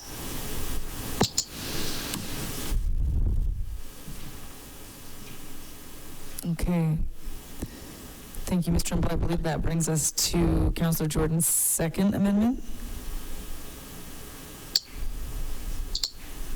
It does. Next up is the amendment to, with the friendly amendment from Jones, to change the requirement that if a abatement is rescheduled within 2 days, it does not need to be reposted. More than 2 days, it needs to be reposted.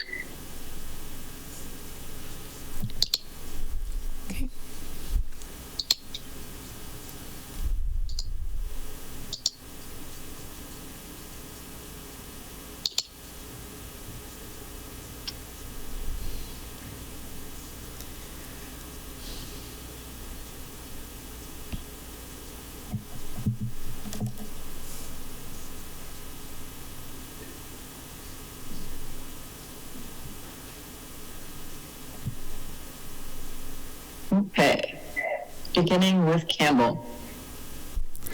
Yes. Carlino. Yes. Farmer.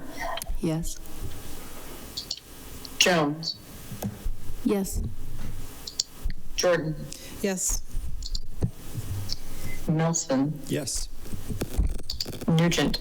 Yes. Savage. Yes. Sherrill. Yes. Vasecka. Yes. Anderson. Yes. Becerra. Yes. That's 12 in favor, none opposed. Okay. Great. Thank you. I believe that brings us back then to Councillor Carlino's amendment. Also want to make sure, Councillor Savage, did you have an opportunity to share language with fellow council members and Claire Trimble? I did. I sent something to Claire and to everyone. You sent something to Claire. Thank you. Would you go ahead and send it to all council members as well, please? Oh, she did. Sorry. I did. Yeah. Okay. Thank you. Thank you very much. I will pop it up on the screen really fast. Thank you. It's this right here.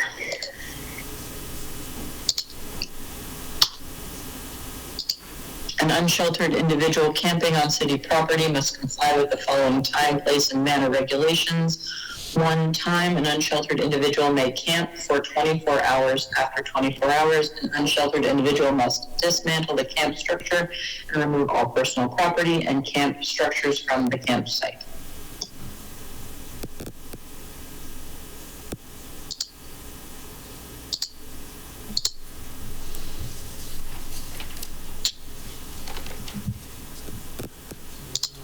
So someone has to help me out. What are we voting on first? Are we voting on Mr. Carlino's original? Yes, please. Let's start with Carlino's original amendment. Thank you. You're welcome. Beginning with Carlino. Yes. Farmer. Yes. Jones. No. Jordan. Yes. Melson. No. Nugent. No. Savage. No. Sherrill. No. Vasecka. No. Anderson. No. Becerra. No. And Campbell. No. That's 9 opposed and 3 in favor, so that amendment fails. Okay. Moving now to Councillor Savage's amendment, which is for, I'm sorry, Councillor Jones? Can we comment, since this is a new topic, can we comment? Yes, absolutely. Thank you for asking. So I appreciate the thought, and I understand the complications of people having to pack up. I think the problem is we're looking at numerous parks where people can camp, and that is a big impetus in having to pack up 8 in the morning, because when camps are set for day or days on end in a park on grass, it starts to impact the park as opposed to a hardscape. So I think there's kind of 2 different approaches, and I think in the long run, as with all of the directives to the mayor, to be looking into different programs where there can be more camping that will be longer than 8 to 8 on a hardscape, which is a different scenario. As more staff time can be spent on that to figure that out, I think that's kind of phase 2 of figuring out how we can create some accommodation there. But for right now, since we are saying folks can camp in parks, that is one of the rationales for having this 8 to 8. So I appreciate the 24-hour, but I think it is not getting us where we want to go. So I'm going to vote against it, but I think it's a longer conversation, and we're just in phase 1 right now. Thank you for your comments. And so these are comments or questions on the 24-hour amendment. Councillor Jordan. Thank you. I just want to thank my colleague for proposing that we protect the grass over unhoused folks and the safety that they need to keep a camp in a place long enough to take care of themselves. I mean, the grass is really important. I have so many thoughts on this, folks. I don't know how y'all sleep at night. I just don't, like, this ordinance is gonna harm people. It's not gonna harm the grass. It's not gonna harm the Parks Department. It's not gonna harm our city attorneys. It's not gonna harm us on the city council. It's not gonna harm the grass. I can't even believe that we're talking about human beings like this. I'm really disappointed. Councilor Carlino?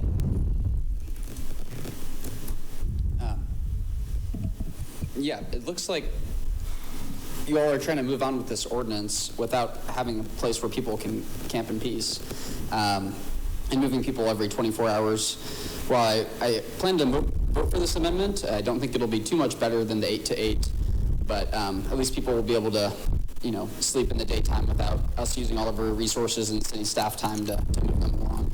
So it seems slightly better, but I don't know. I think the biggest elephant in the room is just that this is being proposed as something coming out of the urban camping working group when it's really lacking all the resources that the urban camping working group spent time talking about and advocating for. And now those same service providers are coming out against this ordinance because it has nowhere for people to go. I just feel like without safe campsites and without proper places where people can go in peace, none of this is going to work. It's just a huge waste of city resources and staff time. And so I think really we need to authorize campsites like we've all talked about and all those resources before we start moving people around in circles. Councilor Farmer? Yeah, I just wanted to say I don't support the 24-hour rule. I was more in favor of striking the 8 to 8, but the 24 hours just seems way too complicated, and I don't know how staff would actually enforce it. So I'm not planning to vote for it. And Councilor Jones. I just wanted to follow up. There has been a lot of camping in Ward 3. There have been areas along the corridor, river corridor, and in parks that have had a ton of damage. So maybe I wasn't spelling it out enough. It is a concern, and everybody should be able to enjoy the parks. So I think, as we'll talk about it in comments later on, this is trying to strike a balance while we're also trying to create as many programs as possible and as many resources as possible for a vulnerable population, but it is a balance. It's not just grass. There's been a huge amount of damage. So this is something, and it's, as I spoke about it earlier, on the riparian area next to the river, it's been generational damage. It's going to take decades for some of that stuff to come back. So it is a concern. All right, that looks like all the hands raised for comments on this amendment. So I believe that we can move forward with a roll call vote on it. Ms. Trimble.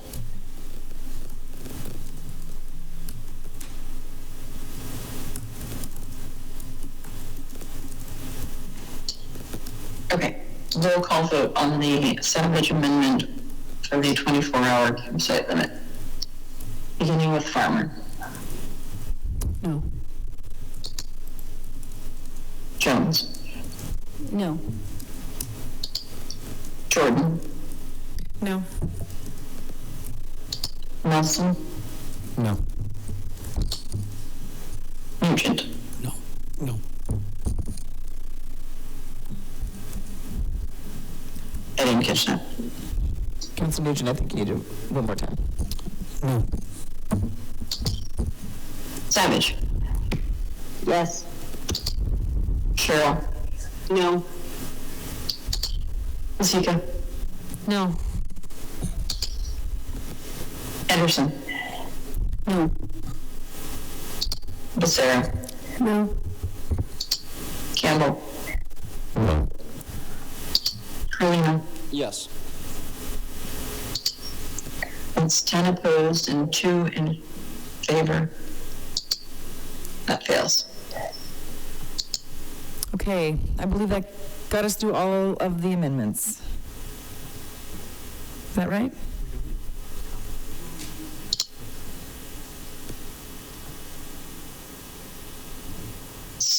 All right.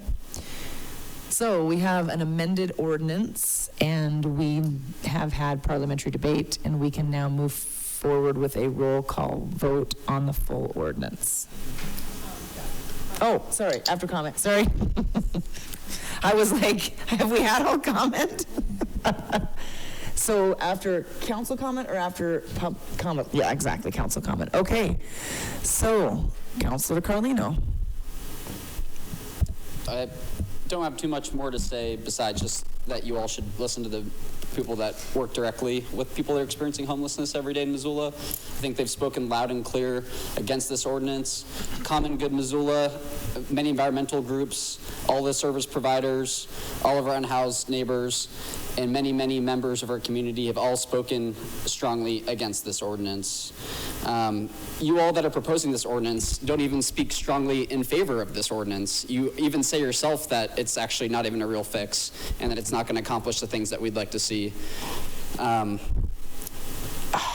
There's really not too much else to say except for I'm really concerned about the way that the resolution and ordinance are being pushed through in the middle of the night. This is totally undemocratic.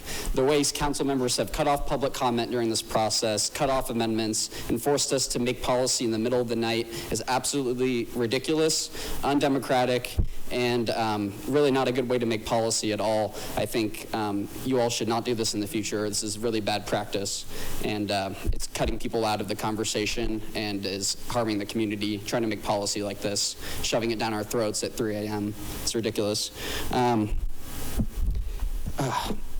I don't really, I guess all else I can say is that, this is totally unsustainable, moving people in circles, and this is not what the future is going to look like at all. One day we'll have politicians, we'll have a movement of people that are going to actually help people and provide resources and provide pathways out of homelessness. Ordinances like this are going to keep people homeless longer in our community and not even solve the problem that you all are going for. So all I can say is that ordinances like this and politicians like you all represent the past.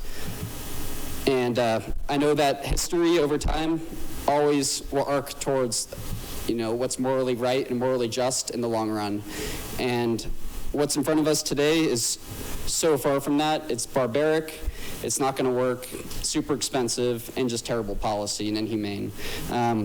So I guess I hope that I can work with the people in our community who are the service providers who have spoken out against this to help come up with better things in the future and work with all of our community members who have spoken out against this.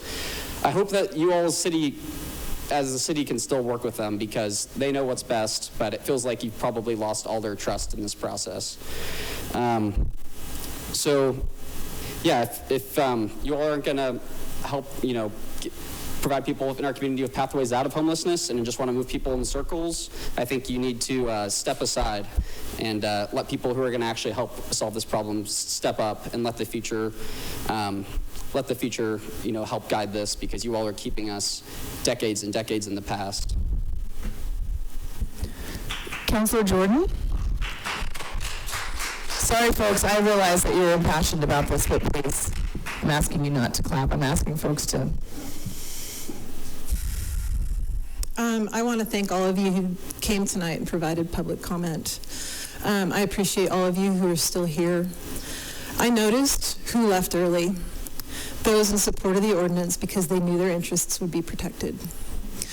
The disregard of all the public comments, emails, and letters, including from 7 EDs of agencies that employ service providers who care for the unhoused, in opposition of this ordinance reminds me of the horrible backlash to the COVID vaccine by conspiracy theorists. To those of you who voted for this, to those of you who helped craft it, the more data and first-person stories you heard, the more you dug your heels in, just like vaccine deniers did when they were inundated with data regarding vaccine efficacy and safety.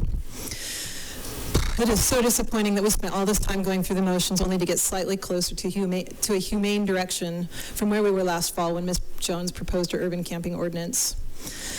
You've all voted against best practices. You've voted against people who have told you how this ordinance will negatively affect them.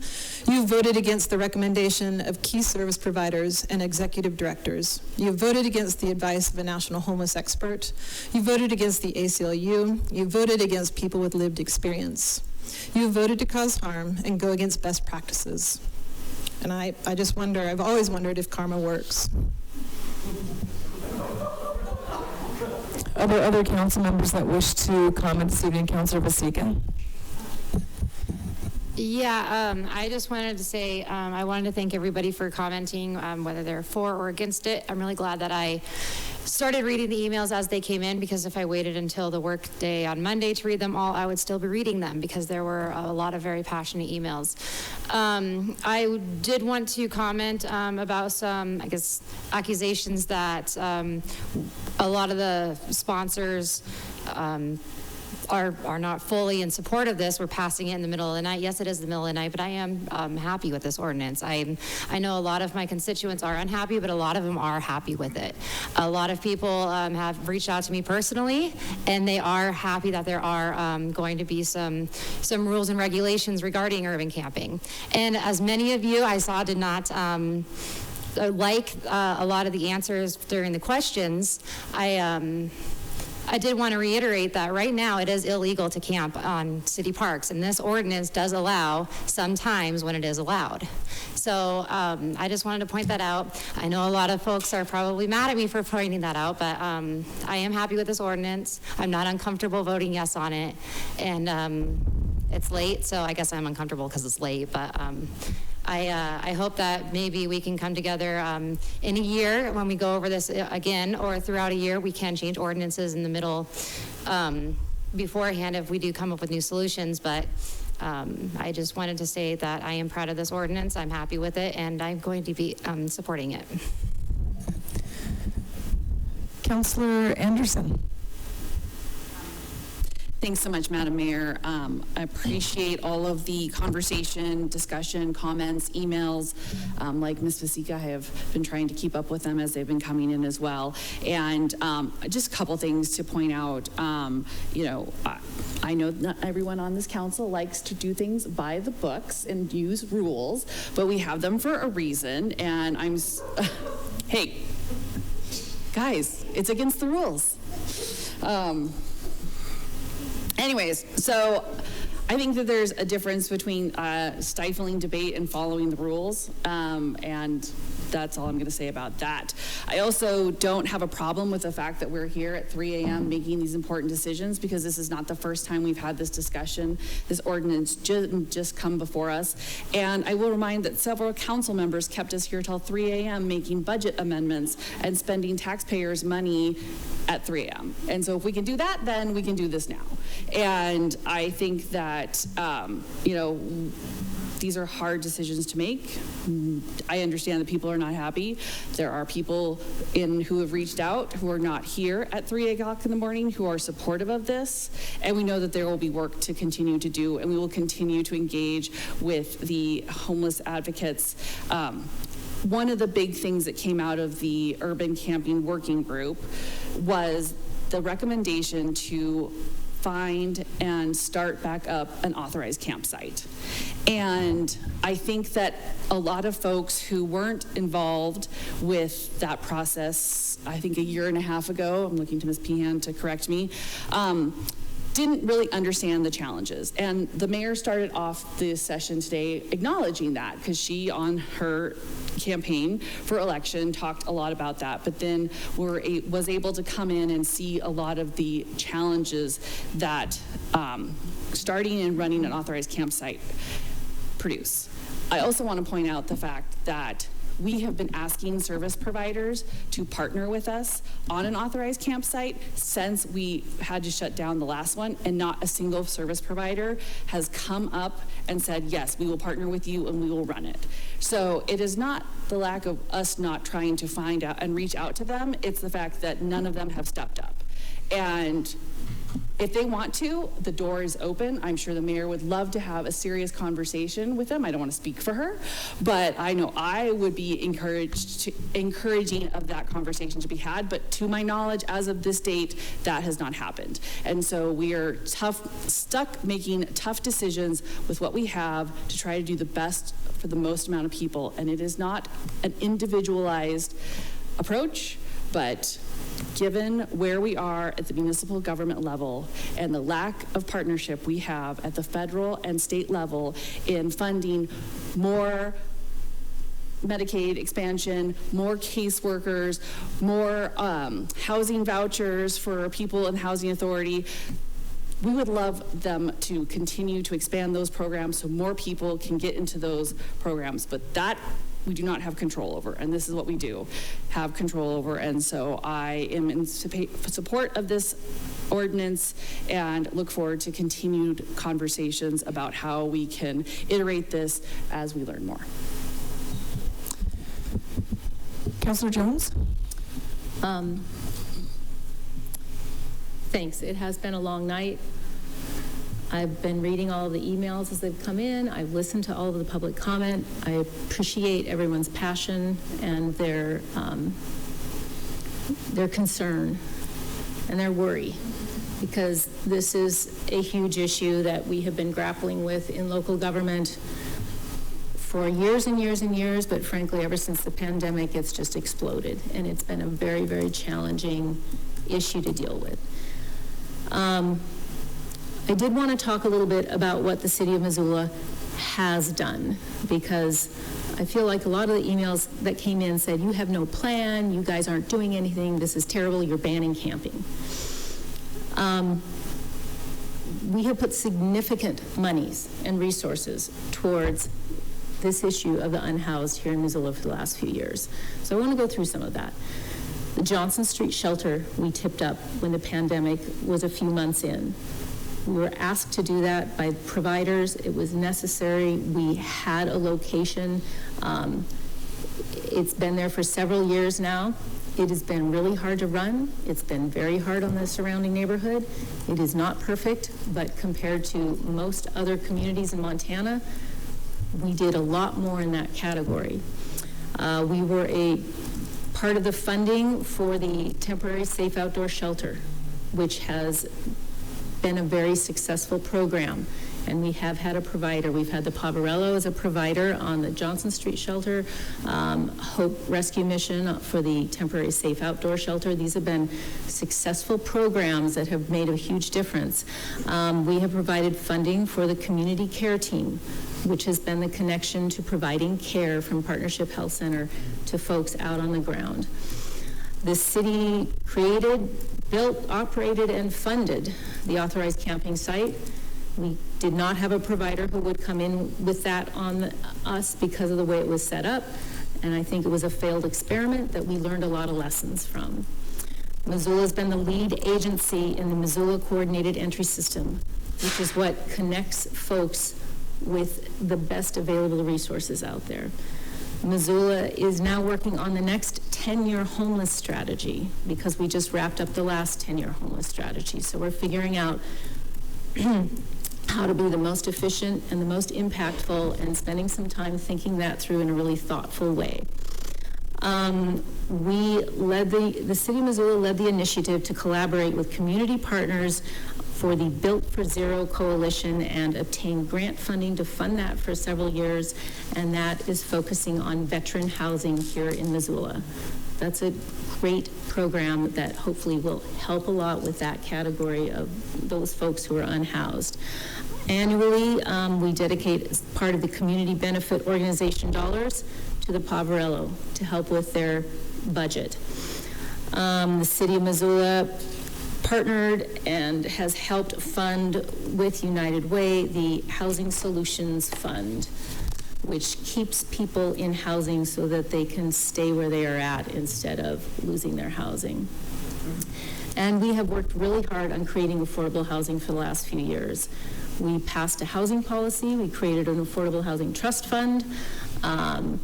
We dedicated funding from that to both the Bellagio and the Trinity, which over 400 units, as well as Blue Heron Place, 30 permanent supportive homes for people coming in off the street. So I want to go through that list because we've been working on this. It isn't perfect, and we certainly haven't solved it, but I would wager we're doing more than any other city in Montana, which is a good thing. We also have had a huge transition in our city government in the last 2 years. We had a mayor of 17 years who died of cancer. We had interim mayor Jordan Hess. We had a huge mayoral election. Mayor Davis was seated last November. And to try and address holistically this issue when you are in those types of transitions is very difficult. So as a result, here we are in June of 2024, and we are hearing this ordinance now, which frankly has been discussed for over a year, back when we had the urgency ordinance last summer. Discussions started on this because there was no framework, as Heidi West pointed out earlier. There was no framework for how we were going to work this in our community. So we're starting this phase one now of having a framework, and it's important to do for the entire community that we start had some clarity on how it's going to work, where we're going to have people, where we're not going to have people camping. Everyone can use the public spaces, and it can be safe and healthy, and that's really the priority.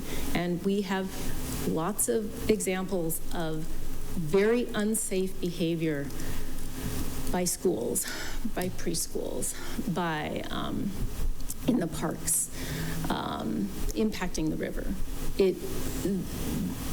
So this is trying to figure out how we're going to start balancing that. And I keep going back to Mayor Davis's comments. I think this is phase one, and we're going to try and implement it as best as possible with as much compassion as possible.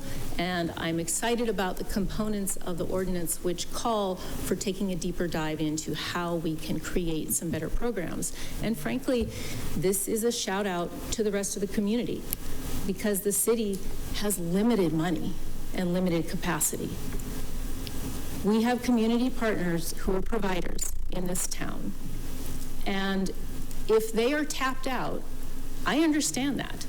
And if they have no more capacity or resources to partner with us on more projects, like some type of a designated safe camping site, then those are conversations that we need to have and figure out what kind of projects can we work on? What can we do together? Because frankly, some of these are just, for the city to run it, it just doesn't work. Also, we've had some discussions with the faith community. Sorry, I needed some more water here. And those are productive discussions. I hope they lead to some churches in our faith community hosting or contributing in certain ways to this population. Personally, I would love to see families that are in RVs with children safely parked in a church parking lot with that wraparound service of the faith community providing extra support by September 1st when school starts. So there's a lot of conversations going on. We got to keep working on it, but this is a community-wide problem, and we need the community to lean in. So I'm voting for it tonight, and I think we're going to make it work as best as possible and see what we can do in the future with phase 2 and phase 3 to address this problem in Missoula. Thank you, Councilor Jones. Councilor Campbell? Yes, thank you, Madam Mayor. So when I first got into this with the working group, when those sessions started, we went around the horseshoe or the square, whatever you want to call it, and we placed out on placards the issues that are most important to us. And for me personally, it was accountability in 3 different ways. And I just think back to that, and first and foremost, it was accountability from us as elected officials, right? That realizing that the status quo that we've had under existing ordinance, unenforceable, number one, but it was just an untenable situation. It was a bad situation, and we realized that it needed to be addressed. So we did those working groups, and we learned quite a bit. And quite frankly, I think much of that has been incorporated into this ordinance to one degree or another. And is it a perfect ordinance? No, of course it isn't. There's still work to be done when this, after this vote is taken and presumably it passes. There's a lot that's going to be on the mayor's plate. In terms of looking at options for partners, looking at supportive services, looking at make communities of faith, looking at roles and responsibilities of other departments within the city. Exploring all those options, possibly coming up with a authorized camping site or sites, as case may be. It also may be the case that, as elected officials, as we, look at how this gets deployed when it finally takes effect, there may be instances where we have to look at whether or not we're seeing the effects that we expect to see, if they're desirable or undesirable. If they're undesirable, maybe it means we go back, we make amendments. Maybe it means we add a different ordinance to address a certain unforeseen thing that may come along the way. So this is a responsibility that I think we've met, that we're going to keep on guard for, and that we're going to watch and see how effective it is going forward, and make adjustments as need be along the way. The other type of accountability I mentioned also was just, again, accountability from the service providers and making sure that, where possible, we make sure that, they have a seat at the table and they have the ability to do what they can do, and from a city standpoint that we're leveraging everything we can to provide them, whatever money might be out there. I think it might be we have to get creative in certain ways with ARPA running out. Who's to say what could come down from feds or from the state in the future, but, to lobby those efforts and make sure that, we could leverage as much financial assistance as we can, because as was previously stated already, we can only do so much with the funds we have. I mean, it is what it is in that regard. And maybe some of the nonprofits out there, maybe some of the service providers out there may be in the same boat. I don't know for certain, but, everything has to be explored. And then I think at the end, the other accountability, of course, is from the end users, and the accountability from folks using our open spaces, using our public lands. Things, services are available, and accountability there. And I think this ordinance strikes a good balance with that. I think it was crafted in a thoughtful way that doesn't reinvent the wheel from the standpoint of we're looking at what's worked in other communities and what's, stood as far as being able to pass muster from a liability standpoint, from that regard. So, not everybody's getting everything here. I think there's going to be difficulties from all ends on this, and going forward, I think this is going to continue to be a work in progress. It's has been stated, just the first version, the first volume, first chapter, if you will, going forward, and there's still much more to write in terms of the houseless program and dealing with the crisis camping situation here in Missoula. So with all that said, I'll be in support of the ordinance tonight. So thank you. Thank you for your comments, Councillor Campbell. Councillor Nugent. Thank you, Mayor Davis. Not sure, I don't think, Gwen, you mentioned this or not, but a couple other things. The MRA, under the city's directions, spending almost $500,000 on the bathrooms at Johnson Street that include showers, and those can be moved if and when we find a better sheltering option solution down the road. And I think it's important to note again that those are open to everybody, whether they're staying there or not. I think that's important. Just another thing that we're spending on. Also, I think through the Affordable Housing Trust Fund, we've done a few things. One of them is we gave a grant to the North Missoula Community Development Corp to it was $40,000 to work towards adding staff capacity on community land trust housing, which again, talking about things we're trying to do as a community, I think trying to find ways to support programs like that is important. And I think that needs to be part of the broader conversation. One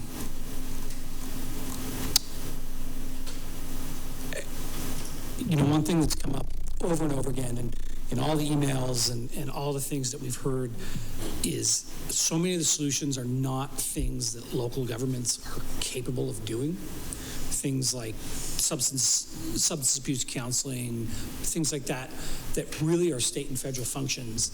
And I think that while we're struggling to achieve some of this stuff, I think there's also failures at other levels. And I think that needs to be acknowledged. And Mayor, you mentioned you could see that when the caseworkers were cut, you could see that impact. Mm-hmm. I also think that, Medicaid, for all the benefits that expansion brought, should be doing more to allow some of these services that either we provide through places like the fire department or other people provide to be billable, but instead that's under attack at the legislature and needs to be re-voted on, re-implemented this next session. So that could only get worse. And I think that there are things that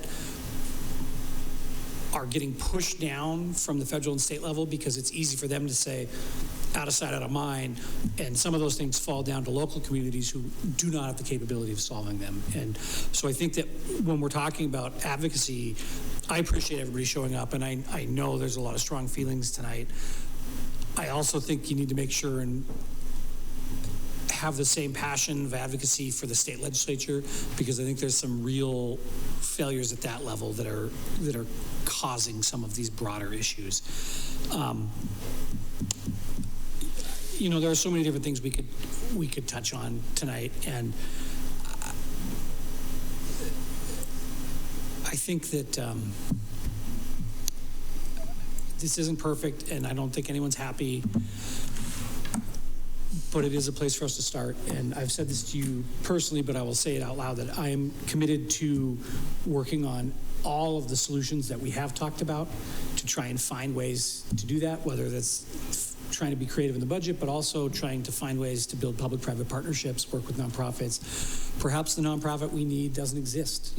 People talked about Houston a lot today, and one of the things that Houston did was they created a nonprofit that actually brought all of those organizations together and made sure that everybody was working in the same direction. And I think that to an extent our service providers are doing that, but I think that there's room for us to say, how can we do better? There's been comments about the letter from the providers that came today, and I will say that I actually replied to that email with questions and never heard back. That came today, and maybe people are busy, I understand that, so that's fine, because some of the questions are really broader than just this moment. But in the 2+ years that we've been having this conversation, we've asked for specifics. And to be perfectly honest, as far as it comes to council, the closest we've gotten to anybody giving us real specifics to vote on was Councilwoman Jordan talking about doing her own research on porta potties and things like that. And that's not to say that staff isn't looking into those things constantly. It's not to say providers aren't looking into things constantly. But if people don't take the time to kind of put those ideas into actual proposals, we don't know how to budget for them, we don't know how to work on them. And so I guess my call to the service providers would be, tell us what you think it's going to take to do some of the things that your letter asked us to do. And then maybe we can find ways to do that. But that's easier to do when we actually have plans, we actually have numbers, and we actually have things to vote on. So I appreciate everybody's comments, and I do appreciate everybody for participating. All right. Thank you, Councilor Nugent. I don't see any other council hands raised for council comments? Just want to make sure.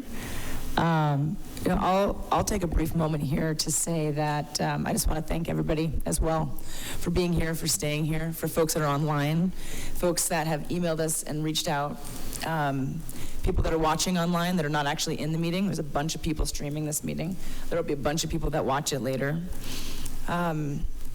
I will say that one of the overarching goals that I had as part of this process was to bring this conversation into the light, and I think it did more so than it has. I have numerous people approach me all the time to say, thank you for bringing this complex conversation forward in a way that's having more of a community dialogue. I do think we're going to have some outcomes that will be achievable through the directives that have been provided through this ordinance. It's a little bit nerve-wracking. There's a lot of directives offered through this ordinance. And I will say that, the city is also underway with our community strategy to address homelessness, and that is our new planning effort that we are co-creating with community stakeholders and leaders. And we anticipate having that complete in about 6 months. And that should align well with the opportunity to come back and report on the initiatives through and programs through this ordinance. And some of that is what are the various sheltering approaches. How are we going to strategize, test, and evaluate the changes to our overarching system in ways that we're helping folks manage being houseless at the time and then getting into shelter in a home. And it also will take a look at our service provider capacity. It's part of the conversation. And so much more to come on that front. It will align well, actually, with one of the amendments in this ordinance, which is a check-in in January of 2025. So I'm looking forward to getting to work, and already there are some things that have come forward, and I want to recognize people that have been working in really good faith in wanting to provide some solutions going forward. I'm very excited. So with that, I will conclude council comments. Oh, I'm sorry. Councilor Anderson. Thanks so much, Madam Mayor, and I think that there's been a lot of comment about why people haven't been coming down and making comments, and that the reason why we have protocol asking people not to clap or hiss or snap, well, this just might help explain some of that. A recent message that I just received on my campaign site from somebody who was in here making comment says, "How does it feel to have human blood on your hands? Does it make you hard? Do you get off on it? Are you totally dead inside?" This is an email I just got, and this is why people don't want to come down and always make comment, because they know that they will be vilified. I'm a public official, everything I say is on record, and that's fine, but this doesn't help the conversation. This doesn't move the needle forward. This doesn't help anyone in our community. And I don't really take it personally, but I just feel the need to point it out, because this is why we have rules about decorum. This is why people don't always feel comfortable coming down and commenting about topics that they may feel different about than the majority of people. So just wanted to put that out there, and that is the end of my comments. Thank you. All right, thanks everybody. I'm going to wrap up councilor comments and bring this to a roll call vote. Clear? Ms. Trimble? You awake back there? I am. I'm ready. All right. We're ready for you. Forgive me if I don't remember where we are in order. We're just going to begin in the middle. Okay. On the main item, the ordinance, with the friendly amendments and the amendments that passed previously, beginning with Farmer. Yes. Jones. Yes. Jordan. No. Melson. Yes. Nugent. Yes. Savage. Yes. Sherrill. Yes. Vasecka. Yes. Anderson. Yes. Becerra. Yes. Campbell. Yes. And Carlino. No. It's 10 in favor and 2 opposed. Okay. Thank you again, everybody, for your time and energy and passion and input. That item is concluded. I should have moved these agenda items up. We do have our consent agenda. I know. I thought about that when we made the change to the agenda early on. And because they are consent agenda, I do think we want to move these forward. And if it's okay with you, I'd like to go ahead. And Ms. Trimble, if all right with you, could we go ahead and have you present the consent agenda on screen? Ready. Okay. Should I read it? Yes, please. Thank you. All right. On tonight's consent agenda, beginning with accounts payable, it is the end of the fiscal year and it is when we pay our bills. We have a motion to ratify accounts payable or claims for checks dated June 18th, 2024 in the amount of $13,015,529.33. And for this week, we have an accounts payable, a motion to approve accounts payable or claims for checks dated June 25th, 2024 in the amount of $5,830,795.79. Moving on, we have a motion to set a public forum for July 8th, 2024 on 42 to 44 Developer LLC's tax credit application to build Opportunity Place. Under state and local law, the council's role is to conduct the public forum and take public comment, but it does not have a decision-making role. We have a motion to set a public hearing for July 8th, 2024 to hold a public forum on an application from the Missoula County Airport Industrial District to vary from Title 20 zoning code requirements regarding the remodel and expansion of the existing animal control center. Under state and local law, the council's role is to conduct this public forum and take public comment. It does not have a decision-making role. And finally, we have a motion to approve the mayor to accept and sign the Montana Forest Action Plan grant agreement with the Montana DNRC for forestry work to be implemented on the city conservation lands with a total award of $150,000. Thank you very much for reading all items on the consent agenda. I want to look around the room to see if any council members wish to separate any item on the consent agenda.